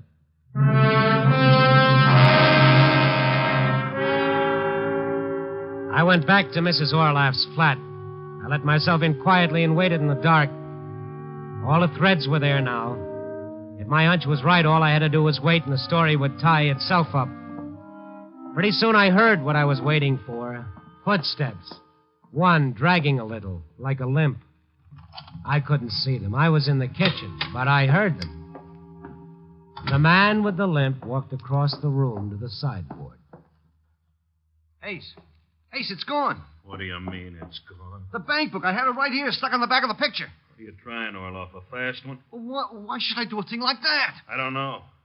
Maybe you think the use of your old lady's bank account is worth more than 10% of $50,000. Or maybe because you're going to inherit all that dough, you got ideas it belongs to you. Oh, I wouldn't do a thing like that, honest, Ace. Yeah. Then it's your old lady. She got wise to the whole setup. But how could she? She didn't know the account was still open. I told her I took her last $6 months ago. Well, that book's got to be around here someplace. Then find it.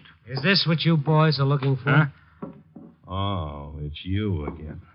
Still looking for a guy? I found him. Give me that bank book. It doesn't belong to you. It belongs to Stanley now. An interesting angle. An old lady dies and her son inherits the proceeds of a stick-up. Yeah, and it's all legal. Now, give me that book. I think I'll keep it. Police might find it interesting. They might jump to the same conclusions I have. That dough's mine, and I'm going to have it. Well, sure, it's yours, but you're going to have a tough time getting it.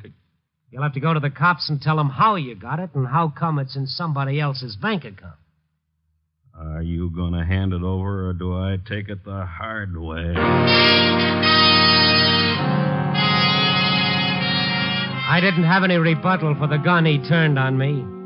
I handed him the book as the door opened. Olga, here you come back. It was the janitor. He didn't see Ace and the kid. They'd stepped back into the shadows. He held a piece of paper out. Olga say you friend for Mrs. Orloff. Maybe you take care of this paper, huh? Sure, I'll take it. What is it? I keep it for her, 'cause I'm on ground floor. She's always afraid there'll be fire. It get burned, and... Stanley, what you do here? You not satisfied you kill your mother? All right, Grandpa, you said your piece, Blow. Oh, you are. Blow. Oh, this is terrific. What's so funny? Here, read it, Ace. The last will and testament of Martha Orloff. Huh? She leaves all her worldly goods, everything, to her favorite charity, the Polio Fund. And that means along with her other dress and her pair of shoes, the bank book. What does it mean? It means, Stanley, boy, that you can't touch this dough, either one of you. But it's... Yes, it's legal. You bet it's legal. As legal as an English barrister. Ace's face went white. He wasn't very bright, but he was bright enough to know that I had him by the tail feathers. What are we going to do, Ace? Do? Who's going to know about the will? But they know, and... Oh, no. No, Ace, I don't want any part of that. I don't want... Shut up. All right, Snooper, you open it. And watch your step. Ace moved against the wall, his gun concealed, but he had a perfect beat on me. I opened the door, and there was the prettiest sight I've ever seen. 2 big, ugly cops, and one of them was Sergeant Doyle. Randy, you finally got me into the act. Which one of these guys is Orloff? Oh, that's him, over there. Thanks. Stanley Orloff? Yeah?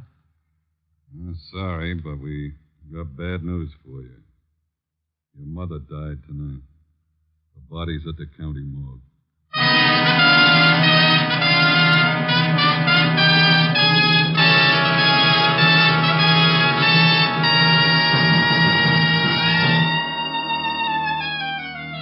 Well, it's 5 a.m. It's milk time. I should go home, but I haven't finished my column. There's one item left to write. What makes it tough, I've got a choice. One way I write it might make the front page. Bookie, hoodlums, swindle. The other way, it only amounts to an obit. Oh, but what an obit. I was tempted to tell the cops about the $50,000, but, well, they'd only give it back to the bookie, and then nobody wins. Yeah, it's dough thrown down a muddy track. The suckers don't know it, but all their little $2 on the nose and $2 to place and show is really going to buy something. Yeah, I got a full portrait of Martha Orloff now, framed in gold. $50,000 worth. Martha Orloff, patron of Polio Foundation, leaves fortune. Copy, boy.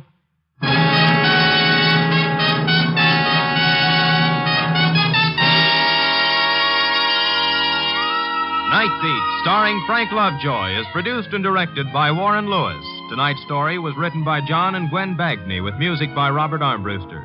Featured in tonight's cast were Virginia Gregg, Myra Marsh, Paul Dubov, Ed Max, and Lou Merrill. Frank Lovejoy can currently be seen co-starring with Joan Crawford and Robert Young in Warner Brothers' Goodbye, My Fancy. Listen next week at this time and every week as Randy Stone searches through the city for the strange stories waiting for him in the darkness.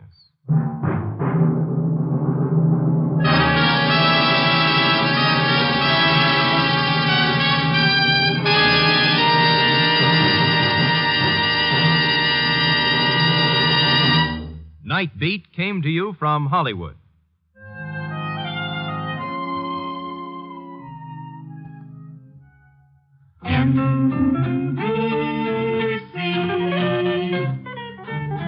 Enjoy the very best in radio. Be sure that you're dialing right. Seems like the very best in radio. Morning, noon, and night is from this station. Morning, noon, and night, NBC. Hear the amazing Mr. Malone tonight on NBC.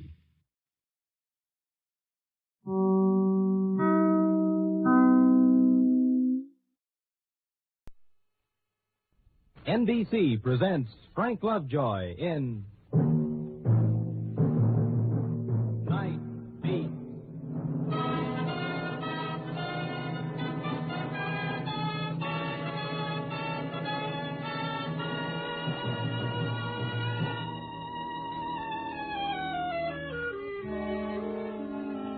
Hi, this is Randy Stone.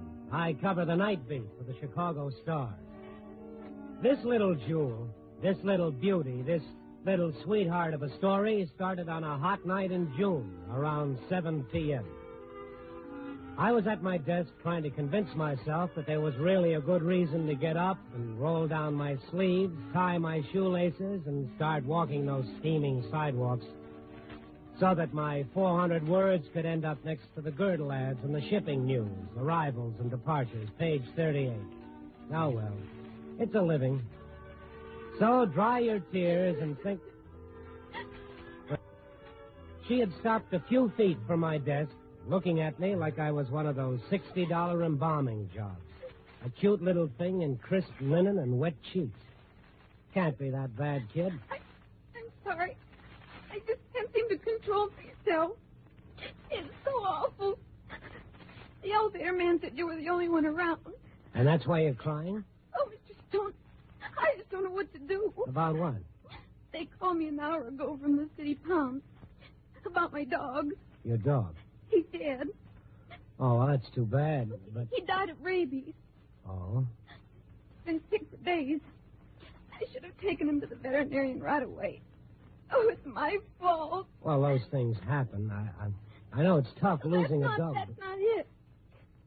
5 days ago, he bit a man. Well, this man better start the Pasteur treatment post-haste. That's just it. Hmm? Oh, I tell you, since I got that call, I've been going crazy. What am I going to do? Do? I don't know who the man is. Do that over again? It's true. Sit down. What am I going to do? First thing you're going to do is start talking. Oh, he was such a nice young fellow. He said his name was Fred. Fred what? I don't know. He passed by my house every day on his way to work. My dog took a liking to him. Yeah? It was 5 days ago. Last Monday. The dog had been sick, like I said. When Fred came to pet him, the dog bit him on the face. I went into the house to get some first aid stuff, but when I came out, Fred was gone. That's the last I saw of him. Yeah, it'll be the last you'd see of me, too. Now, just sit where you are. Get me one of the doctors over at the Board of Health. I'll hang on. What's your name, kiddo? Judy Hartley. I just feel terrible. Why, you relax now. Everything will be okay. Oh, hello. Say, this is Randy Stone of the Star. A fellow gets bit by a dog 5 days ago. The dog later dies of rabies. Face. Now, we don't know where he is right now. Yeah, I'm going to do what I can. I will. Thank you. What'd he say? He said the death rate from rabies is 100%. Oh. Now, just relax. The Pasteur treatment has begun in time. There's no danger. Then we got to find him. Well, there's another little gimmick, kid. When the bite is on the face, you only have about a week at the most to begin treatment. Then? Uh-huh. We got a couple of days to find this guy. After that, it's too late.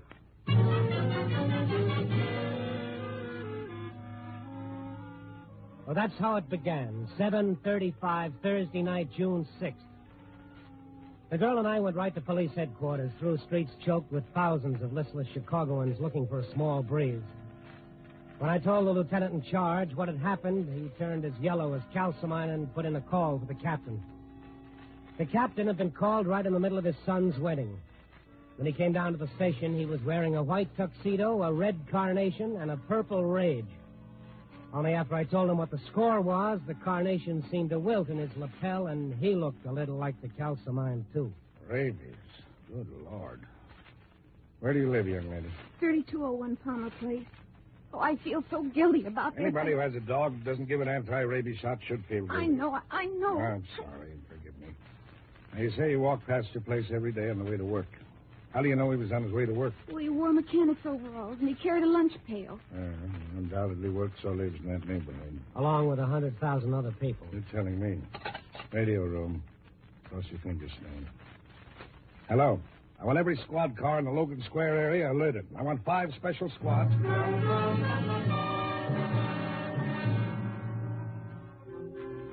I uncrossed my fingers long enough to call in all the newspaper, radio, and television boys.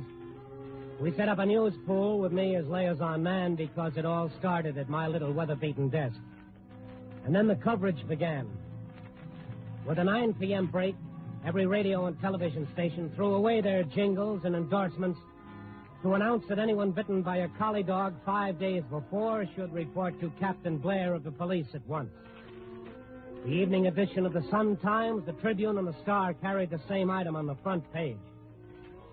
By 10 o'clock, the police switchboards were lit up like Christmas trees by people wanting to help.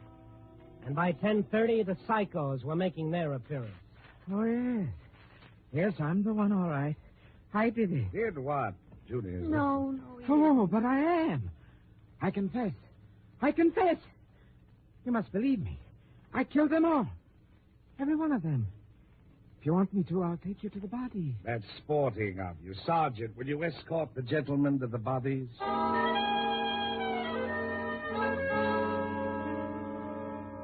10 after 11, still nothing. Judy, the captain, and I sweating it out in his office, avoiding each other's eyes. The captain now with his white tuxedo coat hanging over a chair and his black tie dangling from one ear, and trying not to look at the clock. Judy chewing on her knuckles and me making one trip after another to the water cooler in the corner. And the minutes passed. And then the phone started ringing again like it had been ringing all night with one false alarm after another. Hello. Yeah. What? Where? Hey, what is it? Pay dirt. Good work, Harris. Be right over. They found him? No, but the next best thing, they found out where he lives. Come on.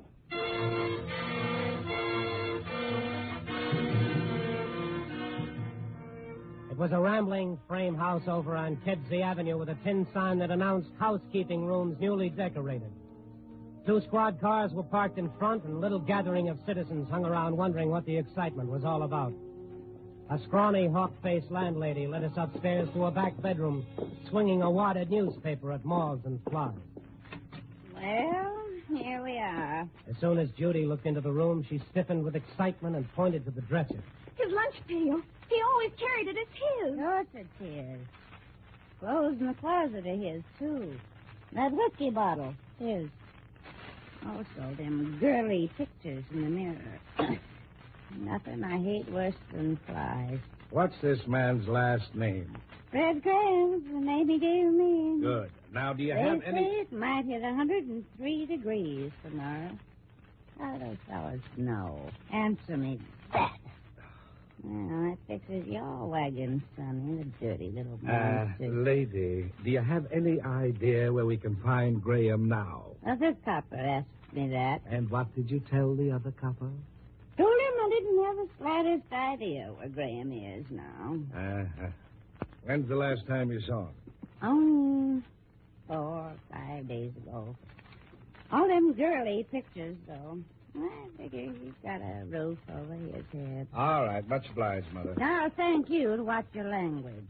Anyway. Yes, sir. You. Me? Oh, still. Why? Hey! Oh, the stinker got away. I hate flies.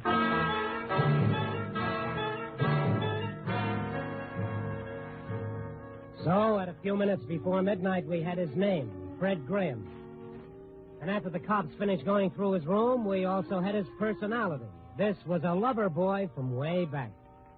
Couple dozen love letters that made Chicago's heat wave seem puny by comparison. A large handful of girly pictures, each thoughtfully inscribed. Hair pomades and toilet waters galore, and 2 tins of Sen. Also some paycheck stubs from the A1 Auto Repair Service. Also a postcard from his mom in Cheyenne, Wyoming, hoping he was being a good boy. Good? This guy must have been terrific. By 1:30 a.m., every girl who'd sent a letter had been contacted. No Freddie. The owner of the garage hadn't seen him for 5 days. All his poor ma in Wyoming could offer were her tears. The one break with the snapshots. He appeared on a few of them, and his likeness was blown up full size and handed around. 2 television stations returned to the air to transmit the picture for a solid hour. And the 2 a.m. edition of all the papers tore out every story of disaster and war and hate and carried nothing on the front page but the smiling face of Fred Graham. The radio boys brought a wire recorder to the captain's office, and he transcribed the message. This is Police Captain Blair. I am broadcasting this urgent message to Fred Graham. The dog that bit you 5 days ago has died of rabies. You must have treatment at once, or you are doomed. Report to the police or to any doctor in Chicago immediately. And for the rest of that night, the message was broadcast every 15 minutes on all the stations that remained in operation. But still nothing happened. And then around 4 a.m., the captain rolled up his sleeves, picked up the phone, and really went to work. I'm sorry I had to get all you good people up, but we need all the help we can, and we need it fast. I want to bring all you people up. The Red Cross people were there, the FBI, the Civil Defense people, representatives from the mayor, the Board of Health, scout organizations, the Salvation Army. A sweltering room full of people. I spotted Judy in the back of the room looking very pale and drawn.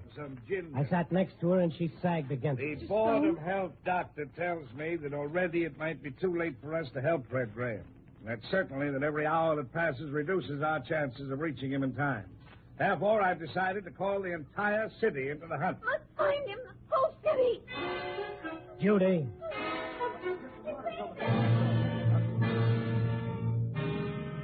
She folded up like a rag doll.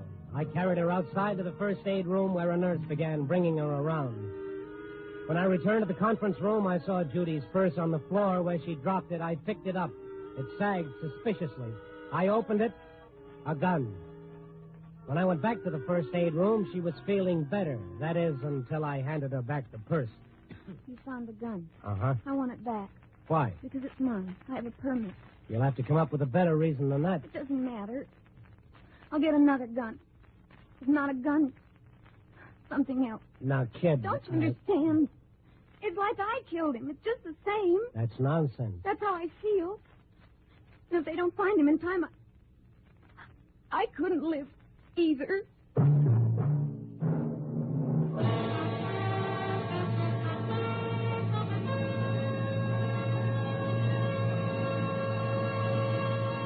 NBC is bringing you Night Beat, starring Frank Lovejoy as Randy Stone. It's the Silver Jubilee on NBC. I'd like to take just half a minute to alert our listeners for 2 more top mystery shows heard tonight on NBC. First, straight from the famous Craig Rice novels, hear The Amazing Mr. Malone. Then later hear Herbert Marshall starring as the man called X, who proves that the symbol X stands for adventure in all the distant and dangerous places of the world. Listen for The Amazing Mr. Malone and Herbert Marshall as the man called X, later tonight over many of these same NBC stations.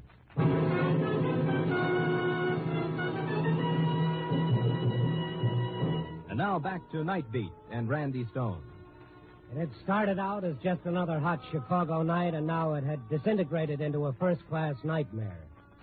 An entire city trying to find Fred Graham, who'd been bitten by a rabid dog and who would surely die if he weren't located very soon. Blair, I am broadcasting this urgent message to Fred Graham.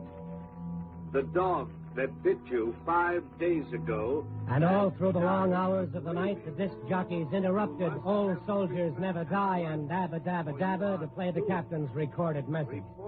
And all that morning on the Wake Up and Shine shows. And the television stations and the newspapers playing up the photograph of Fred Graham. But nothing happened. Around 6 a.m., I sent Judy home with a nurse and told the nurse to watch her every minute. And after that, I just hung around the hallway of the Central Police Station, watching the ruby red sun start a new sizzling day. The last day we'd have to find Graham in time. The captain called me in around 9. A white tuxedo looking like something left over from war surplus. All right. All right, sissy. You might say he left town without picking up his clothes or his paycheck, and for no reason, mind you. We've checked on that. He's not wanted for a thing, no. No creditors or police records, nothing like that. But for the sake of argument, okay, he left town. Now, look at these newspapers. Detroit News, New York Post, Miami Herald, San Francisco Chronicle. Front page story in every newspaper in the country. But still nothing happened. Where is he, Randy? Where is he? That's a good question. Yeah, come up with a good answer. I'll fix every traffic ticket you get for life. I'm going batty. Or maybe you need a couple of minutes sleep, huh? Sleep. Every time I close my eyes, I hear that Board of Health doctor lecturing us about the way a man dies with rabies. That's not why I called you in, Randy. You're the boy handling the press pool for all the papers. Okay, here's the latest plan of action. We're dividing the city into 8 sections. The scouts are going to supply us with 2,000 boys to cover the suburbs around Evanston. The Civil Defense is supplying 10,000 volunteers to handle the north side. The Red Cross is digging up another 5,000. Captain Blair. Yes. What are you making it so hard for a taxpayer to see you for? For an hour now, I've been trying to get in here. I've been pretty busy. What can I do for you? Robinson's the name. Joe Robinson. It's all over. Ended. Huh? Call off the cops. Everybody relax. Fred Graham's found. What are you talking about? Where is he? And those bums outside gave me trouble. Wouldn't let me through. Look, taxpayer Robinson, just tell us where he is. How should I know? How should I know? I mean, not right away. Give me an hour or two. But as soon as I hightail it to the airport and get my little Piper Cub up there in the wild blue yonder... The wild blue yonder? Don't you get it? I'm a skywriter. All day long, I float around writing, Soda Seltzer is the tops. Hour after hour, Soda Seltzer is the tops. You know how many people look up and see that? Only everybody. Okay, so today I sell Soda Seltzer to keep that $20 an hour, and I write, Fred Graham, where are you? With a question mark? Sure, with a question mark. You know how many guys in my racket can make a perfect question mark? Mighty few.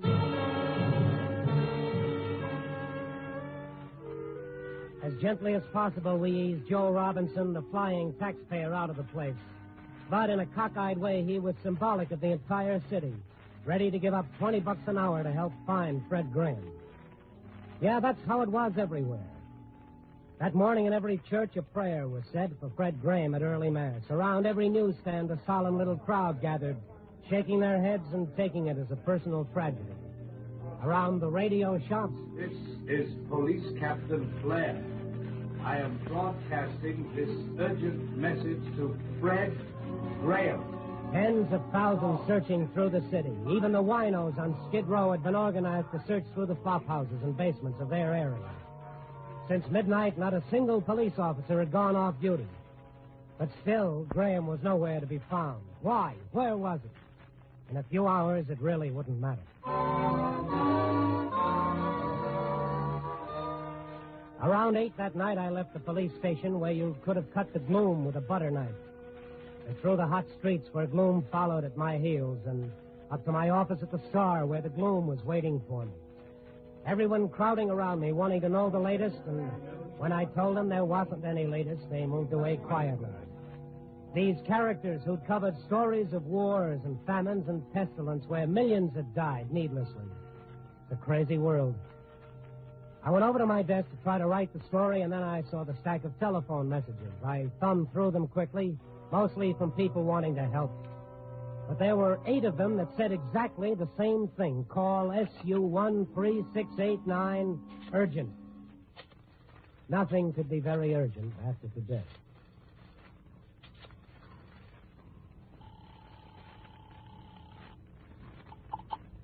Hello? This is Randy Stone of the Star. Why didn't you call me before? I've been going crazy trying to reach you. Didn't you get my messages? I've been away from the office on the Graham story. That's what I'm calling about. He wants to talk to you. Oh. Fred Graham. What? But you've got to come alone. Look, he needs help. He needs it fast. I know that. But that's the condition.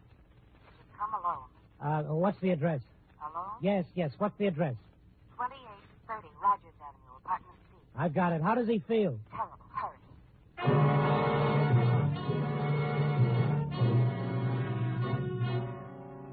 I was in the cab on my way over there when I remembered a beat-up little dame who'd wanted to kill herself, namely Judy Hartley. We had to pass within 3 blocks of her house anyhow, and I figured the extra minute wouldn't make that much difference. I told the cabbie to keep the motor running and rang Judy's bell. Nurse opened the door. I went right past her to where Judy was curled up on the couch, still gnawing on whatever was left of her knuckles. I took her gun out of my pocket and handed it to her. I don't understand. Well, you said you had a permit for it, so I guess But it's okay. Besides, you won't have to blow your brains out after all. You don't mean it. Yes, I do mean it. Come on.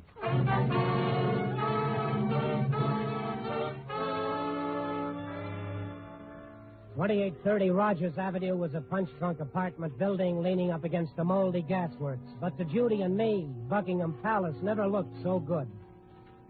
The dark hallway smelled more of cabbages than of kings, and beyond was a flight of stairs lit by a single flickering light bulb that dangled listlessly, willing to let well enough alone. I pressed the button marked C, and we waited. And then upstairs, beyond our sight, a door opened. Mr. Stone? Yeah, Graham? That's right. Come on upstairs. We hurried up the steps. It seemed to me like 4 million Chicagoans were running up right with us, gasping down my neck. And then it came to me that I was doing all the gasping. And up ahead was another hallway lit by another no-talent bulb. A young man was standing beside an open door. Brother, am I glad to see you? Yeah. No. Oh, no. No. He spun around, went back into the apartment, slammed the door behind him. I must make a grand first impression. Graham, open up, Graham. Oh, what's wrong with you? Maybe he's already starting to get sick. I read somewhere we're acting like this is one of the first symptoms. Yeah. Oh, break down the door. Break it down. Stand back. Me and my dynamic tension. That's it. I stepped through the broken door and into the small bedroom. He'd been desperately trying to get out the window, and now he was cowering against the wall, like a mad dog. Oh. Judy, get on that phone quick. Call Captain Barnes. Have him get an ambulance over here right away. He won't need an ambulance. He'll need a hearse. Why? Oh, now listen to me, sweetheart. I can explain everything. Sweetheart. Hey, Judy. Judy. What are you doing with that gun? Killing a dirty rat. Yes, the gun I'd given back to her half an hour before. The first shot shattered the window. The second knocked the head off a pink Cupid doll on the dresser. And the next two did terrible things to the ceiling plaster. The fifth went through a silk lampshade, making the tassels wave back and forth. The last shot was really a dangerous one. It came within 3 feet of Fred. And after that, the gun just clicked harmlessly several times. And after that, Judy began crying, which is where I came in. And then Fred started crawling over to her. Oh, come on, sweetheart. Don't cry. Please, don't cry. Oh, Freddie. Oh, baby. Freddie, I wanted to find you and kill you. Now look at me. You wanted to kill him. Graham, where are the dog bites I've heard so much about? Oh, isn't this a fantastic little thing? But I do love her. I love her. Oh, Freddie. The next time I get jealous, I want you to turn me over your knees. Wait a minute. Wait, what is this? Last fight we had, that was a real Lulu, wasn't it? She made me give her back all the letters and pictures, and still she wasn't satisfied. When I heard she bought a gun to kill me, I figured it was time for me to drop out of sight. Oh, So, in order to find you, she came around to me with a story about her dog? She doesn't even have a dog. Scared to death of him. Oh, no, this isn't really happening to me. Well, gee, I never expected there to be such a fuss about it, Mr. Stone. Oh, no, Randy, it's all a dream. This is a dream. I just Boy, thought yeah. that maybe you'd help me find him yourself. Oh, hang on, Randy. Everything's going to be okay. It's just That's a why when the dream. captain called all those people in, that's why I fainted. Oh, that's why you fainted. Sarah Bernhardt, you know what you've done to this fair city of 4 million people in the last 24 hours? I guess that was sort of a silly thing to do. Wasn't it, Mr. Stone?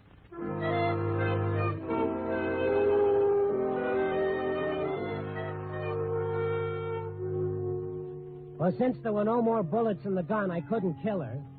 Or myself for not checking with the dog pound. But who could doubt a story like that? Tommy, I took a walk through the city where 10,000 Boy Scouts and 8,000 Red Cross workers, the entire civil defense setup, were searching for Fred Graham door to door. The television people, the newspaper people, the radio people. Police Captain Blair. I am broadcasting this urgent message to Fred Graham. Shut up! All those cops working the night through without a moment's sleep. The winos searching the flop houses. Every church offering up prayers. Dismally, I looked up into the sky myself, only to see in the fast-fading dust a skywriter putting a smoky question mark on Fred Graham. Where are you? The whole city, 4 million people. What was the caliber of that gun?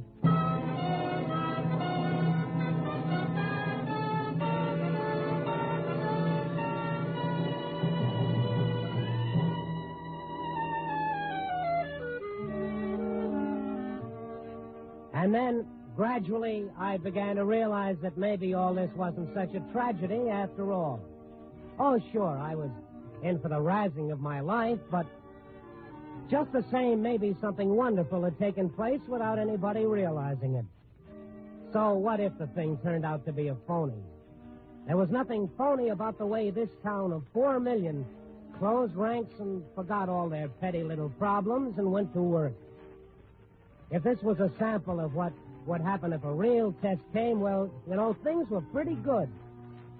When 4 million people can tear themselves apart trying to save the life of one simple guy without caring how much money he had in the bank or whether he was for Truman or MacArthur or what church he went to, when all they cared about was that one human being was in trouble. Well, by golly, the race of man wasn't so bankrupt after all. Copy, boy. Oh, no. Wait a minute, no. You better get me Captain Blair. I just hope he's had his rabies shot. All right.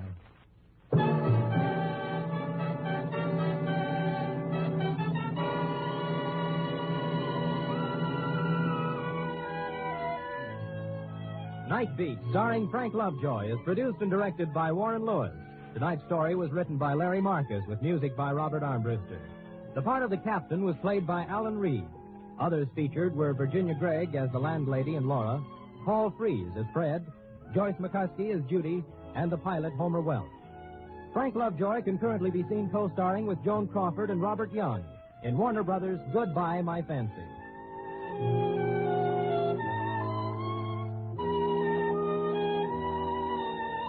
Listen next week at this time and every week as Randy Stone searches through the city for the strange stories waiting for him in the darkness.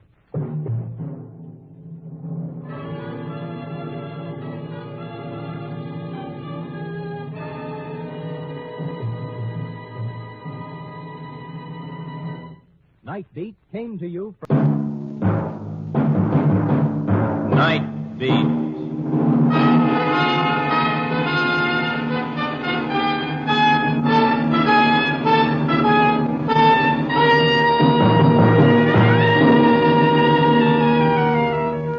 Hi, this is Randy Stone.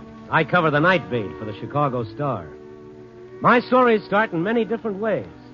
This one began with a man who was blind and ended when he saw his blindness went deeper than his eyes.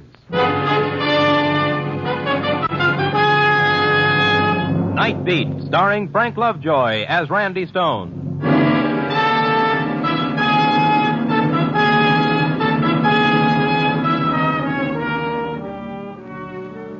It was after 11 when I turned into that section of North Clark that begins to wake up then.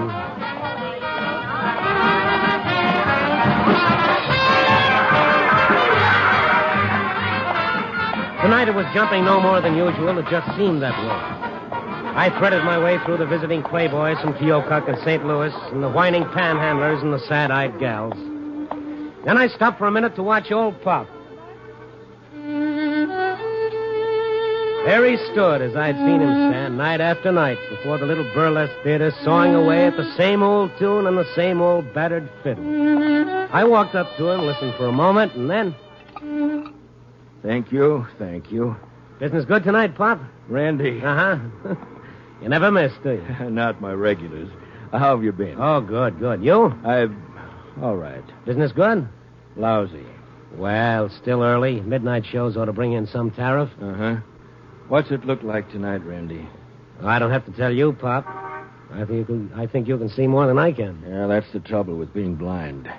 It's not what you miss without eyes, but what you do see. I can feel them, Randy. The cheap sports. The ones who drop a penny in my cup. Drop it in from way up because it sounds heavier when it hits. Big shots. The ones who drop $50 when they're with a girl and pass me up when they're alone. Where do I fit in, Pop? You never change. Always a quarter. Night you drop in something else, I'll know something's wrong. Well, the show's breaking. Here come the girls. Dancers, they call themselves. Dancers. Cheap, shoddy. Careful, Pop. Well, if it ain't Horace Greasy. Greeley. It's Horace Greeley. How are you, Pearl? Feet are killing me. From what? Standing in one spot? So I should move around? Here. Thank you. For nothing. Ain't seen you in a month of Sundays, Randy. Well, you have to wait your turn. See the show? No, should I have? Nah, new one's moving in tomorrow. Bigger and better. And bearer. When I'm paid to wear more, I'll know I'm washed up. How's it going? Same old grind. Ha, get it? Every night the same lousy joke. So what? Every night you play the same lousy tune. Oh, who asked for hyphen? Long time ago, I played better. Yeah, I played fiddle for the Czar, so comes the revolution. Honest, Pop, you know anything else? Who'd recognize it around here if I did? So where's your hi-hat? Oh, shut up. Now, listen. Cheap burlesque dancer. Hey, wait a minute. Who you calling a You, all of Hey, you. Pop, now, Pop, take it easy. What's the matter with you? Now, let me alone. Just let me alone, that's all. Hey, wait a sec. Well, what's eating on him? He blew up like a boiler. Yeah. He ain't never done that before. And calling me a cheap dancer. Who does he think he is? Plays for nickels and sops himself in cheap wine when he's got the price. Hey, Randy. What? No wonder. He was sober. Yeah, I saw that, too. First time I ever seen him come out from under that cloud. He's sick. Well, maybe there's something else, Pearl. Nah, he'll take his nickels and dimes, buy a bottle, and soak in it. Believe me, there's nothing wrong with Pop that a wet cork won't cure. I don't know. There was something else. Honest, you give me the willies. Okay, Pearl, I'll throw in a cup of coffee. Come on.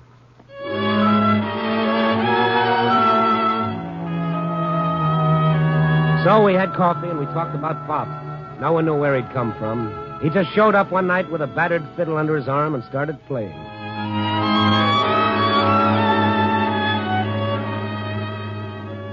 It was a half hour or so after I left Pearl. I moseyed through the street, found myself back at the same place I started, but Pop wasn't there. I told myself he was well in the middle of the pickling process. Nothing to get excited about. He'd show up tomorrow night. But that ever-loving curiosity rang up a tilt inside me.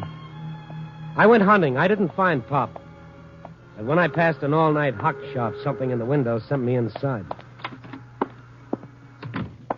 Yes, sir. You see something you like? Yeah, that violin in the window. The violin? Oh, sure. You want to see it? Yes, I'd like to. Sure. It ain't often I get a piece like this.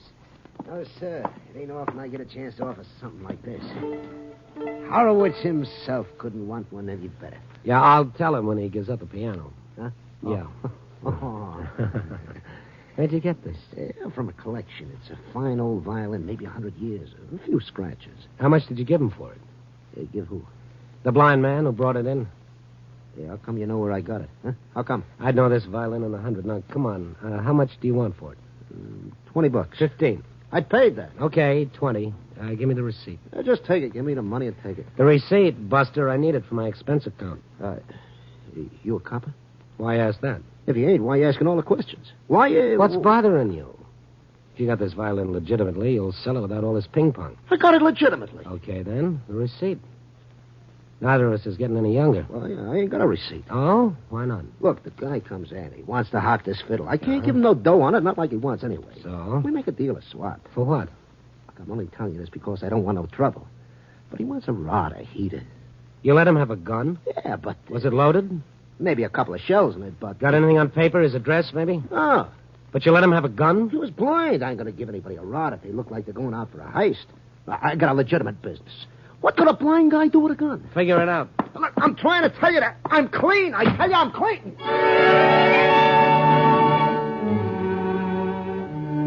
I had no idea where to look for Pop, but I thought maybe one person might know. Pearl. I found her backstage just about ready for her last turn. You like it, boys? Come on, boys.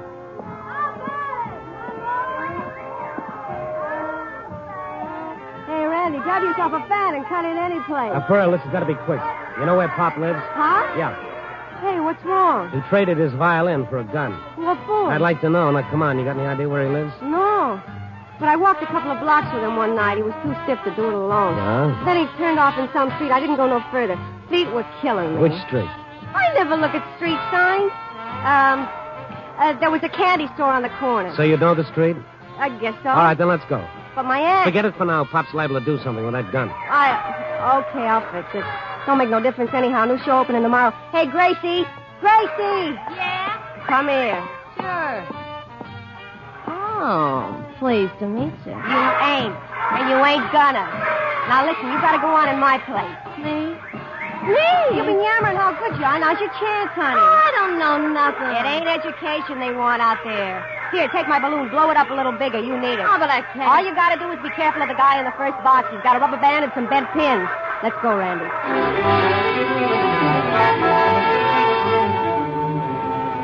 We tore out of the theater before she had much more than just time to throw on a coat. I'll say this for Pearl. She didn't catch cold easily, but if there was a wind blowing, she'd have been a sensation. Anyway, she found the street and a few questions and answers sent us to what is politely known as a theatrical boarding house. And then outside Pop's door. Bust it in, Randy. Pop! Hey, Pop, it's Randy. Open up. Bust it in. Okay, look out. Wait. Pop. Are you all right? Yes, I'm all right. What do you want? Oh, we're coming in, Pop. No. We're coming in. Yo, Sponge, what's the idea of throwing a scare in Wait a there? minute, take it easy, Pearl. All right, let's have the gun, Pop. There it is, Randy. Give it to me. You look better in a fiddle. Crying Jack, that's what it is, a crying Jack. No, he's sober. And for this, I let Gracie do my act. I'm ruined. Get out of here, both of you. Leave me alone. Just a minute. Randy, don't point that. You couldn't fire this in a million years. The firing pin's filed off. He cheated me. No wonder he let you have it. Okay, Pop, what's the idea? I thought I could kill myself. Okay, you thought you could kill yourself. Why? I wanted to stop living this way. I wanted to stop lying to myself.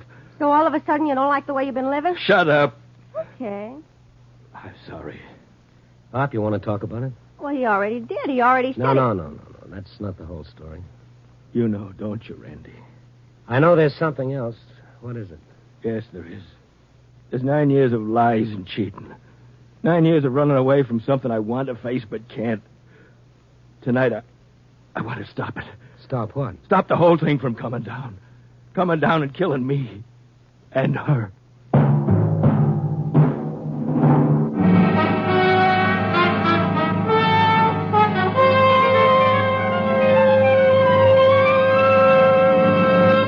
NBC is bringing you Night Beat, starring Frank Lovejoy as Randy Stone. Little-known episodes from the exciting annals of American history are presented in colorful, dramatic, factual manner on The Cavalcade of America, which returns over most of these NBC stations on Tuesday, August 29th.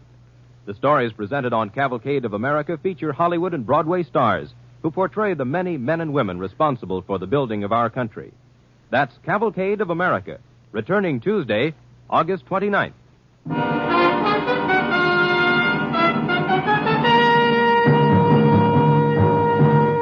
And now, back to Night Beat and Randy Stone. For a moment after Pop said that, he stared into space. His sightless eyes seemed to be seeing something neither Pearl nor I could sense. And then... Over on the dresser, Randy. Picture, face down. Get it? Okay. You mean this one of a girl? Yes, bring it here. Gee, nice. Here, Pop. I haven't seen it in 5 years. Since my eyes... She's a beautiful girl, Pop. That's Vicky, my daughter. This classy-looking dame? Yes. You know, I've seen her someplace. She's famous. What about it, Pop? I'm a great old man for a kid like that. Busted, broken down, blind, playing for nickels and dimes. Look, if she's the right kind, what difference does it make what you did? I lied to her. For 9 years, I've lied. Well, what about? And when did it start? When she was a kid. I was playing in a vaudeville house. She was going to school. That and learning to dance. And her mother? Left. Ran out. But I didn't care. I had Vicky. On days when I didn't have to be at the theater, we had big dreams. Great big dreams. I'd play for her. She'd dance.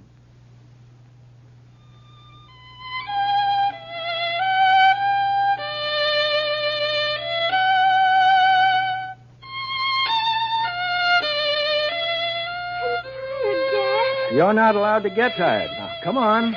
Once more.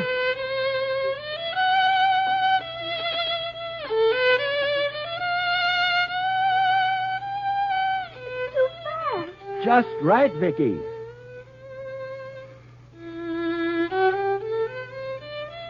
That's enough, Dad. Okay, lazy. Come here. What's the matter, honey?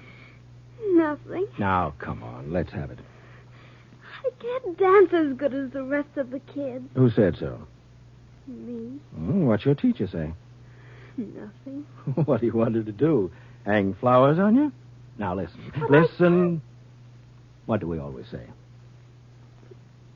We'll go all over the world together. That's right. And you'll be the greatest ballerina in the world. I'll lead the orchestra for Vicky. France, Italy, England. Great big oysters full of pearls. You wouldn't let me down now, would you, honey? I don't want to. Besides, we've always got each other, Vicky. No matter what happens, we've always got each other. I don't ever want to leave you. You won't, honey. Never. Now, come on. Let's try it again.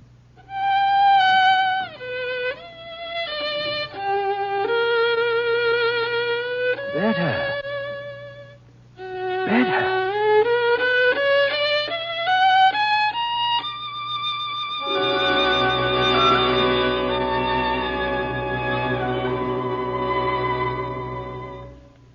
Yeah, she got where I said she would, Randy. Famous. But you, what happened between the two of you? Things got bad. I had to take a job with a cheap band. Traveled. I kept her in school, and then... Go on, Pop. Then? I hit a grease toboggan. Bottoms up, huh? Yeah. In my eyes. But I kept writing to her, telling her I was doing all right. I sent her money, all I could. I lied to her. Told her I was playing with a big orchestra. 1,000 times I tried to pull myself together. I didn't. Where is she now? Coming here. To Chicago. How do you know that? Randy, on the table there, a copy of the billboard. Get it? Turn to the personals. Mm-hmm.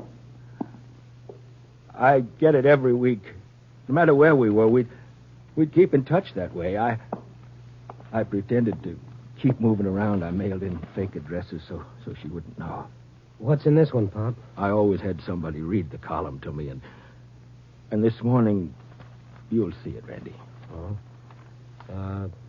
Dad from Vicky. That it, Pop? Yes. Dad from Vicky. We'll be in Chicago the 8th. Please meet me Washington Boulevard and State under the clock at 10 in the morning. Please be there. But I can't. How did she know you were here? It was my last address. She just put it in, hoping. Well, look, what's so tough? Just meet her. Like I said, if she's any good at all, she won't care what you... No, I won't. Pop, you've been running away for 9 years. You can't keep on doing it. Let her see me? No, don't you see, Randy? She's famous. She's Mivanya. Wow, she is famous.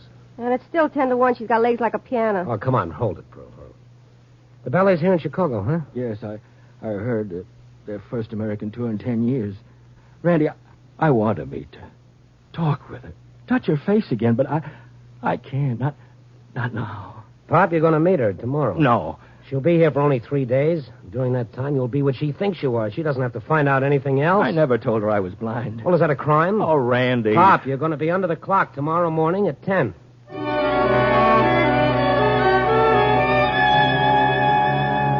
It was easy to say, just like that. But I wondered what would happen. Playing with other people's lives is like splitting an atom and including yourself in the chain reaction.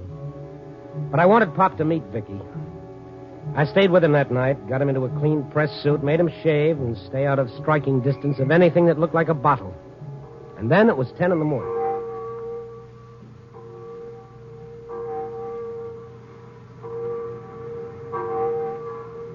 That's 10, Randy. That's 10 o'clock. Yeah. Give her time, Pop. Let's go, Randy, before it's too late. Let's go. Take me away from here. You look all right. There's nothing to be ashamed of. She's bound to find out. Not from me or you. She'll want to know what I've been doing, where I've been.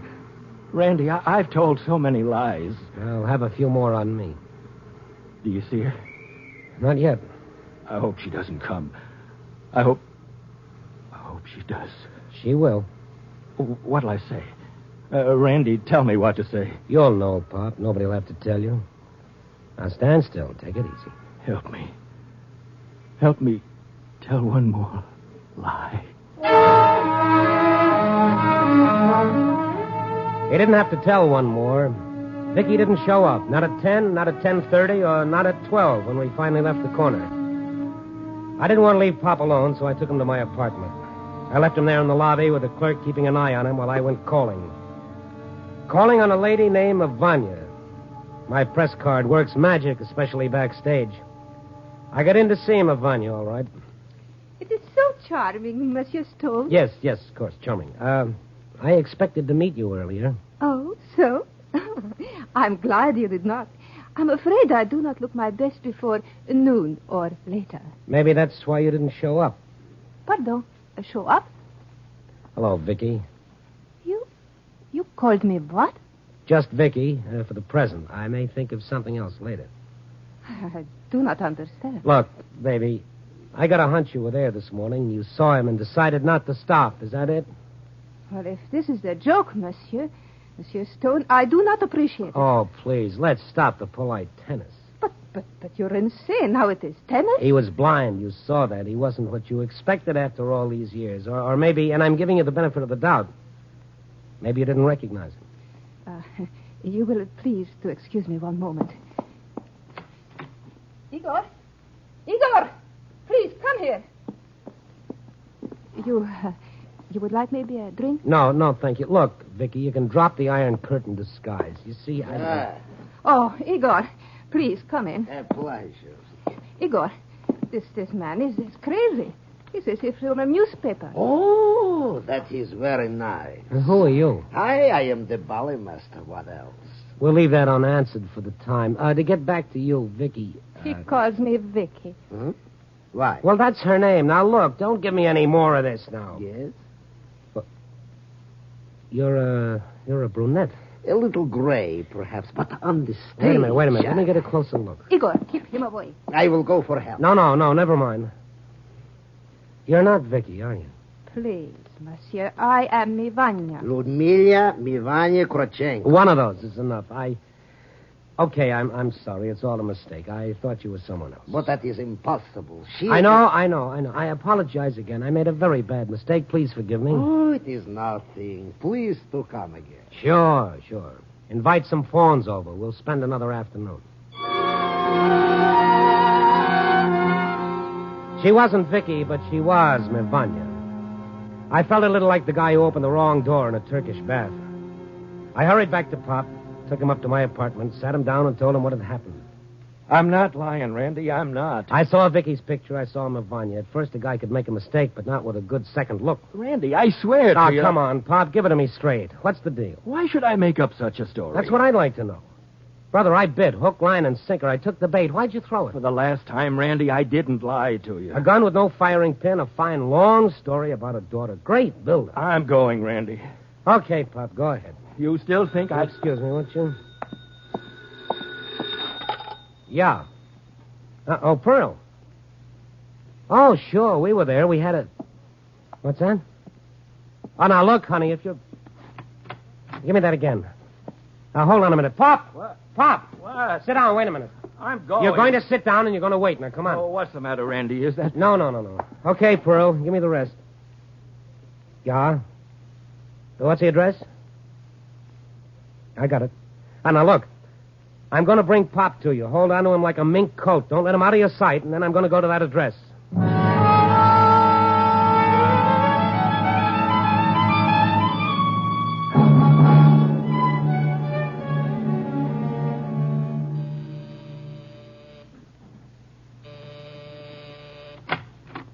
Yes? How do you do? My name is Stone, Randy Stone, Chicago Star. Here's my press card, Social Security. What do you want? May I come in? But... Thank you. Hey, you've got a nerve. Yeah, today I've got to have. May I sit down? And if I say no? Well, I'll have to stand. I can say what I want standing up. All right, what do you want? I want to know why you weren't under the clock at 10 this morning. I don't know what you're talking about. Dad, from Vicky in Chicago the 8th. Please meet me. Where'd you find that out? Billboard magazine, personal column. I don't want to talk about it. Well, I do. And so does your dad. Where is he? How is he? Well, first tell me why you didn't show up this morning. Is he all right? I guess so. You guess. Don't you know? Answer me. Vicky, you are Vicky, aren't you? Yes, what about Dad? Well, you want to see him, don't you? More than anything else in the world. I thought so. Now, how about tonight? Tonight? But... I'll fix it. You know who I am? As far as I'm concerned, you're Vicky. That's all I care about. That's all he cares about. I want to believe that. Well, you can't. Now, how about tonight? But what'll I say? Vicky, you'll know what to say when you see him. I wanted to be there this morning. Now, look, don't give me the excuses or reasons. Just meet me tonight. Where? I'll pick you up. A date? Why are you doing this? Human interest stuff. Let it go at that, huh? But... Tonight, and Vicky. What? Maybe you'll be a little shocked. I will? Yes, maybe you will. Well, I'll see you tonight. And this time, show up.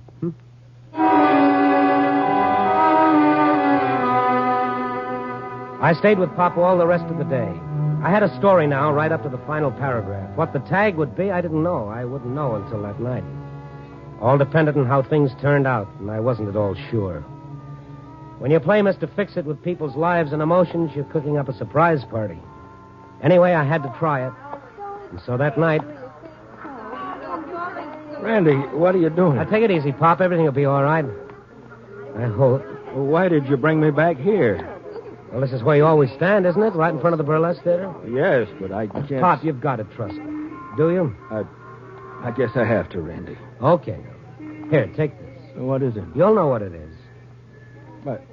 My violin. Yeah, it was lonesome in that hock shop. It needs a chin to cuddle up to. Try yours on for size. No, I don't want it. Randy, take me away from here. Now, look, Pop. Today I stood under a clock for 2 hours. I made an idiot of myself in front of two people I never saw before in my life, and all for you. Now you're going to do something for me. Now you get ready to play that violin. Randy? Yeah, hiya, Pro. Come here. Excuse us, Pop. Randy. I will be a second, Pop. Well? Yeah. It's all set. Good. How long? Just a few seconds. Randy? What? You got your fingers crossed? All 12 of them. Run for your lives, boys. The dam is burst. Here they come, the gals of the chorus. 8 luscious beauties. Count 'em, boys. 8. All right, stand over there. Randy. Yeah, I'm right here, Pop. I'm right next to you. Now, listen. Remember that piece you used to play for Vicky when she was a kid, learning to dance? This one? That's it. Play it, Pop, huh? Now? Why? Oh, Pop, play it. Now, go on. But... Play it. Play it for me, huh, Pop?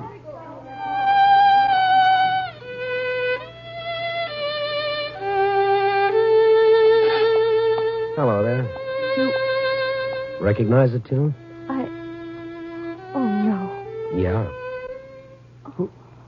Randy, who's that? Ask her. No, it... Dad! Vicky.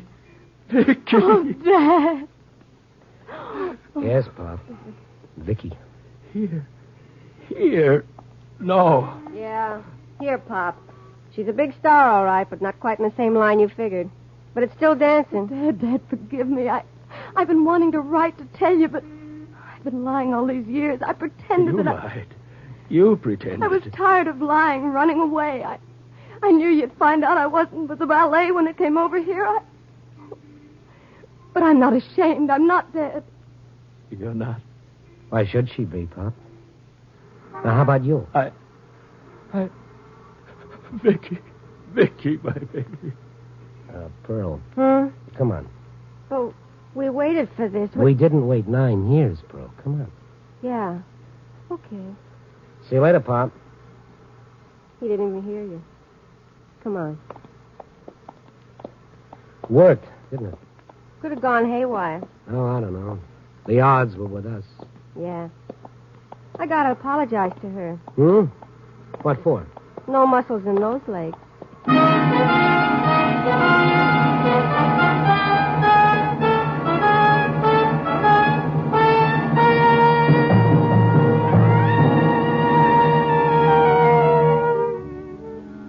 So there's the finish. It's funny. 2 people lying to each other, dodging, pretending, when all it took was a couple of words to end years of fear and doubt. Well, it just goes to show you. Blood's thicker than water. And pride is a lot thinner than love. Copy, boy.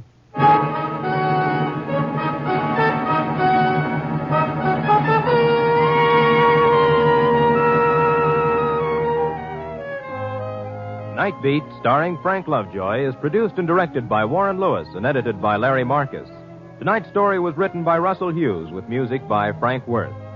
The part of Pop was played by Charles Seal. Others in tonight's cast were Lou Krugman, Charlotte Lawrence, Betty Moran, Veronica Pataki, and Ann Whitfield. Frank Lovejoy will next be seen in Milton Sperling's production, 3 Secrets, released by Warner Brothers. Listen next week at this time and every week as Randy Stone searches through the city for the strange stories waiting for him in the darkness.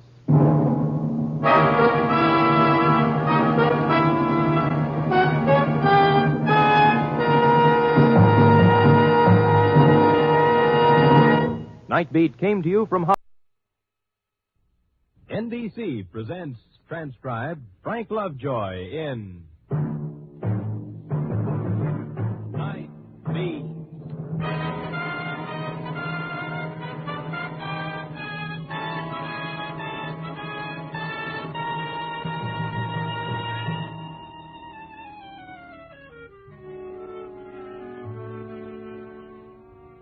Hi, this is Randy Stone. I cover the Night Beat for the Chicago Star.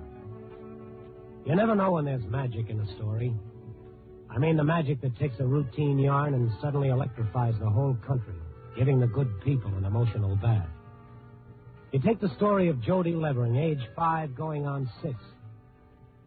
At noon Sunday, the lost boy report came in, just 1 of 40 or 50 on a normal day. But the boy hadn't been found by 8 o'clock that night. And then the story broke on the other side of town, down among the lower bistro set in Lost Man's Canyon, where an ancient church with its tall spire benignly spreads its protection over a neighborhood that consists of missions, pawn shops, buy your shoes with the shirt off your back second-hand stores, 5 and 10 muscatel shops, and honky-tonks.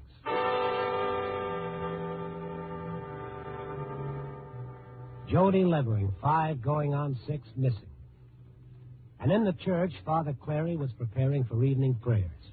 Miss Gately, the organist, was at the organ when the old caretaker wandered through the vestibule.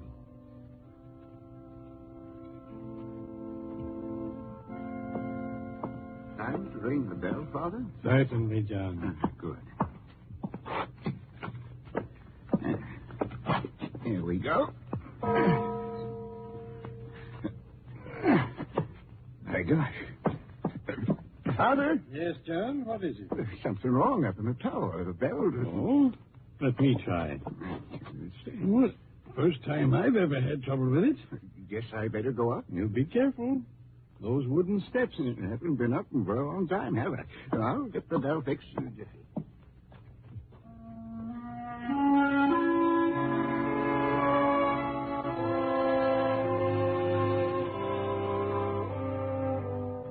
It was a friendly sort of church over 60 years old, with the kind of stained glass windows and rows of worn benches you rarely see anymore. The organ was on the right side of the altar, and behind it was a door that opened onto the rickety wooden stairs leading up 65 feet to the belfry. Father Clary stood at the bottom of the circular stairway and peered up into the darkness of the bell tower as John, puffing and sighing, reached the top. And suddenly...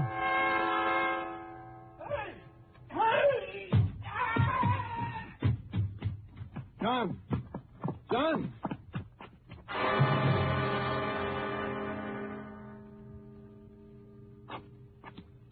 John, are you all right? I told you to be careful. Bush. Bush. What? Stay out! Stay out! Who is he? Who's up there? Stay away, you hear? If you even try to come near me, I'll kill the boy.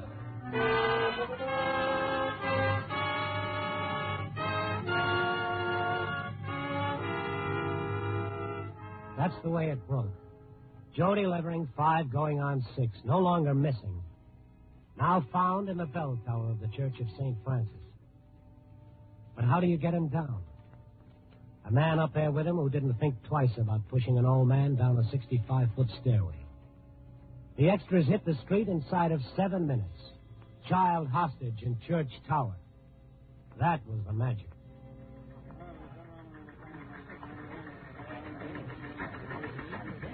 It went over the wire services. Inside of 12 minutes, it had spread from the Atlantic to the Pacific, from Mexico to Canada. And before the extras had hit the street, the people of the night had drifted out of the bars, the muscatel shops, the tattoo emporiums, and dark doorways. And they'd congregated on the sidewalks and flowed over into the street, their necks craned upward, up to the belfry of the old church. The police threw a cordon around the church, and the fire department was there with ladders and nets, equipment for catching a falling body. You know who the man is, Brandy? No, not yet. What did he come here for? It'll be interesting to find out. Sterling! Lieutenant Sterling! Hey, yeah, what is it, Storm? Anything I can do? Yeah, keep out of the way. Who is it up there? How do I know? Look, don't get underfoot. This is tough. Get that mic around the front, Sergeant. I want the loudspeaker set over here. He can't last up there. No, neither can the boy. Yeah, it's just a question of hanging around until something happens. Cut and dry. They'll toss us some tear gas and we'll be all over it. If you were up there, what would you use to protect yourself? The boy. Yeah, the boy. Yeah, but the guy's a sucker. He can't get away with it. Well, sure he can't, but what about the boy? Police can't do anything if it'll hurt that kid. That killer's got more protection up there than an armory would give him. This is the police. Hello up there. You have no way out. You might as well come down peacefully. Give up the child. You're entirely surrounded. There's no way out for you. Lord! Lord! Here he is! He's alive! Oh, don't get it! He was holding the boy out of the tiny window up at the top of the tower. And suddenly, no one was breathing. No one in that whole crowd all around me. The child dangling in space 65 feet from the ground. But if you come near me, I'll stop you. If you do anything at all. He pulled the boy back into the tower. Everybody began to breathe again, a little shocked, a little thrilled, too. Oh, what a picture that would make, huh, Stone? You know where I can get some binoculars, Harry? Huh? Binoculars? Yeah, I might be able to see into the window of that tower from the top of that building down the street. Hey, that's right. It is about the same height. It'd help if we knew what he was doing. Binoculars. Yeah, Beckett, tough color. Can you reach him? I'll give him a buzz. If you'll come down, it'll save us all a lot of time and trouble. Do you hear me up there? Keep the monk alive. Won't do any good now. Maybe later. Connors. Yes, sir. Get those searchlights on. Yes, sir. Light 'em. Hey, Lieutenant, if we could get a tear gas bomb in that window, I got a pretty good throwing arm. Even if you were Grover Cleveland Alexander, what have you missed?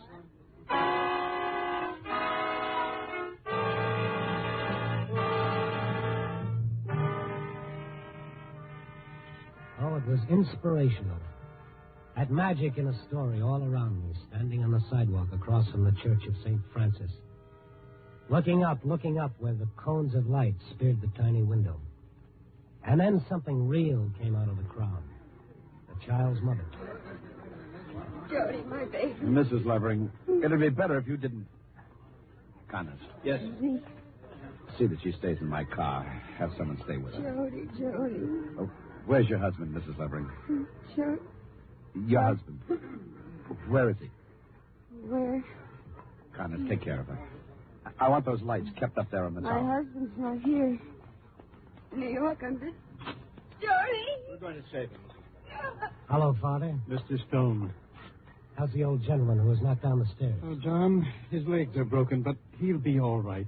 Any way to get up there, Father? A back way or anything? Just the wooden stairs, Lieutenant, as far as I know.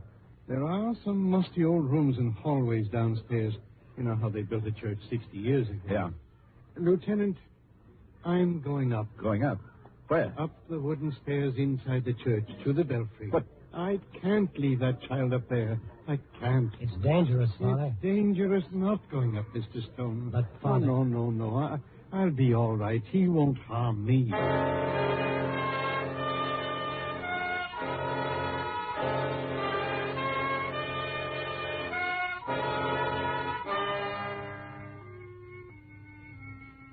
Father Clary went back inside the church, and I followed him. He went down the long aisle, past the organ, and through the door.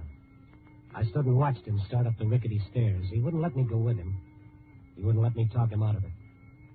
A short and stocky man, puffing a little, past 60, holding onto the flimsy railing as he went up and up the circular stairs. What do you do? What kind of logic do you use? Surround the church, get the fire department nets out, try to think of everything the maniac up there could think of, but no way to prevent Jody Levering's death. Sure, you could get him, but how long would it take to throw a 40-pound child out of a stone window? In which direction would he throw it? How far out? You play games with a child's life? I said don't come up there! I'll kill him! Father Clary's footsteps stopped, and he began talking. I couldn't hear the words. I knew what they were, but I couldn't hear them. I'll kill him!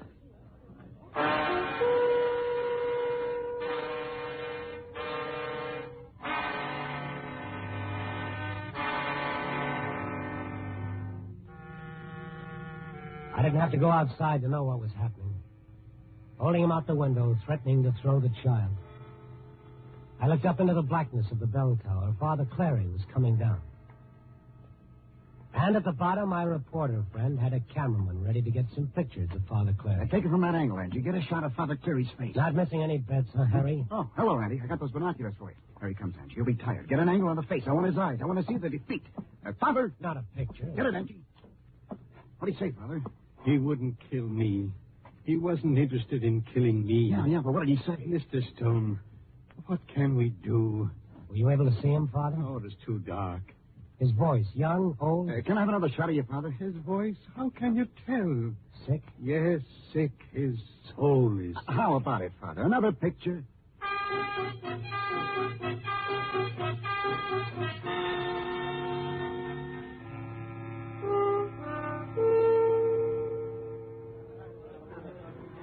Outside the church in the street, the crowd kept growing, pushed back by the police.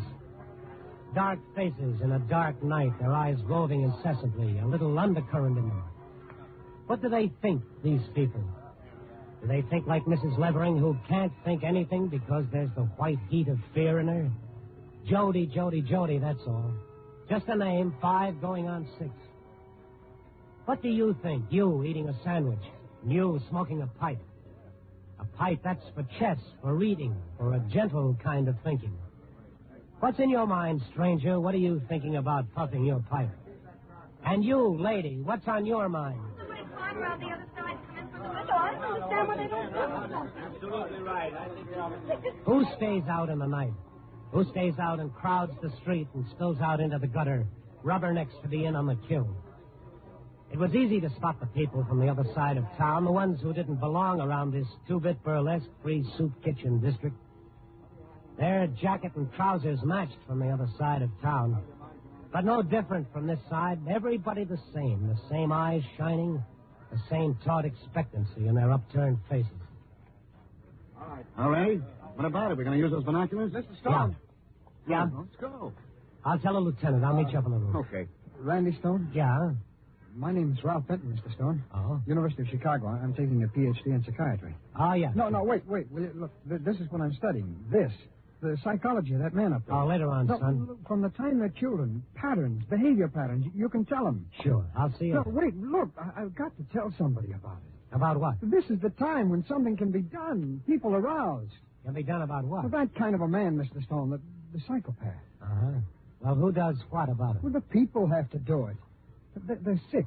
That kind of person is just sick. You can help through your column. Yeah, well, it won't help right now up there. I'll see you later, son. Look, Mr. Stone, I've got a plan. That building on the next block, from the roof. What about it? Oh, it's right on the line with the church belfry. Now, if you had a rifle with telescopic sights, and you waited for the right chance. Uh-huh. Yeah, that might work. Now listen to me. Listen. You've got no chance up there. You haven't done anything yet. Don't do anything foolish. Come down. We won't harm you. Why doesn't he answer? He doesn't want to show himself. Oh, yeah. A rifle, one shot. It would have to be one shot. It would have to kill him instantly. Or he'd kill the boy.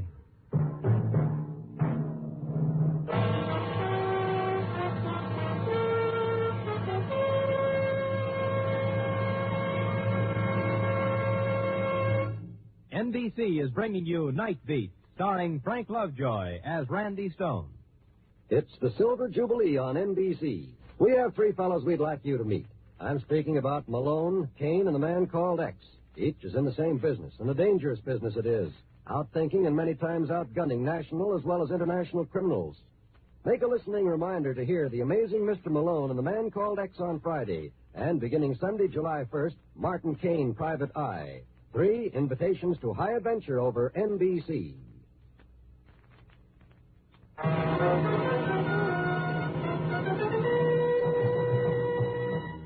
And now back to Night Beat and Randy Stone. I told Lieutenant Sterling about the rifle and the binoculars, and he thought it might be a chance. Risky, because the first shot would have to be the only shot, but a chance. I went to a cigar store on the corner, into a phone booth, and dialed the Southside Hunting Club. I wanted Charlie Peterson, the national champion rifle marksman, and I was lucky. He was there in the club room. I told him what I wanted. Of course, Randy. I'll have to pick up my gun at the club downstairs in the shop. I left it for a minor adjustment on the sights. I'll meet you on the roof in 15 minutes.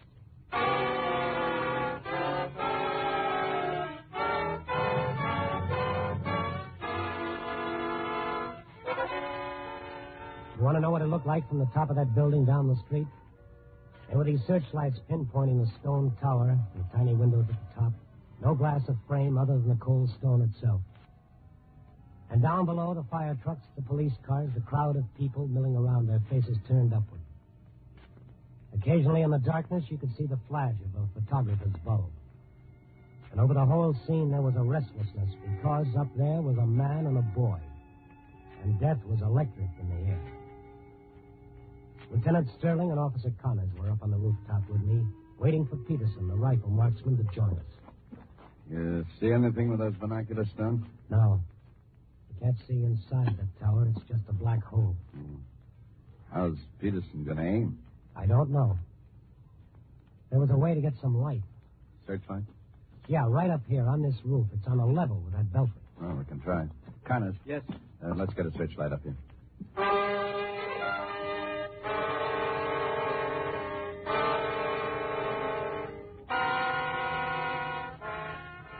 It wasn't as simple as it sounded.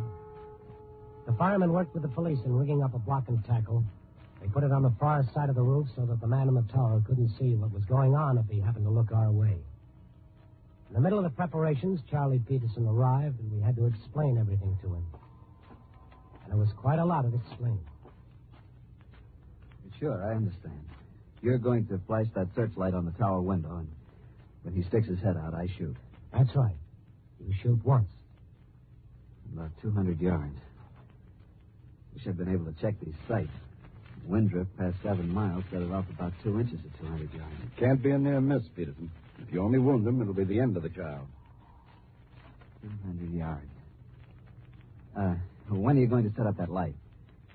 It's being set up now. When you spot that window, I'll be able to get a good bead. We can't spot it, Peterson. Huh? The minute we throw the spotlight in that window and light up the tower, he'll probably react. Take it out on the kid. So we've got to wait until you're ready. When we snap on the light, you've got to be set to fire immediately. We can't even afford to miss the window with the light the first time. Oh, I see. You understand it now? The rifle was in the shop. It's supposed to be true now. It was a 2-inch drift, but even a half-inch. Even a half-inch. How big is the heart? 2.5, 3 inches. 200 yards. Maybe I'd better use the kneeling position. Steady. Whatever's most comfortable. Prone's the best, but... I know you can't lie down the wall. This is an awful responsibility, Lieutenant. If someone were on the PA and got to talking to him, maybe he'd show at the window. Connors, get down there and make with the loudspeaker, huh? Yes, sir. Just one shot. It could be a bullseye and still not kill him. Can you see anything over there with the glasses, Stone? No. How about it, Sterling? We almost ready? Almost. All right, Peterson? All right. Stone. Yeah. This is the only way that there's no other way, nothing else to do? Nothing that we know of. Sure, it's a gamble, but it's a bigger gamble just waiting for him to do something. Sure. It's no disgrace to back out, Peterson. Games? I only played games with a rifle. Well, this isn't a game. Rifle fixed at the shop. Even a half-inch miss. I could still hit the bullseye and not kill him. It isn't a disgrace. You up there? That's Connors. Ready, Mr. Peterson? Release the boy. Yeah. I'll give you a 3 count. When I get to 3, you switch on the light, Sterling. Right. You'll do it, Peterson. I'll have my glasses ready. Okay, Sterling? Go ahead. You up there? I'm ready. 1, 2, 3. Release the boy. Lights. Shoot, man, shoot. I can't see. Hold it. The window, it's boarded up. He put a board in the window. I didn't think I could have pressed the trigger. I don't think I could have.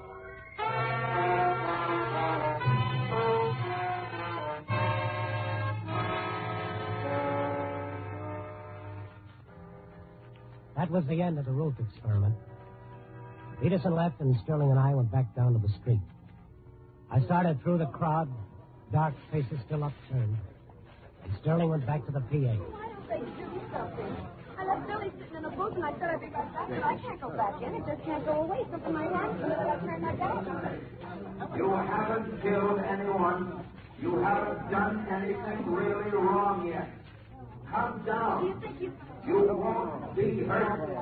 You have our word. You won't be hurt. He's scared stiff up there. I remember one time I locked myself in the room when I was a kid, and my folks handed at the door. I couldn't move. I was so scared. Hello, Mr. Stone. Oh. Mr. Stone, do you remember the Hirons case? Well, they follow a pattern. This man broke into a house. He was caught. And to prevent himself being found out, he killed. Yeah, I remember. But you were kind of young when it happened. 15, but I'm studying it now in class. This man loves it up there. All the fear in him, the hate for the world. He'll show him. He'll show him. What did you say your name is? Benton, Ralph Benton. I've got some theories. Okay. Maybe they're theories. What are they? He doesn't want to kill. He'll only do it if he's forced to. You've got to understand the ego. He feels as though the whole world's against him. He's got to prove himself. It starts out with bragging, and then he feels sorry for himself. Nobody loves him. From infancy on, you can trace the pattern. When he's 7, 8, 10, 12, building all the time, going from stealing something because he's putting something over on the world. Not because he wants what he steals. You sound like a textbook. Well, I tell you, Mr. Stone, I've studied. I'm majoring in it. When you understand the psychology of that kind of man, you can find a way to overcome him. All right. What's your idea? Everybody leave him alone. Leave him alone. Yes. Simple, isn't it? You see, if everybody goes away, the limelight will disappear. He hears that voice on the loudspeaker, and it swells his ego. That's what he wants. He's saying to himself, it's me. It's me, all this fuss and bother. It's for me. So take away this fuss and bother, and you think he won't harm the boy? Yes, that's right. He's sick up there. Don't you see? Sick in his mind. Insane. But the law doesn't say he's insane. The law says a person is insane when he can't tell right from wrong. But this man knows the difference between right and wrong, so the law says he's sane. All right, then what is he? Well, I say he's insane. He can tell right from wrong, but he can't control himself. He can't keep himself from doing wrong. Isn't that being sick, Mr. Stone?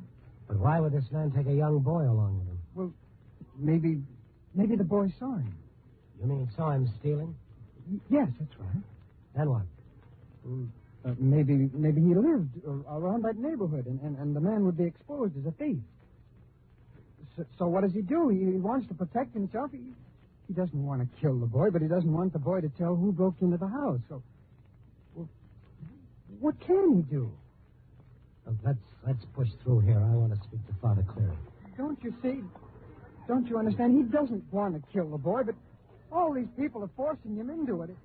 It's a challenge to his ego. They'll sit up then and take notice. So, look, why don't we leave him alone? Go away. Just everybody go away and take the sin of attraction away from him. And then... He doesn't want to kill? No. Sure of that? Sure. Here we are. Let's go inside.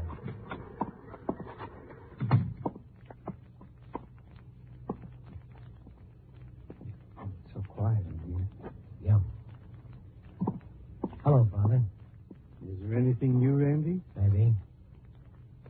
Let's go over there, Ralph. Yeah. Another element of the psychopath, Ralph, is that he likes to flirt with danger. Unless people know him as an individual, he doesn't get any pleasure out of being the center of attraction. Yes. Right here. First, you tell me a rifle shot is a good way to stop him. And then you put a board over the window. That told me, Ralph. That told me. I know. How did you get down from the belfry? An old passageway down in the basement through the tunnel that leads to Father Clary's house behind the church. Uh-huh. You can kneel if you want to, son. It'll be easier that way. Yes, Father. I want to kneel. It's all right now, Randy. Thank you, Father. I'm going upstairs and get Jody Lemring.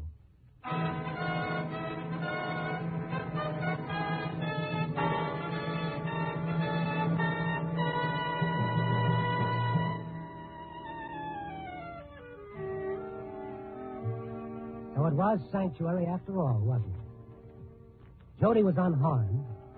Frightened, though. It left a deeper scar on his mother and father. It left a scar on me, too. I wonder how many of those people out there on the street felt cheated. Nothing happened. Nothing. No murder. No killing. Nobody thrown out of the tower. All it was that somebody came to church for sanctuary. Yep. Copy, boy.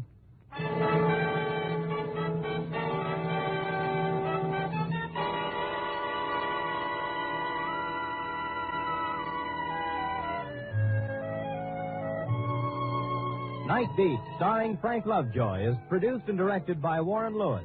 Tonight's transcribed story was written by Selig Lester and Merwin Gerard, with music by Robert Armbruster. The part of Benton was played by Stacey Harris. Others in tonight's cast were Joan Banks, Norman Field, John Stevenson, Harry Bartell, Jack Crucian, and Ted DeCorsia. Frank Lovejoy can currently be seen co-starring with Joan Crawford and Robert Young in Warner Brothers' Goodbye, My Fancy.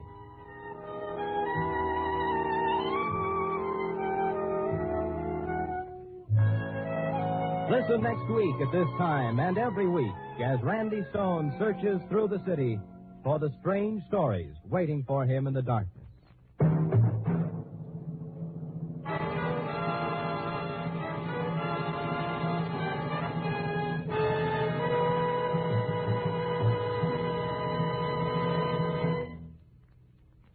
Night Beat came to you from Hollywood. NBC presents Frank Lovejoy in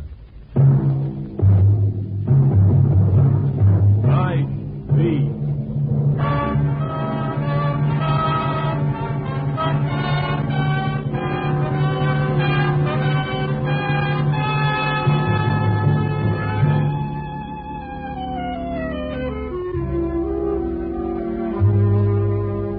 Hi, this is Randy Stone. I cover the Night Beat for the Chicago Star. Chicago was known as the Windy City, and for good reason. The winds blow by the hour and the week and the month. Off Lake Michigan, up from the Plains country, and down from the heavy timbered north. If you cock your ear, you can hear 27 languages whistling in from the suburbs. Lift your nose, and the breezes will fill it with the scent of foreign cooking, the perfume of the shop girls, and the aroma of businessmen's cigars. Push your hand into the wind, and you can feel the dampness of the tears. And if you really tilt your head the right way, close your eyes, hold your breath, and listen hard, you can hear the moans of the dying. It was a busy Wednesday night. Barnes on the city desk asked me to lend a hand, and I filled in on rewrite for a couple of hours. I just finished taking a leg man's notes over the headphones when the switchboard buzzed me on a personal. Randy Stone? Speaking. My name's Richards. I'm a doctor on a receiving ward at Cook County Hospital. Stone, an accident case just came in asking for you. A fellow by the name of John Smith. That's a familiar name. He was hit by a car on a Damick Street about an hour ago. We've done everything we could. Hasn't got long. That bad? The chaplain just administered last rites. John Smith, huh? Yeah.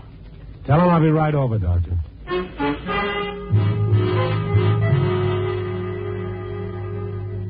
In my day, I've run into maybe 100 John Smiths, all of them with a story to tell, a piece of news to peddle, or a lie or two they just give away.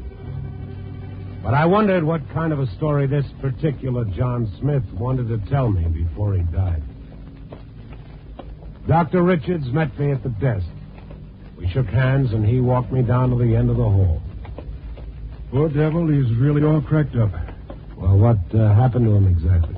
Accident report says he crossed the Damick Street in front of the Singer Hotel. Taxi was passing a truck. It was dark.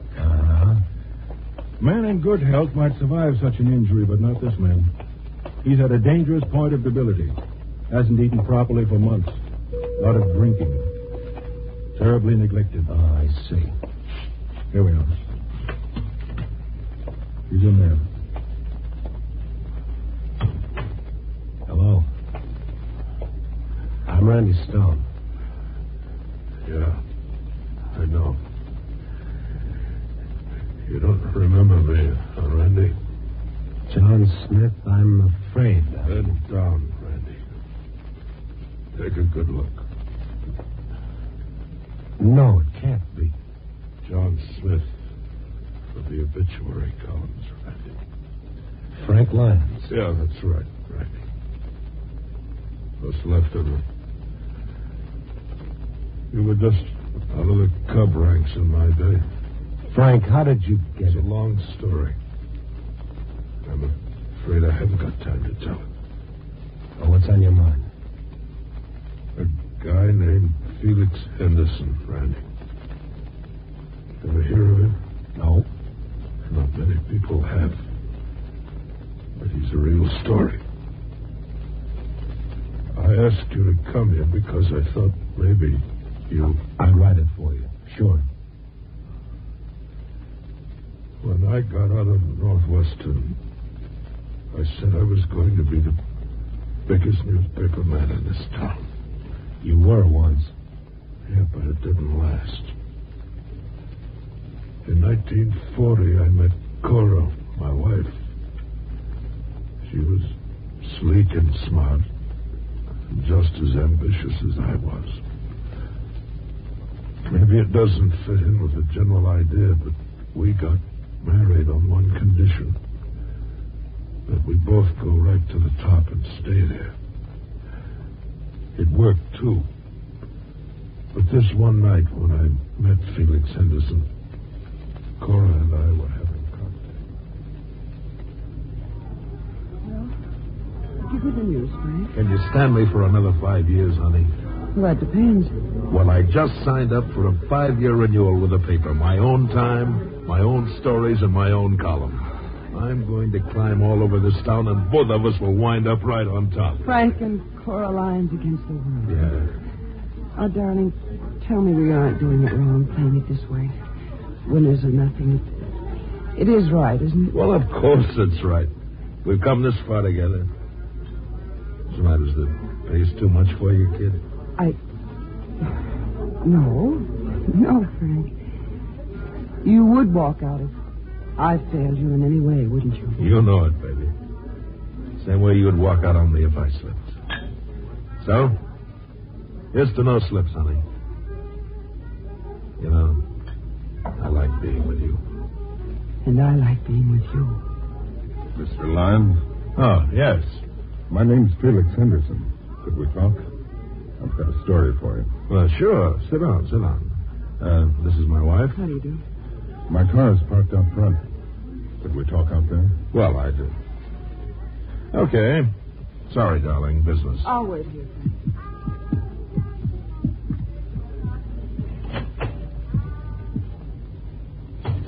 Okay, Henderson, what is it?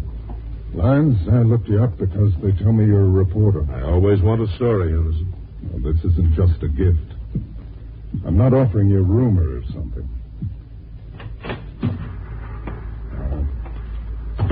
This is my car. Okay.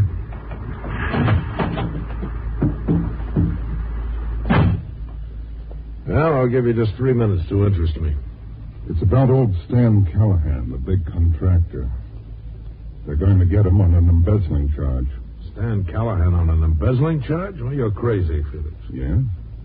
I've got the proof right here in this briefcase. 500. Okay. Let's have it, but it better be straight.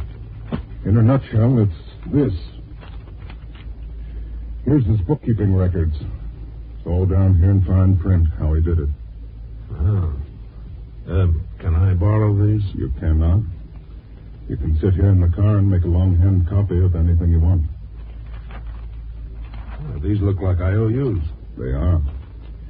Old Stan Callahan's daughter, Patricia, lost a lot of money to a gambling syndicate. Wrote them these IOUs. Callahan refused to come across it first, but the gamblers put the pressure on him. So old Stan stole the money from the company and paid off for his daughter. Where do you fit in, Felix? I'm a private detective. A certain gambling interest asked me to keep an eye on Patricia Callahan just in case she tried to leave town or something. Okay, Felix, this is a story, and you'll get your 500. So I wrote the story. My paper printed it. The banner was sued for libel, but Callahan was never indicted. All that stuff Felix Henderson had shown me was so much junk. I was bounced and blackballed and washed up overnight. I tried to tell everybody that it was a frame, but nobody would believe me. What about this Felix Henderson? I never could break it because Felix Henderson vanished. Whoever wanted me broken, whoever it was, hired him to frame me. Never had the satisfaction of seeing me run out of town with my tail between my legs. Easy, guys.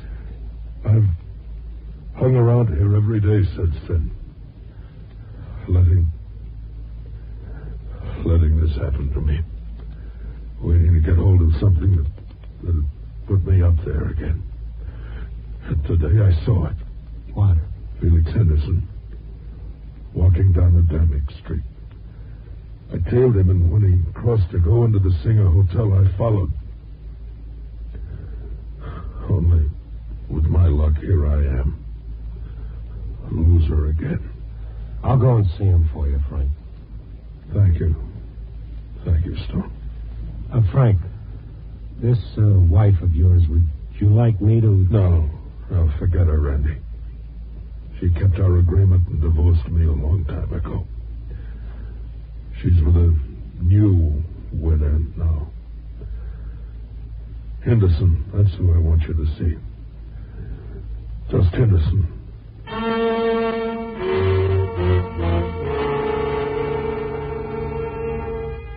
The clerk at the Singer Hotel told me Mr. Henderson was out and that he wouldn't be back for 2 hours. So I went back to the Star morgue file and pulled out the clippings on the old Callahan story. Everything was just as Frank Lyons had said. That is all one could see on the surface. Stan Callahan had died 2 years ago and left his daughter Patricia as the only heir. I got her address, a Gold Coast apartment, and I went over to have a talk. She was pretty as a postcard and as innocent looking as your sister. Frank Lyons? Oh, the reporter. Yes, that's the one. He's in a hospital right now. I wanted to look into his story a little. Well, after what he wrote about me and my father, you can't expect him to care, can you? He's dying. Oh, I'm sorry. Look, Miss Callahan, it doesn't make any difference now what happens. It's all over. There are no witnesses here. Tell me, did Lyons ever do anything to your father that would make him want to get even? Frankly, that's what's mystified us. We never met the man before in our lives.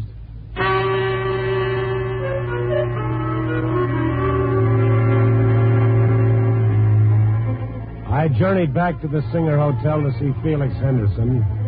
He said he was in the bar. I found him. A tall, lanky, gray-haired guy with a hard face. Yes, I'm Felix Henderson. What's on your mind? Frank Lyons. He told me about the old Callahan story. He told me that you framed him with those papers that you gave him. Well, that wasn't very nice of him. I didn't give Frank Lyons any papers. He made all that up. It's kind of strange you left town at the same time, isn't it? There are a lot of strange things in life. Uh-huh. Here's the way I see it, Felix. Pat Callahan is clean. You were hired to frame Frank Lyons, probably to keep him from printing some other story. That's how you figure it, eh? I said it. Tell me, how you fix the money? Well enough. All right. I'll level with you as much as I can. I'm broke. I need money. Nothing makes any difference anymore. It's all over. So if you've got a couple of bucks, I'll give you what I know. And the way you gave it to Lyons? No. But you can take it or leave it. I'm not making any apologies for what I'm selling. All right. Where can we talk? Up in my room.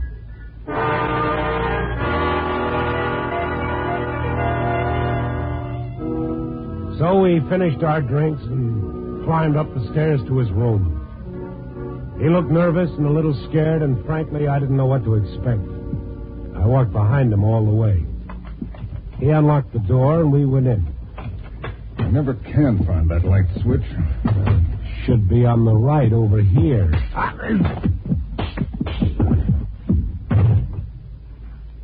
They've got the dumbest reporters in the world in this town.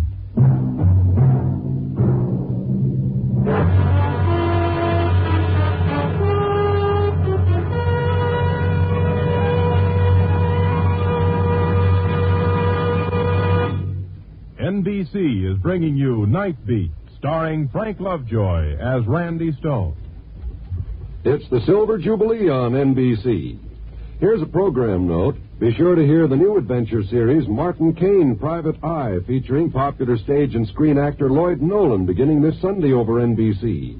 And remember your 2 Friday evening favorites, The Amazing Mr. Malone and The Man Called X, starring Herbert Marshall. Yes, Friday evening means top mystery entertainment with The Amazing Mr. Malone and The Man Called X. And beginning Sunday, hear Martin Caine, Private Eye, all on this, your NBC station.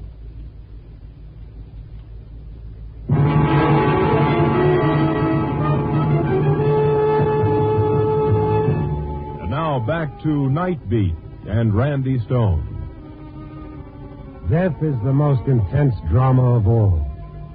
And no matter what the decorations, gunshot, disease, drowning, or old age, you're never quite prepared to cope with this single spectacle that all men have in common. Maybe that's why I made my promise to Frank Lyons as he lay dying in the Central Receiving Hospital. What did I get out of it? A crack on the noggin by a professional bully boy named Felix Henderson. When I came to, a fuzzy glance around his hotel room told me he'd gone. And with him, he'd taken my story for the next edition, and Frank Lyons' story for the next eternity. I was going through the shaking head cold water routine when his phone began jumping around on the hook. Hello. Felix? Yeah, this is Felix. Who's this? I'm told you were at my office today.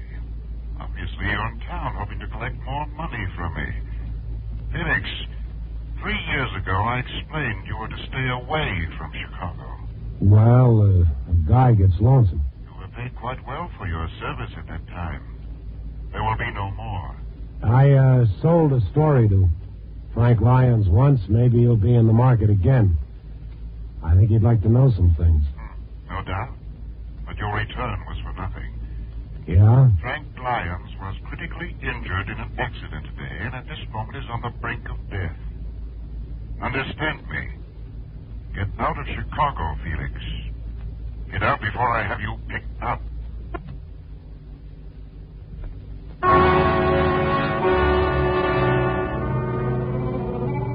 The nameless voice on the telephone obviously belonged to a man who had engineered the frame-up of Frank Lyons. There was no way to find out who he was, even though that was my job and my promise to a dying reporter. So I beat it back across town to Central Receiving Hospital, praying all the way that Frank Lyons would still be alive. He's hanging on, Stone. Been conscious on and off since you left.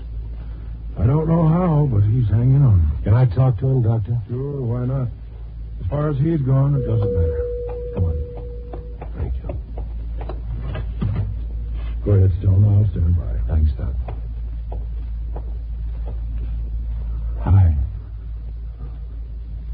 Randy? Yeah, it's me again.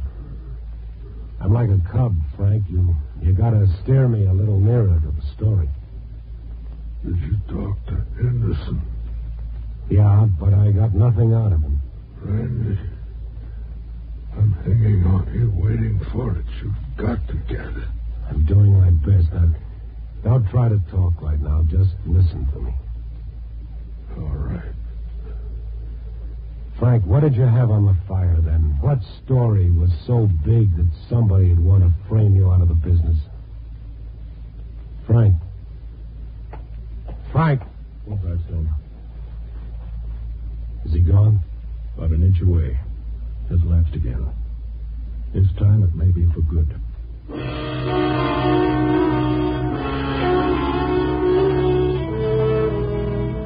I hung around the hospital for another half hour, hoping he might come to long enough to answer my questions, but he didn't. And then I remembered he'd been married once. It occurred to me that most guys talk to their wives about things, so I decided to look up his ex-wife. She'd married a lawyer named Palmer, and they lived in Glencoe. Took me 3/4 of an hour to get out to her address. A big brown house that was a shade smaller than Soldier's Field. I was asked to wait in the library. I'm Edison Palmer. Sorry to have kept you waiting, Mr. Stone. Mrs. Palmer and I have guests tonight. Please sit down. Thank you. Stone. Forgive me, but I don't seem to recall your name. You don't know me, Mr. Palmer. I'm a newspaperman. Newspaperman? Oh, really? I asked the man who answered the door if I could speak with Mrs. Palmer. Oh, and I must have misunderstood. I thought you came to see me. Are you an old friend of my wife's? No. I asked because Mrs. Palmer's former husband was a newspaperman also. Wait here, Mr. Stone. I'll get Cora.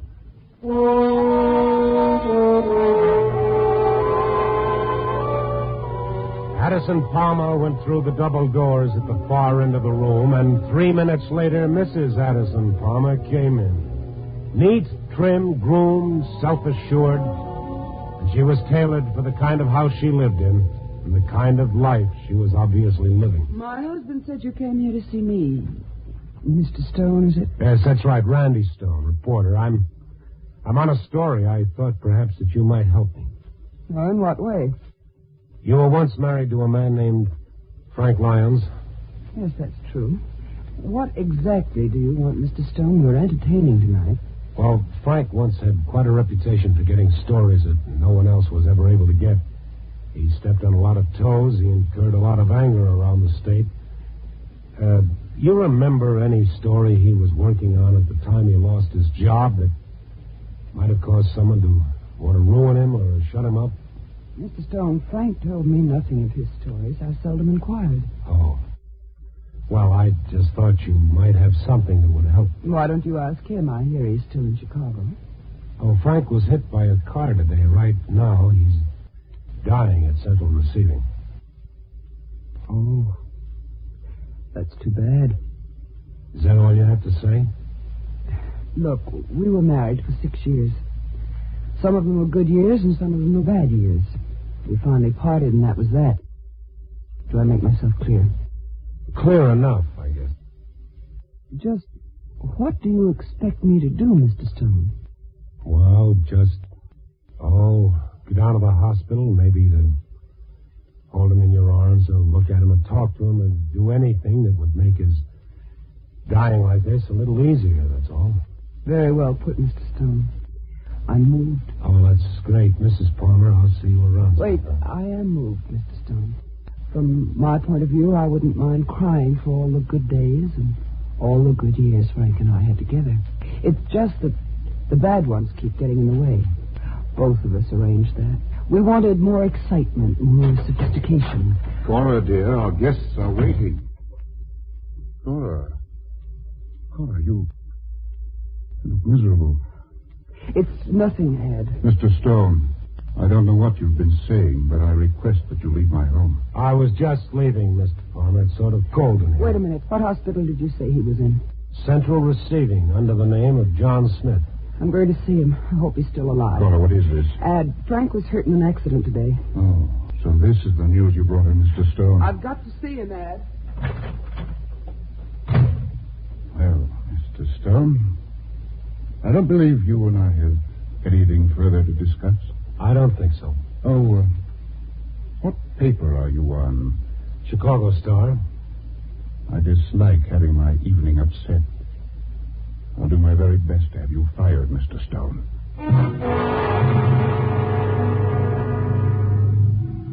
Addison Palmer didn't mean anything to me at the moment, and I didn't pay much attention to what he said.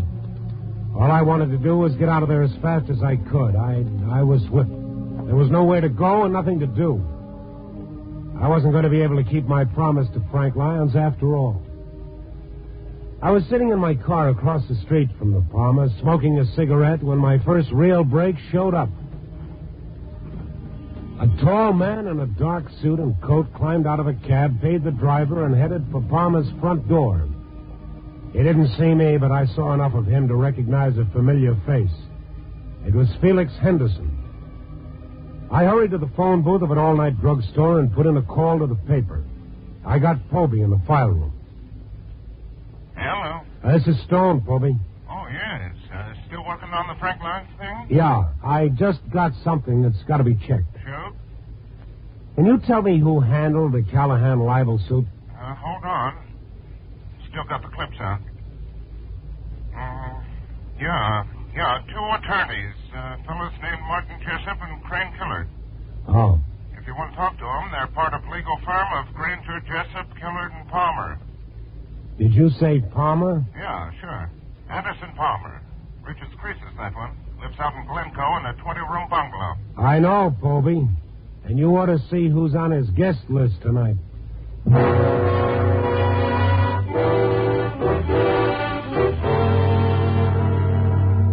I drove back to Palmer's place, and even though all the lights were out and all the other cars were gone, I pulled on the doorbell. No one answered. Then I noticed the door was open a crack, and I just walked in. There was a light on in the bar, and a man swaying behind it with a glass in his hand. Then before I could get to him, he pulled half the bar down as he fell. No, Felix, no, please. This isn't Felix Henderson. go of me. I'm just trying to help you up. Now stop fighting or I'll hit you with a beer mug. Oh, it's you, Stone. Yeah, and I should have left you there. Hey, come on, I'll walk you over to the sofa. Now, what was that for? I just don't like you. Now get out of here. I don't need your help. If you weren't half dead already, I'd break every bone in your face. Now, don't swing at me again or I'll do it. Now, sit down there. I'll make this short. My paper tells me you were part of the legal firm who advised Callahan to bring up the libel suit that ruined Frank Lyons. That means you hired Felix to work the frame. I won't admit anything. You did it to get Frank's wife. Although why you'd want her, I don't know. You knew she'd never leave him while he was on the top, so you kicked him to the bottom. I never had to kick anybody to the bottom. Let them alone and they'll find their own way. Well, that's the way it's going to be in the paper tomorrow. You see, I met Felix Henderson earlier tonight myself, and I also met you on the phone when I was in his hotel room. Oh. Well, you need better proof than that, Mr. Stone. I broke one man for libelous statements. I'm capable of breaking you. Mr. Henderson's testimony, if you should ever locate him again, would be of no value without documentation. There is no such thing. Do you follow me? Yeah, I follow you.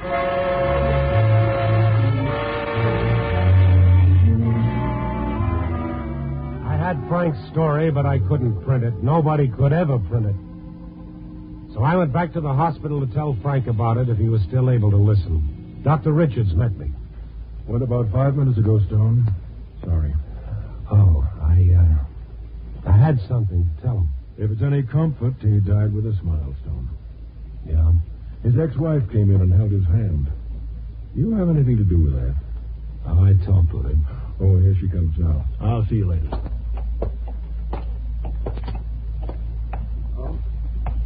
Mr. Stone, it's all over.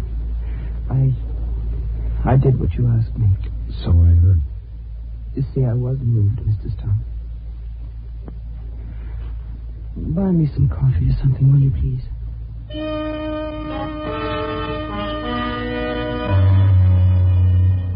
I bought her some coffee, and that seemed to help.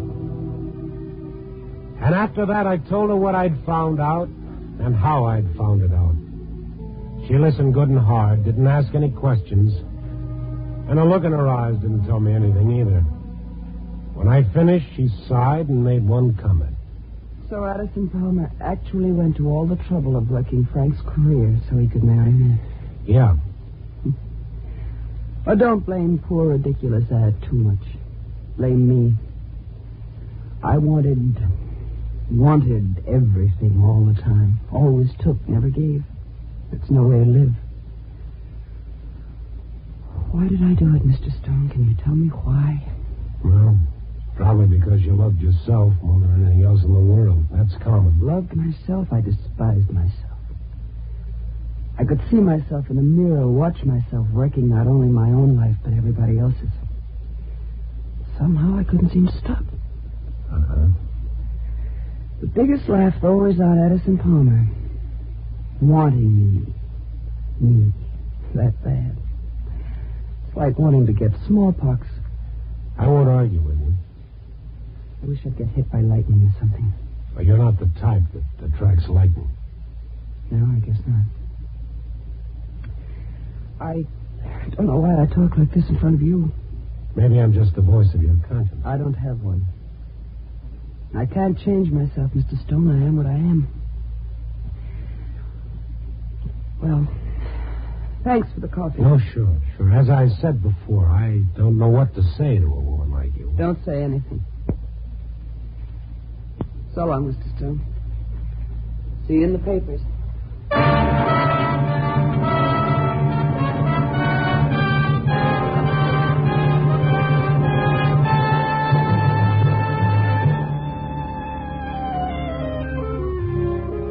And there it was, a story I found and I couldn't print. But I made a promise to myself. The next time I ran into a story, a good big one, I'd print it and slug Frank Lyon's byline on it as a sort of going-away gift. Well, I don't know if you can see a moral in it, but I can. The moral... Well, life has so many little ways of catching up with you, of balancing the budget. Right when you think you got it licked, and right when you figured you've outsmarted the whole world, out of the blue you come face to face with yourself. Copy, boy.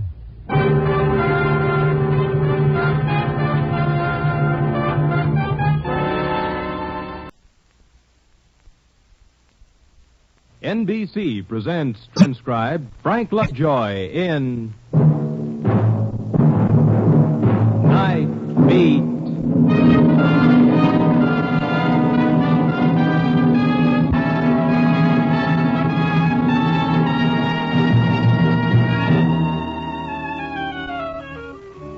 Hi, this is Randy Stone. I cover the night beat for the Chicago Star. My day begins when yours ends. When we trade in the sun for the yellow incandescence and the ruby neons. And when a different kind of people come out and prowl the night to make a buck or get their kicks. Yeah, a different kind of people, because the nighttime, the darkness exposes them. Funny that in the dark they have no cover. What you see is a little more naked, a little more honest. One of the reasons I prefer the night.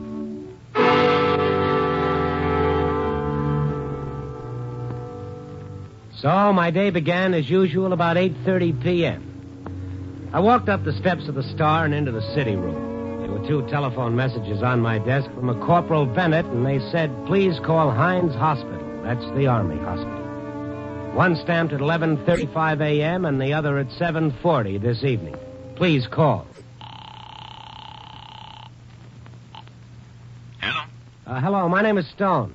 Oh, yeah, I've been trying to reach you. What can I do for you, Corporal? Well, it's not for me, Mr. Stone. It's for a buddy of mine. He just got out of the hospital today. Well, that sounds good. No, he's in trouble. Inside his head. He's out now on a 30-day furlough before they discharge him and, Well, what can I do for him, Corporal? Well, talk to him. You see, he's been reading your column, so have I. I think you might be able to help straighten him out. Oh, this is his hometown? Yeah, but he's all alone. He hasn't got anybody. Name is Perrin. Bill Perrin. He'll be in Civvies. Where?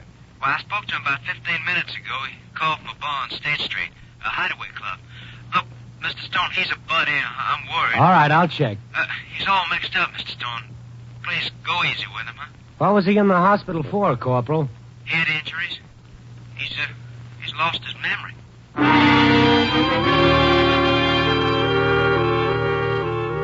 I walked the state and down past Dearborn until I found the hideaway club. It was half dark inside, lit with glowing colors from the jukebox.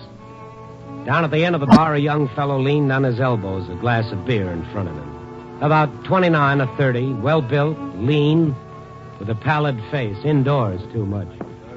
His clothes looked brand new. I walked down and sat on the high stool next to him, but he didn't turn to look at me. Bill Perrin? What? Stone is my name, Bill. I'm a newspaper man. How do you know me? A buddy of yours gave me a call, Corporal Bennett from Hines Hospital. Oh. Well, you can forget about Bennett and me. Yeah, he's kind of worried. Yeah. Well, thanks. Everybody's worried but me. It's everybody's business. Why don't you all leave me alone? Who's been bothering you? You are right now. Okay. Just thought I might try to help. Hey, what did you say your name was? Stone, Randy Stone. Oh, yeah, you got a column in the Star. That's why Corporal Bennett called me. He said you read my stuff. I guess he thought we'd get along.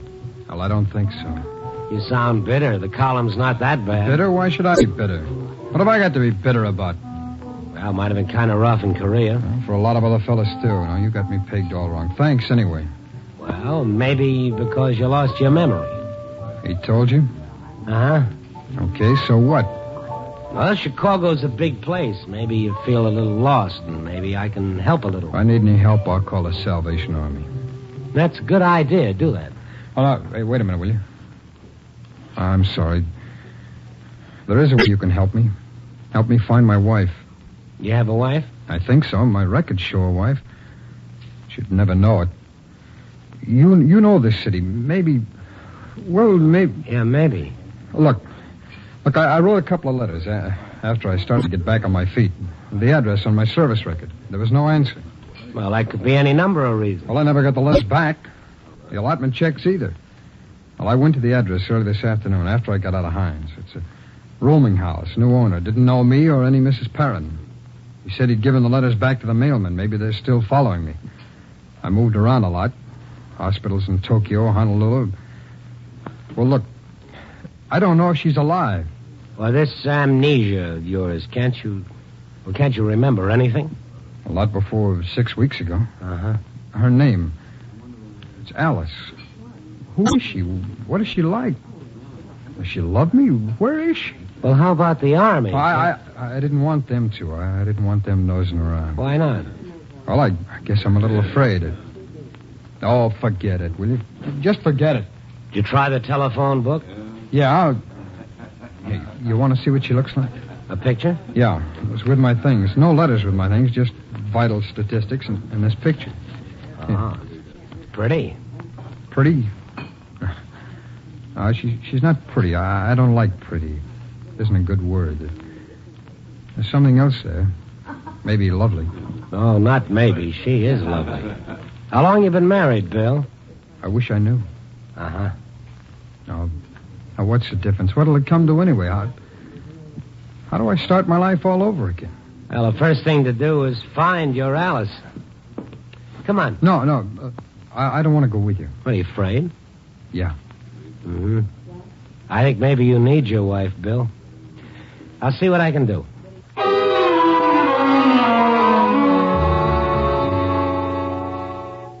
I dropped into a phone booth and called Vital Statistics and told the clerk what I wanted. Information on a marriage license made out to William Perrin and a girl by the name of Alice something. The clerk found a William Perrin married in 1945 to a girl named Alice Rowland. So the clerk looked up Alice Rowland in the city directory and found her now living at 1210 Waring Drive. The city on cards in a filing cabinet. 4 million lives cataloged in steel drawers.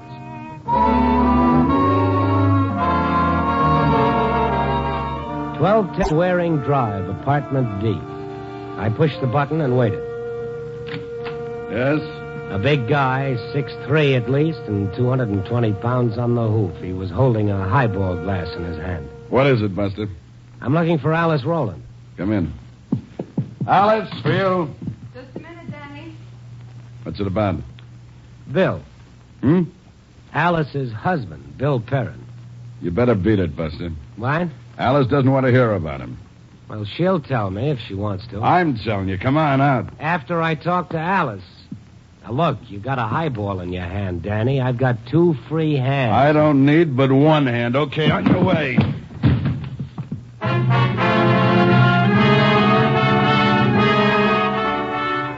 It was ridiculous, but he slammed me up against the wall with just the tips of his fingers. Not even a hand. It felt like a pile driver or a piston rod of a locomotive.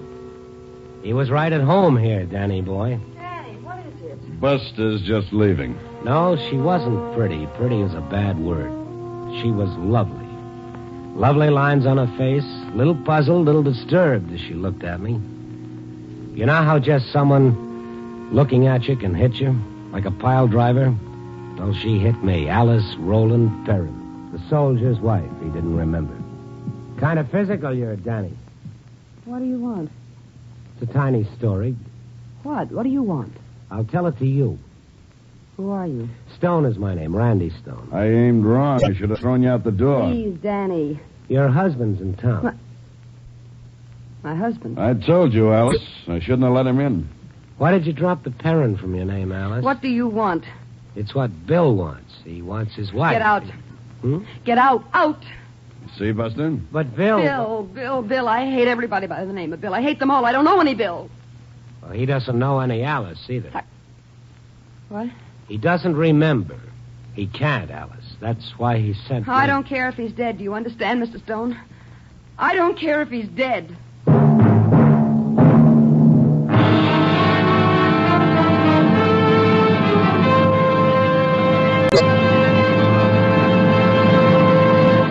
NBC is bringing you Night Beat, starring Frank Lovejoy as Randy Stone. It's the Silver Jubilee on NBC. Tonight you're invited to high adventure over NBC with the amazing Mr. Malone, a hard-hitting, fast-moving criminal lawyer always out for a new client and new adventure. The Man Called X brings to the NBC microphone screen actor Herbert Marshall as a security agent intent on preserving world peace through counter-espionage. Now here's a program note. Sunday, hear Lloyd Nolan in Martin Caine, Private Eye on NBC.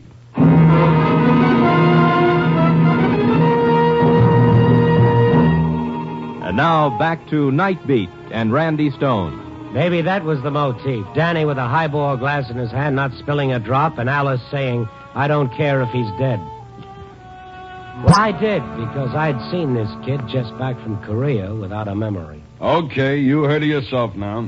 Sure. Then on your way. I got my breath back, Danny. Save it. Just on general principles, I don't like you, Danny. You better put the glass down. I don't need to, Buster. Remember, just one hand.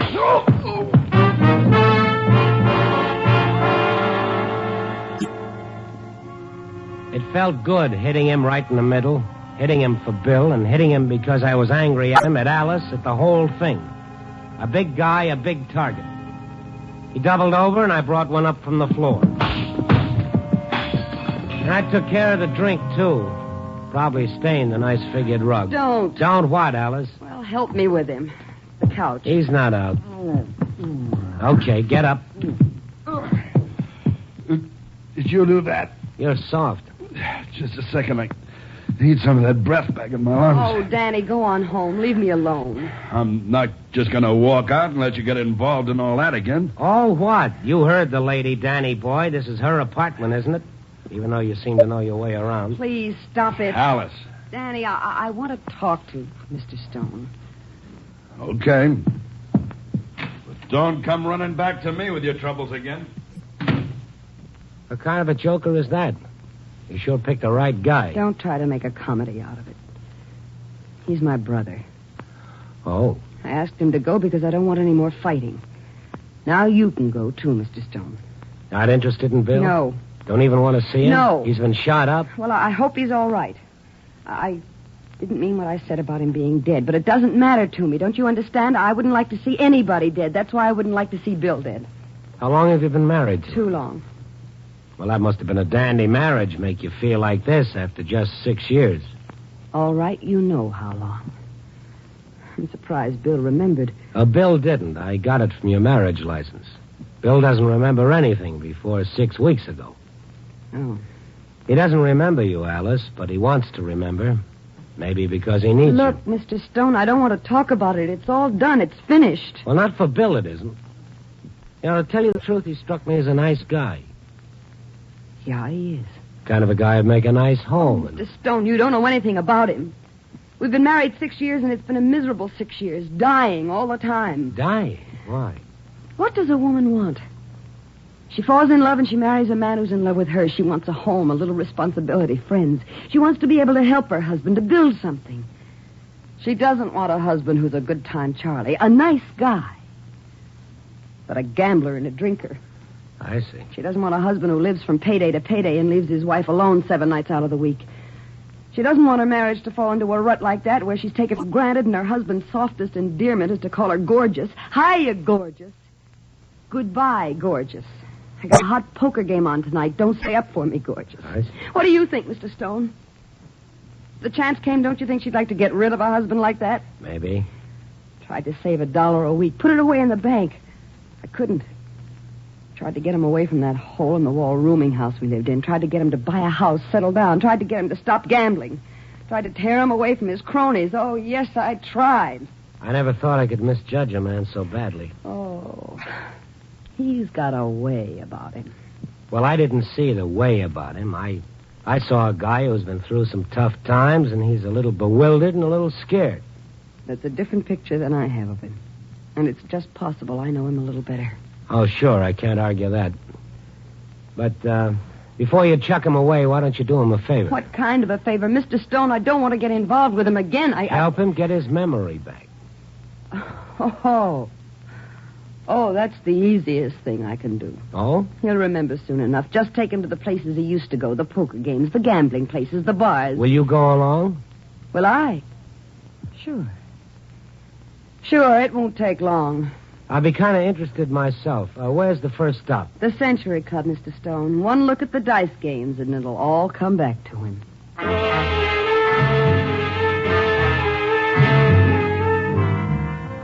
I called the hotel and told Bill to meet us in front of the Century Club.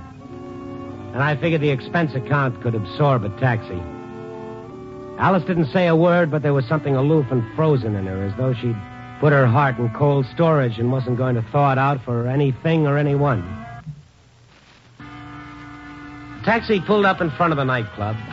I got out, helped Alice out, and stood on the sidewalk for a moment before I saw Bill. He was a little way off, lonesome and waiting, looking at Alice with a soft, curious look in his eye. Here it is, Mr. Stone. We'll have to go through the nightclub. There are stairs behind the orchestra pit. Hello. Oh, Bill. This is your wife. Yeah. Well, thanks. Well, do you want to go upstairs, Mr. Stone? It'll help him a lot more to see the gambling. He'll remember it a lot more than he'll remember me. What? What is it? We're going to try to bring back your memory, Bill. Oh? Something wrong? Well, let's find out. He kept looking at her. He couldn't take his eyes off her. Once, when she felt his steady stare, she looked back for a second, and he turned away, embarrassed. Kind of funny, a guy falling for his wife all over again after 6 years. But she wasn't having any. We went through the nightclub to the back. I stopped at the bottom of the stairs. No, not here, upstairs. Yeah, I know, but not much point in me rolling along like an extra wheel. Isn't there? You started this. You leave and I leave. This is no fun for me. Bill, don't you think... No. Please, Randy. Please stay with us. No, Bill didn't think so either. So we went up the stairs and down a long aisle to a door marked with a big flowery C. I knocked, the door opened. A man in a tuxedo looked out at me. Yes? Can we get in? No. Well, I'm Randy Stone. No. You know Bill Perrin. Oh, sure. Hi, Bill. Haven't seen you for a long time. Come in, if you'll vouch for this guy. You know me? Oh, that's good. Come in, folks. Make yourselves at home.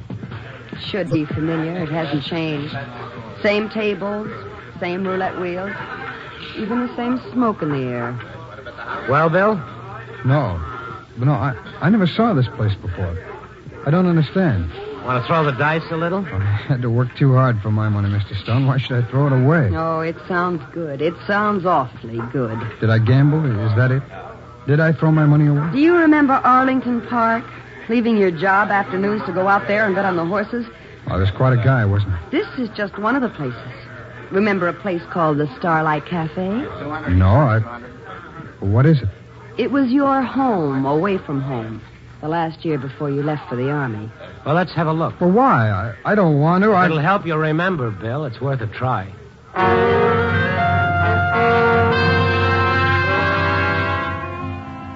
I was going to flag another taxi, but Bill said he'd hired a car, so we walked around the corner where he'd parked it, and Alice gave him directions. Like a guy taking his medicine, Bill didn't say anything now. He didn't even look at Alice, sitting up in the front seat right next to him.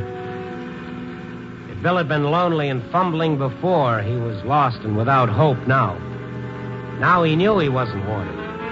Now he was not only lonely, he was rejected. A lover without love. We got out in front of a tired little place with a 3-foot blue neon sign over the doorway, Starlight Cafe. A roadhouse, one of 1,000 that grew like fungi along the highway. Bill stopped just inside the doorway, looked around, looked at everything, trying to find something to remember and not happy about it. A dirty place, dark with booze and a girl drinking by herself at one end of the bar. A few couples down the other end. Bartender leaning a meaty arm over the bar, mopping the counter. His face lighting up as he caught sight of Bill. Well, Bill Perrin, it's been a dog's day. The usual, Harry. Sure.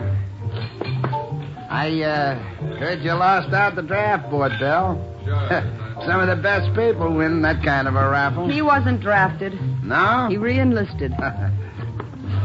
Well, there's your drink. Maybe a couple of them will make you remember instead of making you forget like it used to. What's yours, man? What a guy I was. It doesn't come back? No. Harry, how many times did I have to come here and take him home? Oh, so he fell asleep here once in a while. So what?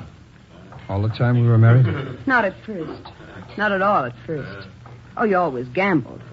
You always liked your friends around you, even more than you liked me. But the last year, it was as though you didn't care for anything very much.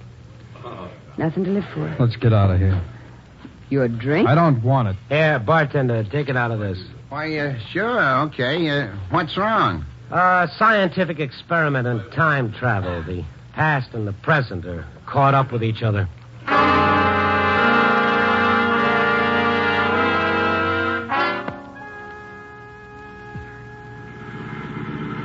Oh, where are we going now? To visit a friend of yours, a bosom pal. You shouldn't have any trouble remembering him. Saw a lot more of him than of me. Turn right at the corner. What's his name? Johnny Stevens, you'll remember. Stevens? There was a Stevens in the hospital in Tokyo. Johnny Stevens. He didn't go to war. I don't know him. Maybe the face will help. You grew up with him. You two played cards together since you were 11 years old. Cards? Poker, all kinds. Stud, draw. Right there, that's his house. All right. And there's where we used to live. That house, the dirty one we couldn't move away from. Stevens lives 3 houses down. Why move away from your pals?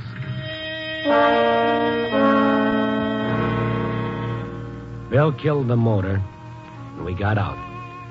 There was a small light on in one of the rooms. Alice rang the bell. Well, hello, Johnny. Oh, hi, Alice. Hey, Billy boy, when you get back? Boy, if you only knew how I missed you. Missed me? The whole gang ain't what it used to be. I ain't had a real hot game of poker since you left. That's a long time, Billy. Say, look, how about tonight, huh? Phil called a little while ago. We couldn't scare up enough hands.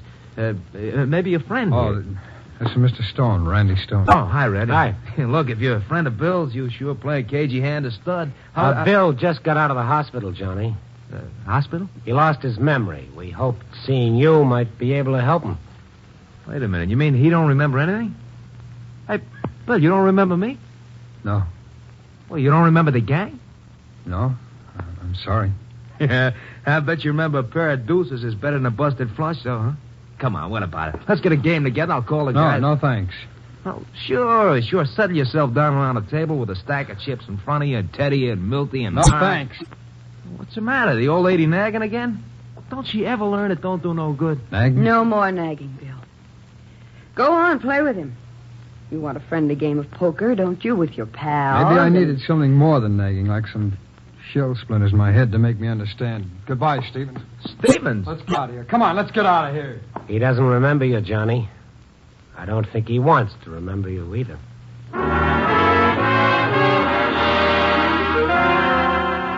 Back in Bill's car, Bill's shoulders were tense, and on his face was the discovery of the kind of guy he'd been. Yeah, the night was running true to form.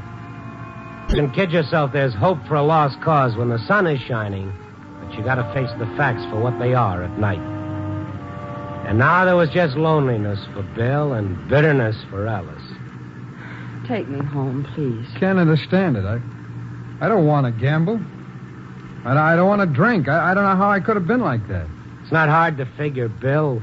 Lots of marriages fall into ruts. People take each other for granted and get into selfish ways. You do a lot of thinking in the Army. You're alone most of the time, alone with your thoughts. And you look at a picture of a woman and you think, she's married to me, and what kind of a life did I give her? Take me home. Take me home. Sure, I will. I'm sorry, Alice. You weren't drafted, Bill. You re-enlisted, so Alice says. Why? Well, To get away from me, to chuck it all. Maybe he didn't like the things he was doing either. Well, if he didn't, he put on a good act of liking them. Not that way now, Alice. For how long? Well, maybe it's worth finding out. Until he gets his memory back. Until he remembers everything. Sure, maybe he doesn't want to gamble now. But how about tomorrow? When his memory comes back, all the rest of it will come back, too. Hey, where are we going? We're not going home. No, we're not. Stop this car. I'll stop it when we get where we're going. What are you trying to pull, Bill? Well, sit back in your seat, Stone. We're going fast enough now so that a little turn of the wheel... It's kind of a dumb play, Bill. What's the angle? I found out some things about myself tonight. I also found out I have a wife. Well, I don't like what I found out. But I don't want to go back to being nobody again either. So? So I'm going to say some things, and Alice is going to have to listen. All right, but you don't have to do it at 60 miles an hour. I can't explain about how I was before. It doesn't make sense. It doesn't make any sense at all. Bill, there are all kinds of Week after week, lying in that hospital bed with nothing to do but try and remember. Only all you had your head was this great big blank. Mr. Stone, you'll wreck the car. Well, they say you have a wife. They say that picture on your nightstand. That's her. But what's she really like? Where is she now? Maybe she's thinking about you, worrying about you. Maybe she's praying for you. Please, Bill. This wife you can't even remember. Just knowing that somewhere she exists. I don't know. I can't explain it, but it makes a difference. It makes a difference having somebody in this crazy, lonely world who cares whether you live or die. Oh, stop it! Stop it! What? Oh, all right. I'm sorry.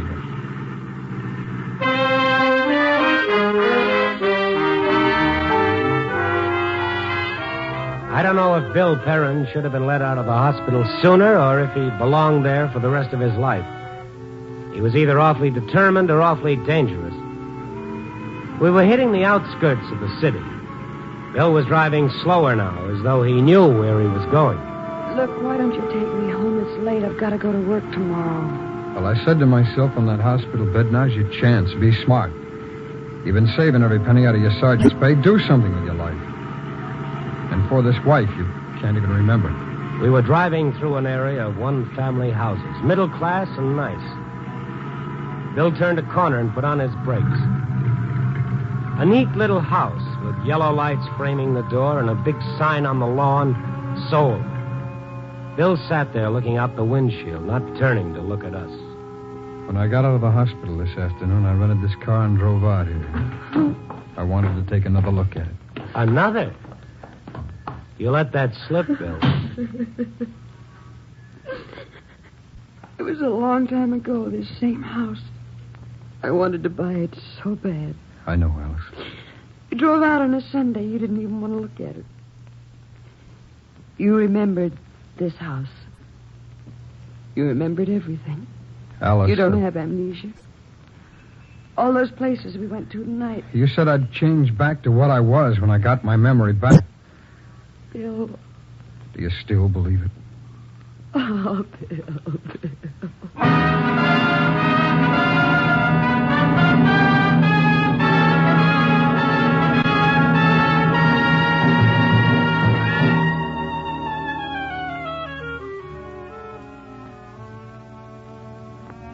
He never had amnesia. He used to trick me so that I could help him get back his wife. He and that buddy of his, Corporal Bennett, used me for a fall guy. Well, I feel pretty good about it, being used as a patsy. Feel pretty good Bill understood between the lines of the things I wrote. Feel pretty good Bill had the courage and the instinct to fight his way back to health. Because he was sick at one time. And the amnesia? Well, he wanted to forget the things he'd done, and I think he did pretty good. I couldn't want to do any better with some of my own problems. Oh, well. Copy, boy.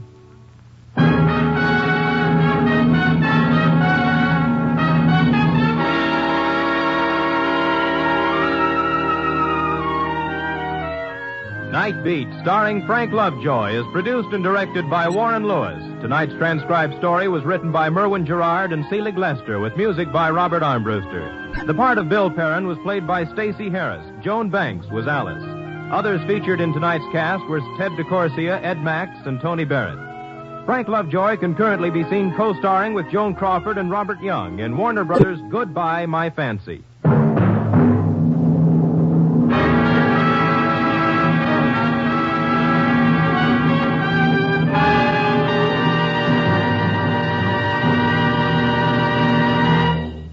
Night Beat came to you from Hollywood.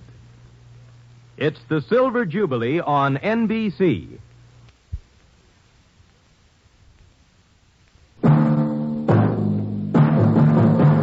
Night Beat.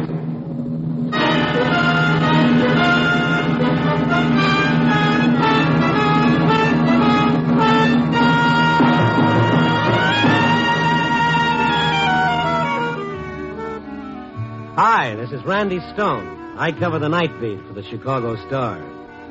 Stories start in many different ways. This one began on an elevated train and ended in eternity.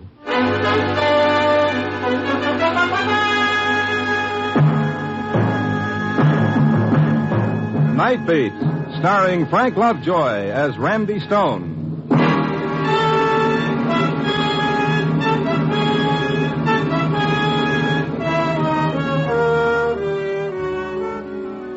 The night is just about washed up. The sky is getting that tattletale gray around the edges. Another hour or so, 3 million alarm clocks will start yakking against the eardrums of Chicago's dear hearts and gentle people.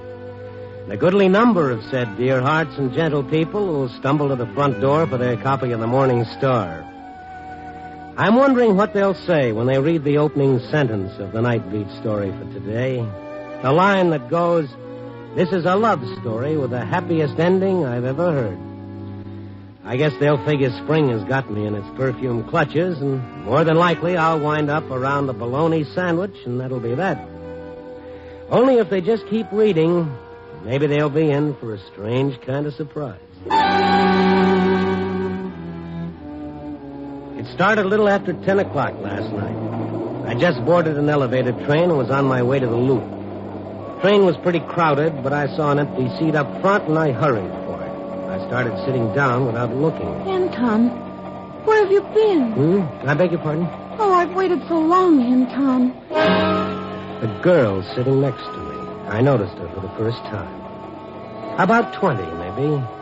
And so beautiful, so delicately beautiful, it was like your eyes had hit the jackpot, and somehow the grinding elevator train suddenly sounded like a gypsy violin. Oh, Anton, you shouldn't have gone away. Look, I hate to tell you this, but I think you've got me mixed up. Oh, it's so good to hear you, to be near you, Anton. So good. Yeah, it's good to be near you, too, kid, but... Won't ever go away again, will you? I'd like to stay here forever. Promise me, Anton. Promise me you'll never go away. Beautiful as she was, it started giving me the creeps.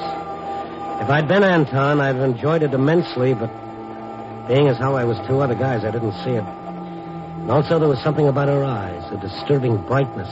I didn't know what to do about it, and before I could decide, I reached my transfer station. I started getting up. Anton, no, don't go. Oh, lady, look, it's my station. Don't leave me again, Anton. Please, no. Oh, now, take it easy. Let go of me.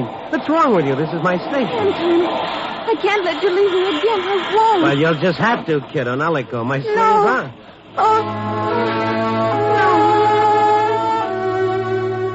She folded up like a little rag doll into a dead faint. I bent over her, picked up her arm to massage her wrist. It was like touching a hot stove. She was burning up with fever. Passengers in the car were crowding around. The conductor still hadn't given the signal for the train to leave the station. I picked the girl up in my arms. It was like lifting a 10-year-old kid. She must have weighed a fast 90 pounds. I carried her out of the train onto the platform. Someone called for an ambulance. She was still unconscious when the ambulance came. She looked so small and so lost and so alone. And, well, according to her, I was Anton, so the least Anton could do would be to sit beside her on the long ride to the hospital. She was still out cold when we reached County Hospital. They found her name and address inside her purse. Mrs. Marisha Nowak, 612 Larrabee Street. I waited around to see what was wrong with her. After almost an hour, they said I could go upstairs and talk to the doctor.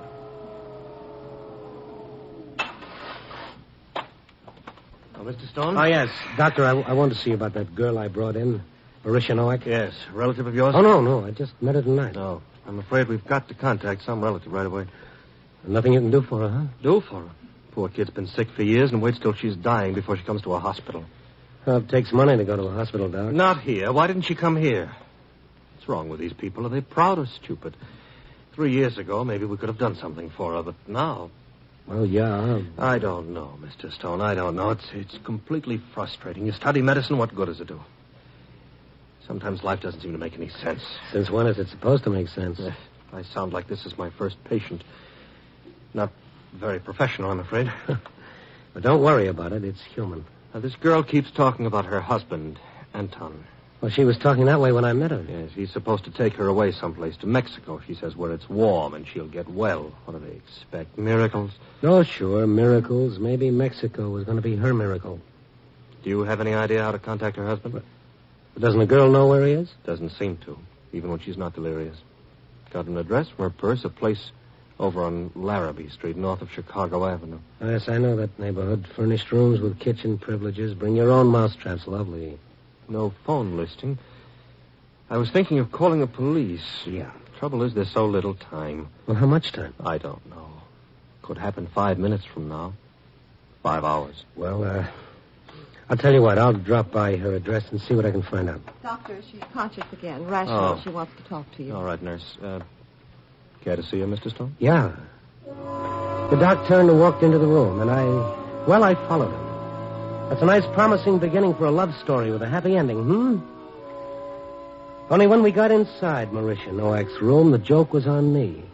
There was no hearts and flowers. She was even more beautiful than before. Her black hair spread out on the white pillow, her delicate face, and the lovely eyes following us as we came into the room. No fear in those eyes. None at all. Just a sort of questioning. Doctor, have you found him yet? Not yet, Marisha. We're still trying. This is Mr. Stone. He's trying to help us locate your husband. Oh, I hope you find him. Poor Anton. He'll feel so bad if you don't find him in time. Well, of course he will. That's why the doctor'd like you to tell me anything you can that might help us find him. But I told the doctor. He went to find work, my Anton. So he could take me away where I could get well and could be a wife to him. Does it bother you to talk? Does it tire you? No. No, I like talking about him. And there's so little time. Doctor said you were planning on going to Mexico. To Las Flores. The little town of the flowers in Veracruz. My ring is from Mexico. See? Silver and turquoise. It's nice. We were married with 2 rings. Exactly alike. Silver and turquoise. You think Anton could have gone there, to Mexico? No.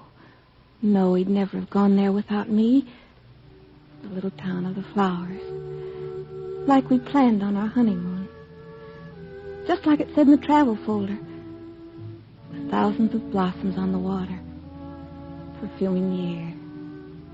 But we went to a real hotel here in Chicago on our honeymoon. Anton insisted on it. Even though we couldn't afford it. It was in the winter and it was cold in Chicago like now.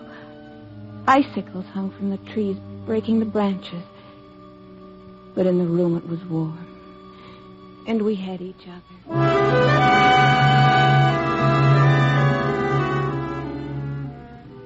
Look out the window, Mauricio. You know, I've never seen the lake from up high. Isn't it beautiful? Oh, Anton. I'm so happy, Anton. But wasn't it extravagant coming here to a hotel? I'd have been just as satisfied going straight to our room. On Larrabee Street? Nah, Mauricia, not on our honeymoon. We'll have time enough for that. How could you possibly imagine anything beautiful from a furnished room on Larrabee Street? Darling. But here, this is different. It's more than a hotel room in Chicago overlooking the lake. This is what we've dreamed of. Imagine it's Las Flores. Oh, yes. The little town of the flowers. Look out there, Mauricia. That isn't snow. It's thick tropical foliage. And those aren't icicles hanging from the trees. They're blossoms. And the wind is warm and soft outside. Oh, you'll get well, Mauricia. And we don't need money. We can live for practically nothing. Fresh fruit growing on trees. All we can eat. Oh, we will go there, Anton. We will. And I'll get well there. I'll be a wife to you, Anton. Just you wait and see.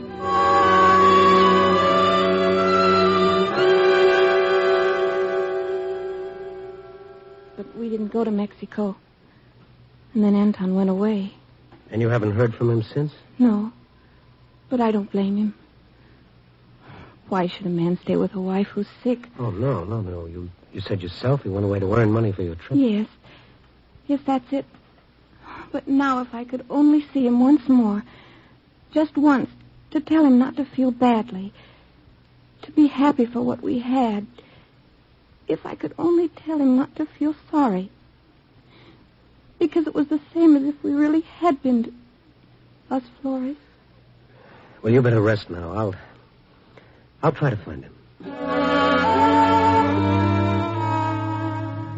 It's tough when they know they're going to die. It's not that they're scared, but suddenly there's something they feel they've got to do, and time is running out. That's how it was with Marisha Noack.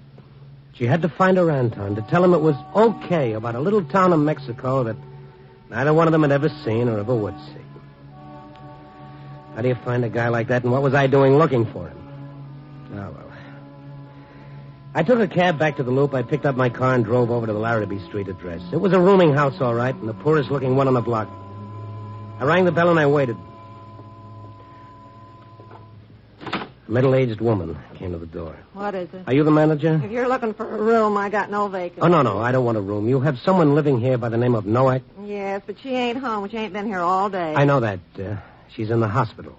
The hospital? Oh, the poor thing. I was worried about her. She's never been out late like this. Is her husband here, Anton Noack? Oh, I know. He ain't been here for a long time. Working someplace out of the city, I think. Well, do you have any idea where? I've got to find him. Mrs. Noack is...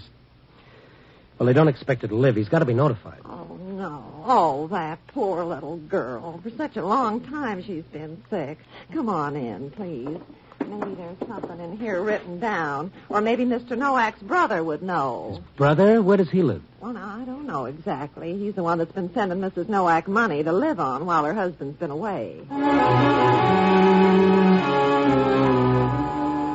That was a beginning. We found an envelope from the brother in the girl's room, Paul Noack. He lived on Clark Street in the Lincoln Park neighborhood. I drove over. There was a man coming down the steps as I got out of my car. I stopped him when he got to the sidewalk. I beg your pardon? Yes? I saw you coming out of that building. You wouldn't be Paul Noack, would you? Why do you ask? Well, I'm from the Chicago Star. I'm trying to locate Anton Noack. Oh, I can't help you. I don't know anything about him. Excuse me, I'm late to work. Mr. Noack. You are his brother, aren't you? Oh, yes, but... Well, what's the matter with you? I don't know anything about him. He's gone away someplace to work. Look, fellow, I got to find him. Marisha's very sick. Marisha? She's in the hospital. Oh, I didn't know. I got to find your brother right away. I told you, I don't know where he is. My brother and I... Well, we don't see each other. I haven't seen him since he left. But he's written to you. He must have. You've been sending money to his wife. All right. It's none of your business, but I'll tell you. I had one letter from him. He asked me to do what I could for Marisha until he could send for her. Where was the letter from? Say where he was working? Someplace in Montreal. He didn't give any address. Some fur company, like Chicago Montreal Furs. Well, it doesn't sound like you're telling me the truth, Mr. Noack, but I can't see why you'd want a thing like that on your conscience. I'm telling you the truth. Well, okay, but don't take it so hard. Oh, Marisha. That poor kid. I'll see you the first thing tomorrow. Well, you better make it tonight. I can't. I just can't. We're right in the middle of our tax work. Oh, yes. Mm-hmm. Yeah, well, I see your point. Only thing is that tomorrow she'll be dead. It's not true. Doctors are notorious for saying things like that. I don't believe it for a minute. Would you believe it if you weren't in the middle of your tax work, Mr. Noack? Now, you have no right to talk to me like that. No right at all. I'll see you tomorrow, I tell you. I'll see you tomorrow. You get out of my way. Get out of my way and stay out of my life. Stay out of my life or you'll regret it, Mr. Stone. Now, what was that for?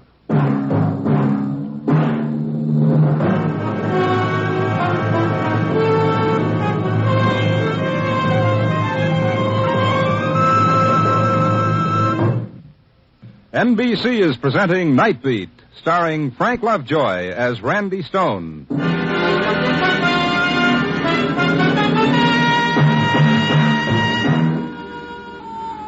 A love story with a happy ending. Yes, that's what the man said. Only right at the moment, if there was any happiness in the world, it was staying out of my sight. Almost midnight, and Marisha Noack up at the hospital, hanging on to life by her fingernails until I could find her husband, Anton. Nothing to go on but the name Anton's brother had thrown at me, the Chicago Montreal Fur Company. I looked it up in the phone book. It was there, all right. I started dialing the number. I didn't imagine anybody be around this time of the night, but it was the only lead I had at the moment. There weren't too many moments left.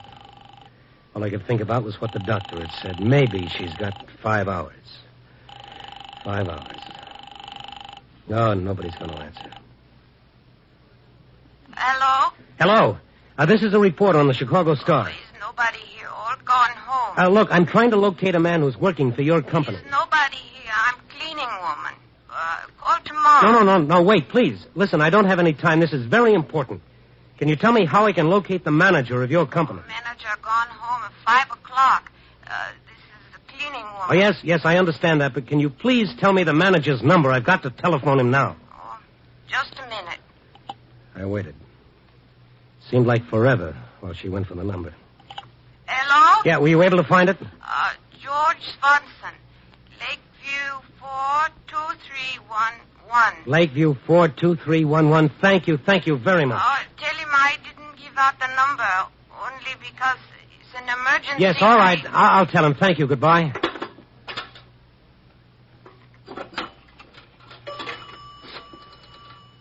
LA 42311.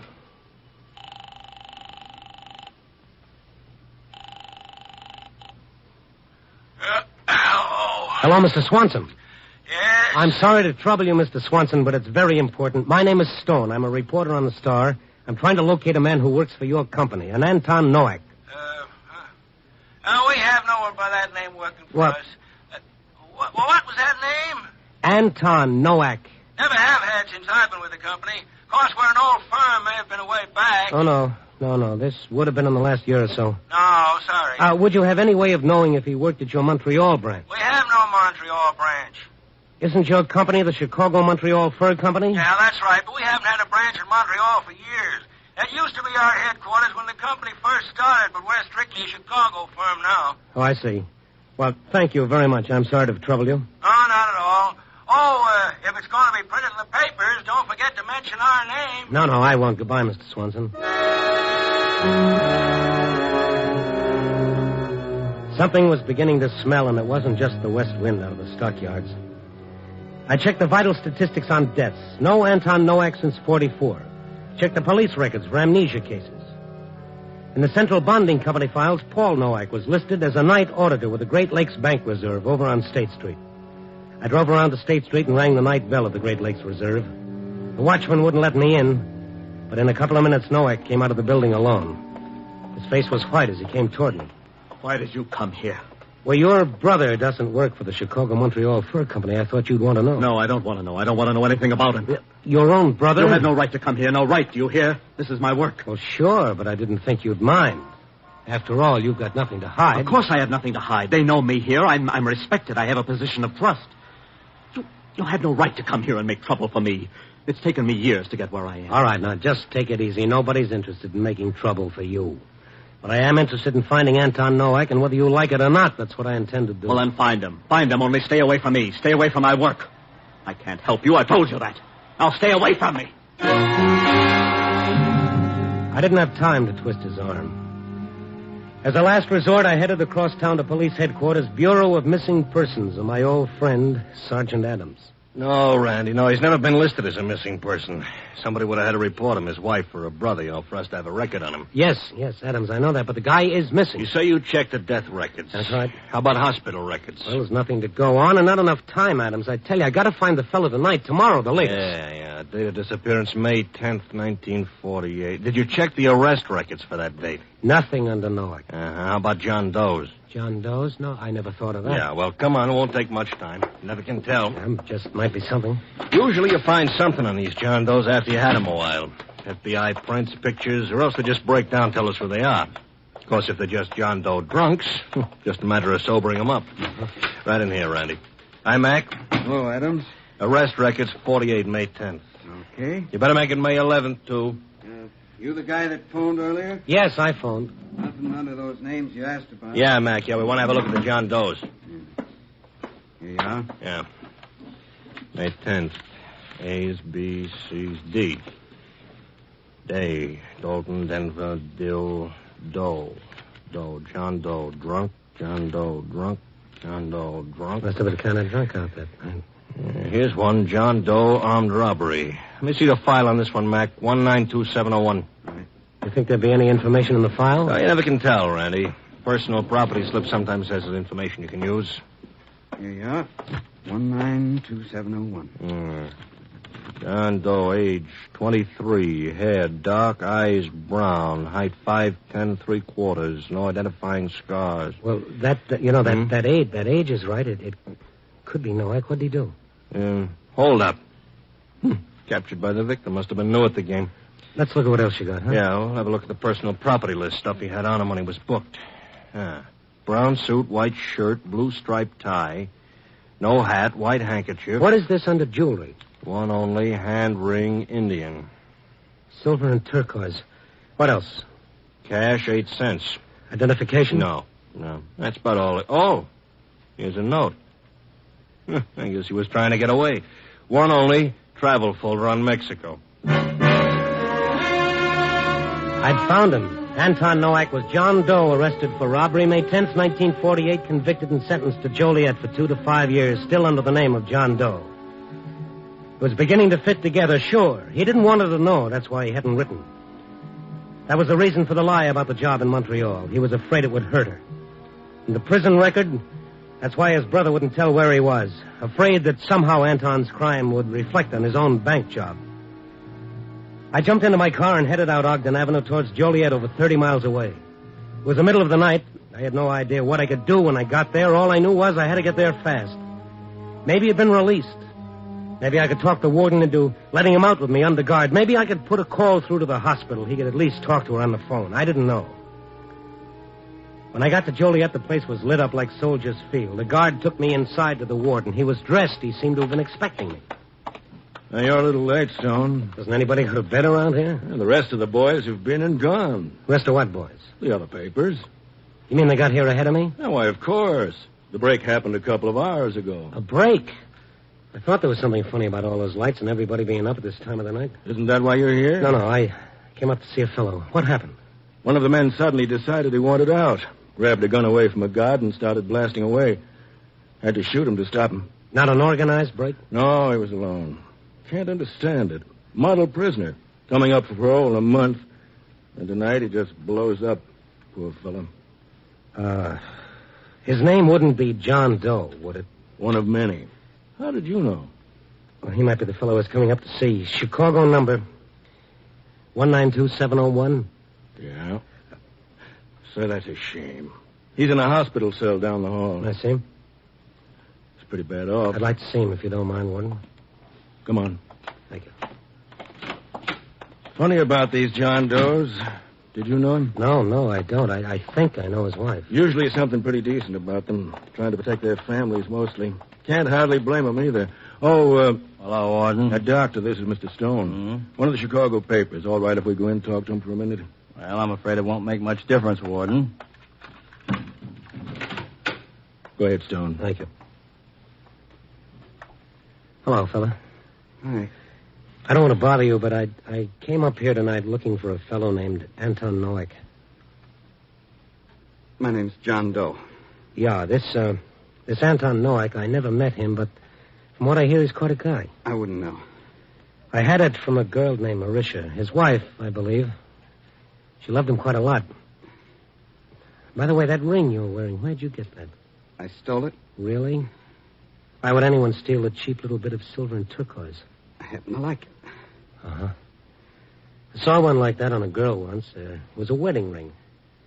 The girl liked it, too. This fellow Noack gave it to her, but then he got into some sort of a jam. He had to go away for a while. Didn't tell her anything about what happened. He was afraid it might have hurt her. Would have killed her. No. Would have made her unhappy, maybe. But she would have understood. She loved him an awful lot. She would have been glad he was squaring things up. She loved him an awful lot. What do you want, mister? Well, like I said, I was just looking for a fella. Just one question for the paper. I'm sorry I have to ask you, but how did you happen to pick tonight to break out? Why didn't you wait for your release? I don't know. Something made me. Something kept telling me she needed me. Doctor, quick. Marisha. Flowers on the water. A beautiful in the sunlight. He's gone. Instinctively, I looked down at my watch. 2:35 in the morning. A nice lonely time to make your curtain call, 2:35 a.m. Fine little night I've been having. I really felt low. I telephoned the story into the paper and went back to the hospital. I wasn't going to be much help to Marisha Nowak, but I promised I'd come back. The doctor was in the hall working over some reports at the night desk. He looked up when I stepped out of the elevator. Hello, Mr. Stone. Hello, Doc. I found our Anton all right. Hmm? A little too late, though. Dead. Really? Wouldn't have made any difference. She, Yeah? I'm making out the report now. Oh, great. Wasn't so bad, Stone. Wasn't bad at all. She was happy. I've never seen anyone so happy. What did she have to be happy about? Oh, who knows? But right at the last, this wonderful smile came across her face. I guess it was delirium. She kept saying something like, flowers on the water. How beautiful in the sunlight? Yes, that's what she said. How did... That report that you're making out, Doc, tell me. What was the time of death? Tell me, Doc, please. Oh, it's 2:35 a.m. Why? 2:35 a.m. Yeah.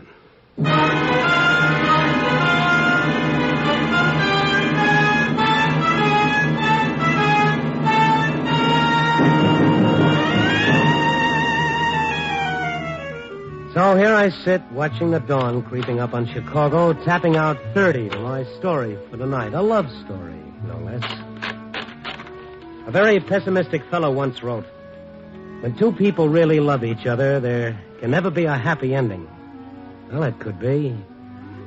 But then again, maybe that pessimistic fellow used one word too many. Maybe when two people really love each other, there can never be an ending. Oh, who knows? You pays your money, and you takes your choice. Copy, boy.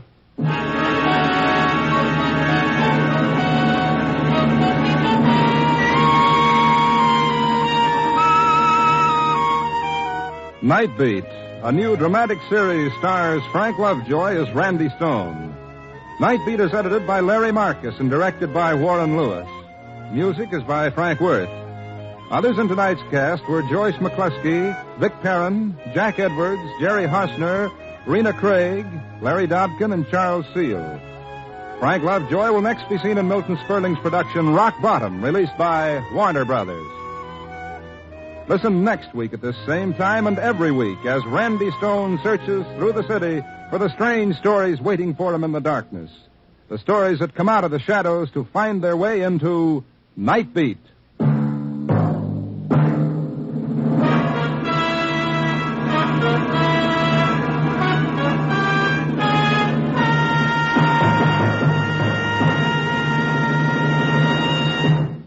There's more great action-packed entertainment for you throughout the week on NBC.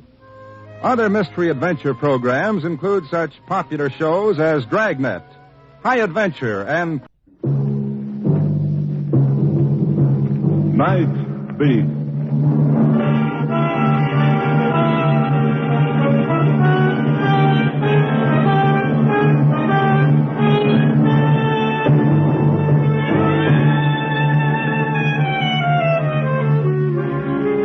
Hi, this is Randy Stone. I cover the night beat for the Chicago Star.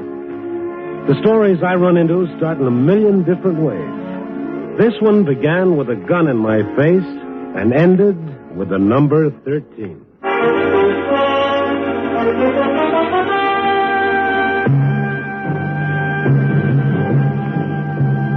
Night Beat, starring Frank Lovejoy as Randy Stone.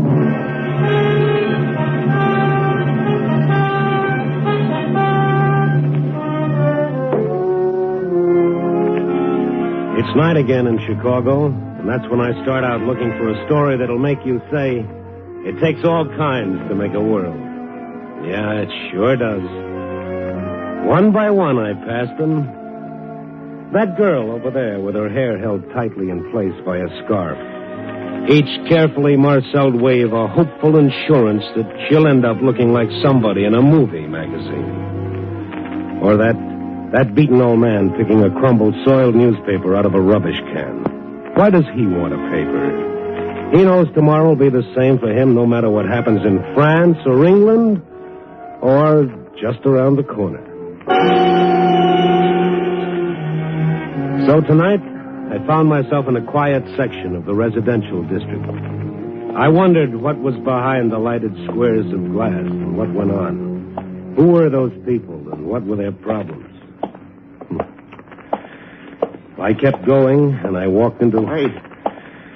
I kept going and I walked into... I beg your pardon. Oh, yes? I hesitate to bother you, sir, but do you have a match? Have a lighter, will that do? Thank you. There you are. Oh, just a moment. Yeah. I am afraid I didn't get a light after all. What's the matter, Pop? Afraid to ask me for the touch? Here. Please, put your hands up. What? I'm not joking. I have a gun. Oh, I see it. Put your hands up. Okay. Like this? I warn you, I'll shoot if you try anything. Well, rule number 1 when facing a stick-up man who's obviously pulling his first job, be very careful. It's not my first. Oh, a hardened old offender, Hand me your wallet. What, with my hands in the air? Put them down, but remember what I said now. Sure. Why is a nice-looking old man like you doing this? Stop talking and hand me your wallet. All right. Here. Now turn around. Face the wall. And don't try to follow me. Pop, hand me the gun and tell me all about it. Don't come toward me. The gun, Pop. Now hand it over. We'll have a talk. Maybe over a cup of coffee. Stay away, I said.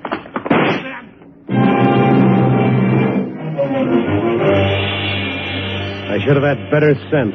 A novice at a stick-up is like a kid with the Einstein theory. He doesn't know what it's all about, and he shoots out of sheer fright and nervousness. That sharp, searing pain across my temple before I blacked out told me a bullet had creased my skull. That's all I remembered until I woke up in a precinct police station. Well, coming out of it, huh, Stone? Oh, my head, Kalski, did you get him? Nope. Ground car picked you up. Somebody reported a shot. Oh, and you brought me here. Want to try sitting up? Oh, sure. Oh. How close was it? Quarter of an inch from pay dirt, I'd say. Kalski, you are now looking at a prize boob. Oh? Oh, yes. Yes, I tried to take a gun away from a stick-up man. You ought to have better sense. But this was different. I don't think he ever did it before. Guy has to start sometime. Yeah, but he, want a description? That's what I'm waiting for, Randy. Man about 70. 70? 70. Oh, with a long white beard. Kalski, the man, was about 70. A little over 5.5 feet. Sure. Name of Rip Van Winkle? For all I know, it might be. When you find him, he'll have my wallet on him. Oh, and Kalski. He's nervous enough to take a shot at anybody. Next time, he might be able to hold a gun a little steadier and on target.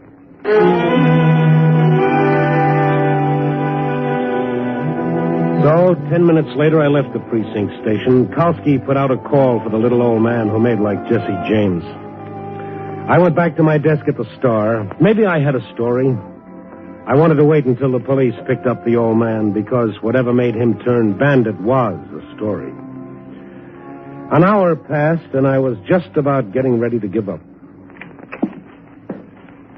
Oh, hi, Mr. Stone. Oh, hello, Larry. I didn't come in this time of night. You're almost always out. Larry, you don't know how close I was to that permanently. Hurt your head? Yeah. How? Well, I was wearing my hat with a feather in the band. Huh? Yes, I got mixed up in a badminton game. I don't get it. Well, you work on it, kid. I'll see you tomorrow. Oh, I get it. Feather, badminton. A for effort, Larry. Oh, hey, I almost forgot. What? Here's a package for you. For me? What is it? Oh, no. Open it up and see. That's working them out, kid. Where did you get this? Hey, that's a wallet with some dough in it. It's mine. I said, where'd you get this? Dan gave it to him. Where is she? Left, I guess. By the elevator? I guess so. Leastways, she was waiting for it when I... You sure it wasn't a man? I'm old enough to tell the difference. Oh, I stand here chewing the fat. Hey, what's going on? Hey, Mr. Stone. Larry, stay by the phone. Take down anything that comes in. The woman who brought back my wallet had 8 floors to go down on that slow night elevator. I had a chance to beat her to the lobby, so I took the stairs 5 at a time. And then I was in the lobby, but the elevator had beaten me down. I ran over to the night man. Well, hello there, Mr. Stone. How are you? You didn't come down in the elevator? Yeah, how long you been down here? Oh, just a couple of seconds. A woman ride down with you? Yeah, from your floor. She go outside? Yeah. Hey, something wrong? Come on with me, will you? Why all the fuss? Would you recognize the woman if you saw her again? Oh, I guess so. Now, take a look both ways. Tell me if you see her. Had on a little hat, old lady, too. Old? How old? 60, 65, thereabouts. You see her? Ain't sure, but I think that's her at the bus stop. Which side of the street? Other side, next block. Okay, thanks. See you later. Maybe it was she, maybe it wasn't. I hurried across the street just as a bus pulled up and took on a passenger. A little old lady wearing a little hat. I reached the stop as the bus was pulling away.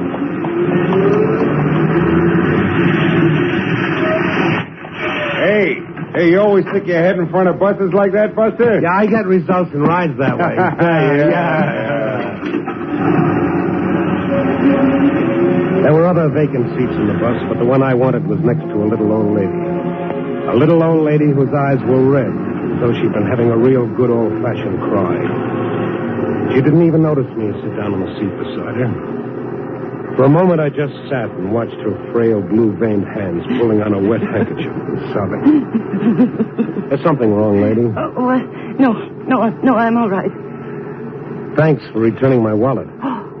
There's $10 missing. Oh, I don't know what you're talking about. I don't know anything about your wallet. You know, be easy to check that. We get off, we take a bus back to the Star Building. There's a night man and an office boy who saw you. This is my stop. 2 blocks from the paper? That's a short ride. Now, look, I don't know what this is all about, but I'm willing to learn. Now, you can either tell me here or we can go somewhere else. Can't you just forget it, please? Forget it. I could have been killed. I know, but he didn't mean it. Who was he, or who is he? He's my husband. Oh. Well, do you want to talk about it? If I tell you why he did it, will you help him? Look, let's get off this bus. We'll take a cab to... Well, where? I want to go home. All right, I'll take you home. But something tells me I'm sticking my neck out.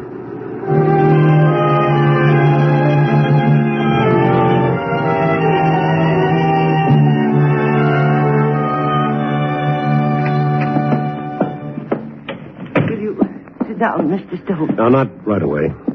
Is your husband here? No. All right, let's have the truth, Mrs. Benson. Why did your husband hold me up? It was the only way he could get the money tonight. Well, why tonight? We need $200 by tomorrow morning. Oh? And why return my wallet to me with over $50 in it? Why didn't he keep it all? He needed just enough to... Enough for what, Mrs. Benson? I want to show you something. Then you'll understand. Here. Look at these. Now, what are these? Look at them. Yes, I'm looking. What do they mean? Figures, problems, pages of them, notebooks filled with... His system for winning at roulette. Winning it? Oh, no. For the last 10 years, he's done nothing but work on it. Well, there's always one of those, the big brain who can sit down and beat the little numbers that go around. Oh, please. Does he have any idea how many of these systems have put period to a lot of rosy dreams? He believes in it. Yeah, they all do. Harry's no fool. He's a brilliant man, Mr. Stone. He was a professor of mathematics. Was? Yes. But they said he was too old. Retired him.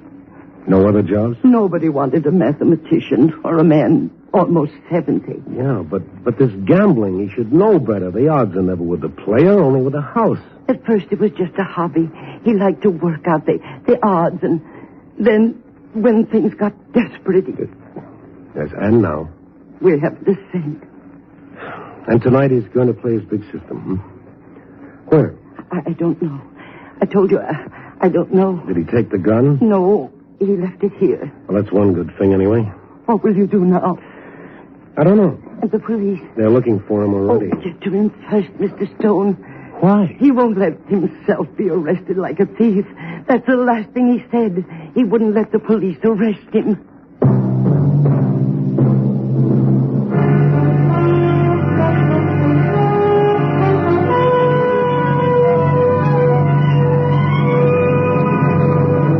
You are listening to Night Beat, starring Frank Lovejoy as Randy Stone.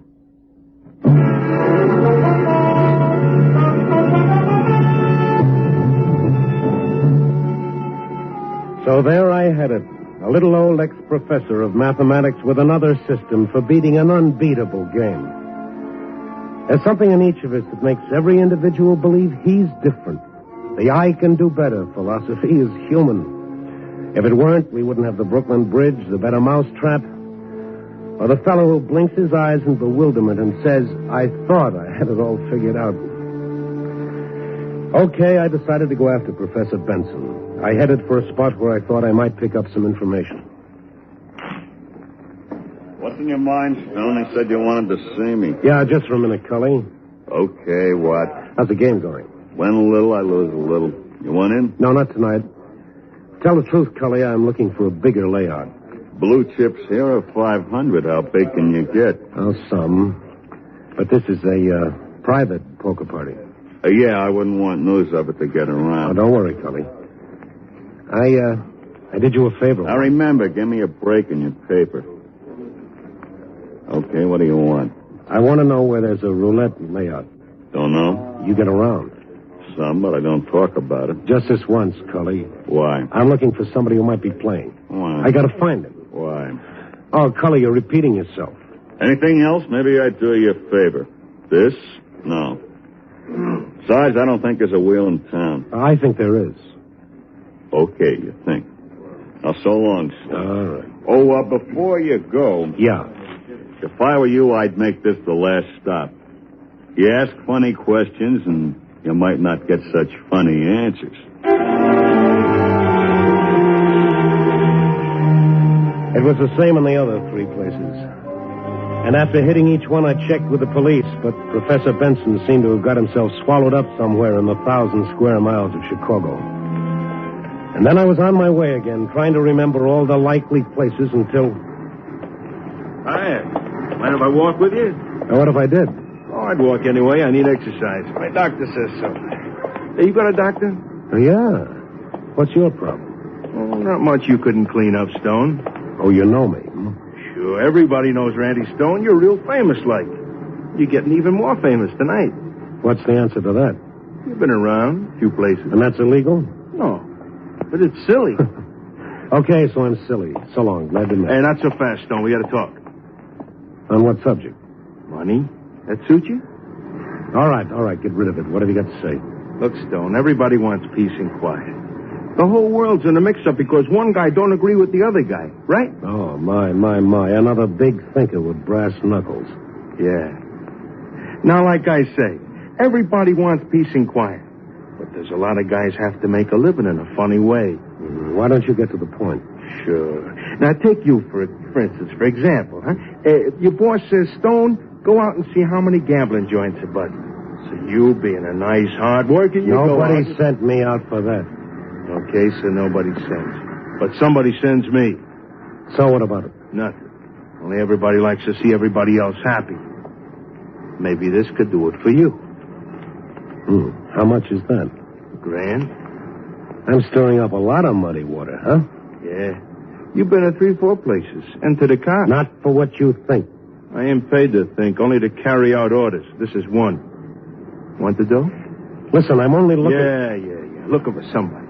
Cut it out. I'm telling the truth. I'm telling the truth, too. Stone, put your nose in one more place where they don't like stuck-in noses. And somebody will push it right to the back of your head.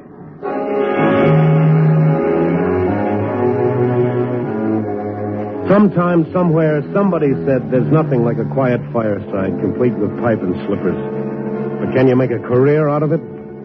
For that matter, can you make a career out of a hold-up, a creased skull, and a nasty little hoodlum? Well, I was trying to. And just to find an ex-professor who had a very common disease. I can't lose-itis. Okay, I'd try 1 or 2 more places, and then I'd quit. I got the same answers. and by this time the name of Randy Stone was enough to close more doors than a quarantine sign. I was asking for it, and I got it. Stone, huh? Here I am again. Oh, yes, I see. Okay, you win. Let's forget the whole thing. Just like that, huh? Over here, you guys. I brought some friends. I said you win. Let's forget it. Yeah, you was told. You didn't pay attention. Use your head, fella. Beat me up, and every newspaper in town will get the story. They'll really split things open. I got orders. Oh, forget them. Go back and tell the guy. I got orders. Besides, you ought to be a good example. Any other cookie who thinks he's a one-man vice squad. You guys close it. Now, listen to me. I'm not out to set up a knockover for anything. I'm hunting for someone. Don't go through that again. It's the truth. Max, start the ball rolling. You're an idiot. To think you could have had $1,000 instead of this. Hey, now your nose looks much better.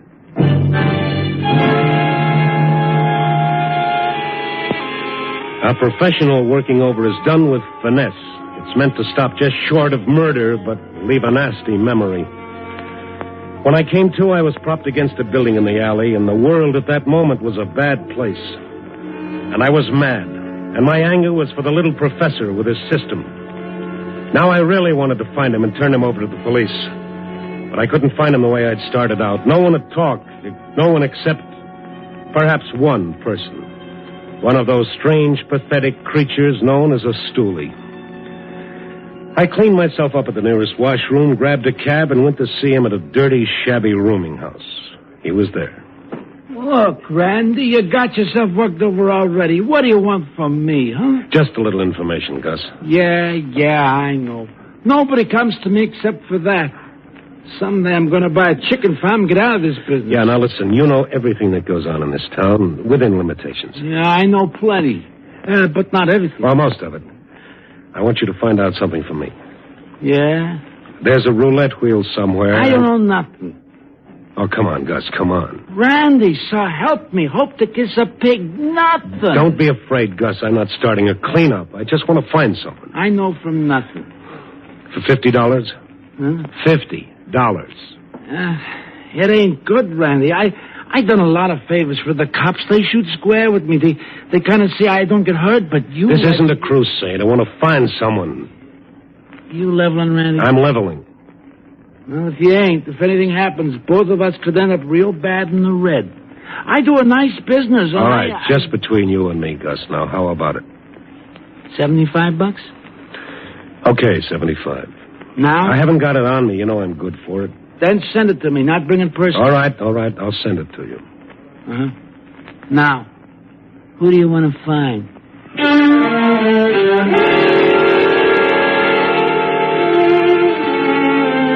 So I left it with Gus, and he arranged to call me at a pay station as soon as he learned anything.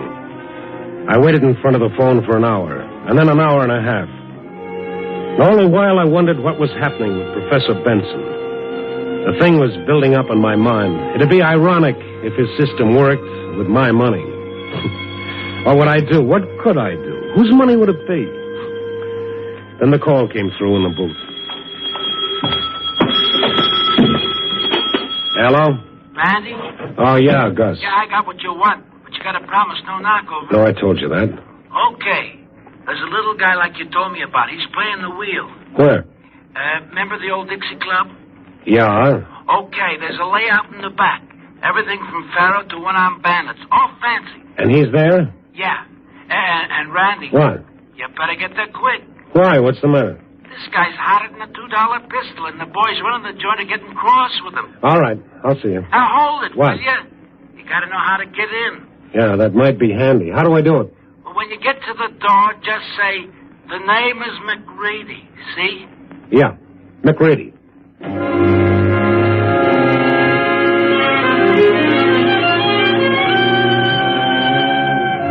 I went back to Mrs. Benson because I figured I might need her. And then the two of us went to the old Dixie Club. From the outside, it looked like a boarded-up house. But Gus knew what he was talking about. A knock on the door, it opened a tiny bit, and I was McReady. And the door opened all the way. Mrs. Benson and I went in, back to a big room filled with people. But the dice game was deserted, so was the blackjack table, and the faro layout, also the poker tables. But the crowd pressed in against the roulette table. Around a little old man whose face was flushed and whose skin glistened with perspiration. In front of him was a huge stack of chips, and as Mrs. Benson and I approached the table... Number 11, black. I won. I won again. It's working. You see, everyone, it's working. Hello, Benson. Stone. Doing all right, huh? Please, you're not here to take me away. Well, that's the general idea. Harry, come with us. Oh, no. Look, I've got all this, and there's more to come. Okay, you're ahead. But there is something else. Earlier this evening, you... Here's your money. Take it. Harry, I've never seen you like this. Dora, all this money, yours and mine. Yeah, all right. Now, come on. Pick it up and let's go. No, I won't let you take me till I play to the end of my system. Your system, yes. I've waited for this. Waited till I knew I was right. Now you want to... Take it easy. What's your trouble, mister? Are you speaking to me? Right to you. Who are you? I happen to run this place. Well, it's slightly illegal. Who are you? I'll tell you. He's a newspaper man. His name is Stone. He wants to take me away. Stone, huh? How'd you get in here? I know a man named McReady. I wish I knew how you got to know him. I was introduced. Now, let's cut out the small talk. $5,000 isn't small talk. That's what he's into me for. Any objection if he takes it and leaves? I won't. You listen to me. Harry, don't you know what you've done tonight? Yes, I do. I've won for us. All right, then take it and leave. No, I said no.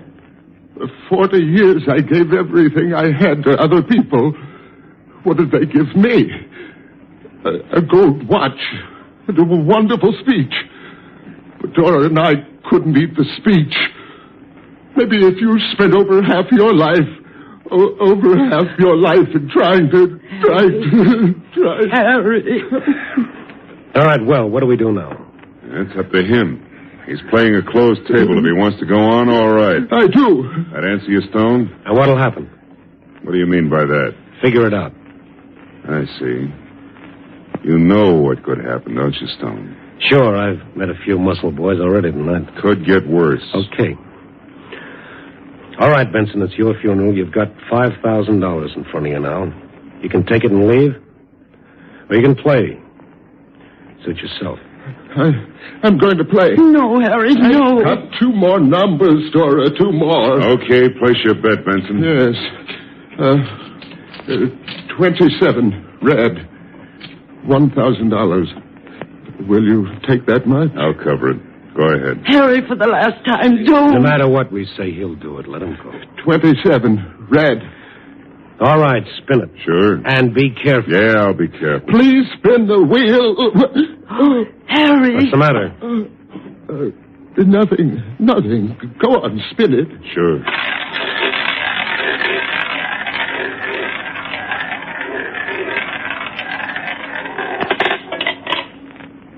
Number 27, red. You see, you thought I was crazy, but look at it. I've won again. Harry! Benson. Come on, help me get him away from the table. Take him into my office. Will you get him away from here? I've got to play one more. Yeah, sure. You've got to play one more number. Give me a hand, somebody, please. That's No, it, thank you. don't Come on, take me away. Benson. Please, Come on. Please. All right, on the couch. This way. You don't understand. There's one more number. My money. Where is it? It's at the table. Now, take it easy. No, my money. Somebody will steal it. It'll be all right. Dora, go back and get it. Dora, go I'll back. call for a doctor. No. Let me up. Let me... No, Harry, lie down. My money. Get it, Dora. Get it. All right. Get it. Stay with him, Mrs. Benson. Don't let him up. Yes.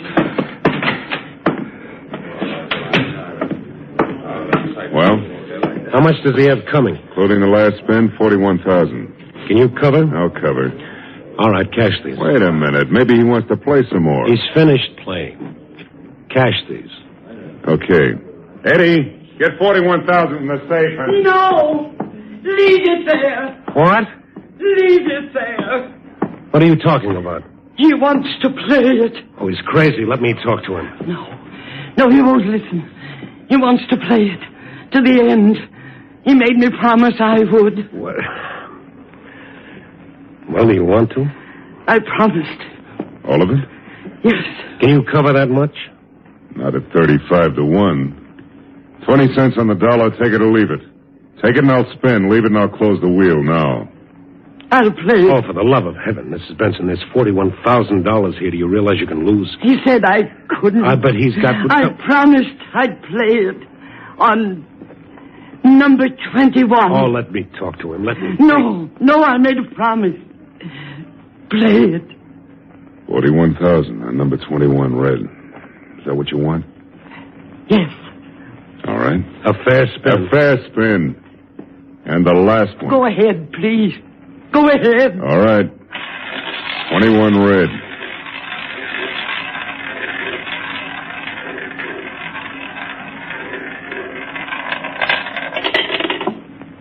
Number 13 black. How about that, fellas? Are you satisfied, Mrs. Benson? Yes, I am. I didn't want it to win. I didn't want that money because it killed him. It killed him? Yes, he's dead. What? Oh, Mrs. Benson, what can I say? Oh, I was so sure. And I lied to him. I lied. But I didn't want it. It killed him. You lied? No, you kept your promise. You played for him. Here. But his system, it's... Well, Mrs. Benson, you played 21. I know. And his last number was 13.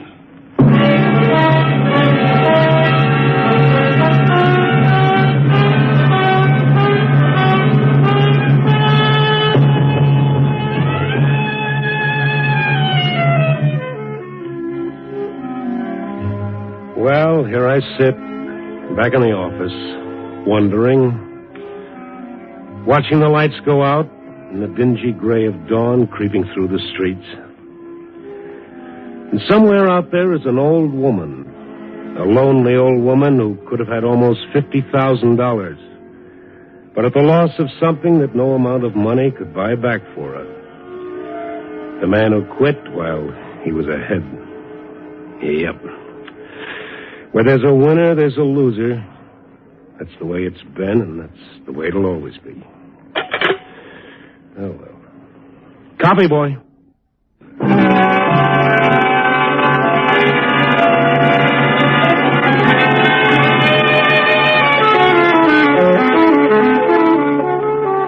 Night Beat, a dramatic series, stars Frank Lovejoy as Randy Stone.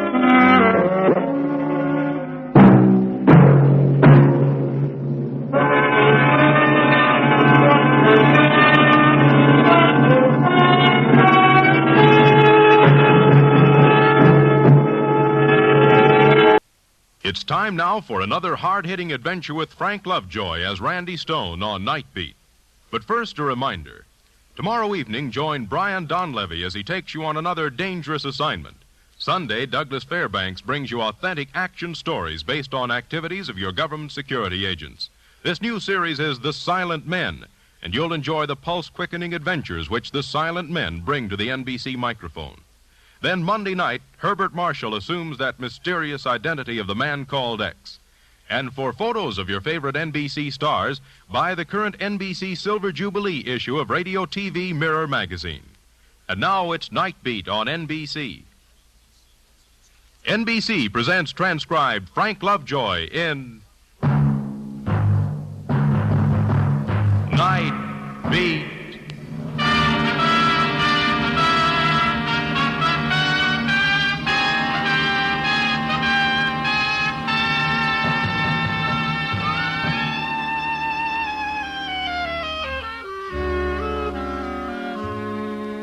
Hi, this is Randy Stone. I cover the Night Beat for the Chicago Star. Tonight's story began more than a year ago, around 7 a.m. of a cold November.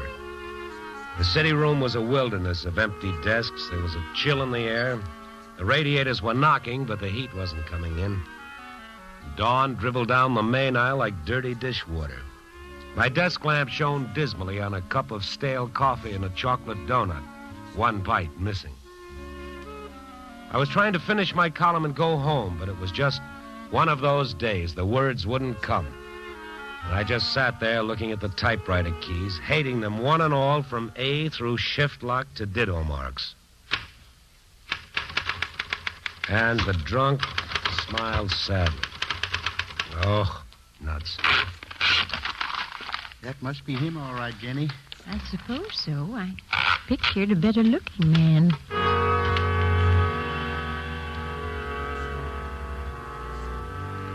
I looked up.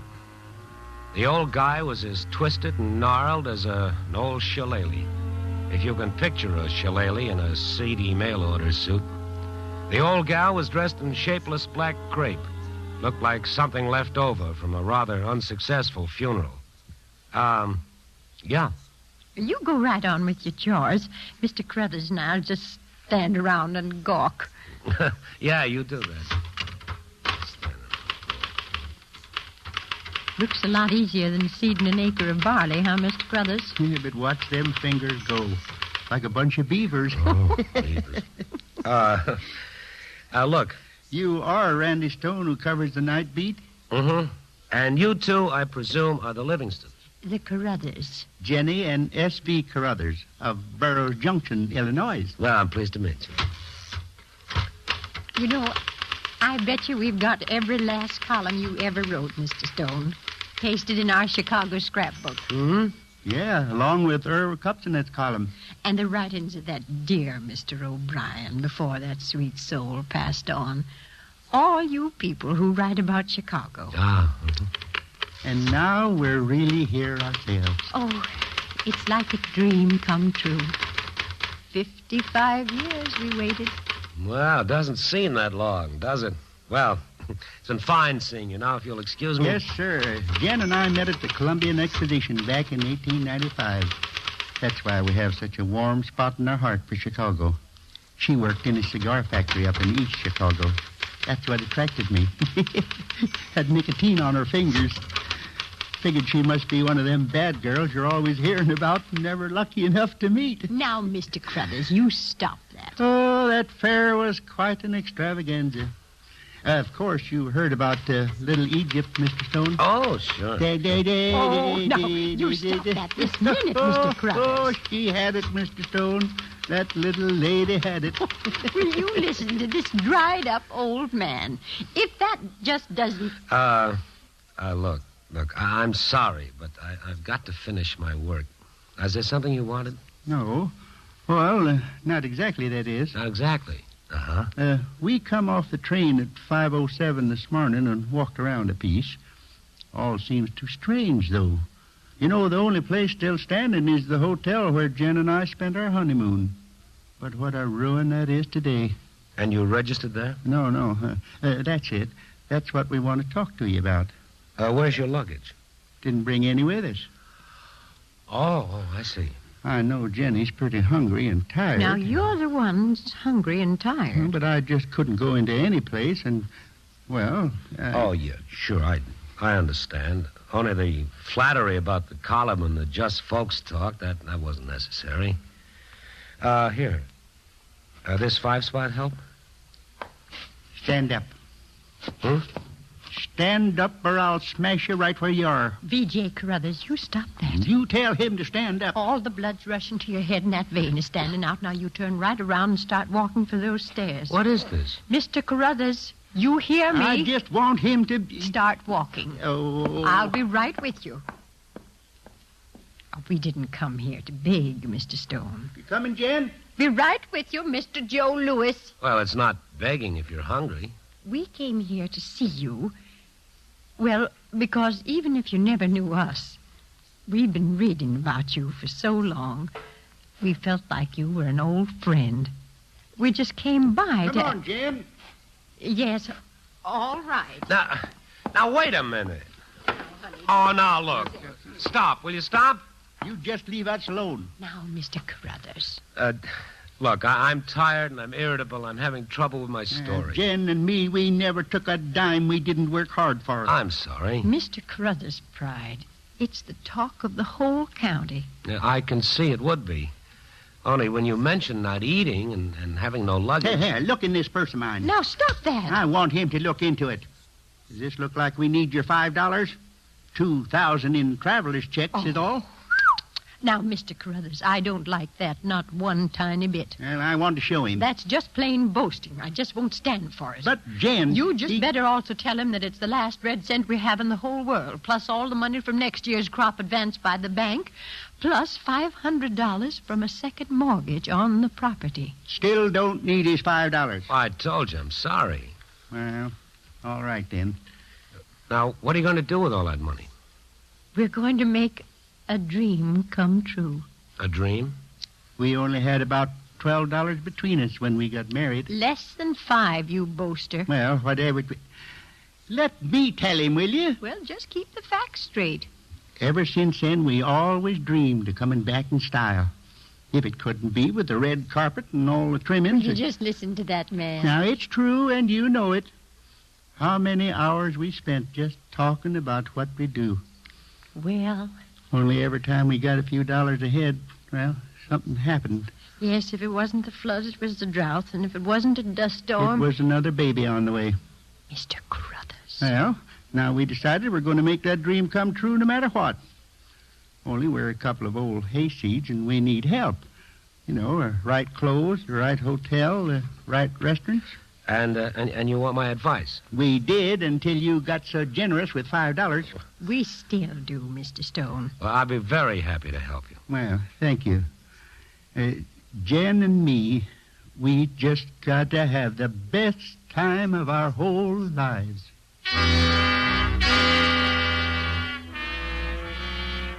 His voice had suddenly changed, and somehow the city room seemed to have grown much colder. I turned quickly to look at him. In the dim light, I saw something in those faded eyes that sent a trembling running through me. And then I looked again, and whatever I'd seen in the eyes wasn't there anymore. I decided that I was just tired, imagining things, and I let it go at that. They were a couple of sweet old characters, and I was going to do right by them. I poured enough coffee down my throat to push the cobwebs away, and then we started out on the town. First stop, of course, was an exclusive dress shop for stylish matrons on Michigan Boulevard. That's where all the lovely mannequins come equipped with soft gray wigs, and the indirect lighting and the specially designed mirrors were more than kind. Well, what do you think of this dress, Mr. Carruthers? Same as I thought of the others. Makes you look too old. Oh! Haven't they got something that shows a little of the foreleg? Foreleg is what horses have. Yeah, on a woman. The word is calf. Well, whatever it is, I want to see it. So you just tell the young lady to bring out something else.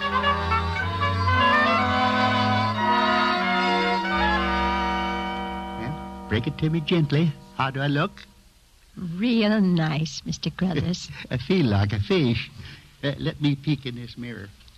He always does look so fine in blue, Mr. Stone. It just does wonders for his eyes. Yeah.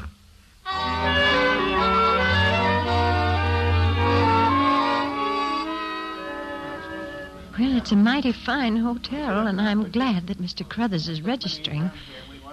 But...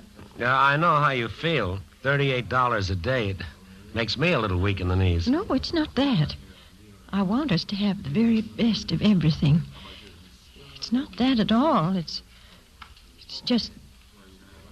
Well... Yeah? Well, we're country people, Mr. Stone. I don't know how to say it. Let's say what? I've been married to Mr. Carruthers for 53 years.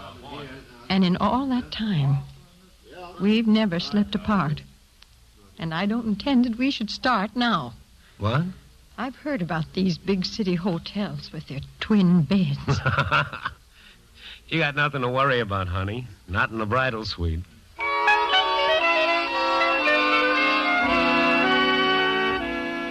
Well, after that, I gave Mr. Carruthers my telephone number should he need me, and then I staggered home for a couple hours of sleep. I was dead tired, but I wouldn't have traded this day for anything in the world. But then, just as I was about to doze off, all the warmth suddenly left me again, and again I heard what should have been just a nice bit of dialogue from a sweet old guy. Jen and me, we just got to have the best time of our whole lives. And for a moment, all the sleep was gone. I sat up, and when I tried to light a cigarette, my fingers trembled.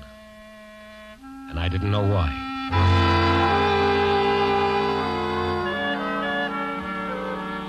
During the next weeks, I got frequent calls from the Carruthers. They were having the time of their lives. They insisted I have at least one dinner with them, their treat.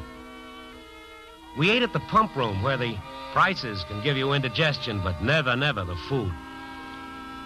And then I could see that I wasn't the only one who'd fallen under the spell of Mr. and Mrs. Carruthers of Burroughs Junction, Illinois. The waiters, the busboys, the maitre d', the people at the other tables, there was love at first sight. And the evening ended in the great schmaltzy tradition, with Mr. and Mrs. Carruthers dancing by themselves on the small floor. And when the dance was over, everybody was clapping and touching their napkins to their eyes. Then the farmer and his wife came back to the table, hand in hand. Oh, my. Where's the man out? It's hot in here. You better sit down before you fall over, Mr. Carruthers. Oh, kid, I could dance you into the floor. Kid? He's getting citified fast, huh, Mr. Stone? Yes, he sure is, kid. Yes, sir. Could dance you into the floor every night of the week and twice on the 4th of July. Well, there's not going to be any more dancing. This is our last night. Oh? Money's all gone. Oh, but what a time we've had. Got a lot more respect for money if it can bring us a month like this, eh, Jen? Oh, isn't it the truth? We ought to drink a final toast, then. Just about enough left. All right. You've got the floor, Mr. Carruthers. Oh, all right. Well, I can't think of anything real clever. Let me see. Oh, I got a toast I learned at a stag when I was a growing boy. Now, Mr. Carruthers. I wasn't going to use it, Jim. No. Oh, here's my toast.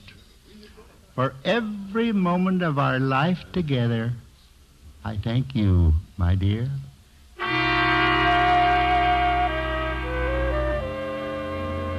I went on about my work, checked in with the office at midnight as usual, and the girl at the switchboard had a message for me. Called Central Police Station and asked for Captain Barton. I put in the call thinking, well, laddie, back to the old routine. Then the captain came on the phone. Stone, we got a torn jacket down here with your name and telephone number scribbled on a slip of paper in one of the pockets. Well, all my jackets are accounted for, Captain. I'm wearing it. No, this one belonged to an old fella around 70. Dark blue, good material. Well, that sounds like it belongs to Mr. Carruthers. Now, how do you spell that name? Where can I get a hold of him right away? Wait a minute, not so fast. What's up? Plenty is up. Your Mr. Carruthers is on his way to commit murder.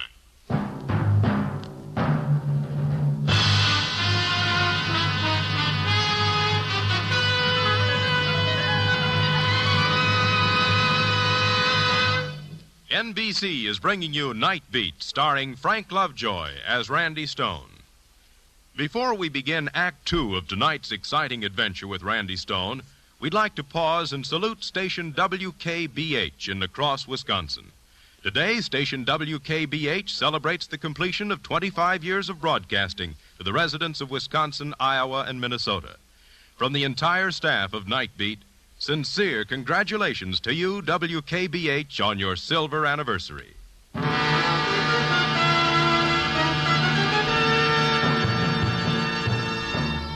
now back to Night Beat and Randy Stone.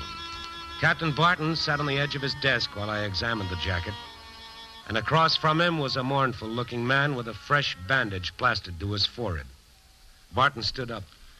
Well? Yes, it's his. What's it all about? How'd it get torn? How did he get torn, he asks. Suppose you tell him, Mr. Hartman. What's to tell? He's strong for an old man like that. Well, he did farm work all his life. I could make a joke and say he sure plowed into me. Big joke. Mr. Hartman operates a pawn shop on Milwaukee Avenue. Well, what was he doing in your pawn shop? He was attracted by a revolver display I had in the window. Revolver display? Particularly one Colt 32, priced $35. Worth every penny. He tried to steal the gun? I didn't say that. He wanted to buy it, okay. But he didn't have a license. So I told him to go down to the police department and get a license tomorrow. He said he didn't have the time. It had to be now. It had to be now. I said I was sorry. With me, it's strictly legitimate. Then the roof fell in. An old man like that.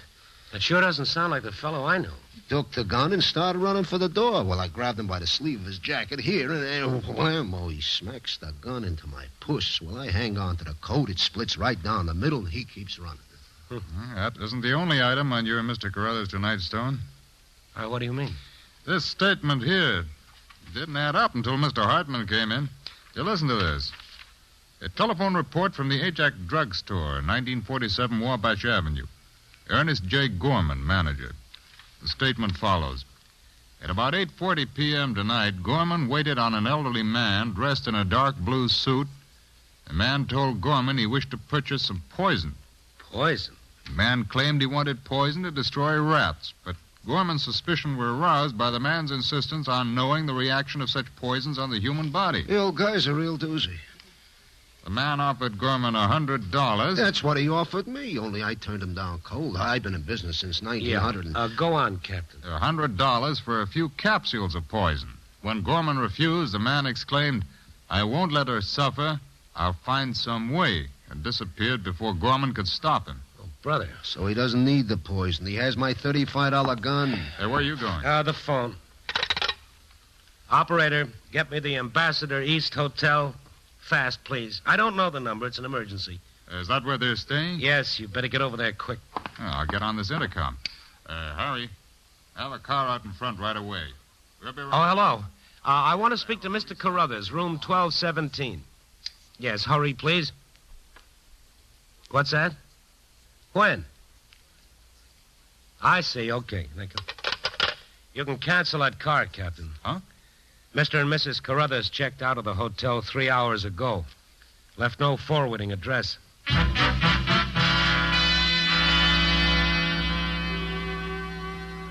When I left the police station a little after 2 a.m., I really felt Jim Dandy. I tried to get back to work, but that was a lost cause. Trying to kill his wife, it didn't make sense. It just didn't make sense. I recall the first time I'd seen them, the old guy shooting off his mouth about the Columbian Exposition of 1895, Little Egypt, and how changed everything was. And then I stopped dead in my tracks. That hotel that they'd stayed in back in 1895. I started running for the nearest phone booth. I woke up half a dozen people all over Chicago, local historians, hotel keepers. Finally, a sleepy-voiced fellow in charge of the Hotel Association of America gave me an answer. Must be the Gulliver House. Gulliver House? Yeah, that's what you must mean. Built for the exposition. Where is it? Let me try and clear my head. Woke me up out of a sound sleep. Will you please hurry? It's urgent. 93rd Street, yeah. It was considered very elegant when it was built. But now it's practically a flop house.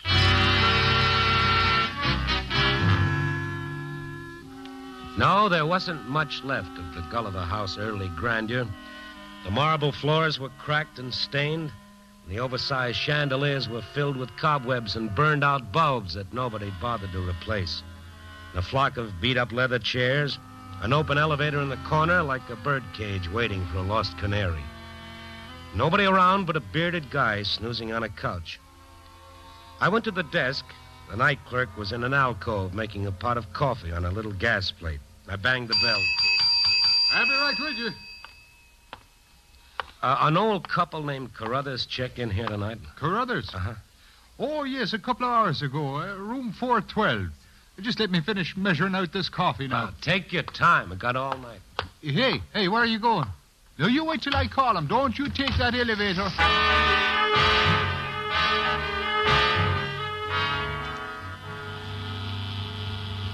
The elevator was another relic of the Columbian Exposition.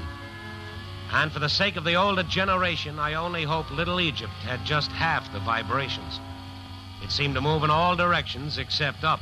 Oh, come on. What was I going to find in room 412? I didn't even want to think about it. By then, I'd reached the 4th floor.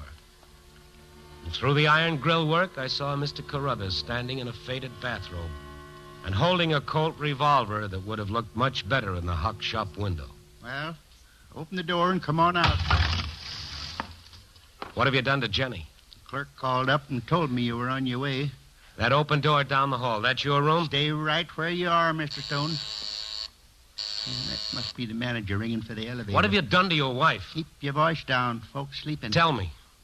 My nephew, Martin, that's my sister's boy. If he hadn't got out of medical school last June, well, you know how it is. We wanted to give him a start. Figured it was time for a physical examination anyhow. Uh-huh.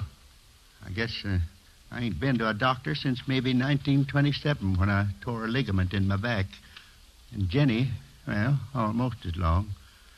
Anyhow, poor Martin, after he examined us in July, he called me into his office and said he was sorry that he ever become a doctor.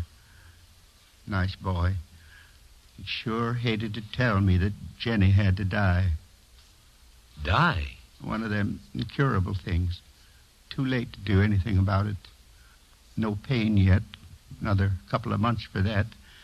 And then maybe 2 more months at the most. Oh, I wish he'd stop that. That's when you decided on the trip to Chicago? At least we did have that, huh? Forget everything but how happy we were. Yeah. But in the back of my mind, I decided that when the trip was over, well, I hadn't been able to do very much for Jenny. Maybe I could fix it so she wouldn't have to suffer. And so you got the gun, huh? Yeah, that's right. Where are you going? Your room? I'm warning you, don't. Don't. You'll wake her up. What? Here's the gun. Take it. It hasn't been fired. I couldn't even do that for her. I sat there and I tried, but I couldn't even do that. I see. I can't help it. I'm selfish, I guess. I want every minute that I can have with her. I don't care how or why or anything. You better take that elevator down before he has a conniption. Yeah, I guess I'd better. Mr. Carruthers. Yes? Nothing. Give Jen my love. Goodbye.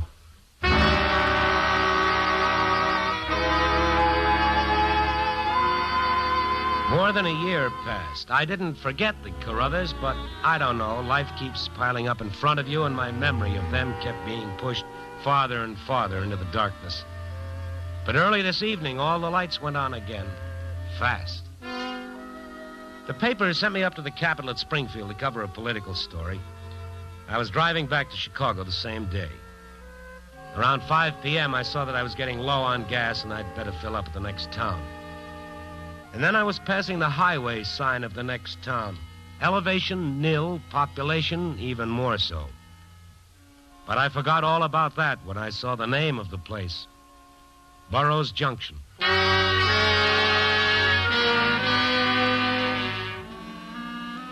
I stopped at the gas station only long enough to look through the thin phone book. And 10 minutes later, I was parked in front of a rusty RFD mailbox with the name Carruthers stenciled on the side. The frame house was badly in need of paint. The pickup truck stood in the yard balanced on blocks, its rear wheel missing. The steps were broken, an empty rocking chair groaned back and forth in the light wind as I crossed the warped porch. I knocked on the door, and after a while a hall light went on and someone was coming for the front door. What could I say to him? What could I tell him? And then the door was open. Why, Mr. Stone. Oh, how nice to see you again. Mrs. Carruthers. Come in. Come on in. Oh, sure.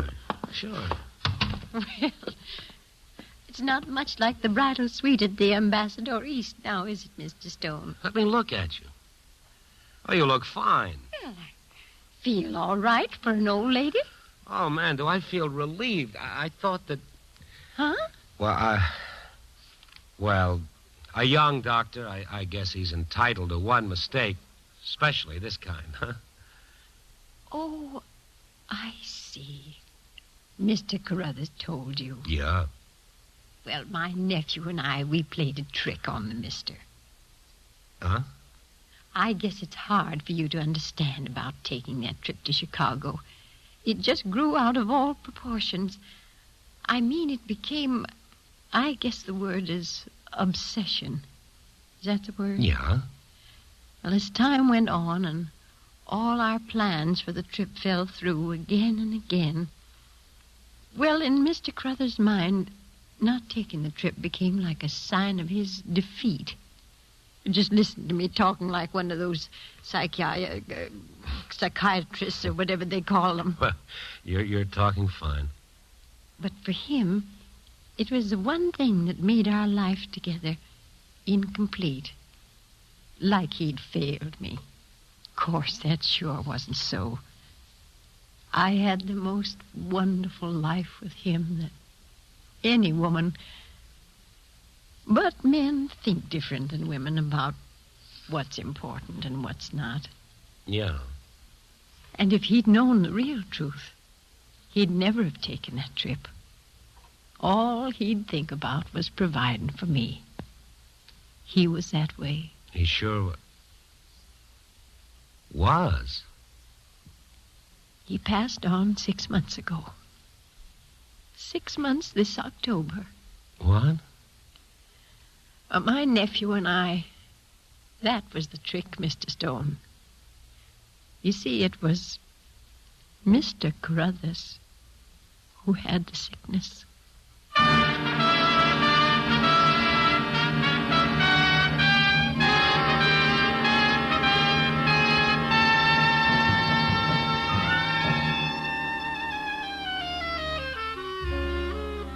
A fellow once wrote, when two people really love each other, there can never be a happy ending. Well, maybe, but I don't know. I sort of think if he could have seen the look of love in Mrs. Carruthers' eyes as she talked about Mr., and if he could have heard the pride in her voice, maybe he'd have changed his line just a bit. Maybe to make it read, when two people really love each other, there can never be an ending. Copy, boy.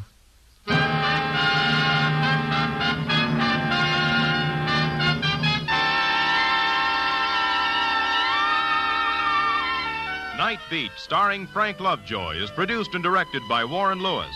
Tonight's transcribed story was written by Larry Marcus, with music by Robert Armbruster. The part of Mrs. Carruthers was played by Jeanette Nolan. Ralph Moody was Mr. Carruthers. Others featured were Ben Wright and Lou Krugman. Don Rickles speaking. Frank Lovejoy can currently be seen starring in Warner Brothers' Force of Arms.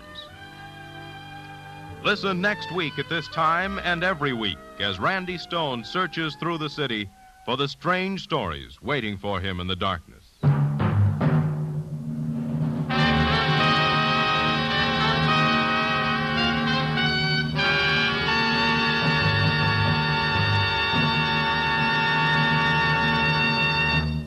It's the Silver Jubilee on NBC.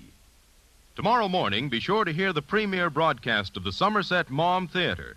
Somerset Maugham's famous novel, The Moon and a Sixpence, will be presented tomorrow morning. Later, tomorrow evening, join Monty Woolley as the Magnificent Montague. And for photos of your favorite NBC stars, buy the current Silver Jubilee issue of Radio TV Mirror magazine. This is NBC, the national broadcasting company.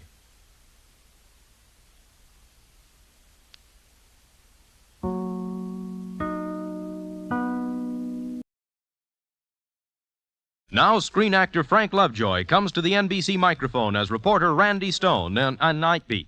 But first, let me tell you about our other mystery features on NBC. Saturday night, Brian Donlevy brings you international intrigue as he accepts another dangerous assignment. Then on Sunday, Mike Waring as the Falcon becomes involved in a murder. Later, Martin Caine, Private Eye, featuring Lloyd Nolan, investigates a mysterious case concerning jewel smuggling. Yes, stay tuned to the NBC Radio Network. The NBC Radio Network is now entering its second quarter century as a great entertainment medium. And now from Hollywood, it's Night Beat on NBC.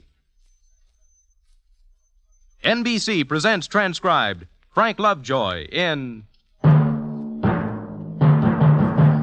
Night Beat.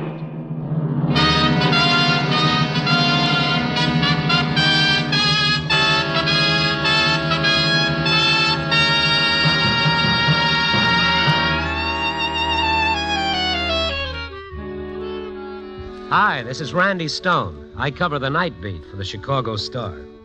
And sooner or later, on any given night, you'll find me wandering across a neon-lighted wilderness on South State Street known as Skid Row, where all good dreams come home to die.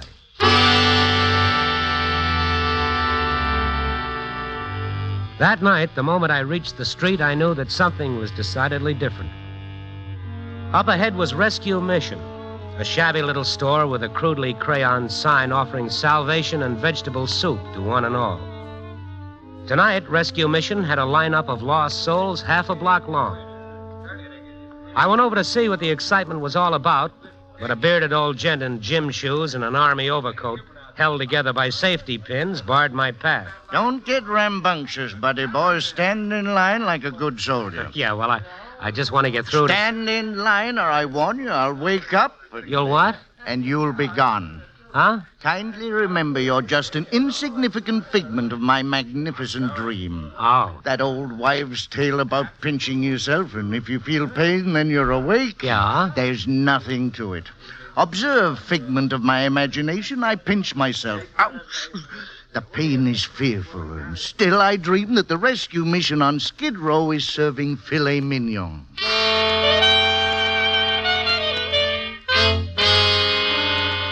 Yeah, it was true. Some unknown benefactor had contributed $200 to the mission with specific instruction that the steaks must be at least 2 inches thick. It was like that all up and down Skid Row. The same source had seen to it that the A1 flop house had clean sheets and pillowcases for the first time in the memory of living man. And when I dropped into the corner tavern to see how things were going in the cold beer department, the bartender stuck a champagne cocktail under my nose. Here you are, sport. Hey, wait. It's for free. Bon appetit. Huh? That's French. It means you should enjoy it. Oh, swell. Santa Claus comes to Skid Row. Look, Santa Claus wouldn't give you a 2-cent seltzer. It's that beat-up dame at the end of the bar. Her? Yeah, she must have rolled one of them visiting bankers from Iowa. She was perched on a stool at the far end of the bar, next to the lighted jukebox and the empty phone booth and the stacks of beer cases. A bleached-out Tootsie with a gardenia in her hair. As I walked toward her, the shifting lights of the jukebox turned her face into a multicolored mask. First blue, then amber, then rose, and then blue again. And then I was beside her, and the illusion of a mask was even stronger. The black phony eyelashes fastened to the heavily powdered skin, and a slash of red to signify the mouth. And out of the blue eyeshadow, her eyes moving restlessly. So you're the good fairy, huh? Huh? Oh, yeah, I guess that's what I am, all right. 1 second, sing out. Yeah, I'll do that. What's the celebration? My birthday. That's the celebration. Well, happy birthday. Many of them. Many of them. You got quite a sense of humor, hon. Hmm? Good fairy. I like that. I waved my wand, and the bums ate steaks and drank champagne and slept on clean sheets, huh? Well, I got news for you. You can wave a jerky wand till you're blue in the face. It also takes dough. $800. I hocked everything but my red flannels, like they say. I bet. But I always dreamed of something like this. A fantasy, huh? Is that what they call it? I gotta remember that. That's a good word. But now, whenever the 10th of November comes around, all these bums are gonna remember tonight and say, hey, this is Ruthie's birthday. I'll be famous for 2 whole blocks. Me and George Washington. The 10th of November. This is the 9th. Here's 2 bits. Will you put it in the jukebox and get something lively for a change? Why didn't you wait for the 10th? Because the truth of the matter is, if I waited for the 10th, there wouldn't be no celebration. Why? Will you go to that jukebox already and get some... Hey, what's that? It's the phone booth over there. Will somebody get the phone? Well, I won't answer it. I won't. Hey, what's with you? I just won't answer it, that's all. You understand? It can ring all night, and I won't answer it. I just won't. Ruthie, come back here.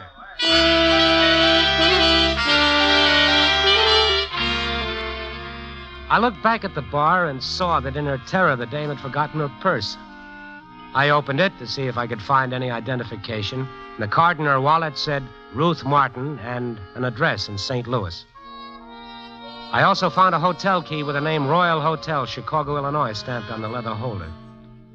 I also found a nice, neat .32 revolver, brand new, fully loaded, ready for business.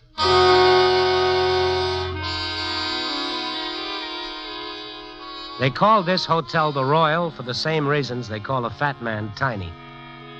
I parked myself in the cramped little lobby and waited. A little before 11, Ruth Martin entered the lobby, asked for a key at the desk, and rang for the automatic elevator. I went on over. Hi, Ruth. Oh, it's you. Yeah, me. Your purse. Thanks. I went back to the bar and it was gone. I thought you turned out to be a common thief. Oh, you'll find everything there. I didn't even steal a bullet from the gun. Well, that's real considerate, and I thank you kindly. Oh, this elevator takes all night. You're not registered under your right name. I couldn't be bothered with the press and those awful autograph hounds. You know how it is. You want to tell me how it is, Ruthie? Here's my elevator. Thanks for every little thing, hon. Look, I hate to keep repeating myself, but if you waited for the 10th of November for your birthday, why wouldn't there be any celebration? What's to celebrate about a funeral? Good night.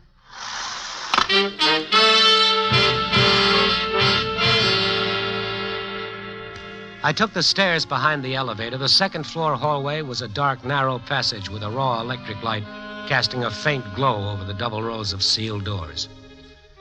Ruth was already opening her door halfway down the hall. As I started toward her, she reached into the room and snapped on the lights. No! No! I ran the rest of the way. Her room was a dismal cubicle of curling wallpaper and cracked calcimine. She was at the mirror, frantically rubbing the glass with her hands, trying to erase a message scrawled in lipstick. Vivian will keep her promise. I gotta get it off and erase it. All over the room, the same scribbling in red lipstick, like the meaningless doodlings of a child. How did she find me? How did she find me? Oh, come on now, Ruth, stop it. She was in here, she was in here, and here, Stop and it. here. Stop it. It's all right. It's okay. Now, come on. Now, that's better. I only moved into this dump this morning. I didn't even unpack yet. I didn't tell anyone I was here. I used a phony name, and she still found me. Vivian, that's her name? Yeah. Well, who is she? Vivian Clark. We were kids together. Gee, kids are crazy. What they don't know about the world would fill a book. Little girls. You know, they got a lot of fancy notions about how life's going to be. Yeah. We were 9, 10 years old. Lived in a down at the heel neighborhood. A lot of rooming houses and little hotels. And there were these dames who was always getting drunk and fighting. What do I have to do? Draw you a picture? No picture, Ruth. And then one day some cops brought the wagon for one of these women. She was celebrating her 30th birthday in a big way, shouting, cursing. They came and dragged her away. And she was ugly. So ugly. And I remember we stuck our fingers in our ears not to hear her screaming. And the way she looked, I said to Vivian, promise me if I ever turn out like that, for my 30th birthday, you'll kill me. Kids. The ideas they have. How corny can you get? All right, Ruth. All right. Come on now. Yeah. Gee, I'm sorry. It's all right. And you think that Vivian... I don't think. I know. You saw what she wrote on the mirror. Vivian will keep her promise. Yes, but look at the walls, the scribbling. It's like a kid. A kid? Yeah. Yeah, you hit the nail right on the head, hon. What do you think's got me half crazy? A kid, all right. Vivian Clark died when she was 11 years old.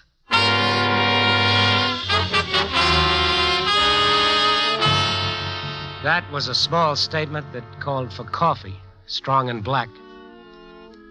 So I took Ruth downstairs to a deserted little restaurant next to the hotel. And after a while, Ruth looked up from the coffee. You You think I'm nuts, huh? Well, I haven't decided. Finish the coffee. You saw her handwriting. Yeah, but... Don't you understand? I've talked to this kid. I've heard her voice. Take it easy. Sure. Just like that. Take it easy. Nothing to it. Look, sweetie pie, I'm so close to flipping my lid from these last 3 weeks. Oh, that's when it started? Yeah, 3 weeks. Oh, who was it? Wait a minute. It couldn't be 3 weeks. My head. Talk about a merry-go-round. There isn't an asylum in the county that wouldn't give me free room and board for life. 3 weeks. Yeah, I guess that's what it's been. I was out in the town with Jerry Myers. Jerry Myers? A little tin horn character in St. Louis. With the silk white muffler and the talcum powder on his face and pearl gray spats. Always good to his mother. Just the same, you want to hear something personal? Of all the guys I've ever known, I still got a warm spot for little Jerry. He's really got a good heart. You'd like him. Uh-huh. So, anyway, we were out on the town having a time. You ask anybody in St. Louis about Ruthie Martin. Live, laugh, and be merry. That's my own private philosophy. That's a good philosophy. Yeah. Until you come to that other part. Tomorrow we die.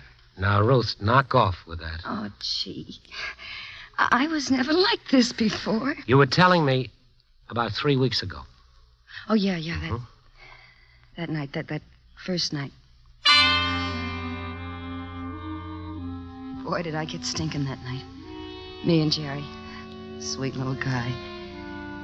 It must have been 4 a.m. when I got back to my room, and I just flopped across my bed and passed out like I'd been hit with an atom bomb or something.